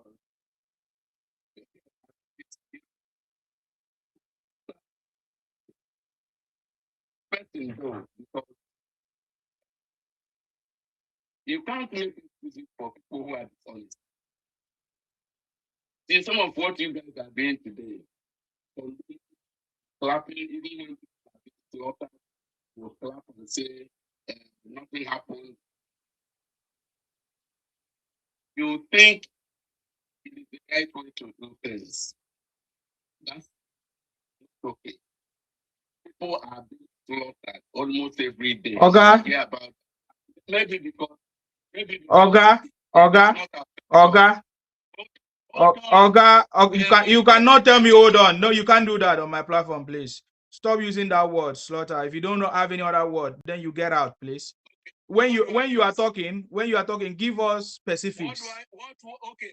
Don't be. I will remove you. Don't stop acting like someone that is colo. If you want to remove me, no problem. Okay, get out of here, Igbo criminal, thief. Let's hear from another person. Femi, please go ahead. Nonsense. What are you coming to tell us? Telling us nonsense. Yes. All the same, they can never change. Isima, yes. Come down here. Oh, thank you very much, Sabayo. I appreciate your coming. Thank you. Idiot. What are you coming to? You couldn't even. He didn't even have patience. He didn't even have patience to wait. He was interrupting everybody. Ibotic criminal. You see how you are going to lead your place?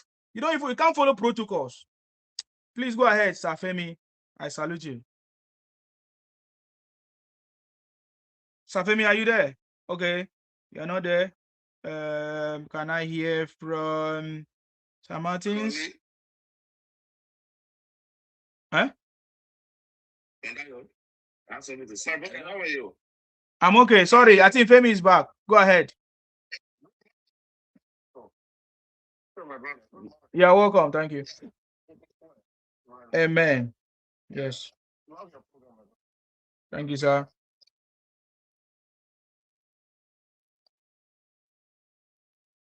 Mhm. It is good.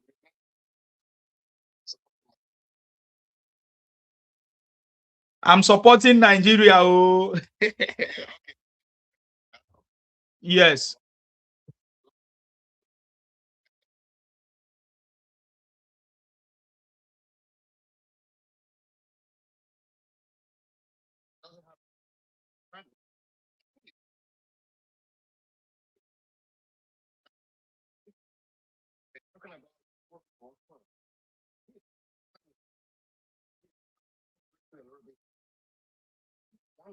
Didn't listen to people.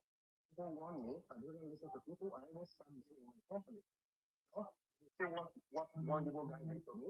He's shocked. He's shocked. So the company is closed now. Wow. I have almost 30, the company that have almost 35 workers. I've suffered for many years. The white man called me. He said, "Who is this guy?" I said, "My worker." He said, "My store." I said, "Yes." He said, "This guy is not good for you to see your supervisor." You know, maybe like calling me. The fellow of that man. I said, "What do you talk to this man?" He said, "No, I cannot mind the man. The man is just a stupid man." I said, "Why the hell you go? You bought my company. Not in Europe. It is well. Well, it's the way of their job, you know. They're not, okay. Thank you very much, my brother. Thank you. Who are supporting the work. I'm not a supporter of any one of them, but what I'm saying, what I'm trying to analyze, I try to do that this time around, okay? Thank you. You know, and we go ahead, the man. It's not a vote, you know, it's not a woman there. God will give them the power. And what to do the right. Also, so when Nigeria are this, when people have come, I haven't seen when they have. Oh, tell me.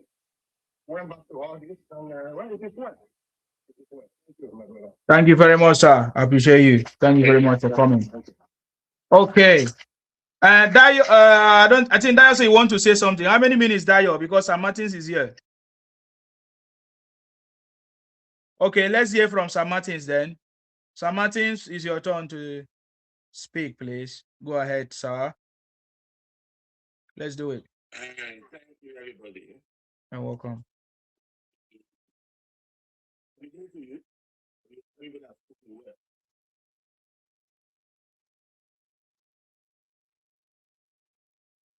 I'm not shocked. Simply disappointed in some of the submission of these people, the way they reason. I said earlier on that one of the biggest mistakes that Yoruba ancestors made is by accepting Igbo back to the WER. This will point their back against him. And I said we should have had a better property in Yoruba land. We don't have those things. That's a big mistakes. They are abundant property in the north. I did go and challenge Hausa in the north. Not to them that their land is not their land. No. Because they make penalty for that WER. The common trade they are talking about, it was Yoruba that established them, that launched them to the trade business, Igbos. After the end of WER, they came to Yoruba land. Jakonde gave them a land to build a shops down there. The first Igbo market, dominant market in Lagos. That's after this Biafra Civil War. That's how they started. And the Yoruba ancestors were trying to reconnect them back to commerce. And they miss out in every sector. Politically, everywhere, they try to reconnect them back to the system. And these are the mistakes they made. At the criminals of people. And at the same time, some people are coming down here. Hey, I point to that guy, however I call ourselves. You are telling me when I'm being inconvenienced, I must speak on my land. Do you have sense? When I be inconvenient, I feel like you are endangering my survival. So I must complain. I'm going to keep my mouth shut. Do you have sense? Do you have sense? When we make a good gesture and turn out to be bad for us. It's not done on this generation to correct that mistakes. People must not be in Yoruba land. And even they themselves know that they can never be in Yoruba land. You never live with the hostility in someone's territory. It's not possible. The hostility cannot continue. This being your land, that would be understandable. It's not your land. It's a good gesture to make sure to reintegrate you back to the system, not to be bad with it. And this guy are talking, we are work over the call themselves. He said that they are nomadic commerce. To hell with nomadic commerce. When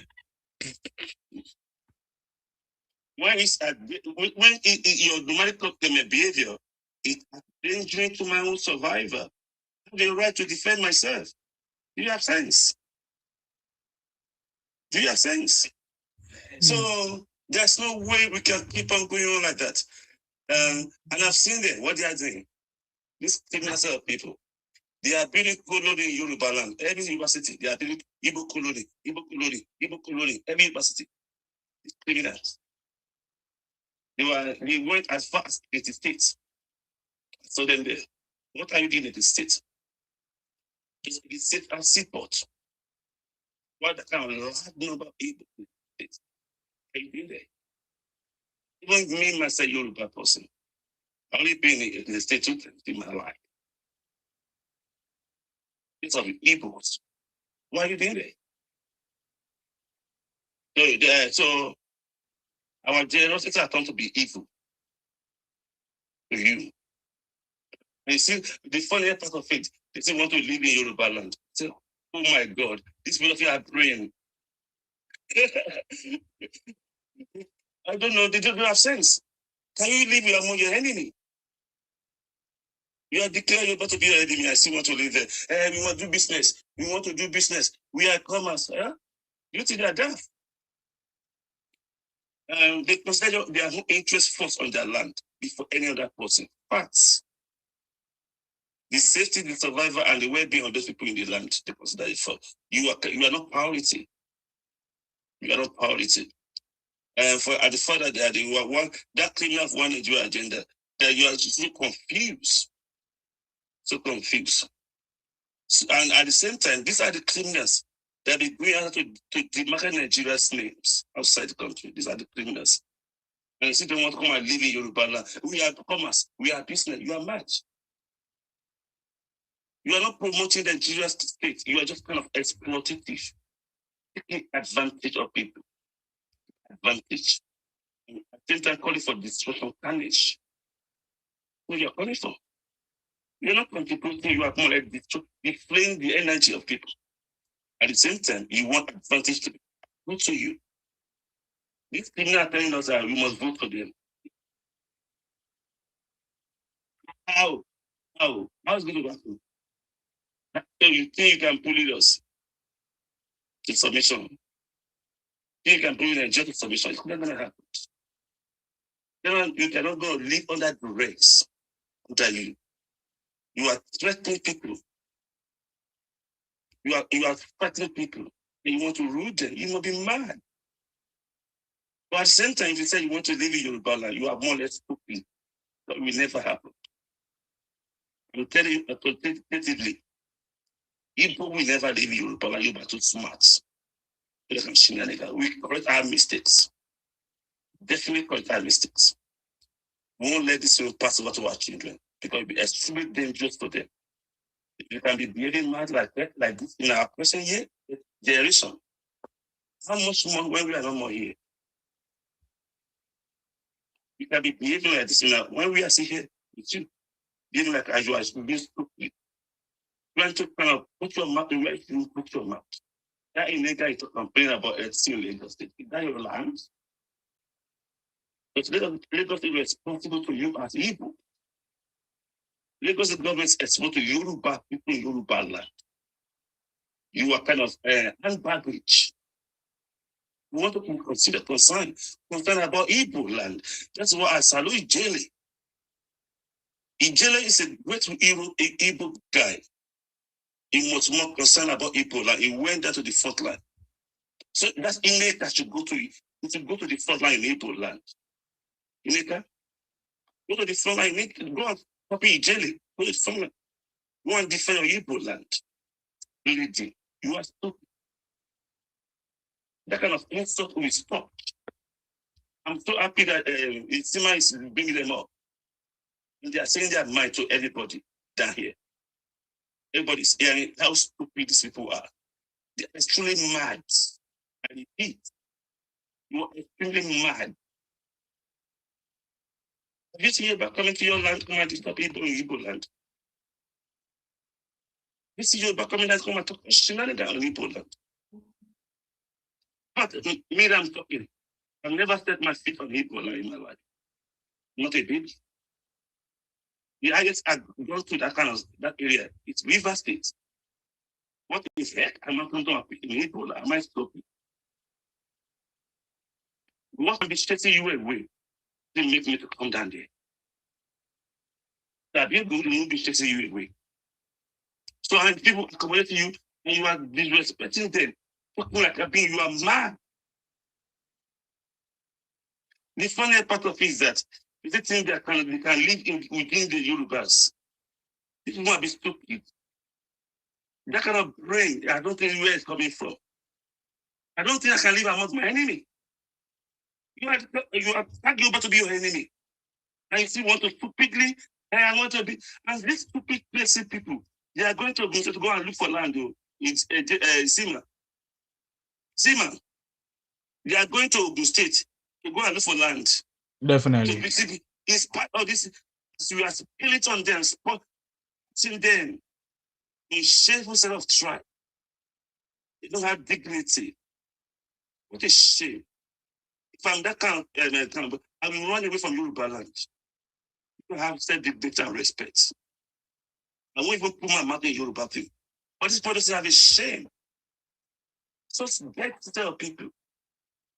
You must put your mouth in where I don't even know what's going on in Southeast. What concern me that kind of area? I don't care about that kind of area. What concern me there? But these are useless of people. They put your mouth where you shouldn't put their mouth.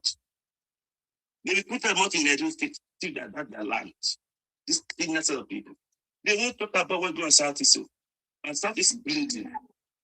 Southeast is bleeding. They be hiding it and be doing that shenanigan, this topic.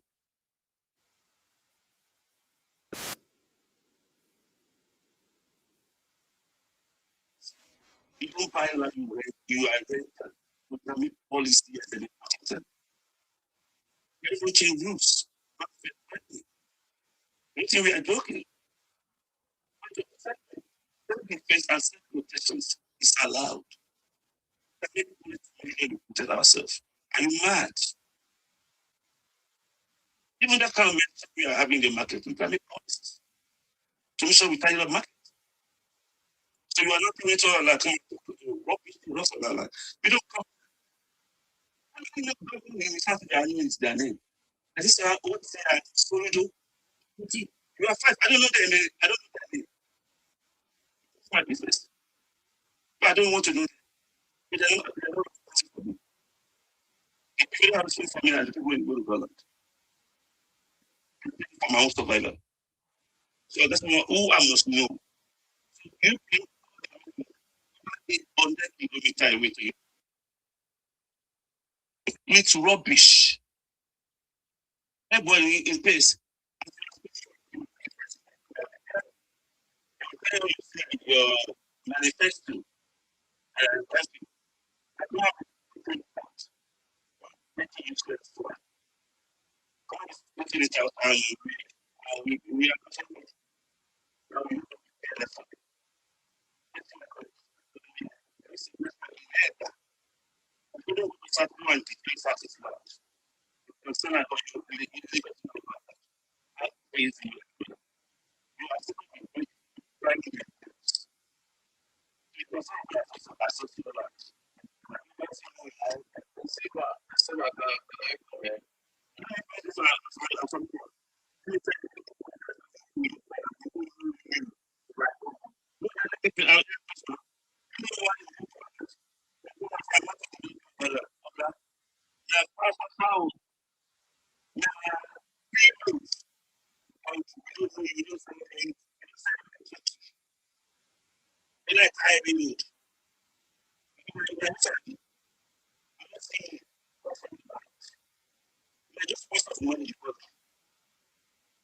My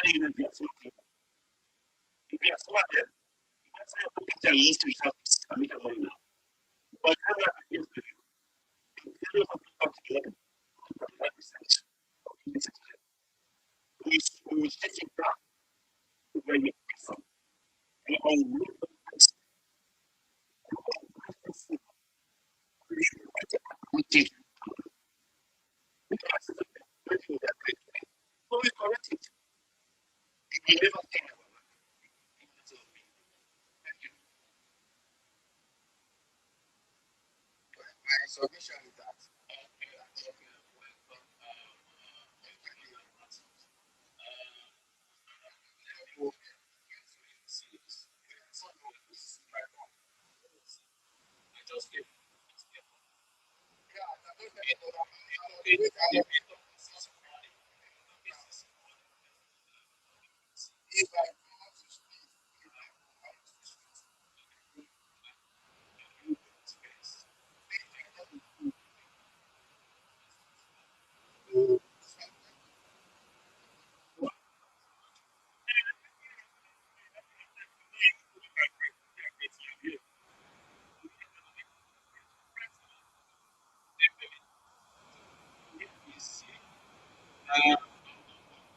That's nothing like it.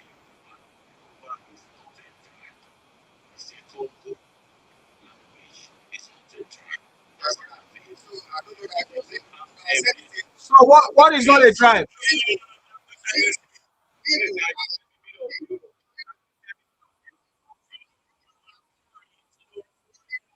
Guys, do you guys remember this person? Hold on, guys. Hold on now. Hold on. Hold on. Do you guys remember who is this? Do you guys remember who is this? He's the guy that used to answer Jack Onde.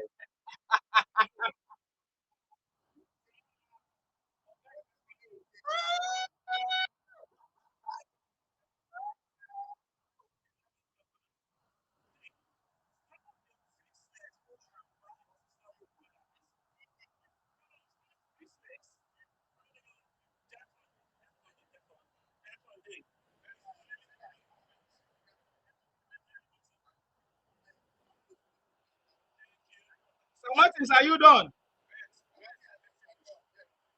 Okay, Sir Martins, please. Let's give opportunity to that up.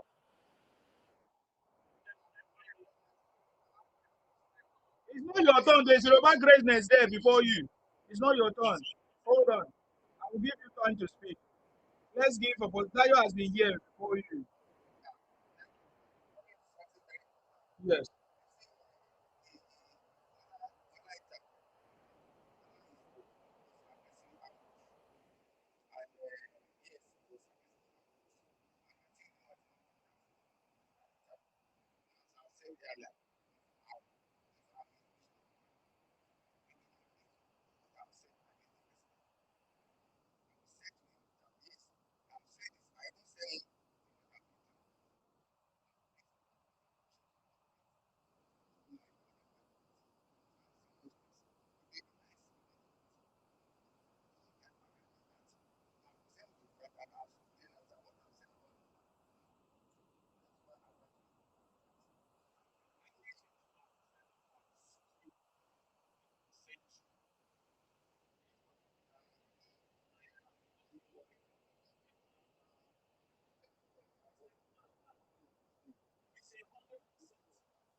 Since you want me to remove you, you hypocrite idiot.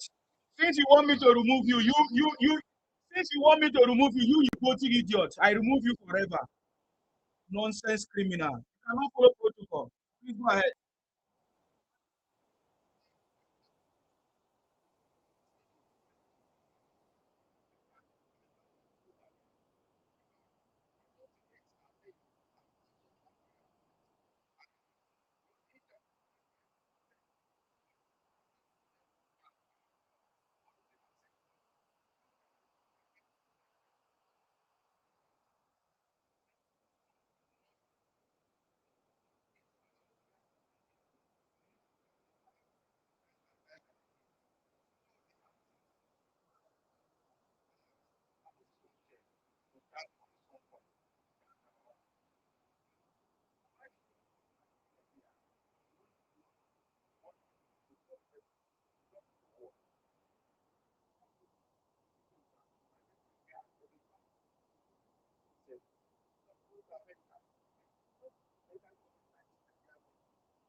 Thank you very much. I think all those Okalu wants to come out too, so it's gonna be so sweet. Okay, Yoruba Greatness, are you able to speak or AKY? Go ahead.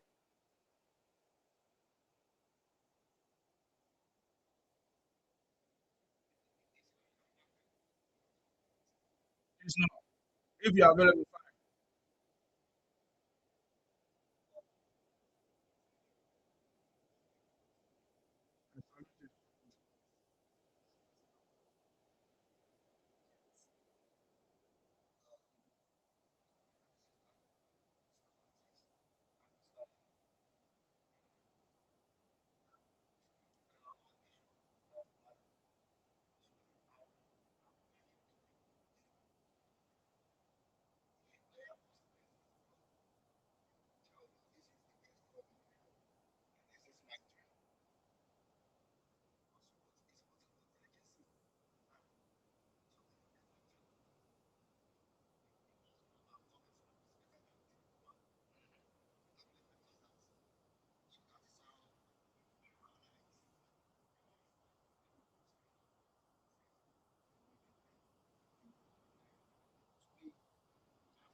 Let me remove him. Don't worry.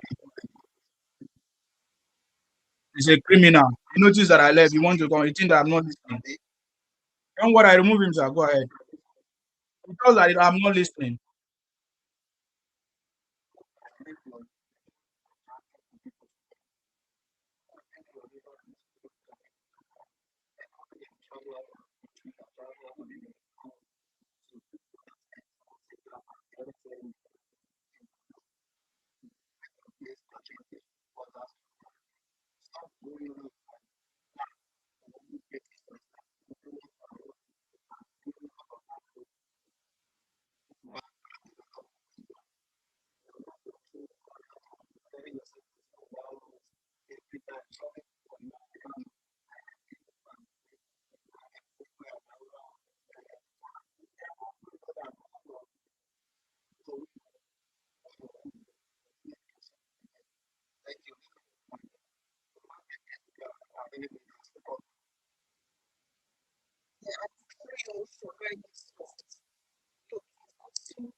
Everywhere, only not developing his own.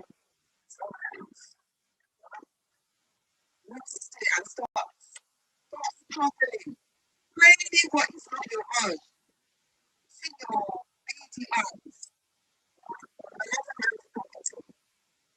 Because it's not going to enable me. Do that.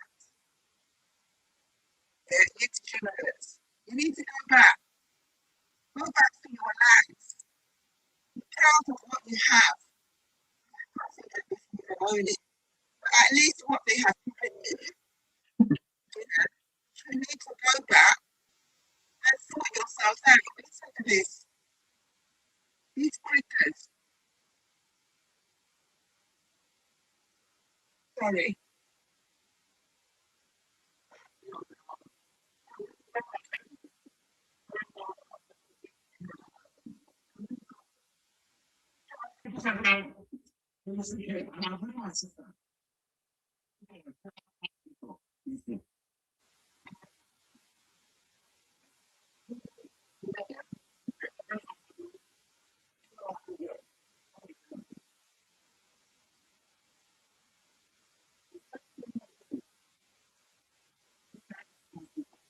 This is a hospital, Grand Hospital. This place is not there in it's not about that. It's a place that God is supposed to be. This hospital look like this. This is the one this hospital, government hospital. Not that this is abandoned hospital, no. The government losses everybody.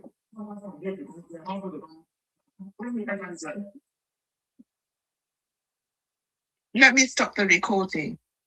Just to put, because I wish I could, Mr. Sima, you could put me on screen, because it's better actually seeing it on screen. But because of I'm using my phone and my iPad, I can't. But Actually, I've sent the video to Sima. I've sent the video to Sima. Sima has the video. Yeah, don't worry. I have the video. You have the video. I've sent the video. Yeah. I have the video. Just go ahead, make your submission. The hospital Yeah. is in Ananda, and these degenerates are not built. Earlier today, we asked them to show us a skyscraper. Skyscraper, the only skyscraper that is in I know Onitsha. degenerates. And the only one they have, another so-called hospital, 17th floor, blue. It's in a mucky blue. The only 17th floor, the only skyscraper. You people, you're jokers, honestly. You should be ashamed of yourselves. I was on the space on one useless one that calls himself commander. You should have seen the food and the place where he was staying. It was disgusting. Even his feet that was on camera looked like that of an animal. You people, honestly, you should be ashamed of yourselves. And you're coming on here, that useless Nneka, whatever her stinking name is, that is being treated like a slave. That's why she had to go and marry a Yoruba man, because she knows that if she marries any of the degenerate men, she will be turned into total servitude for the rest of her life. They can't. The women in the region never own anything because they're turned into slaves. You people need to go and change. And you're coming here talking to we. You anyway, it's not surprising. You own nothing. You've never owned anything in your life. So when you come to Yoruba land and you're treated like somewhat humans, you know. They don't share property to a woman in Ebola. No, they don't. They treat them like treat them like animals. They treat them like animals, yeah. The women don't own anything. They're nothing in their land. They don't own anything. And they come to Yoruba land. We give them some form of respite. And what do we get back? Insults. You people, honestly, you should not. Where humans are speaking, you should not even be there. You shouldn't. Where kings and queens sit, they should not even give you a chair to sit there because you're not fit. You're coming in, we treat you nicely, and then what do we get back? Insults. You're saying Lagos is cosmopolitan. That or Denieka. That fool. That nincompoop saying that Lagos is a commercial hub or of course it's a commercial hub.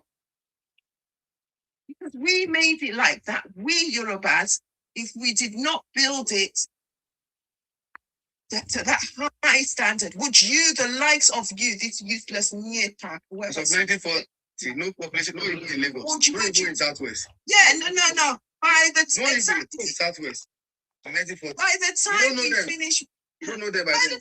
No. Look, you enjoy it while you can, because by the time we finish with you, you will not be in Lagos. You will not be in my Lagos, and you will not be anywhere in Yoruba land. Can I say something? Yes, sir. Thank you. It's always baffles me when some people doesn't have something sensible in their brain. One was coming here, he's a Igbo, you go to class, say, Benin home this one, you buy it, that's not. What concern with those ones?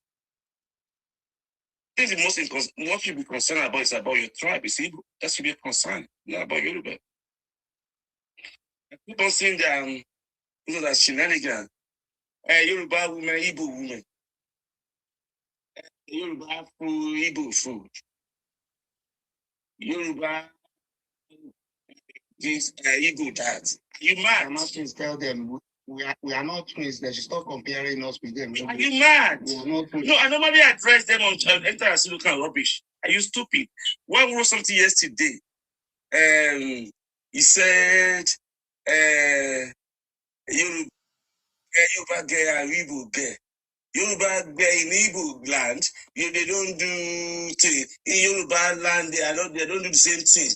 I said, this guy, I wrote to you are very stupid. Mr. Martin, can I finish my submission? Okay, ma'am. But basically, we're saying the same thing. These degenerates need to go back to their region. Go back and hold your leaders accountable. Build. Stop forcing yourself and making yourself like a nuisance all over Nigeria. Go back to your region and make your place proud. If we Yorubas hadn't created and built, would you have the opportunity that you have now to be there? But now we're asking you, you have overstayed. Go back. Go back, hold your local government chairman, hold your governors, ask them, what have they used your monies for? Look at that hospital. The hospital, you don't have any hospitals, you don't have any schools, you don't have anything, you don't have any semblance of development in your region. The other day, there was one Muslim Igbo, he called himself a Muslim Igbo. They don't even believe in the Muslim Igbos in their region. The guy was showing us his surroundings. The place is haunted, but not even one school, no hospital, nothing. You people, honestly, we need to. My fellow Yorubas, we need to speak to our. I think what is happening is that they are threatening even the Igbo Muslim. They are threatening them. They say they don't want to see anything like Igbo Muslim. Anywhere they see Igbo Muslim, they will fight them. I saw one man on this particular guy. They were at his neck, and the guy has printed so many of the Islamic Bible and everything. I was even thinking, yeah. They say they will fight them. Anywhere they see Igbo Muslim, they will fight them. They are taking them online. But the reason I even brought that is he showed me that he was showing us the area in Anambra. There's no development. All you can see are these massive ghost houses that nobody lives in. They can't. They don't come out now. They don't come out. Go Yoruba land, go north, go everywhere. Because they are finding themselves. Because the money that they're even using to build those houses, they won't be able to stay in them because the monies are blood money. Those houses, they can't stay in there. I want to ask you a question, my sister. Where is the governor that built Anambra, Innocent Gregory Obi? Where is he living? He's living in Lagos. Obi is living in Lagos. Can I see something there? Yeah. Thank you. These people, we have all said the same thing. We all said the same thing. And these people think that they can still live with us. That's why I don't get it. That's why I'm so confused. I don't get it. And in Nigeria today, in Yoruba land, we have 47 private universities. In Igbo land, there are 13 private universities. So those private universities is Igbo development. It's Igbo development. Lagos was commercial city for Western region, the regional government. A lot of investment of Western region was put in Lagos. This was representing Lagos State and this guy, Frank Cook or something like that, into Western region house in Ibadan. Lagos was investment of Yorubas. This criminal want to come and steal. Many estates were built by the Western region. These criminals. Mr. Martin, that great Nigerian house belongs to Odua Investment Company. Yeah, I know. That Balogun market belongs to Odua. All the land there belongs to Odua. Yeah. All those land you see. Yeah. But most people are so stupid. Most estates. Lagos. Most industrial estates. All the Keja belong to Odua Investment. Odua Investment. All the Keja. Yes. Most industrial estates in Lagos were owned by Western region. This criminals, this thief. The Lagos investing was Western region investment. It's our property. It's our sweat. You are your home service in Enugu. Eastern region development. We don't command your home with you. The regional government in Enugu. This criminal want to take our sweats in Lagos. You go tell it's Yoruba people that owns is Western region. That of the estates is Western region that built it. This is not federal government. They said, the woman saying that, see, you see that kind of tram you see in Lagos State, is it federal government development? The Lagos State investments. And Lagos State investment is not Igbo, it's Yoruba government that invest that kind of things. So this is our sweat. You see that kind of deep sea, seaport. It's Yoruba investment, it's not Igbo investment. Government of Lagos will build it. So you want to leave your home in Southeast and come and drag our home? You think we are stupid? You think we are stupid? Do you see us dragging all Eastern region property in Enugu? Do you even sit there? What do you have in all Eastern region? What is it? Can we see anything that you have today that was built by in all everything is surviving there? So you see our investment in Lagos to come and drag with us. I don't think you are mad. Yeah? I've told you, don't bring Igbo in beside us. We don't know you. We are monarchy system. We are not Republican. Listen, we are not Republican. We are monarchy system. We are king and queen. We are not Republicans. We have been building cities for centuries.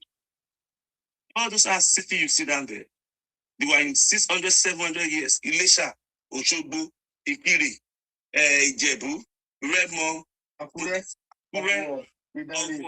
These are 600, 700 years cities. All those times. Yeah, 600, 7 years old cities.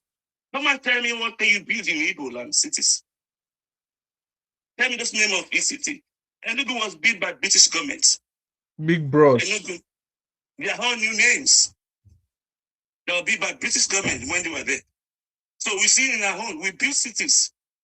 We will build newest one, Ibadan, one of the newest Yoruba kingdoms we built. You criminals going to tell us that we are big building.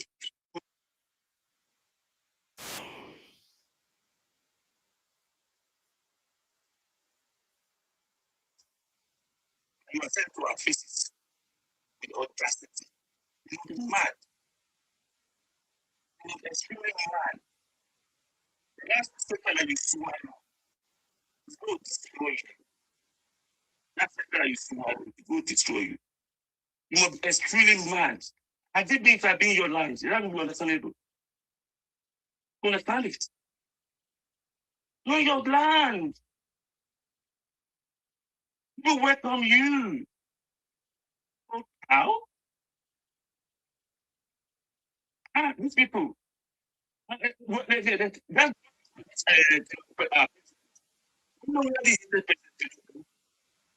you hate the message, but you not know that. When you make me what you down to you, they can say. You were the first person commissioner speaking in Lagos State. And you're going to our still friends. Yes. These are the man that you are not native passions. No. Baba Jakon, they open land. He give them a labaka. It was Tinubu that brought it to bring them to civil service. And commissioner. Yes. And this is 180. The whole purpose for you in Yoruba land, you must be mad. For you that look at this people.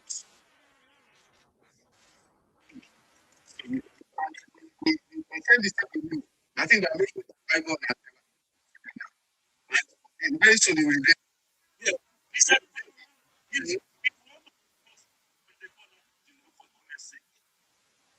Generosity that gives to you. So at the same time, I think it's going to start for example. That over liberal. It's not because of him, it's because it's a Yoruba person. They want it down for Yoruba by promise. I still want to live in Yoruba land. So I don't get it. You say I don't get it. If you go and advertise this product, they will come down and come out rubbish. If you go and sing, they come and say come out rubbish. In just anything that's Yoruba for sing, Mr. Nancy, Do you know that they're even angry when we are speaking our language in public? I don't know what is the problem. You come to our land, we are speaking our language, and you still angry for us speaking our own language. I don't get it. People are just, these people are Nazis. Yes, very stupid people. They were advertising agenda drink. They were not happy. Who wants the messages there? These are Yoruba people. These people are dangerous. You have to chase them away. It cannot be your land. These are extremely. I tell you, if you are aggressive tribe, you don't let it push a tent beside you. These people are aggressive. They even drag it to Ile-Ife. Say that their whole Ile-Ife. Ile-Ife belongs to Igbo. They even drag Oduduwa. So Oduduwa is Igbo. Okay, Sir Martin, we have a new person here. Thank you. Yes. I think they are for Israel. They are no longer for Israel. Let's hear from T Gold backup, please. T Gold, do you want to say something? You have been keeping quiet. Go ahead. Yes, speak up, please. I salute you.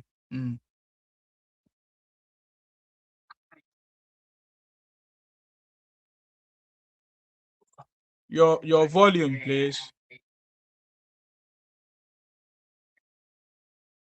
Okay, go ahead if you can raise your voice. I read some news yesterday, and we all Nigerians have been looking for this. You won't believe it that one group of the Igbo Union are protesting that they don't want state police because all they know is if Nigeria is better today, they will have nothing to offer Nigeria. And all those fake products that they have been doing, they can't do it anymore. So Igbo are just for like to destroy Nigeria. They have nothing, it's nothing, they have nothing to offer Nigeria. They just want to destroy Nigeria. All the aborigines of Nigerians should stand up, come together and fight this stuff. Though they are not the only ones, we still have Fulani that we are battle with because they don't want Nigeria to be better. But Igbo own is too much. We are just talking about the Fulani, tiny people from the farm and all this. But the one the Igbo are doing is more than that. Selling fake drugs, fake things, and all that thing is affecting people, find people up and down every day. But I don't know why Igbo are just, they are selfish. They only know about themselves. And I think the Yoruba both, if they have brain, they should just go back to history and read how those Yoruba both then, what the Igbo did to them. And we still have a man that's still alive today. He support them. He do everything. He went to prison for 2 years because of them. What are they giving to him today? They just call his name, disrespect him, no respect, nothing. I mean, Professor Wale Soyinka, he support them. But what did they get in return? So these people, any Yoruba that is supporting them doesn't know how Igbo is, how they behave. I lived with them for so many years, but I thank God, like I realized that they are not a good people, and I don't even give a damn with them because we are not friends. People will tell you go ahead, we will fight. But when the fight started, you will not see them. And they will call you that stood to fight, they will call you a coward. That coward that they're supposed to call themselves, they will call you a coward. So that's who they are. The only thing they know best is to brag. We will do this, we will do that, we will do, and they can't do shit. So for me, I just think we, the original people in Nigeria, should just come together and fight for our land and protect our land. That's what I want to say. Thank you. Thank you very much for your contribution there. Thank you. Can we? I have one Igbo man in my house in Lagos. I've sent a quick notice on October. After we job there, one Igbo family. Now October, that Igbo, you don't pack for month for a year. You don't come and live in your enemy house. I'm a Yoruba person. You cannot be house and rent to Igbo. It's forbidden. It's taboo. Mm-hmm. It's taboo. I say, okay, Igbo, pack for month. I don't know that for now.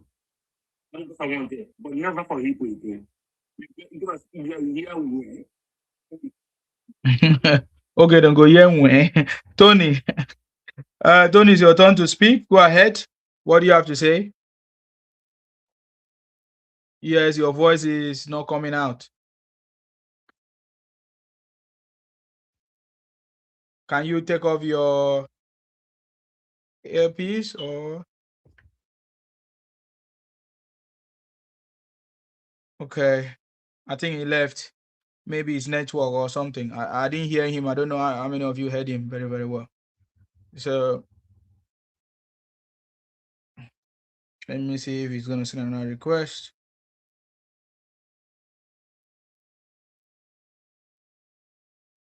Okay, so I think they now understand that this is not, it's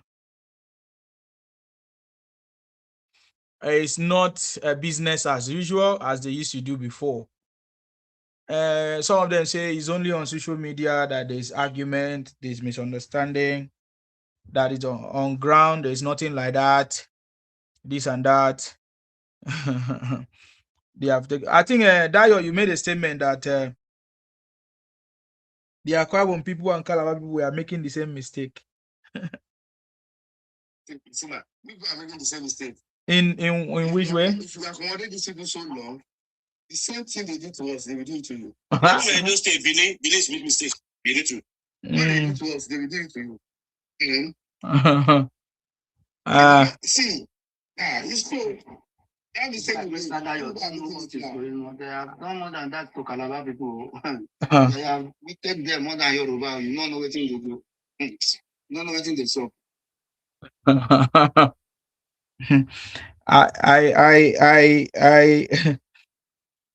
In fact, the conversation, I not just want to go deep. You see this thing. That's why the problem is that many people do not understand these people for long.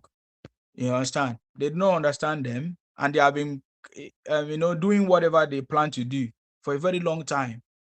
They have penetrated everywhere with, marriage, with all kinds of stuff. I get me now. So, but you also know my people. When my people are ready, and wow, there's not. It doesn't matter whether who get house, who get warehouse. No, that one is small thing. So my people just need to know the truth and understand what is going on.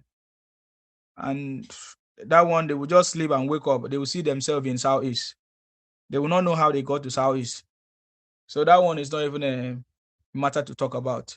We need everybody to be on the same page and understand what is going on. Simple. If it's only IPON people that are doing this, we find out. But look at it now. For the progress of the country, President Tinubu is talking about state policing, and Igbo Union is saying, no, they don't want it. But we know that they cannot stop us because there are how many tribes in the country or how many ethnic groups in the country? Plenty. So only one people standing up to make noise because they are the one involved in the criminality. They don't want them to be caught or something like that. That one is too small. So, Dayo, just a little bit response to that. My brother, And you see, man, that one is too small for us. Know how these people operate. I think it's an advanced crime. It's an advanced crime. They use this Ojumeje church for headquarters for IPOB. His house. Ojumeje is pushing. His house. His house. His house. And Ojumeje was pushing and supporting them. And mind you, his house is set for IPOB. He didn't even go there. If they show us some graveyards. Yeah, everybody quiet. Some graves at the back of Udumeji house. Yes. Everybody kept quiet. As if nothing happened. And again, there's some church in the southeast that they are using for secretariat for IPOB. Nobody talk about it. Shut up, Nobody talk about it. Nobody talk about it. Catholic church or which church? No, let me just continue my discussion. Now, which church is that? Why are you interjecting now? Is it because I brought you up? You wait for your turn. If you cannot wait, you get out. They will not talk. It's organized crime. They all contribute to it. They know what they are doing. They know what they are doing.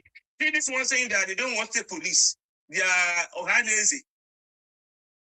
They don't know what they are doing. All of them. They are the same mindset. These people are extremely dangerous. Extremely dangerous. Look at the so-called development. So-called, they ask him that if you mention gas paper, kind of development stuff. No. And mind you, where they are having at Southeast is a tiny piece of land. There are 5 governors there. But all those governors collect allocations. They get different senators from that kind of tiny piece of land. The land is not up to your state. And there are 5 governors, senator, about 45, something like that. Do you know how much of investment money goes to Southeast from the Federation from that tiny land? And they still couldn't develop it. They still couldn't develop it. They are looking their hand to other people development. Come and steal. Come and steal. Other people are so stupid and foolish. By the time we're ready for you, nobody will tell you before you run to your land. You don't call for problem. We respect you as people. You don't come and disturb us on our land. God gave us that kind of top areas. You don't choose it. The destiny that gives the universe. You know what He was doing to place it in your southeast. You're fortunate. And we are not bragging about it. We are very humble. We are very humble. We find us in Benin. We are in Togo. We are not bragging about it. These are criminals. And the father said, go away, go away. This is the one to go. And the funny part of it, they still come and be insulted. I still want to leave there. I don't get it. I don't get where it's coming from. If you see that kind of Lagos crime, Mr. Lagos crime. Report to face. Okay, let me finish one. I'll stop. So that go report. Okay.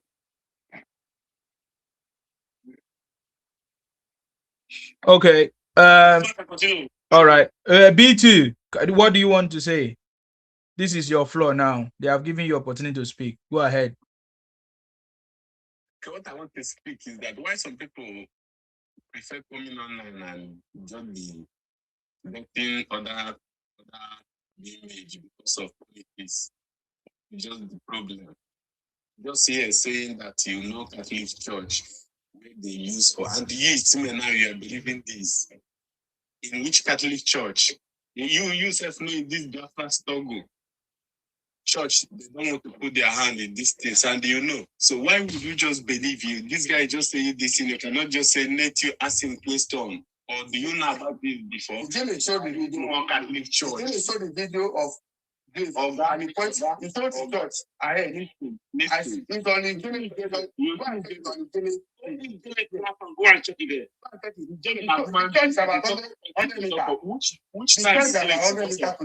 Which time he didn't come up for Eastern region? Since how many years? Since how many years he didn't travel go talking? Listen, Oga, as they saw the bone back. Saw the bone on the ground. Which human bone, human skull bone. Go to go and watch it. See, he pointed at the church and he pointed at the ground. We saw the ground. He said, which church is that? That go to a village platform. Go and watch it. Village page. Go and see it. Go and see it there. The Catholic Church is Catholic Church. I go to the village page. Go and watch it there. Thank you. These people are on a panel. don't have it. That's you. You weak here now. No, it's your land. It's your land. We'll make it out. We'll make it out. We don't have it. You don't have it. Make it out. You only hear about the fellow. You only hear about the propaganda. The house at the back of his house, the graveyard there. He is towards everything. Right there, the private people. Yes, Jelen na working boy now. So anything, any news when why you people always? Why you always? No. You don't have to. Whether news or never check them now because now. You know, the guy on herself to check if you always deny. You don't also not matter of deny because I see the limit of denial. You're trying to gather yourself up, Don't put your hand on the land. Oh God, they don't give you name, oh. St. Mary's Catholic Church. They don't give you the name. In Enugu. In which place in Enugu? Many church in Eastern region is St. Mary's and this one. Which place? My brother, he did show the church. We saw the church and he pointed at the ground. We saw the bones on the ground. Okay, Nigeria now is more clever than Nigerian. Nigerian Army and DSS, they are together there. Okay. Why you people always defend what is undefendable? Why? Even when they show you evidence, you always deny. Why are you people like this? You never hold up. Government they pay. You people, it's like you are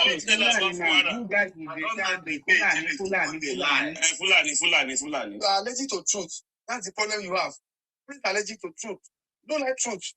Only telling lies all the time. You are just saying what you don't know, and people like to lie too much. It's part of your culture. I don't know why. It's part of your culture. Yeah, in the Kwara State or which place? I don't know. Have you been to North before? Where you people have seen No.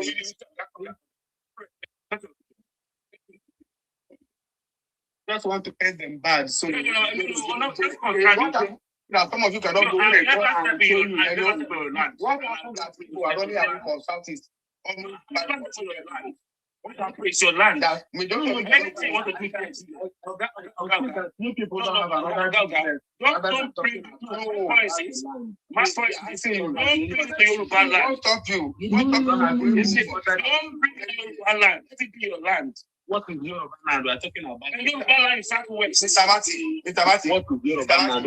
Yoruba land is southwest. Mr. Martin. See, if they don't agree that they have problems in their land, leave them. No, we don't give anything to country. We don't say we claim to country. So what are you trying to say? Okay. Can you make? Excuse me, Sam Martins. Hold on. Can you make your contribution? Let's know what you are standing for. This is part of my contribution. Yoruba land have a very big problem from the set of since 19. Are you from Yoruba land? Why don't you talk about your place? Why you talk about Yoruba land? I don't understand. Don't talk about our place. You're a Yoruba man. Talk about your place. Talk about your place.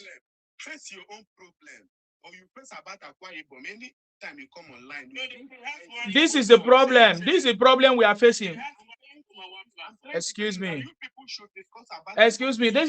We are discussing about our places, but we are talking about the expansionist agenda, trying to expand into our territory.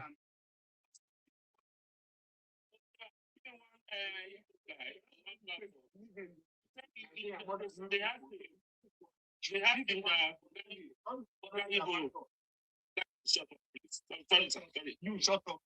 Sorry.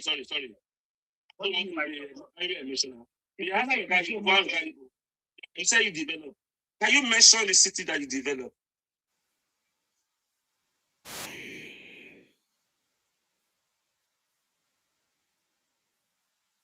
Develop planning. Mention it. Problem to you. We that's our land. Yes. Is anything. We don't want you. We don't want you.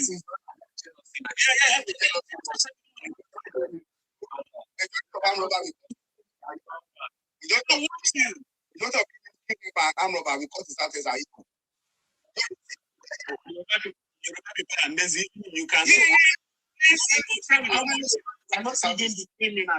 how many we say we are lazy, but we don't want to. Let me ask you, how many Yoruba you guys in Southeast for robbery and kidnapping? You don't buy over 50 people in Southwest for kidnapping and armed robbery. Over 50 people, you don't buy for Southwest. Mention what you buy. Yes,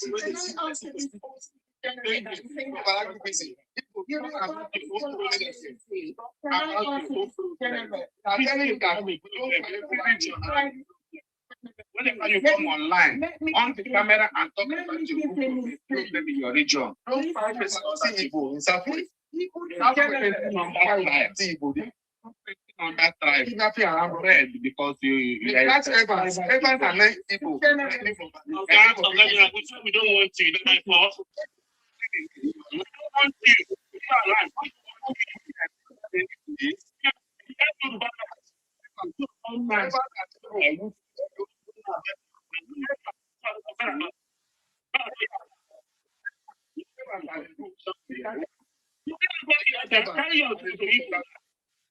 what is your okay? No.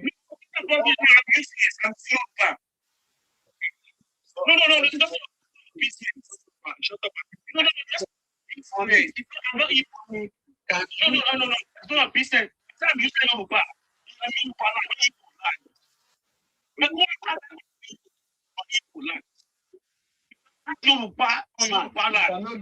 We're overcoming that place. We are you never said anything. You that you letting for agriculture.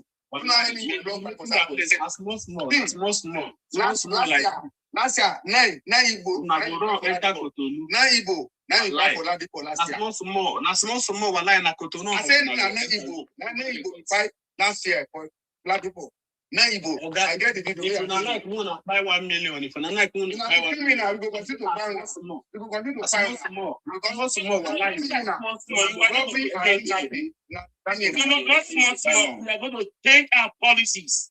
We will change our policies. If you go for like prison now, we will change our policies. Forget about policies.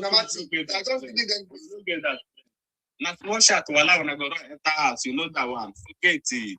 You know the people. Can we hear from ruler? Can we hear from ruler? Can we hear from ruler, please? Ruler, what do you have to say?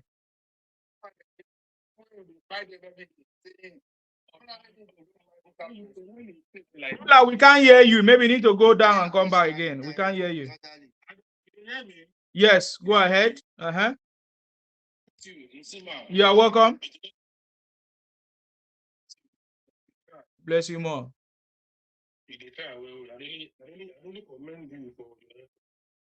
Okay, you're welcome. Mr. Martins, Igbo man. Yes, sir. Igbo man. You know the better for you. I swear. Anywhere where you na day for the world, they don't go better for now. Igbo people. And I say you don't go better for you and your generation. Yes. I say you don't go better for you and your own generation, my brother. We go start to deal with you now. We never know anything. You understand? You don't change. You don't change. You don't change that for us. How? For you by passing policies are law. We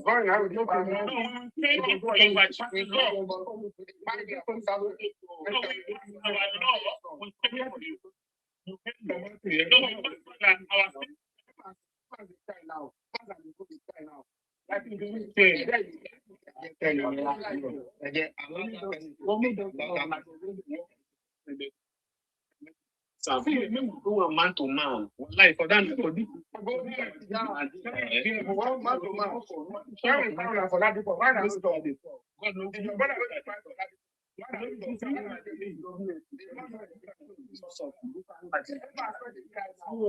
knows.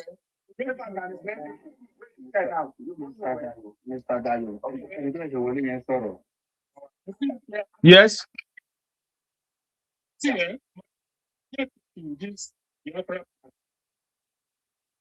say, don't respect boundaries. Okay. That was one big issue with them. You see, these people, they are taking money. They talk. I don't know why you cannot keep quiet. Abi, how they do now for body? You know if you keep quiet. How they do now for body? Go ahead. Wow, these people, despite the fact say that they pursue them all over the world. For there, our neighbor here, they go open Biafra market. Okay. Igbo people. Biafra market, Igbo people. Okay. Now, there was a time when those people I just say they no want that name or the people. I know they started, but I know say there was a time they were beginning to say they don't want that name. Biafra markets in their country. You see, these were people where they know what they happen for everywhere in the whole world, but when it comes to their own territory, they don't know what that is. It be like saying no particulars, no internet. They don't know what they happen for their own side. They demolish on the sham market now. This stupid Igbo boy no can talk about that for a year. Make we see as we take help them. To their governor. People, they demolish them now. You know, talk about that. They talk about the good Lagos. They good say Yoruba Day lazy. What the hard work where una don dey work. If you take the people who get money pass for this our Nigeria, and people man name no dey there. People man name every say all their products na no source. Nobody fit trace how they make their income. Except say you want go deep they go find out say na powder they do all of them. Stupid race, so stupid people. The table don't turn. Anywhere we una dey, we go dey give una woto. Yeah? Obi Kubana and our brother where they go build something for Delta. Pity am because the thing say na 1994 where we be. Yeah? You never know anything. By the time where the fire will begin to burn, he ain't go run, leave the property for Delta. They be not come for Lagos now. Yeah? Why you not go build that for your own state? You no get state. Una go to tell say una build everywhere, but you know they build in our own place. What thing they pursue now for una territory? It's that thing where they pursue now for una territory. Yeah? Nowhere in the world where they will talk about Igbo person say they do anything where we say yes, it makes sense. Nah. They will carry green passports. These people go think say everybody waiting for Nigeria and so they be. My joy now be say most countries I don't they know say mostly African countries now they're beginning to understand that okay, Igbo day, Yoruba the outside day. So majority of this crime they now Igbo people they carry out they do them. You see, I want to the day now because if not they will carry everybody say Nigeria. You see, we don't know how we go take do these Igbo people. You say, Mr. Martin, you want to do policy. These Igbo people, they're stubborn. The parasites. And let's say person hook them for truth before they will know, say, yes, something will happen. If not, they not will change. They will never change. So now the thing will be I get to talk with that. Thank you, Sima, for the privilege. God bless you. Thank you very much, sir. We know them. Thank you very much for your contribution there. God bless you. Okay. All right.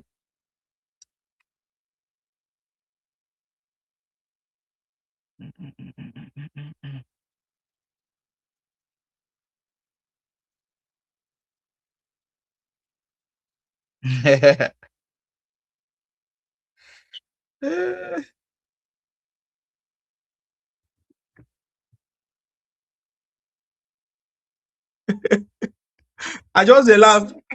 At these people. They come my inbox. They come. They abuse me. Sorry. Can I speak? Oh, go ahead. I want to respond to the degenerate that keeps saying that Yoruba people are lazy. You know, for each time these degenerates, these also Igbo swarmer degenerates open their mouth and they say that Yorubas are this, Yorubas are that. They're actually referring to themselves. They are referring to themselves because they're only one direction, which is trading. These people don't build. If it's that you are not lazy, why are you not going back to your region and developing it? Why is it that you only have one disgusting blue skyscraper, Uchi, wherever it is? Your place is so underdeveloped. You don't have any hospitals. You don't have any schools. You can't face your leaders and ask them what they're using your monies for. You're going around being like parasites. Your women are useless, viewing their legs all over the place and birthing critters like yourselves, from everywhere and nowhere. And you're saying you're a basilic. We have land. We have developed our land. Our land is highly developed all across the whole six states within Yoruba land. We have built cities, we built kingdoms, we built empires. And a creator also like you degenerate thing, preacher, is opening your mouth to a Yoruba and saying that a Yoruba is, are you crazy? Are you? It just shows that how mentally challenged you are. Do you think that you can socially engineer our minds and subjugate a whole Yoruba race? A race. You can attempt it, but you fail in all corners. Look, stop. Your days are numbered in our land. Your days are numbered because we are going to make sure that you leave.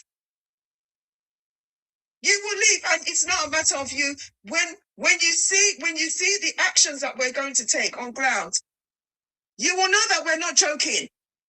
We are not. You will leave our land legally. We will not harm you, but you will take your critter feet that you used to enter. It's the same critter feet that you used to leave. You degenerates. You Mongols. Of the earth. Critters from the pit of hell. Look at even inside the house. They're the ones that are going against it. I told you, Summer. I told you. I said these foreigners that are not Nigerians. They're the ones that will oppose anything that the native Nigerians want. They're the ones that will put up their stinking hands and oppose what we want for ourselves. They are the ones. My words to sit home. They are the ones that will say they do not want. Because why? It's not fitting their expansionist agenda. They're reporting me. Yeah. They always report you. They always report you. I think they are.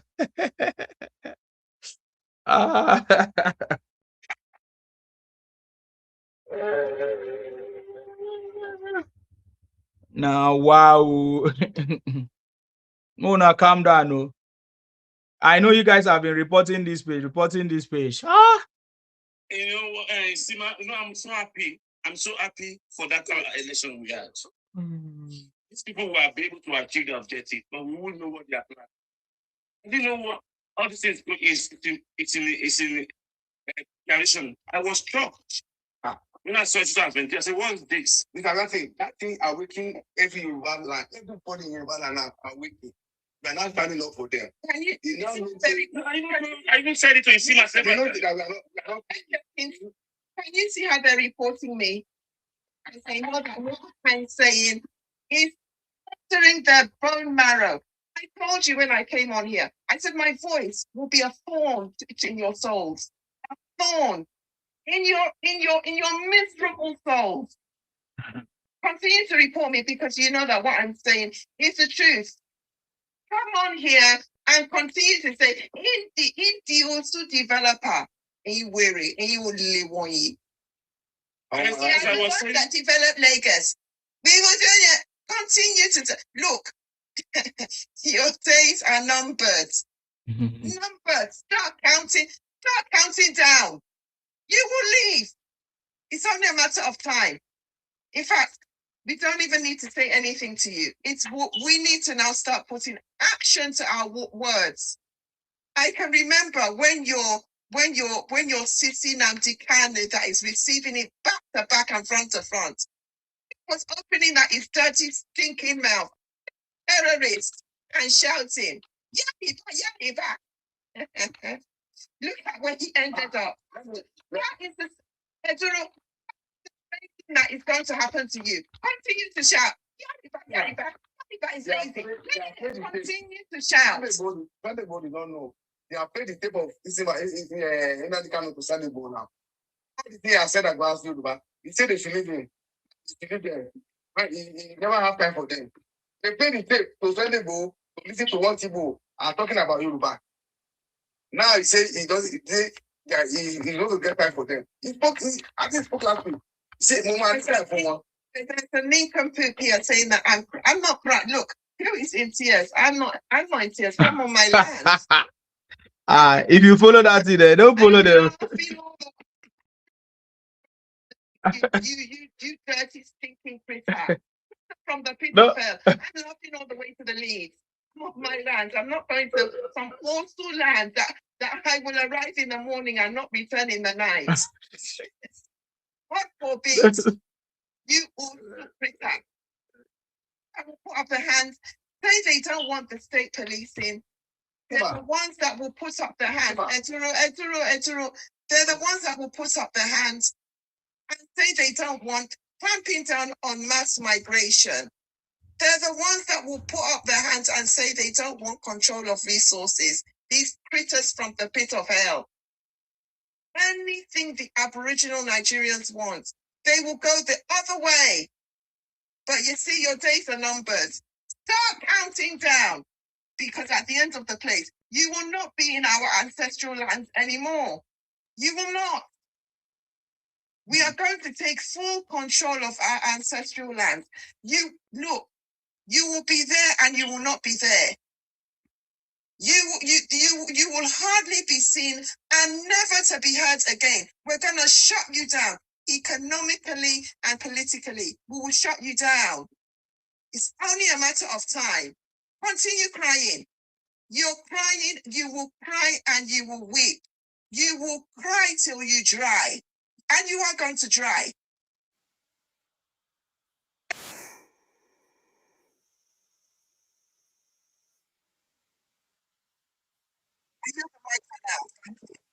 Thank you very much.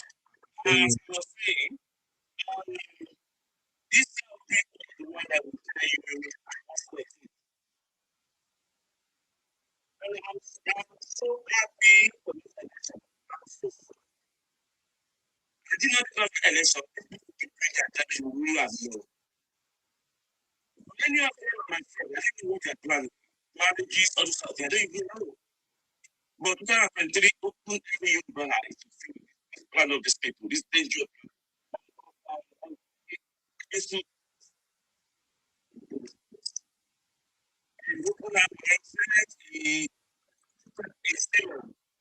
I'm making they're very you are very honest with the truth. No, thank you. You are not a confident. But I mean, and you send it on your platform, people know what is in their mind.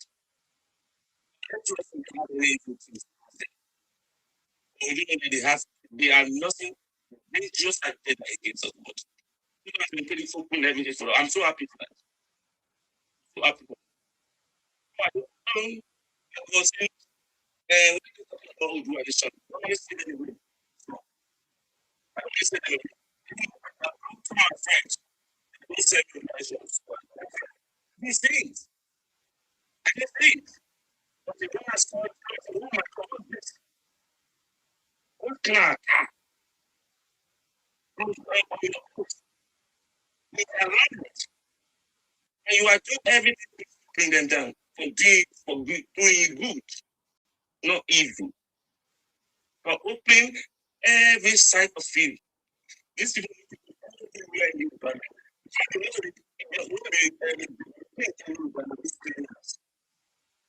They want to be dragging every Yoruba culture with Yoruba land. They want to be everywhere in Yoruba land. They actually want them. They say like universities.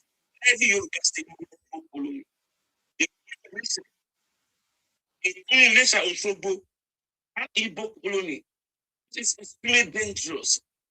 Not for this kind of very kind of tribes. You can have a free room in Yoruba land. We are beyond that sort of people. We are talking about Igbo, Ibibio, Efik, and people Fulani is better than these criminals. Better than these criminals. I've never seen any tribe like this on my God. But the one that really shocked me most is President Bwala Tinubu. This man did very good for Igbos in Lagos. It's very present. Even the person that should be expected to be champion President Bwala Tinubu to be Igbo. But President Bwala opened door for them in Yoruba land. Opened door for Igbos in Yoruba land. We were building people. Things the mistake he had made. And you see today, there's the same person that helped Igbo in Yoruba land. That didn't trust you as the one Igbo are fighting today. Say because, not because of him, say because it's a Yoruba person. They don't want any, they want the demolition of Yoruba, these criminals. This criminal, they want to destroy, to bring the Yoruba down. For nothing. For nothing. And they are the victim now, because we are dealing with them. They are the victim now. We don't, I think if we offended you, we provoke you, that would be understandable. For nothing. For doing favor. The one thing I regret most is that we don't have abandoned property. We have love it. We have not abandoned property. We don't even need them. We don't even need it. Those ones that gave them that rent, when they came back from it's not even abandoned property. Total expulsion, I want. I want to see how people behave in Kano. People claim Kano State, because you are many in Kano. You are being paid here. Kano wants your Igbo land. On Friday, last week, they closed their shop. They said nobody's open. And they don't want any Igbo way to go and go shop. They told them, they did not. So, as I said, I tell we have to handle this thing for people. No, Yoruba people are waking up now. We don't deal with this thing. You cannot have an enemy living in our land. You cannot be threatening me on my land. You don't have any place to go to. That's where I'm going to be. You're not going to run to your land. You come and threaten your land. You can't be threatening my land. So you see that we leave. We definitely going to leave. So you that normally go and marry Igbo. I saw one.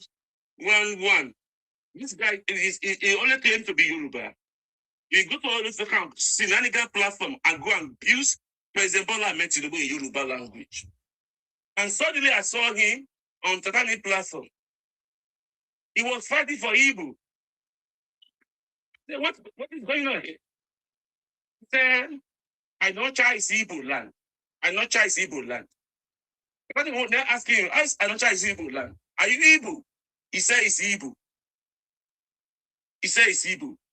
And he just said to me that his mama was from Oyo State, Ibadan. I just Ibadan, his mother. He was built, spent his source of Yoruba land to train in Yoruba land. He lived in Ibadan, Ilefe. I don't think he has stepped on Igbo land. This guy went and continued to put that Yoruba down. Put that Yoruba down because your mama is Yoruba. And he was bred in Yoruba land. He said we went to Yoruba school, Yoruba market, Yoruba hospital. And he went Yoruba water too. He was fighting the Titanic on Anosha land, the Igbo land, this criminal. I said, we know all of you. Imagine we have this kind of thing in politics in your state, in Ibadan. Ibadan will turn to Igbo land. Where there be Igbo. This boy that happened to be mama from Ibadan, his papa from Anocha. Amati, majority of them were born in Southwest. See, don't let them deceive you. I have one that he was born in Ogbomoso. But the day I called somebody from Ogbomoso, he doesn't know that my mother called from Ogbomoso. I called somebody to help me trace him. They went there to warn him. He was born in Ogbomoso and he's from Ebonyi State. He speaks Yoruba very friendly. So those are the type of beats we have in the Southwest. You know how to deal with them. I said, this Yoruba woman, you have brought a cancer for Yoruba land. Many of you are doing the same thing. Many of you that married them. Your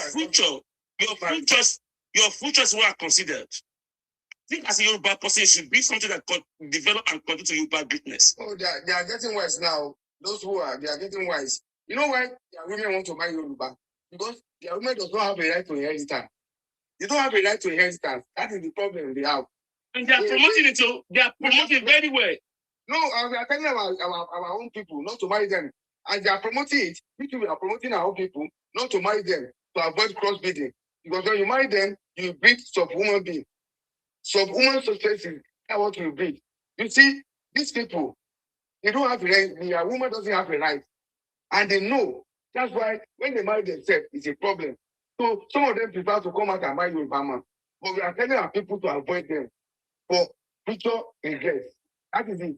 For future regrets, in my family, that information is spread across. You see this in Ineka that spoke to last time ago. You ever say you want to marry? You see that Ineka?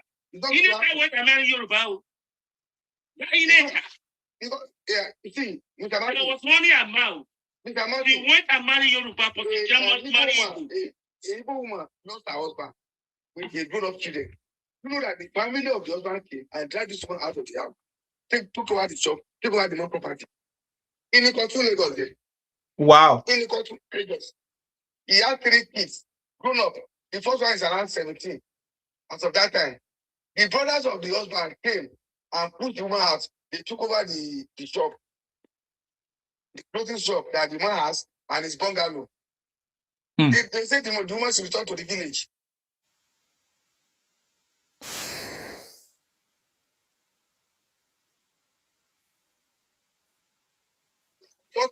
If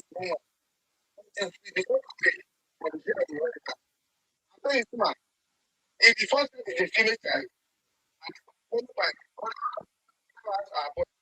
the female child is going to be for inheritance.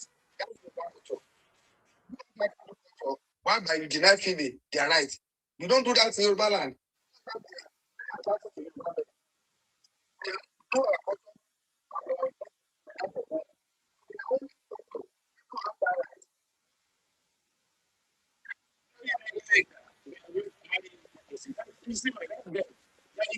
Yes. Yes. We may not be well, we may just talk. Yes. Yeah. But they prefer Yorubas to they prefer any other tribe to their people, yes. In fact, they were running away from the land. They were running. Who have independence of their own. That's why they do not go and marry outside. We are going to avoid them because it's a trap.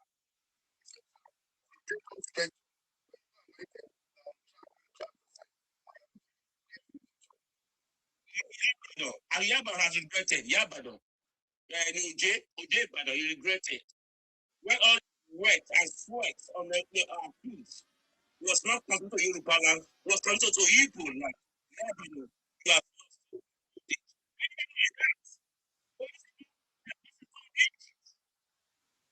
and they be telling you are tribalistic. Tribalistic. Why are you tribalistic? I'm tribalistic because my father doesn't have agreement with Igbo. My father doesn't have agreement with tribalistic, if that's the case. Onye chief. Yeah. What do you want to?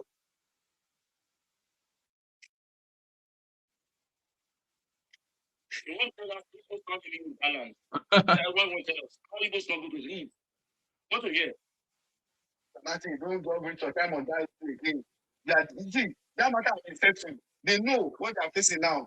But about all this house, to be Balogun market now, we have lost the market. And we are going to demolish that place. They are trying everything now. If government listen to them. Oh yeah, you are not talking. I will block you. Unmute yourself. Talk. Let's hear you.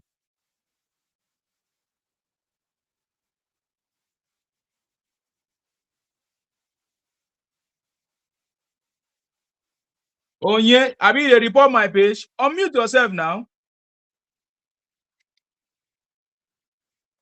Okay, I have to bring you down. You're not serious.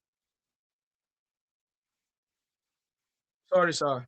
It's not serious. They want to report. They keep reporting it, but they are not. At first, they want to bring down the page. Many messages. Yeah, they are also. If you look, you see them sending all these. What do you call it?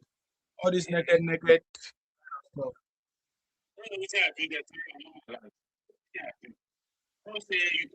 So, Sir Martin, what happened to your life? Are you still doing it? Yeah, I'm doing it, but I will do it this week. I will do it this week. I will just take the topics now. No problem. Many of you very good topics, so I couldn't miss. No problem now. Can you join my network? If you join my network, I will support you more. Because I need many people to come live. Even if you don't have followers, when you join my network, even if you're in the US as well, when you join my network, you can be able to come live, start hosting, so that we need as many people as possible. You know? Because this campaign that is coming is going to be everywhere, both on ground, both on social media, everywhere. So I'm calling on everybody, especially if you are from the southwest, south, to go live.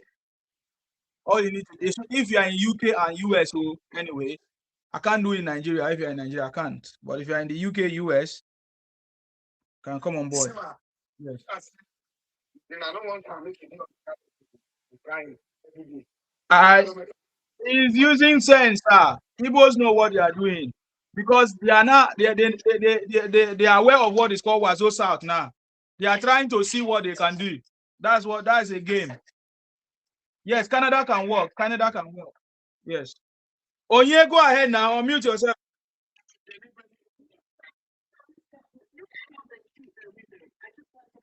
Hold on, let me play it.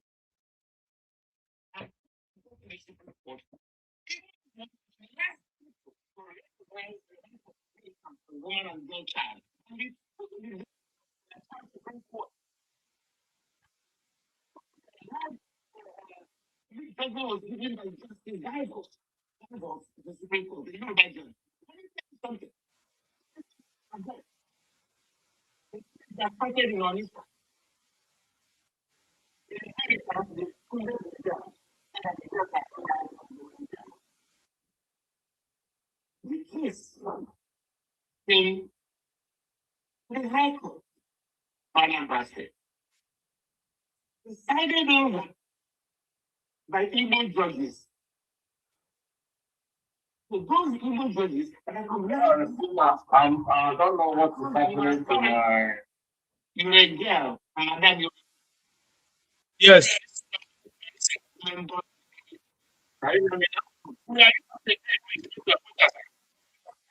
what is happening to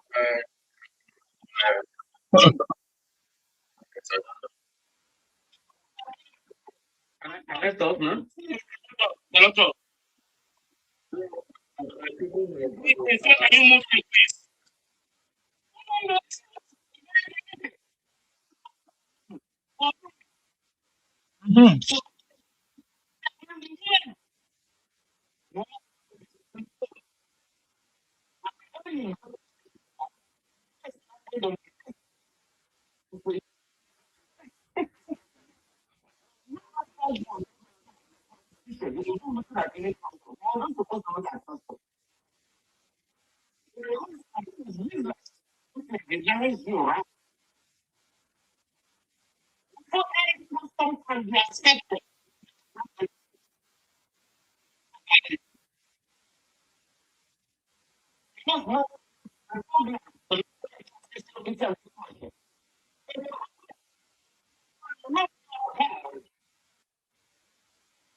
We are listening to something. You can't hear it.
They say that it's special Yoruba experience.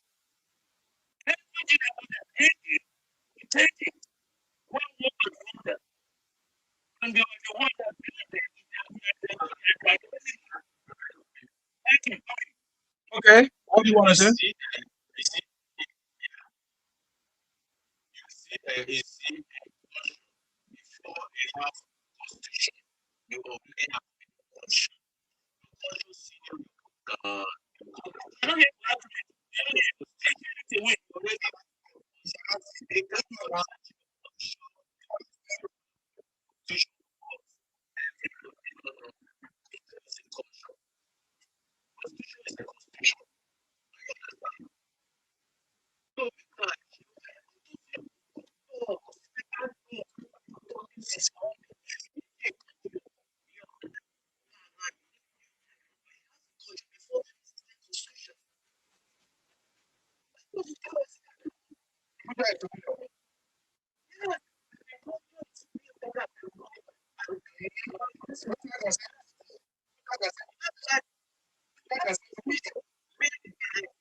Your government, you don't make your ancestor.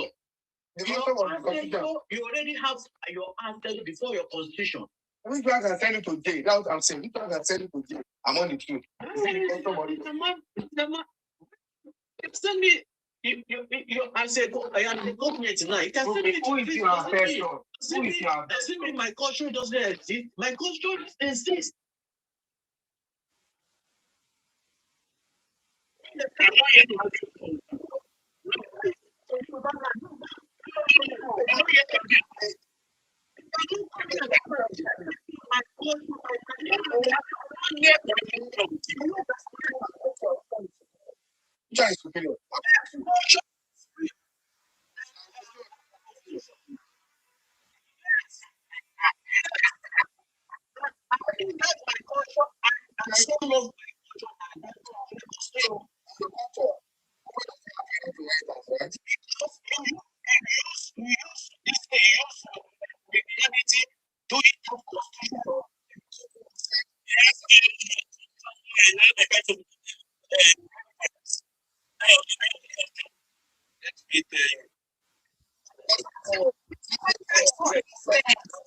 It's a watching, but allowing it to get away. You're allowing it to get away with it.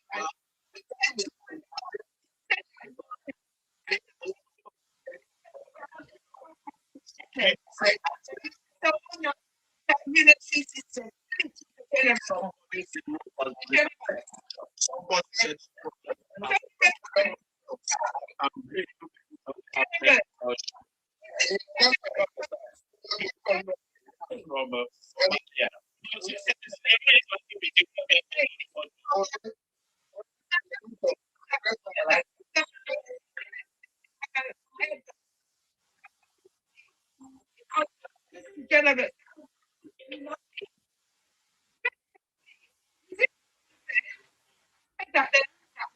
them the useless constitution.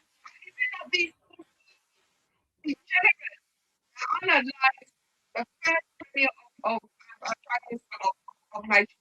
And they formed this country. They were accusing you of forming the constitution. The constitution that he put in place. You are never going to get away with that statement. This degenerate, this person from the pit of hell. This is because of them that we're in this mess in the first place. Don't come in here and start pointing fingers. Your own mess. The whole out here to clean up the mess that you created. And we will clean it up and put it into our corner. So that you will not even become as you see. All you non-natives of Nigeria. We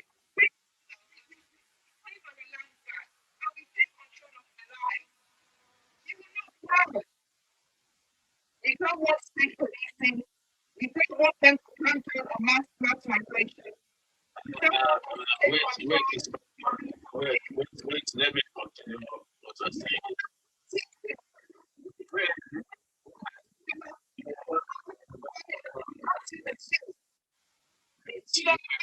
Quiet until we ask you to speak.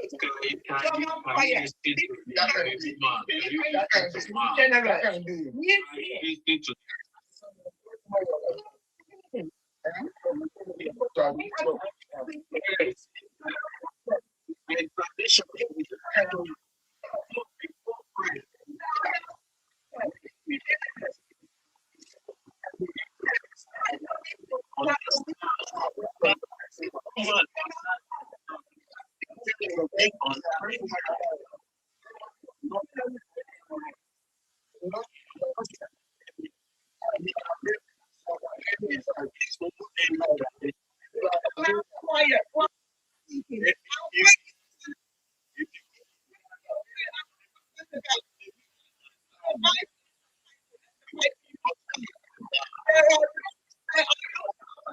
And surely you turn any woman into a slave. Your women slave in your hands. You treat them like slave. You degenerate.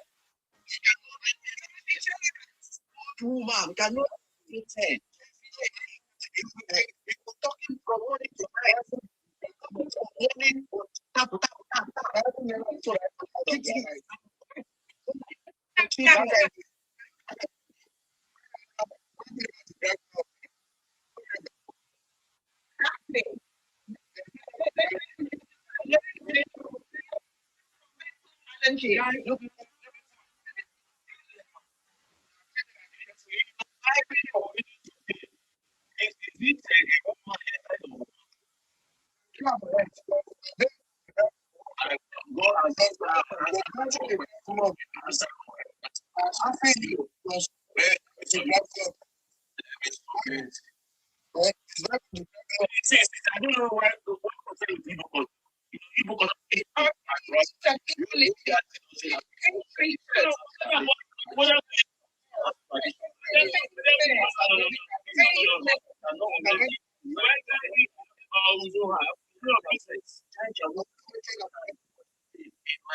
That's not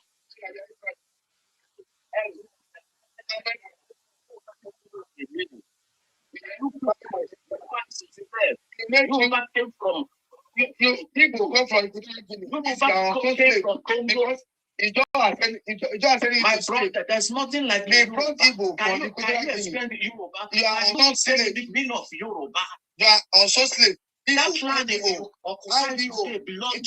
British organization. Belong to international British organization. International British organization. People they brought them for Equatorial Guinea. That is why they bring people.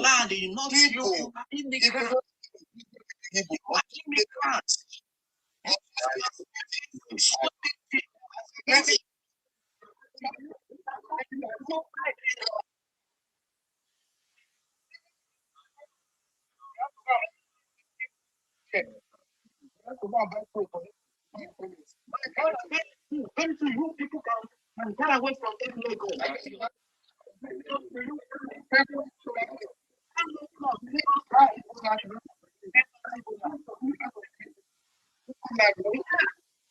Yeah, let's go to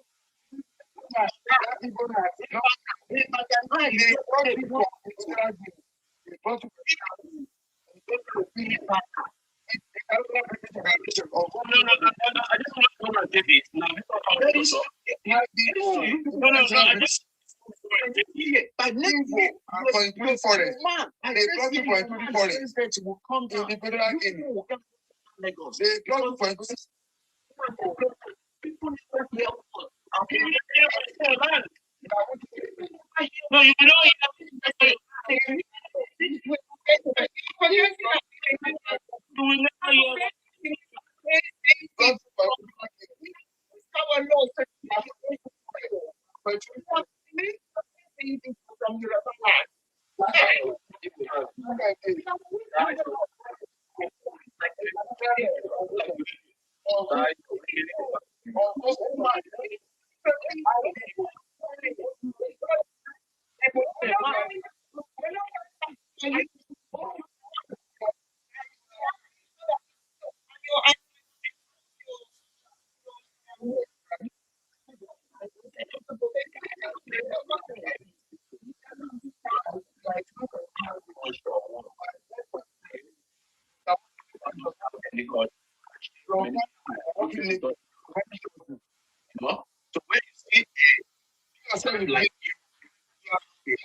This is Janjaweed peoples.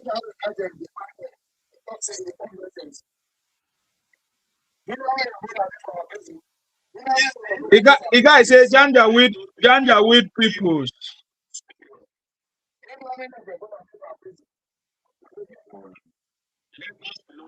Morning. Can we hear from Allen? Allen.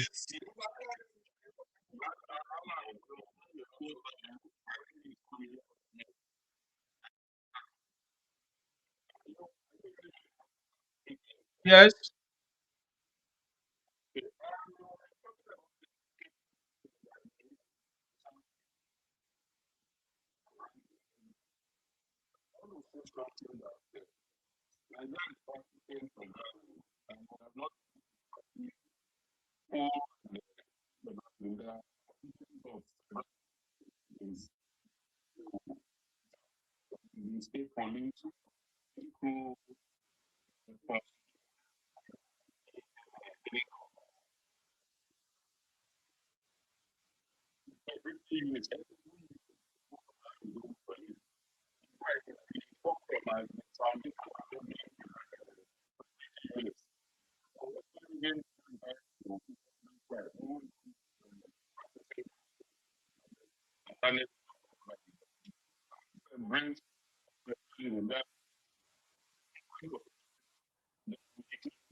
Police officers from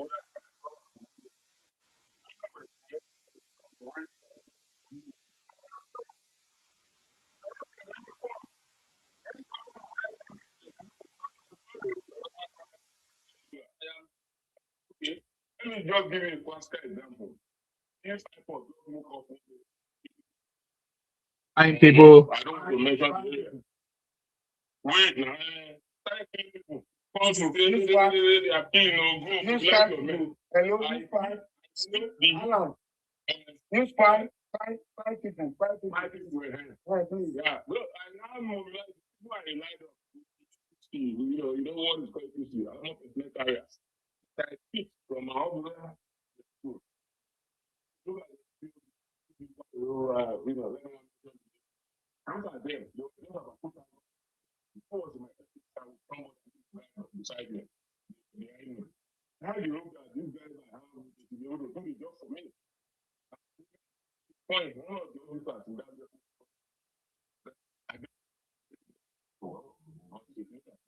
they were calling me. Confusion. Me, I wasn't confused. The other man beside me, his hand was already shaking.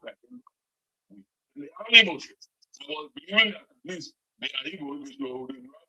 These are their people. At the end of the day, and it's really like a thing because you are in a where you see enter. Yeah, people are confused. People were saying people are cowards. They are, I will tell you, they are cowards. That rubbish, you come to form a individually. Don't have that spirit. They have spirit of individuality. Really when they go out, because they always migrate from their village. You don't see many of them in their village. Nothing happens yet. What their people. But I'm surprised to start hearing that they want to hear their some of these economic problems. It's the people that are in that area, they know who are the criminals. They will not know how to plan for them to put them up beside. They're not an individual who's coming from say, you know, taking that before you study the people, before you study the environment. No, that is not my state. okay, Yeah, another person to come in. that's okay. Okay, Onye, you have been itching to speak. Okay, you don't come out. Onye, it's your turn. Onye, what point are you trying to make? Okay, can you pronounce my name very well, please? No, can you pronounce this? What is your name? How is your name pronounced? Tell us. Guys, I can pronounce the name. Look at you. I'm not Igbo like you. Sorry. You wish I am. Enough. You see, my brother, he said he worked in Igbo land before. Which part of Igbo land he worked? As a policeman. How many Igbo land means? In a land pass or your state? Can you hear me? The man is run away. I don't want to answer question. You see, and see, let me tell you, you see all those Yoruba people you supported today. I want you to, everything you are doing since almost 4 years now, be well recorded, you know.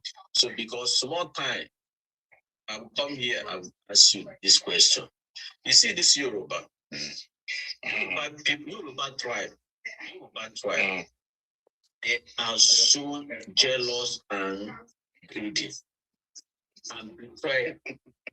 You cannot do something, you cannot work with these people that betray you.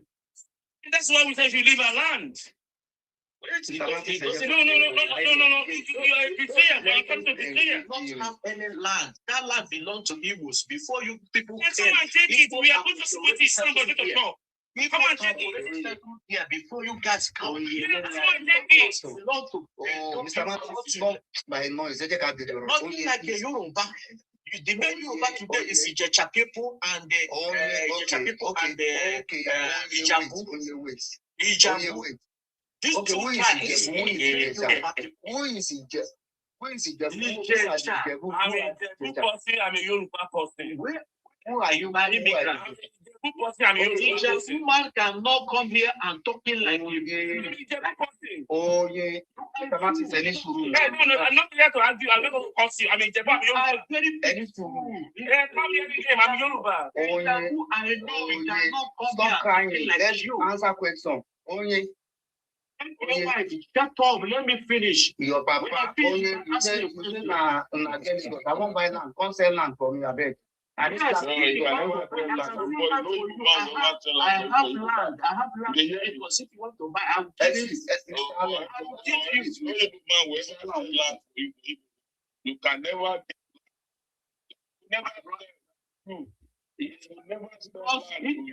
because people have money. People don't want to get. No,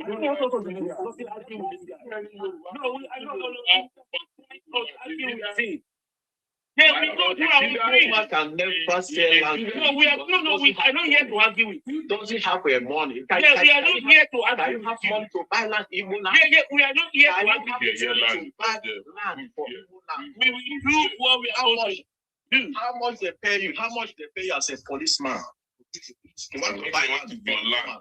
What you are coming to buy land for 500,000 for you? Do you have money?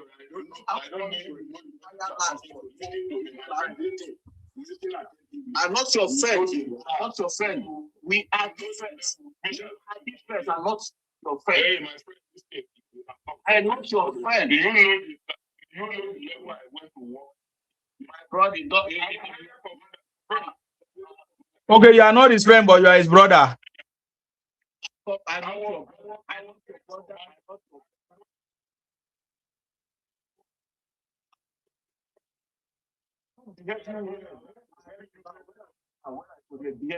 You now.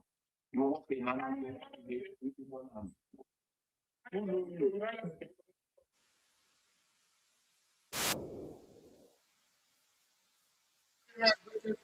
I salute you. Yes.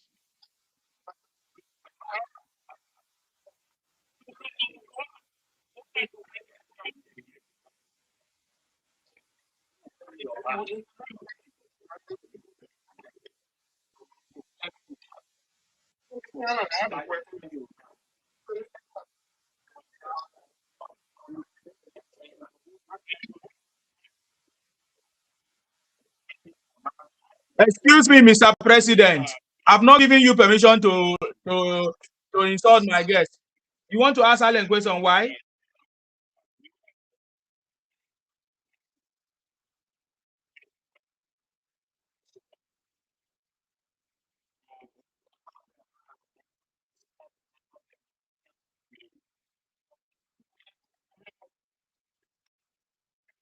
Which one is Kotema? Kotema?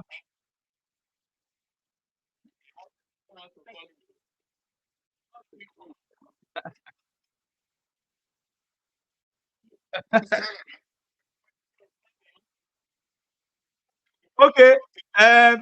Mr. Hold on, Onye, hold on, Onye, hold on, Onye, hold on.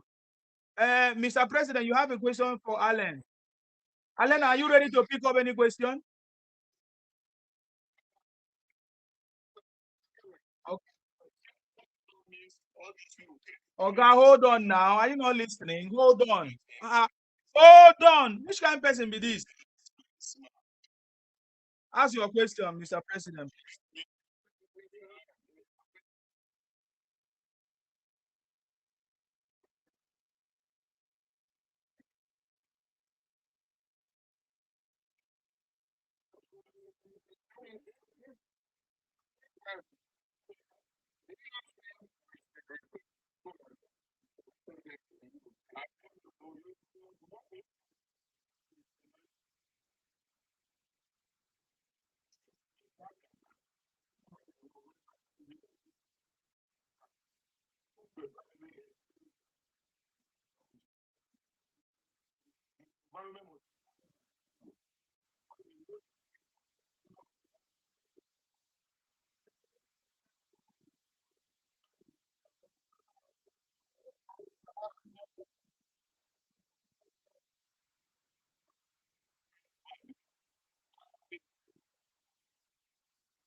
I've helped him. Don't worry.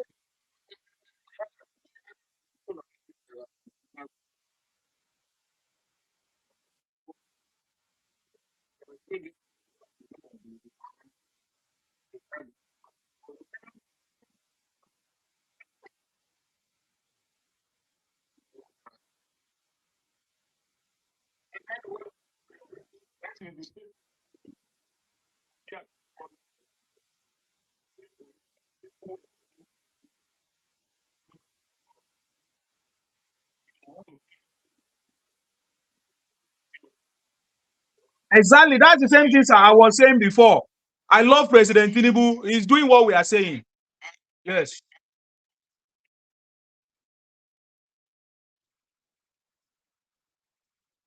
Why?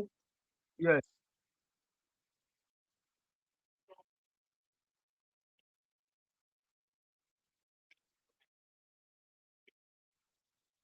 Yes.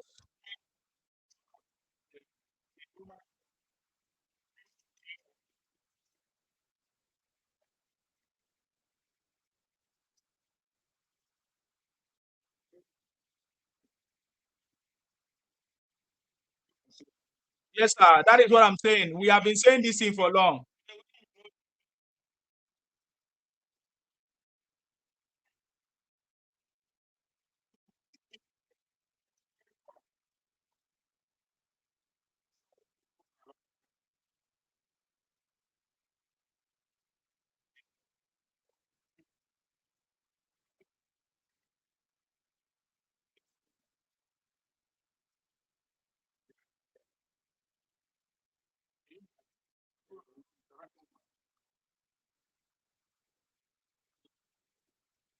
who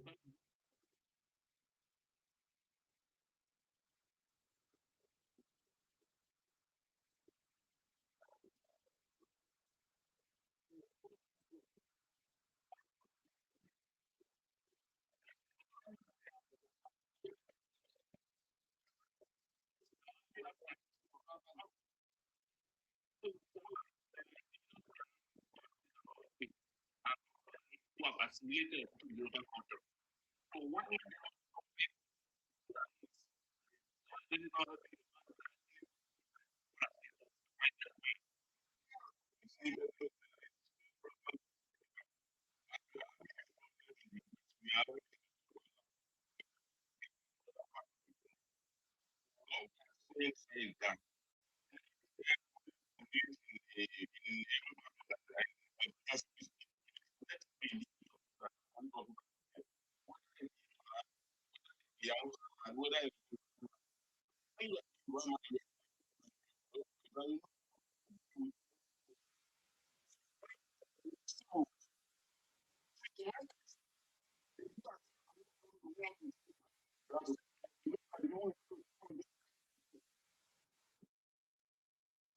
Just for clarity, there are no Fulani indigenous to any of this place. There are indigenous Fulani in not going to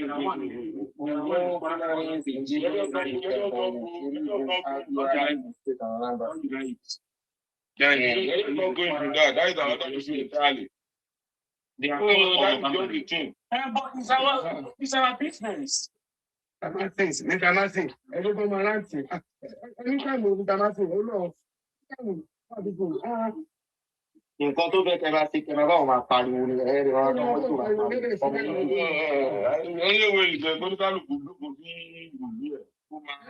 So can now that Alan, I think you are not hearing. You are not hearing. I don't know whether you can't hear me. Okay, I've been saying. Oh no, that's a problem. So we have been saying that nobody caught you off, sir. That's why I'm asking you. Are you listening to me? No, if you are listening to me. I'm saying, sir, this is what we have been saying long time ago. Every time, I don't know, your radio is so loud. I'm just going to mute you. I'm just going to mute you. Your radio is so loud. Please unmute reduce the volume of your radio, please. So this is what we have been talking about a long time ago. Because the reason why they have been doing these things, because especially in the north, they will send our own people to go and buy in the north. And they keep doing all this, their rubbish and everything. So I love the fact that we deal with this state policing and everything, not just state policing. They should recruit their own brothers, train their brothers, and take their brothers to protect their territory or protect their own region or state. It's the same thing. We do the same. And I love the fact you said, yes, if you buy your brother, you buy your brother.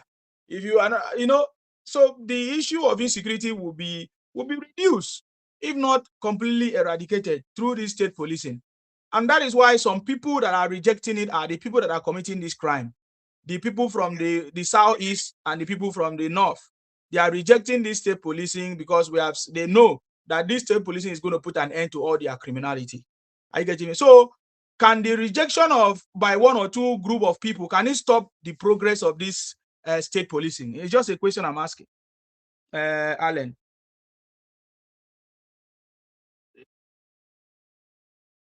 Okay, I think Thank you for answering that question. So once it is passed as a law, each state that can then go into the constitution and use the law to empower themselves. So if the Igbo land, they decide not to do it, that will be their own problem. But they should not come and cry when other states are starting to enforce it. I know in Igbo states, they've started the process already. Yes.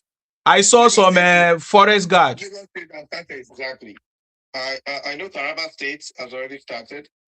Nasarawa has also started recruiting people and so on. So if the state does not want, so the whole point I'm trying to make is it's going to be in the constitution. So any state that wants to do it will go to the constitution, empower themselves with the constitution. Thank you. I think even Imo State have started. That is why Ijele speaks. It's taking action. Yeah. When everybody speak, I have something to say in respect of that. When everybody has spoken. When everybody has spoken. Okay, Alan, did you hear what I asked? Okay, you said if one state does not implement it. If like one or two states begin to reject or cause confusion, is it going to stop? They cannot listen. Yeah.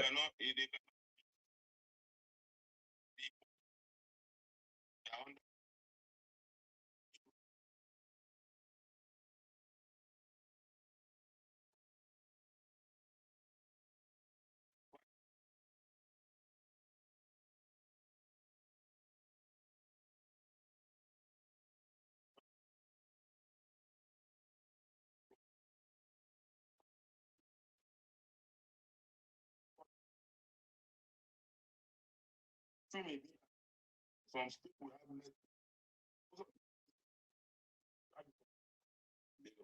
can they sort them out? So looking at where most of these people are coming from, the state that will have police in it's implemented like for a program, what is it called, pilot scheme. Hopefully, train them, move them to that part of the country, so that those states need lesser police. There are men who are already working, they put them there, then they begin to give up the numbers, through recruitment, and the rest. No, it's a very simple thing. No state can get it. It's a question of transfer. What's it to do the transfer? And the second for me, everybody will have they will have the member from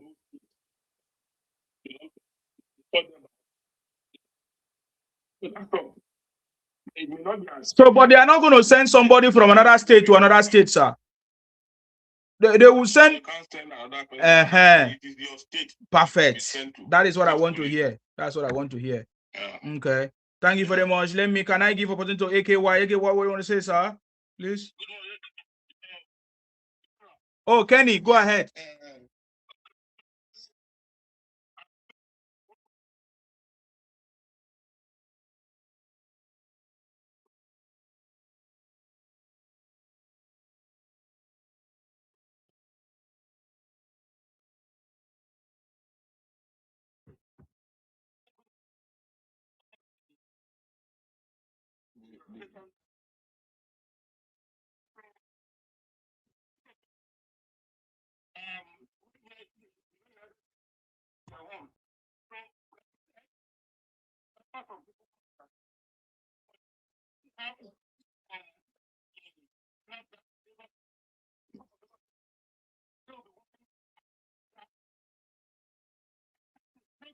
Wait. Let me finish. So I'm not disputing everything you said, but I'm just adding to what you said that there's no going to every single police.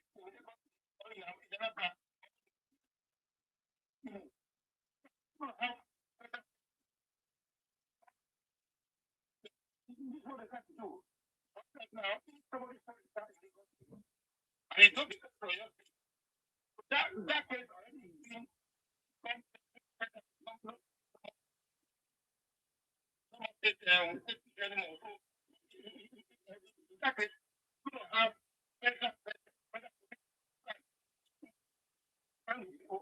what everyone is saying is there's going to be federal jurisdiction and state jurisdiction. Listen, what you say is that there is a misconstrue what I have said so far.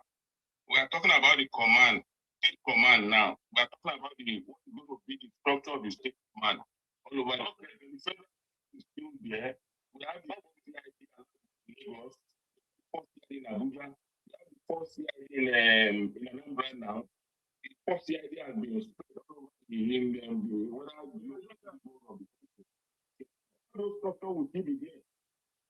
Manpower to man those places. That is why you have a committee that is looking into the formation of the state police now. The committee will recommend the start off of the state police that still will start from the men in the command. You have the men in the command and that are working. The federal presence, all these federal structures that are there, people must still man them. There is the committee that will come up with to say that look, the people that will man this federal structure, like the first CID, this and that, they will now say, okay, let us pick 10 from social tribe. Let's pick this from social tribe. We use them to form first CID, allow Bonnie go.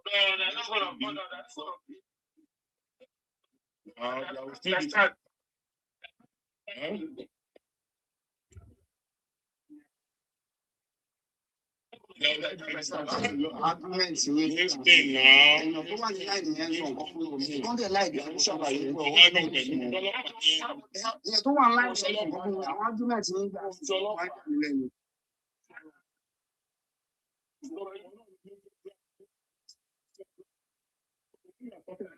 It will prepare the area where they are operating. So, but if it's more, so bad, put the issue of tribe. So, if you are a member of that committee, you bring the idea of the federal president. And I told you that federal presidents in America, most of the federal presidents you are talking about, they also the FBI, which is spread from the United States, okay? And if you want to react to a crime, those within that hemisphere, the FBI within that hemisphere, they are the ones that will go in. That is federal. Like for instance, you have what is it called? New York City Department, Police Department. The same way you have them here, that is the same way you have them in other states. And the ones here, they are very efficient. But sometimes when there are federal crime committed, you see FBI moving from wherever they are, whether within this hemisphere or wherever they are. They move in, they do their job, and they are all accountable to the director of FBI. So it's the same system we are talking about. And I'm sure they have the IG at Washington, D.C. After all, we copy this federalism from the United States. And I think we are trying to tend towards what they are doing here. We are embracing the true federalism. What federalism should gradually. We are not talking about the police. And if we must do the police the way the United States is doing it, we must do it perfectly. We must copy from them. So the first CIDs as constituted now in Nigeria will remain. We are talking about the manpower. We are talking about the manpower.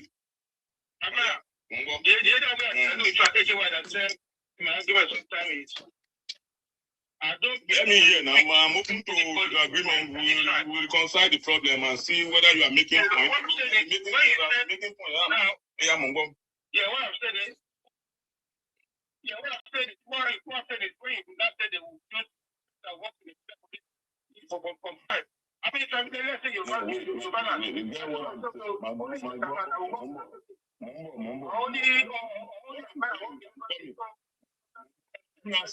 first year in Lagos now, Mumbo. We are talking about, look at the common sense, the way I came up with that first year in Lagos, Lagos, for instance. Even though we are talking about the state police in Lagos, one policeman in Lagos to be Lagosian. We have to say that there's a federal president. Federal president means that please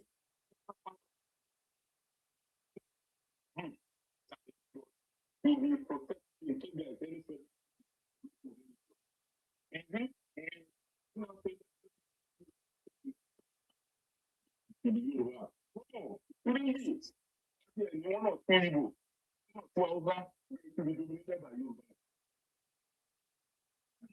So is this system okay? I don't know if what I want to say, but is this system is this system applicable to military as well, or is only for policing? No, it's only the police. It's only the police. Mm-hmm. Okay.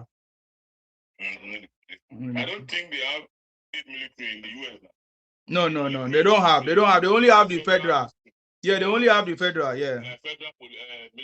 Yeah, because I remember some time ago. Was it in where?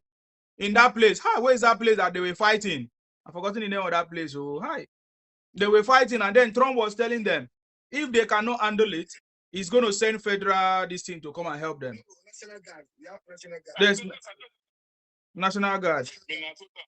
Yes, Minnesota.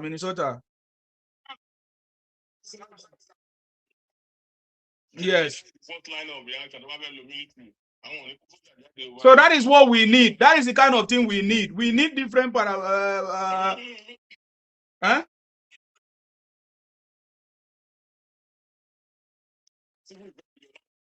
I've not heard about it. I've not seen what they have done. No, I've not seen what they have done. No.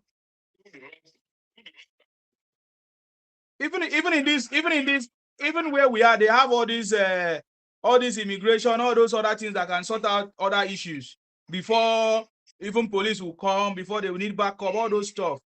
So I believe that proper restructuring should be done to solve all these problems, just like what the president is doing. And I know that is already, yes, I know that is already.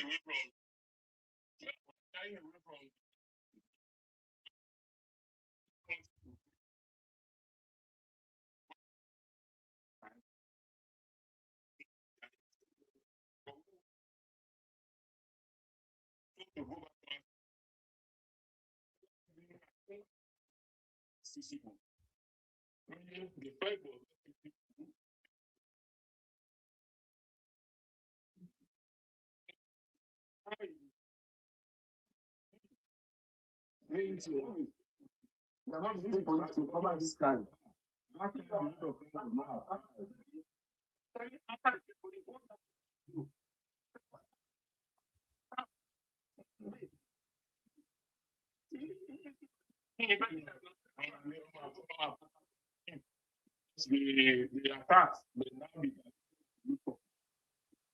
know that some of them are low, some of them are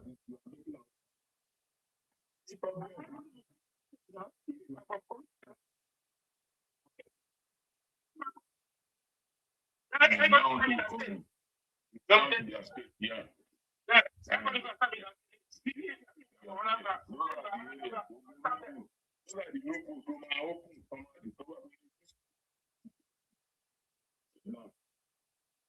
Right, for him, this idea of or at best to their zone. Maybe Yoruba youth corps should start within the southwestern state, and Igbo youth corps should start within the south eastern state. You can come from Imo State, you will be posted to Anambra. You can come from Anambra, you will be serve in your region. Serve in your region. Yeah.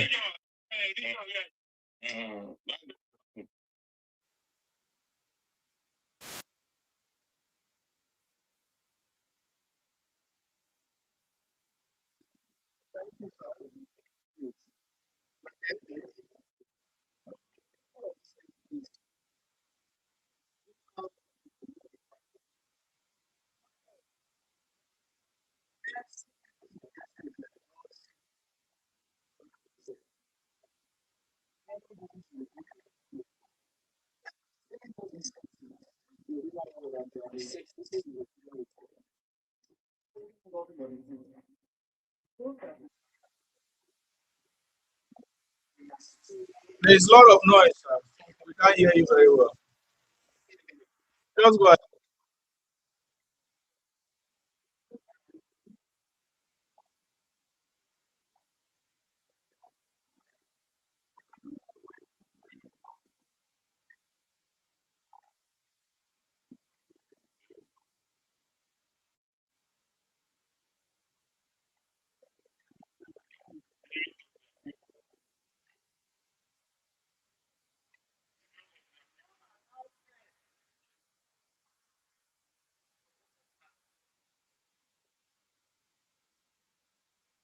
Your volume, sir. Your volume.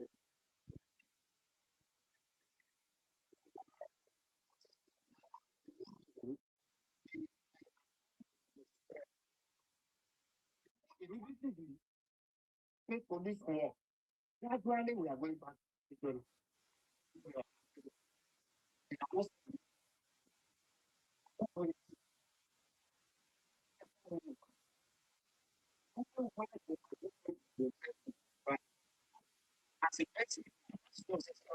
it's local. Back then in Lagos, everybody stood their ground and fight internal insecurity like armed robbers in the street. These gates along the places, everybody were on the street doing vigilante, OPC, all sorts of things to make sure we reduce the crime because even though we cannot eradicate it.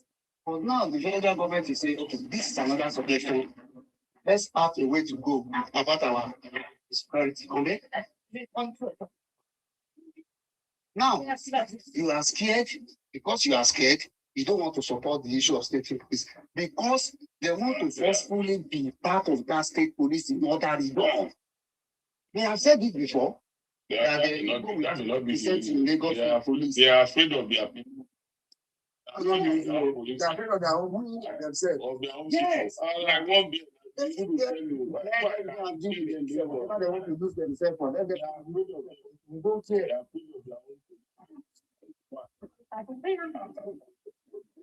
So let them talk for themselves. So over time,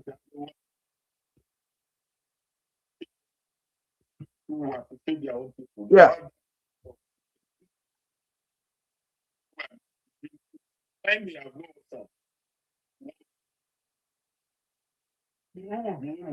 Because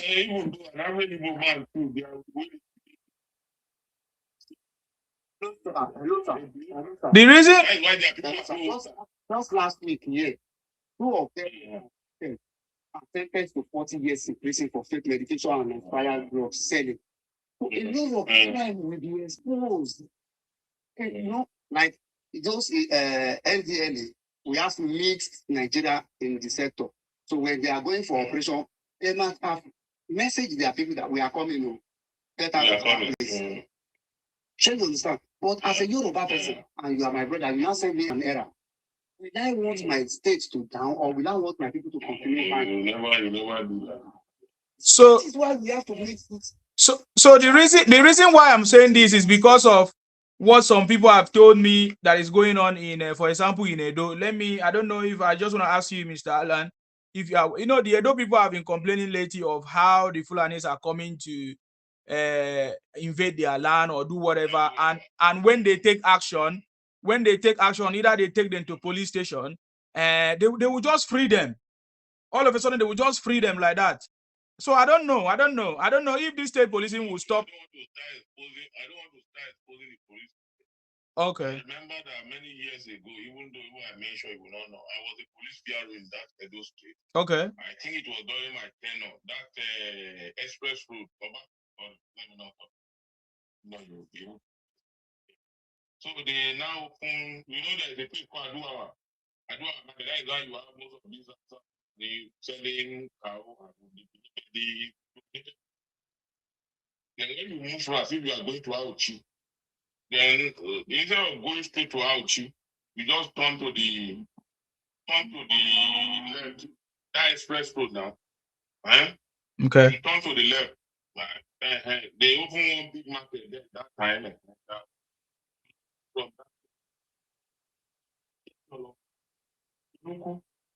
Olugu, you face Lagos. You can still take the same route to Asaba. That it means Asaba to the long road.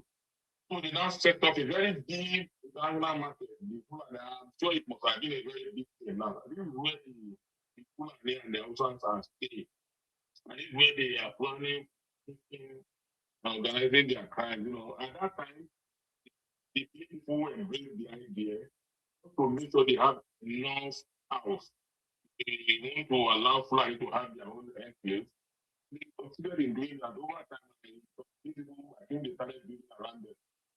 So, it's a bush. And the Fulani have been able to establish very well. The people have become so strong. Criminalities are now coming out from that place. We are planning good things. We are under even people and trouble. I think this is where the kidnappers are coming from. They move from that place. Europe. Block from Benin to Sabah. How do I put it? The Edo side. And that thing has been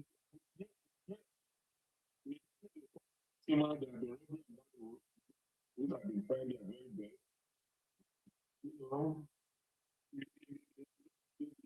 To work with are not the Western world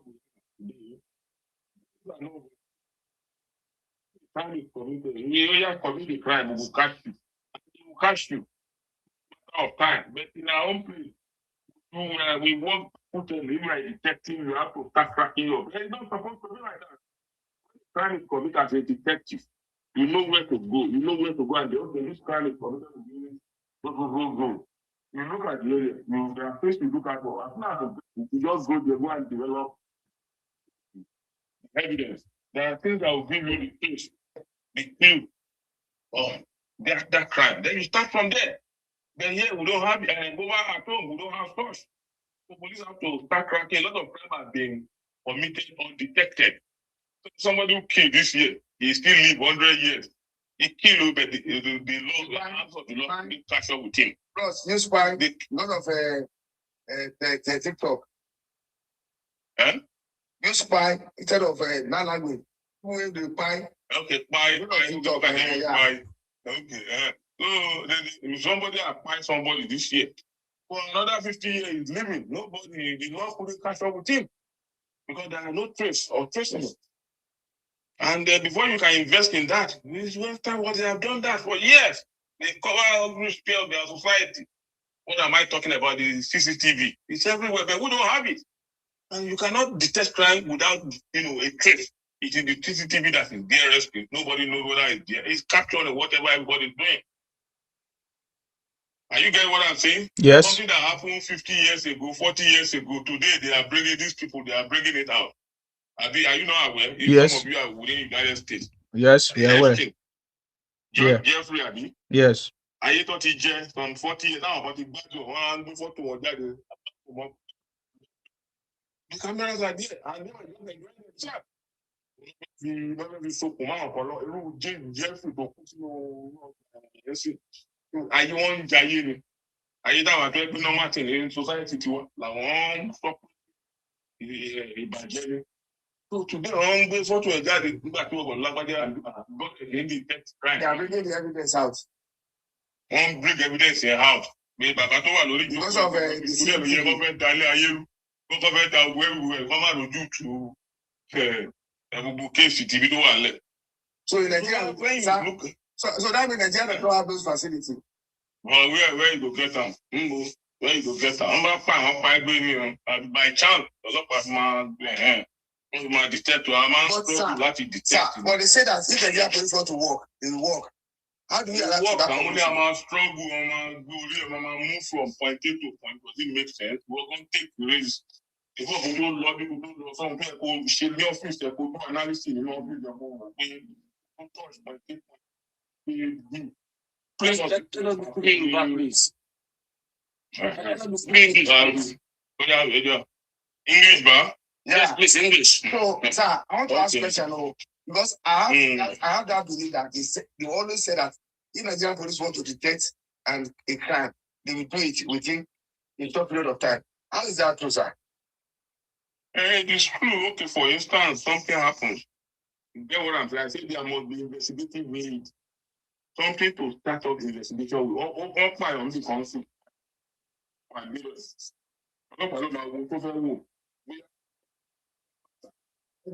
you go to the audience. You go to the audience. Sorry. I don't know. What I'm saying is that if there is a time is coming, inside a case of murder, they will look for investigative something that will give maybe find broken bottle, find knife, they find butter. Maybe in the course of running, maybe they make mistakes thinking the police are coming at that time, whereas they're not. They run in the process. Somebody's mood. All those ones from pick them together. Or things that can be used fingerprint from fingerprint. So I don't know the thing. You also rely on informants. Informants don't want any scene of crime every time. The informant cannot be there every time. The crime, the informant was in those days. kind of today I talk time. You allow them, one of the informants they can be open. They will give you information to extract money from the money. Give information supposed to give them some money. Some did information. You know when they give you other. We give the law information.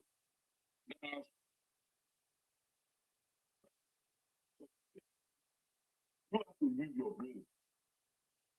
Informant.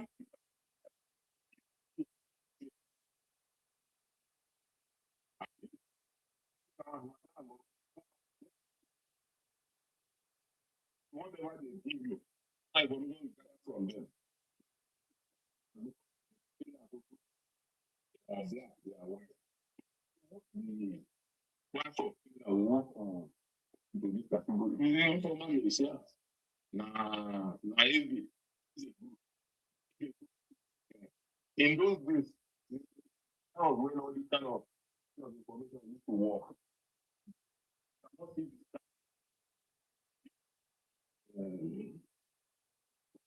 to use one local.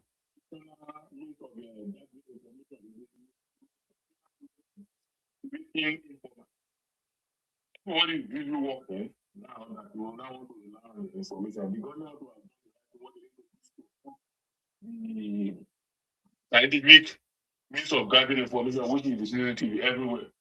Because of the the government couldn't do it. But I would not going to say that we should not investigate cases. We must investigate cases, but the police must work very hard. That is why the success rate of detection in Africa is very low compared to here. It is in this place when you commit a crime, because it's a matter of time, they must get you. So it's better for you not to commit. When you have it behind your mind, and they must, so that you will end up embarrassing yourself. So you see people, particularly the African, we don't want to commit crime, except habitual criminals, those who have the mindset from home that they are coming here to come and commit crime. And they will do everything possible to make sure that they don't leave trace. Some of them, they are so criminally minded that they can even know where the CCTV is. They will go and block one thing or the other. You know, Nigerians, we are very smart. Those who have made crime, they are work, and they are coming here, they know that what they are coming here to do is to continue to commit crime. And when they want to commit, they know that if they don't block sources of living faith, they will definitely be caught. Okay, sir, I want to ask I am telling you.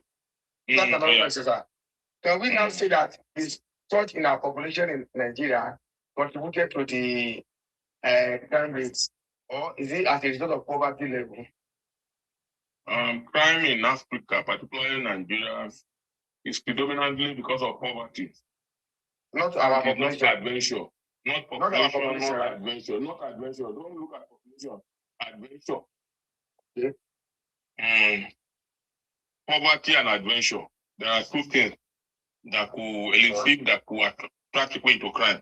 Some people commit crime because of adventure. Some people commit crime because of the economic opportunity that is accruable from it. Okay. Then, when you are talking about population, if the populations are actively engaged in one economic activity or the other, except you are traditionally to do anything, we talk about that. We still speak today. There are still opportunities in Nigeria, but some of us who believe that the opportunity is not good enough. Some of them are economically.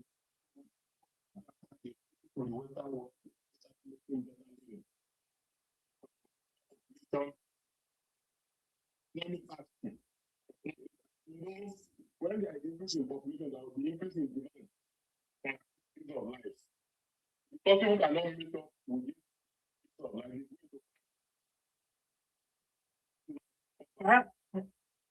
So I disagree with that. So that's why I came up. Good morning, everybody.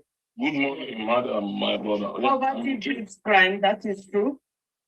Yeah. But poverty is not the reason why our people are committing crime. In Africa. It's greed. Yes. Greed. It's greed. In Nigeria. All over the world. Poverty breeds crime. That is 100% correct. Okay. But our people, Doing bad thing for money is not based on poverty. It's based on greed, and I pass my neighbor. That is poverty now. That is poverty. No, it's not poverty. That thing, it is when you when you Somebody is international. when you have this tendency. Okay, let me land. Wait, Let me wait. land. Let me land. Let's I'm with not you. argue. Okay. Poverty is international. I live in Europe. I've seen Europeans pick bottle to survive.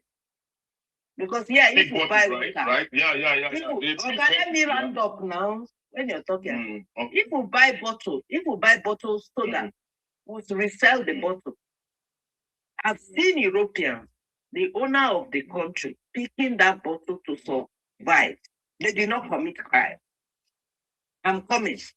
I've seen, when I'm living in Nigeria, I've seen somebody walk up to me and say, I never eat. So I said, okay, I know give you money. You can't go smoke Igbo. I bought food for you. And that guy, the day he walked, he saw me at the junction. He said, Okada, stop. That time they've not banned Okada. See my auntie come to that walk. Climb. I go pay. I say, no worry, my brothers, they come. Because in the evening, I don't drive. Those days, my brothers are coming to pick me at the junction. I was coming from church. So, poverty breeds crime, 100% correct. But our people doing it, if you see people who are buying people, removing their internal organs, if they did not do it because of poverty, that's the point I'm going. Our people carrying powder all over the world, they did not do it because of poverty. There are people in other people's country, our own people, now I'm not talking about that other African country. They are already in the country. They have documents. They still do bad things. There are a lot of African countries, they live in cash houses. They don't do bad things. So our own is greed, and they want to show off. You will see a 16-year-old boy, the mother will be telling him, can't you see this one? Can't you see the car they are driving? Can't you see this one? There's no control about it. A 19-year-old girl want to go out with Gucci bag. Do you call that one hunger? A 19-year-old boy want to use iPhone 17. You call that one hunger? Let's face facts.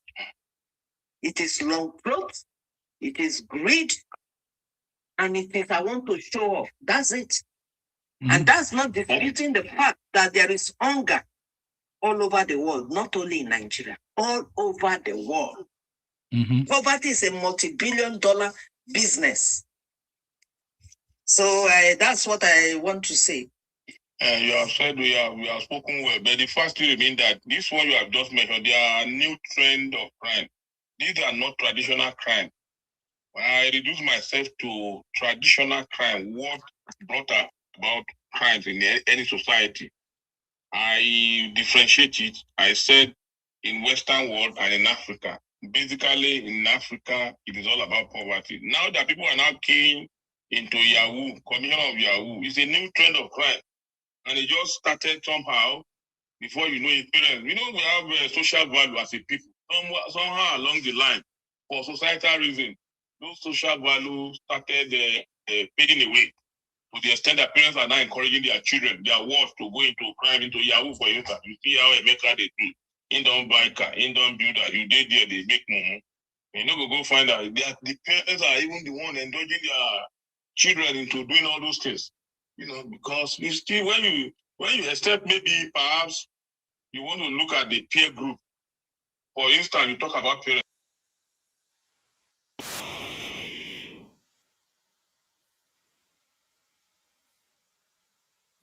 Making more they have to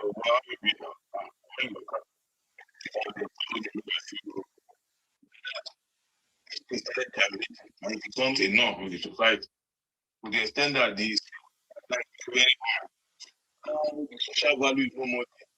But now chasing money. In our own time, we don't chase money. We don't even know what is called. Now, last dynamic in terms of crime, in terms of social economic, in terms of everything. And distribution, where distribution is uneven, it's not equal. The basic thing that the society, they are not there. I agree with you. Crime, the old crime and now It's not based on hunger. I would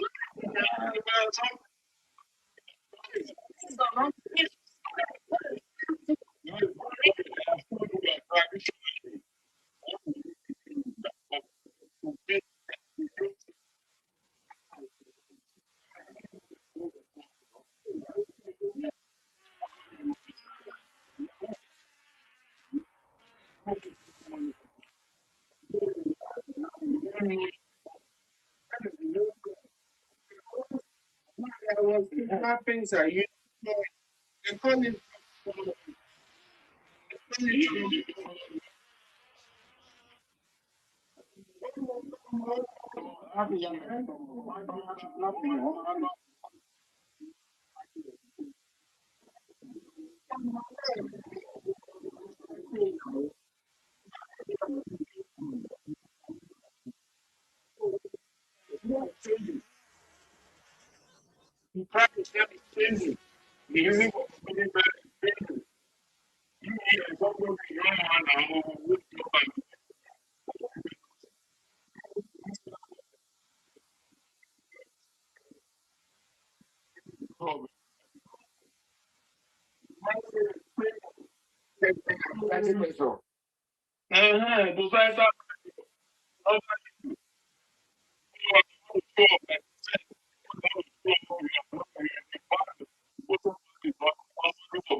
yeah, so the traditional value itself, those people, that old time, those thieves, they thief too. They are too. They will, if you're not there, you will carry your food and food. That is hunger. Hunger is very person. All these boys now, when they say that you wear good shoe, you be rich man begin to say pull your shoe. Those ones, we know that ones. You know, gra hunger. But those times we get people when they greedy. Like I tell you, people for abroad, this hunger not there only for Nigeria. Now, one thing I won't make everybody know, because the time they can't this hunger,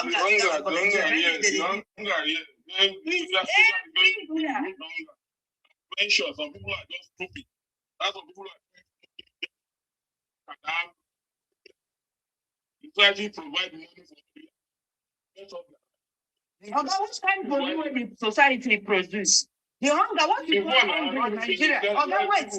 Wait, now this in Nigeria they like to argue on. What you call hunger in Nigeria, poverty, is not what you call poverty in Europe. Some people in Europe, they collect this social money, but they cannot travel with their kids to holiday. That is poverty in Europe. Because when your children will go back to school, other people with children will say, I went to France. The other will say, I went to Italy. Okay, let me land now. In the US, all is the way they tell them. These are they Europe. Your picking go say, your picking go sit down for class, fold down, fold leg. They look you for that. This one they say, oh, when you went swimming, you went no fit carry your picking, you now poverty. They everywhere. What could they come? Yes, they give social security money. They give you money to live. Then how? Can poverty be that? To you, when they give come up for the country, they poverty be that.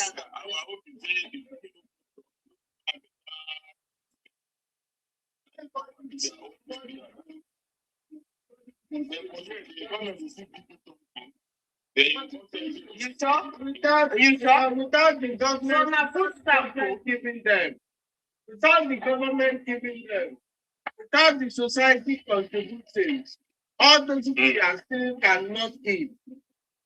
If all those workers, you see that government are giving money, go back to the society.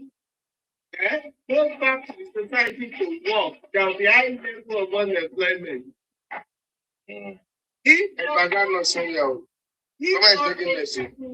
Like the way all of them are being injected into the society as a workforce. If they inject them like that, into, like the way they inject Nigeria, into that everybody must work before you eat. Without government helping them, their economy will be in shambles. There will be high level of unemployment. That is the reason why that is how they block the level of their unemployment without showing to the world. Their economy will just go. They know what they are doing. If they start helping Nigerians now, look at the housing system. Who control the housing system? Government. Who control their life? Government. But in Nigeria, you can have a 120,000 and start building a house without approval. You don't deliver. Yes, yes, that's why Africa is good now. You can put pepper. You can put pepper there by the back. You start to. Nobody when you want plant pepper for here now. Where? Their life is regulated. So how their life is regulated by government? Yeah. They don't have any decision to make in their life. On their own. They do not have any decision. Government will regulate the killing of meat, the killing of chicken. Oga, buying. What's happening? The buy of chicken. The buy of everything. Government will regulate it. They do not have the life of their own. Their life are regulated. The banking system. If you go borrow money, you go meet government there. You collect your own. If you want buy, government collect your own. You buy food, government collect. You cannot, you don't feel maneuver anything. Government, they regulate all their life. They go borrow mortgage, government they there. Government they buy house, government they there. Government they collect your own. They won't sell, government collect. Government there. You won't transfer them to your picking, government collect. Government there. So government determines all their life. They are not independent. But Nigeria, you see the truth, you see know this thing. Government know that they don't even know. They come. Oh, you give them 20 naira, everybody go your own way. You don't leave your own house. If I tell Nigerians, if Nigerian life are restricted the way they retrieve all the land, see our forefather come sell them to private, but then they build all the house, but then they build. People go cry tired now. Come begin, they give them one flat. They give them two flat. Say from here, we give you 2 flat, we give you 3 flat. You think say problem not go take the whole Nigeria. People will start to fight everywhere. Let's all be realistic. Our life is not. If people say, okay, why people like Sunday go? Why you not feel stay for Germany, even a better country? Why they come back say make him stay back Nigeria? Because it's going to be extremely useless. Useless. Yes. People like Showore, why is he coming back to Nigeria? From New Jersey. From New Jersey. Why? It's going to be useless. What does he want to do? The only place he can make noise and people can contribute to him is Nigeria. And like New Zealand in abroad. So all of them, they use the privilege of our problem to actually make money and deceive the innocent one. They know when they cause trouble, they will run away. Put their passport, they run away. The innocent one will be in trouble. And that's why I pity people who listen to them.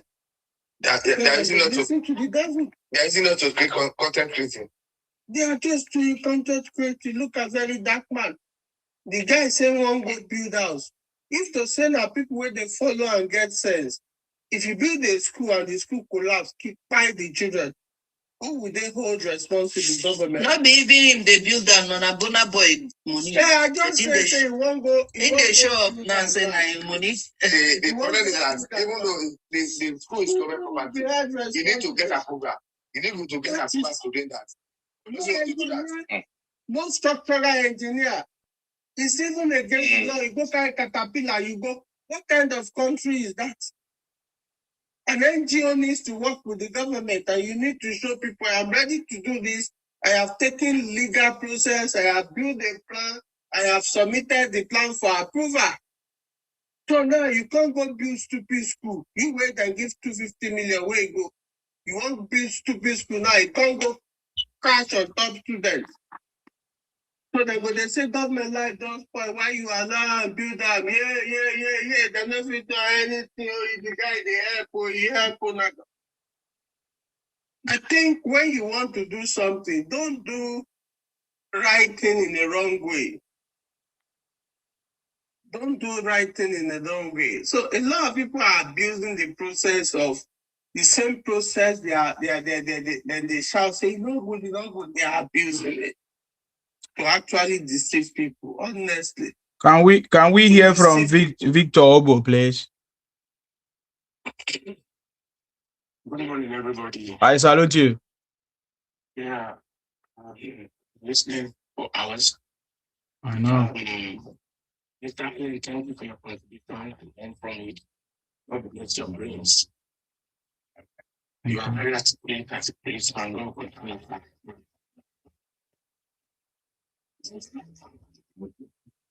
That said, poverty is real in Nigeria.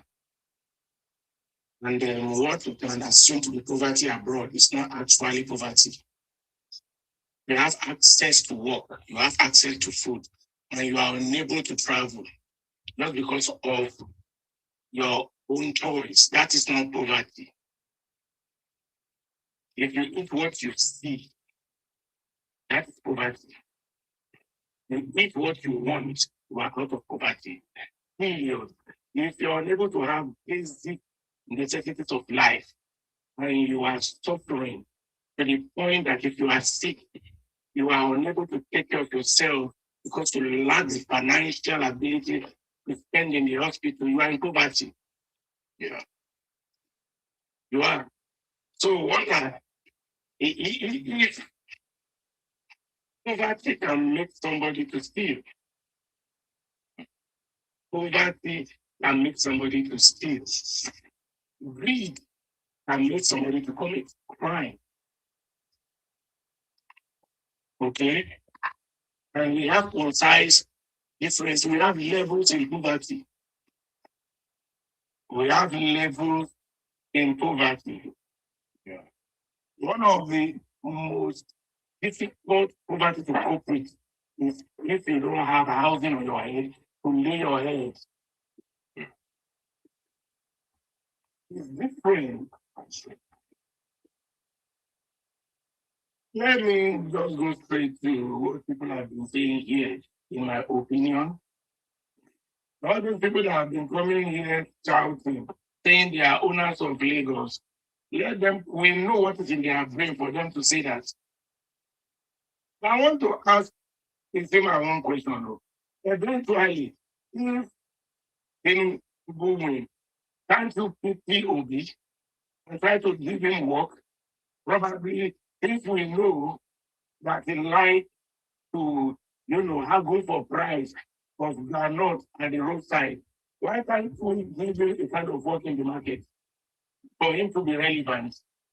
Since we now know that he is good in imports and exporting as well as knowing how to argue price down. I think we just have to pity it's a waste of that position, sir. It's a waste of that position. Well, he told us that the Lagos Calabar Road is a waste of money.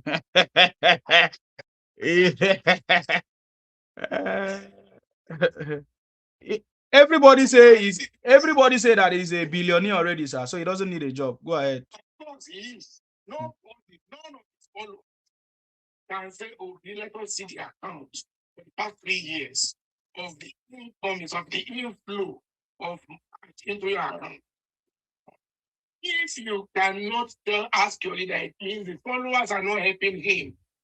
Somebody that refuses to address a problem emanating from where it comes from in Igbo, and suddenly if mosquito dies in Borno, you will see him there. Is that leadership? Is that leadership? I'm beginning to wonder why people still could not reconcile with the fact that This guy is just here, capitalizing on opportunities to make money. Somebody that has been found wanting. Okay, there was a time on Arise TV. I was so happy that day. I ended up not being happy anyway. When if I asked him, what will you do differently? What will you do when you become president? I don't know whether everybody saw that. That question. I am yet to see this guy answer that question. I am yet to see him. You see somebody that is putting his foot on the ground as a president and is doing things, knowing fully well that all what he has been doing, are you getting me, is to the benefit of all of us. None of them can say, okay, although you are doing this, you are doing that. The delivery is not. All this hard work. Why?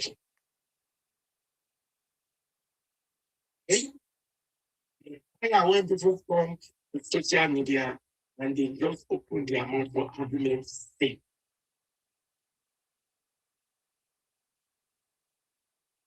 Well, I've been learning and everybody here today, God bless you all. God bless you. So our president is a strong one. He has kept on many shows because the suffering taker, like this thing. The funny thing, arbitrage takers, they are fighting against him. So if the president can come up and stop all those things, it's a strong one, no. Because a lot of let us not pretend it. A lot of northerners people that are angry now, the majority of them, they are takers for central bank. Yes, the majority of them are takers for central bank foreign exchange. And you know, they have access to foreign exchange without anything else. That's came out of central bank to speak. So when everything stop, what do you expect from them? It's quite bad. People are taking some people. Suffering takers. Quite bad. That's the reason we have all this kind of trouble in the country. Know that we are going to overcome by God's grace. So of course. Sir Victor, there is something you said. I want to ask you a question based on that. You said when they do hunger, when they steal, it's hunger. And when they, so it's stealing not a crime. I'm not saying it's not a crime. I said hunger. Okay. Make you feel. That's how I put it. Okay. So hunger is stealing is a crime too, right? Well, I just said that. I think Nigeria law stealing, whether you steal 1 cup of curry, 7 years. Yeah, I just want to yeah. Okay, thank you. Stealing and the part of just one person. I just want to know what it is. Let me help you out. You see, stealing is a crime. It's a felony. It's a grievous crime. Irrespective of the value of what you have stolen, stealing is a serious crime. And stealing, let me just give you a small concept of it. Basically, whatever you want to steal must have value, monetary value. One, then there should be exportation. That is the movement. When you see somebody's property now, you go there, you carry on. And when you move it away from there, you have stolen it. And you have you have formed an intention to deprive the owner of that thing permanently. That is what we call transportation. I think that what we need state police that I found out, I might be wrong though, that this type of crime that we are committing on different regions, it's not the same thing. Mm-hmm. Yeah, that's another very intelligent talk. Yeah. I think they've signed it now. I saw a post that they signed it. Or is it AI too? They said that Ohanes and Libu said they don't want state police. State police. They're not the one to make the law. I want to ask a question. I don't know why. I don't know the brain behind it. Mr. Martin, I want to ask Mr. Alan a question, please. Please, why is it that we have disparity in the conviction of people that still in Nigeria? That we can see that in our courts, some people will still go. They will sentence them to 20 years in prison. Imprisonment. Some people will still billions. They will sentence them to 2 years. What is it? Why we have such kind of differences in conviction in Nigeria? Bargaining now. Bargaining. They bargain those who stole billions. That is a lead crime now. That is not known to Nigerian law. I think the lawyer will be able to do service with common sense and the little background of criminal investigation we have done and prosecution. Whether you steal 1 kobo or you steal billion, it is still crime. And there is minimum sentence and there is maximum sentence. But unfortunately, today we discovered that the elite who are into committing, stealing government money in billions, running into billions, they play bargain. The judiciary know why they allow that. I am not a lawyer anyway. I cannot really dig into the constitutional power given to the judge to play bargain with the criminals. Because you stolen government money and running into billions. And the case has been investigated, brought to your court. The judge is supposed to give sentence, looking at the law. He's not saying, okay, you stolen 10 billion. Can you return 5 billion? The remaining 5 billion, whatever that happens between the judge, between the court, let us look at it from between the judge and the accused. Huh? That's terrible. The judgment will not come for free. I'm not of government now. You stole 10 billion. They will return 5 billion. And the 5 billion this year, I think you carry the 5 billion go like that. So that is the US system. Why has that question? Stella Odua was accused of stealing 2.5 billion naira. At the trial court, she gave no payment of it. But now she come back for plea bargain. So I don't really understand.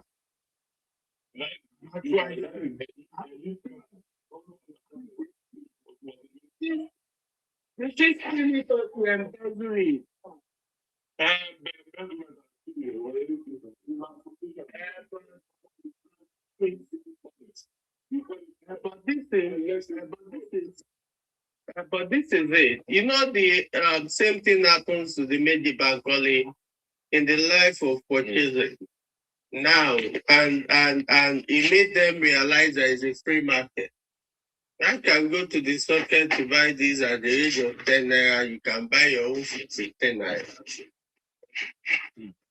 I have a question. 10 naira. I have a question. Okay. And this kind of the opposition to the state police by the hand they stop it. No, it cannot. If it has become law, yes, it has become the in thing, the order of the day, and the way the Mr. President is taking it in the face of this insecurity the Nigeria is facing now. I think state police must have it way, irrespective of a tribe or antagonist of the idea. The government, I don't think the central government want to take responsibility for insecurity in the state. The government just want to put the mechanism that will checkmate crime. So the federal government will not control with any group, any pressure group any longer. So the modality is being worked out. As soon as they work out the modality and yes, another thing is this. What is the brain behind posting it? What is the kind of I have discussed that here now. I have discussed the brain behind it is that we learn to handle they are against it. They are against it because they are afraid of their own police. The people in the east, you know, they know themselves now. The Igbo police and the Igbo police, they are terrible. But they are the ones that say they want to go. If they go, won't they police themselves? That is why the state police have to go. But they are afraid of their own policemen, their own. Yeah, but my thing is this. Anywhere. But my thing is this. They are the ones they said they want Biafra. So if they get Biafra, we get police themselves. They must police themselves. They have forgotten that it is their own people that will police them. But now that the idea is coming now, that they are policemen, they are already afraid of they are the one of them all indigo. Once see now the Bwala they come. They know Bwala is coming. Aside from that, it's going to be terrible for them to do a crime in a state and maneuver such crime. Because the person who might be arresting them might not be their own brother. It might be other person's brother. Correct. You are correct. You are correct. We know, yeah. So it will be difficult to buy them all. You know, somebody would definitely buy the police. Okay, because are you now saying that? The people there commit crime in law? Crime is their way of life. I think they are opposing it. I think they are opposing it because they don't want to be stopped on other regions. Yeah. Where they are committing they are making their livelihoods. Yeah. Because where they are in, every people they are in, they were committing criminality there to make money. And they know they're going to be blocked. And number two, and they will lose jobs, a lot of jobs, because, for example, they are in other states as police people, right? Yeah. When the state police is signed in, they will be moved to their place. So the type of salary they are receiving in the other place and the Ogonje, they cannot find it in their place. We will still have their place, now their money due. They hammer their people where the way we get pity for somebody. If you put Igbo policeman, he will kill them. He will even open and say, hey, when they are very terrible. I beg forget. Okay, me I believe their people know. Yoruba they dey pity now. Yoruba they life. They soft. The policemen and they were the loudest. Insecurity. Insecurity. My brother, you know the funniest thing is this. When you have state police, it will be difficult for them to shout tribalism. Because they are their state. Now, in their main state, they do not live there. They love to be an immigrant in other people's territory. That is what they do. So they leave their own environment, go back to other people's environment, other places, commit crime, do everything, and use the money to do only within their region. They also know that the best job they have is to commit crime. They can't live in a reasonable environment. You see them crying. You also see them crying abroad too. They will tell you, guys, is there anything, any job that if you bring me money and no one knows it. So that is the reason. Yeah, can I get that your book? I went to this thing to Google it. I didn't find it. You didn't see it on Amazon? Amazon, eh? Okay, if it on Amazon. Okay, if you use my website in Sima, my name, books.com, you go see I'm there. Sima books.com.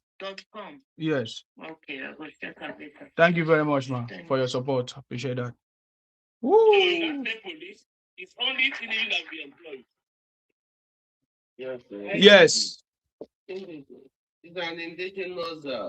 But another problem that people should look is that they have to pay those people, and a lot of tax will still go on in order to maintain those places. Money has to come out. Everything has to be spending now, as long as there's security. So people also we pay different tax for where we live. We pay council tax. We pay different tax. And under the council taxes, money for fire service, money for everything, local policing, everything included makes up that council tax. And it depends on the area you live, will determine that council tax. So some pay as high as 200 and something quid a month. You know. So also in America too, there are taxes they also pay that most people don't know. So they want Nigeria to be like UK or US. They have to pay the price. There's a price for it. They have to pay. So it's not free.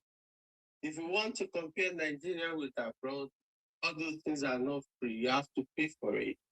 Money makes things happen, not stop. All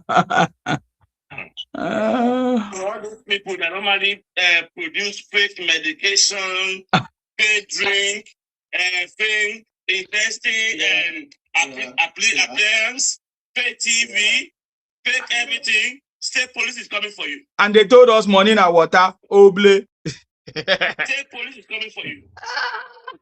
They use them, they do oble, money in our water. Oh yeah. Ah, that's why they are trying to reject it now. That's why they are trying to reject it. They are not rejecting it because of their land, though. They are just got criminality in their own region land. In their own land. Yeah. It can be different other people. Yeah. Can be Suffer in the hand of their own policemen. There are people who get mask. If had it been they have mask, how will you go and be producing fake drug? Maybe formula, maybe food. And you are producing fake things for the public consumption. You know it. Those people, they are very terrible. Expired product. That is why they are policemen. Expired product.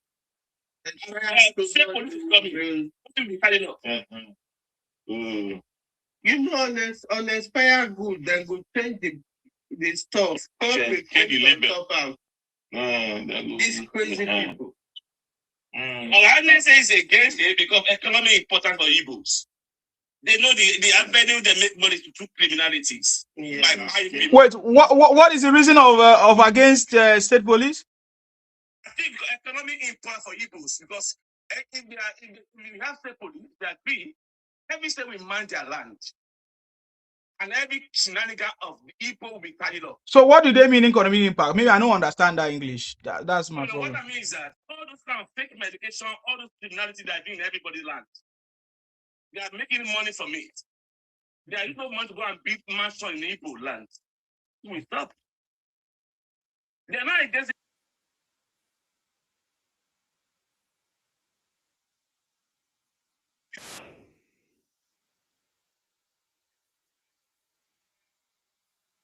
It is all those shenanigans that federal police cannot handle.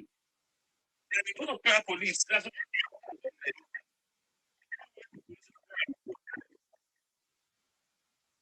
they are being disturbed. But when we have the police, because they've been indigenous of Edo State. Aside from that, thing on the federal police we review, like handling normal disputes. Me and my wife fight, so those ones will be handled by the state. But when it has to do with major issue, which has to do with crime, that the state police does not have ammunition to combat.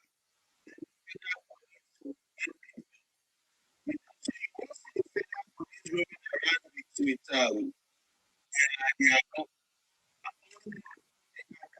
when they are in emergency, so they have to move out from their commands.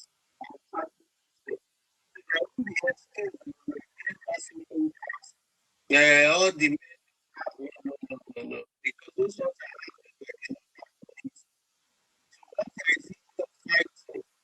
they could click there, you know, they said to they are trying to share, like, before we used to have this magistrate call, magistrate that there are some issues the magistrates can actually if they undo it and give judgment on it. So that reduce the waiting on the high court. So I think that's what they are trying to do. So they also want to give those police power, to take some decision, arrest people. So there are cases they cannot handle, then they push it to the federal police. So that is. I don't think there are flag crimes.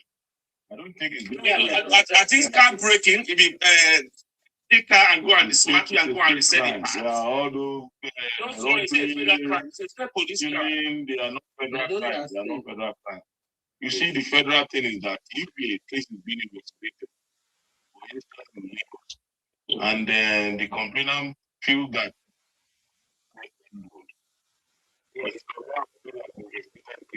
and they couldn't entertain the practice to the above. It takes recommend that this case should be transferred once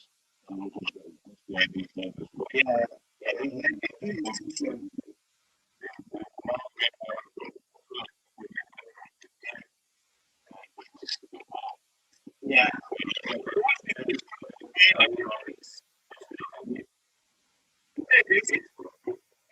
We haven't seen any comment.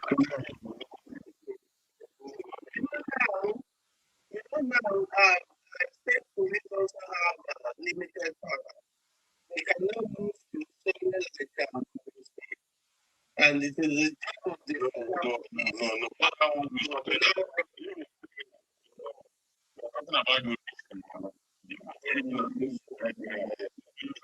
who comes to commit a crime in Lagos, if you escape to Ondo State, there is a way the police in state police, you see that such case, well, that's why I say they will work out a modality.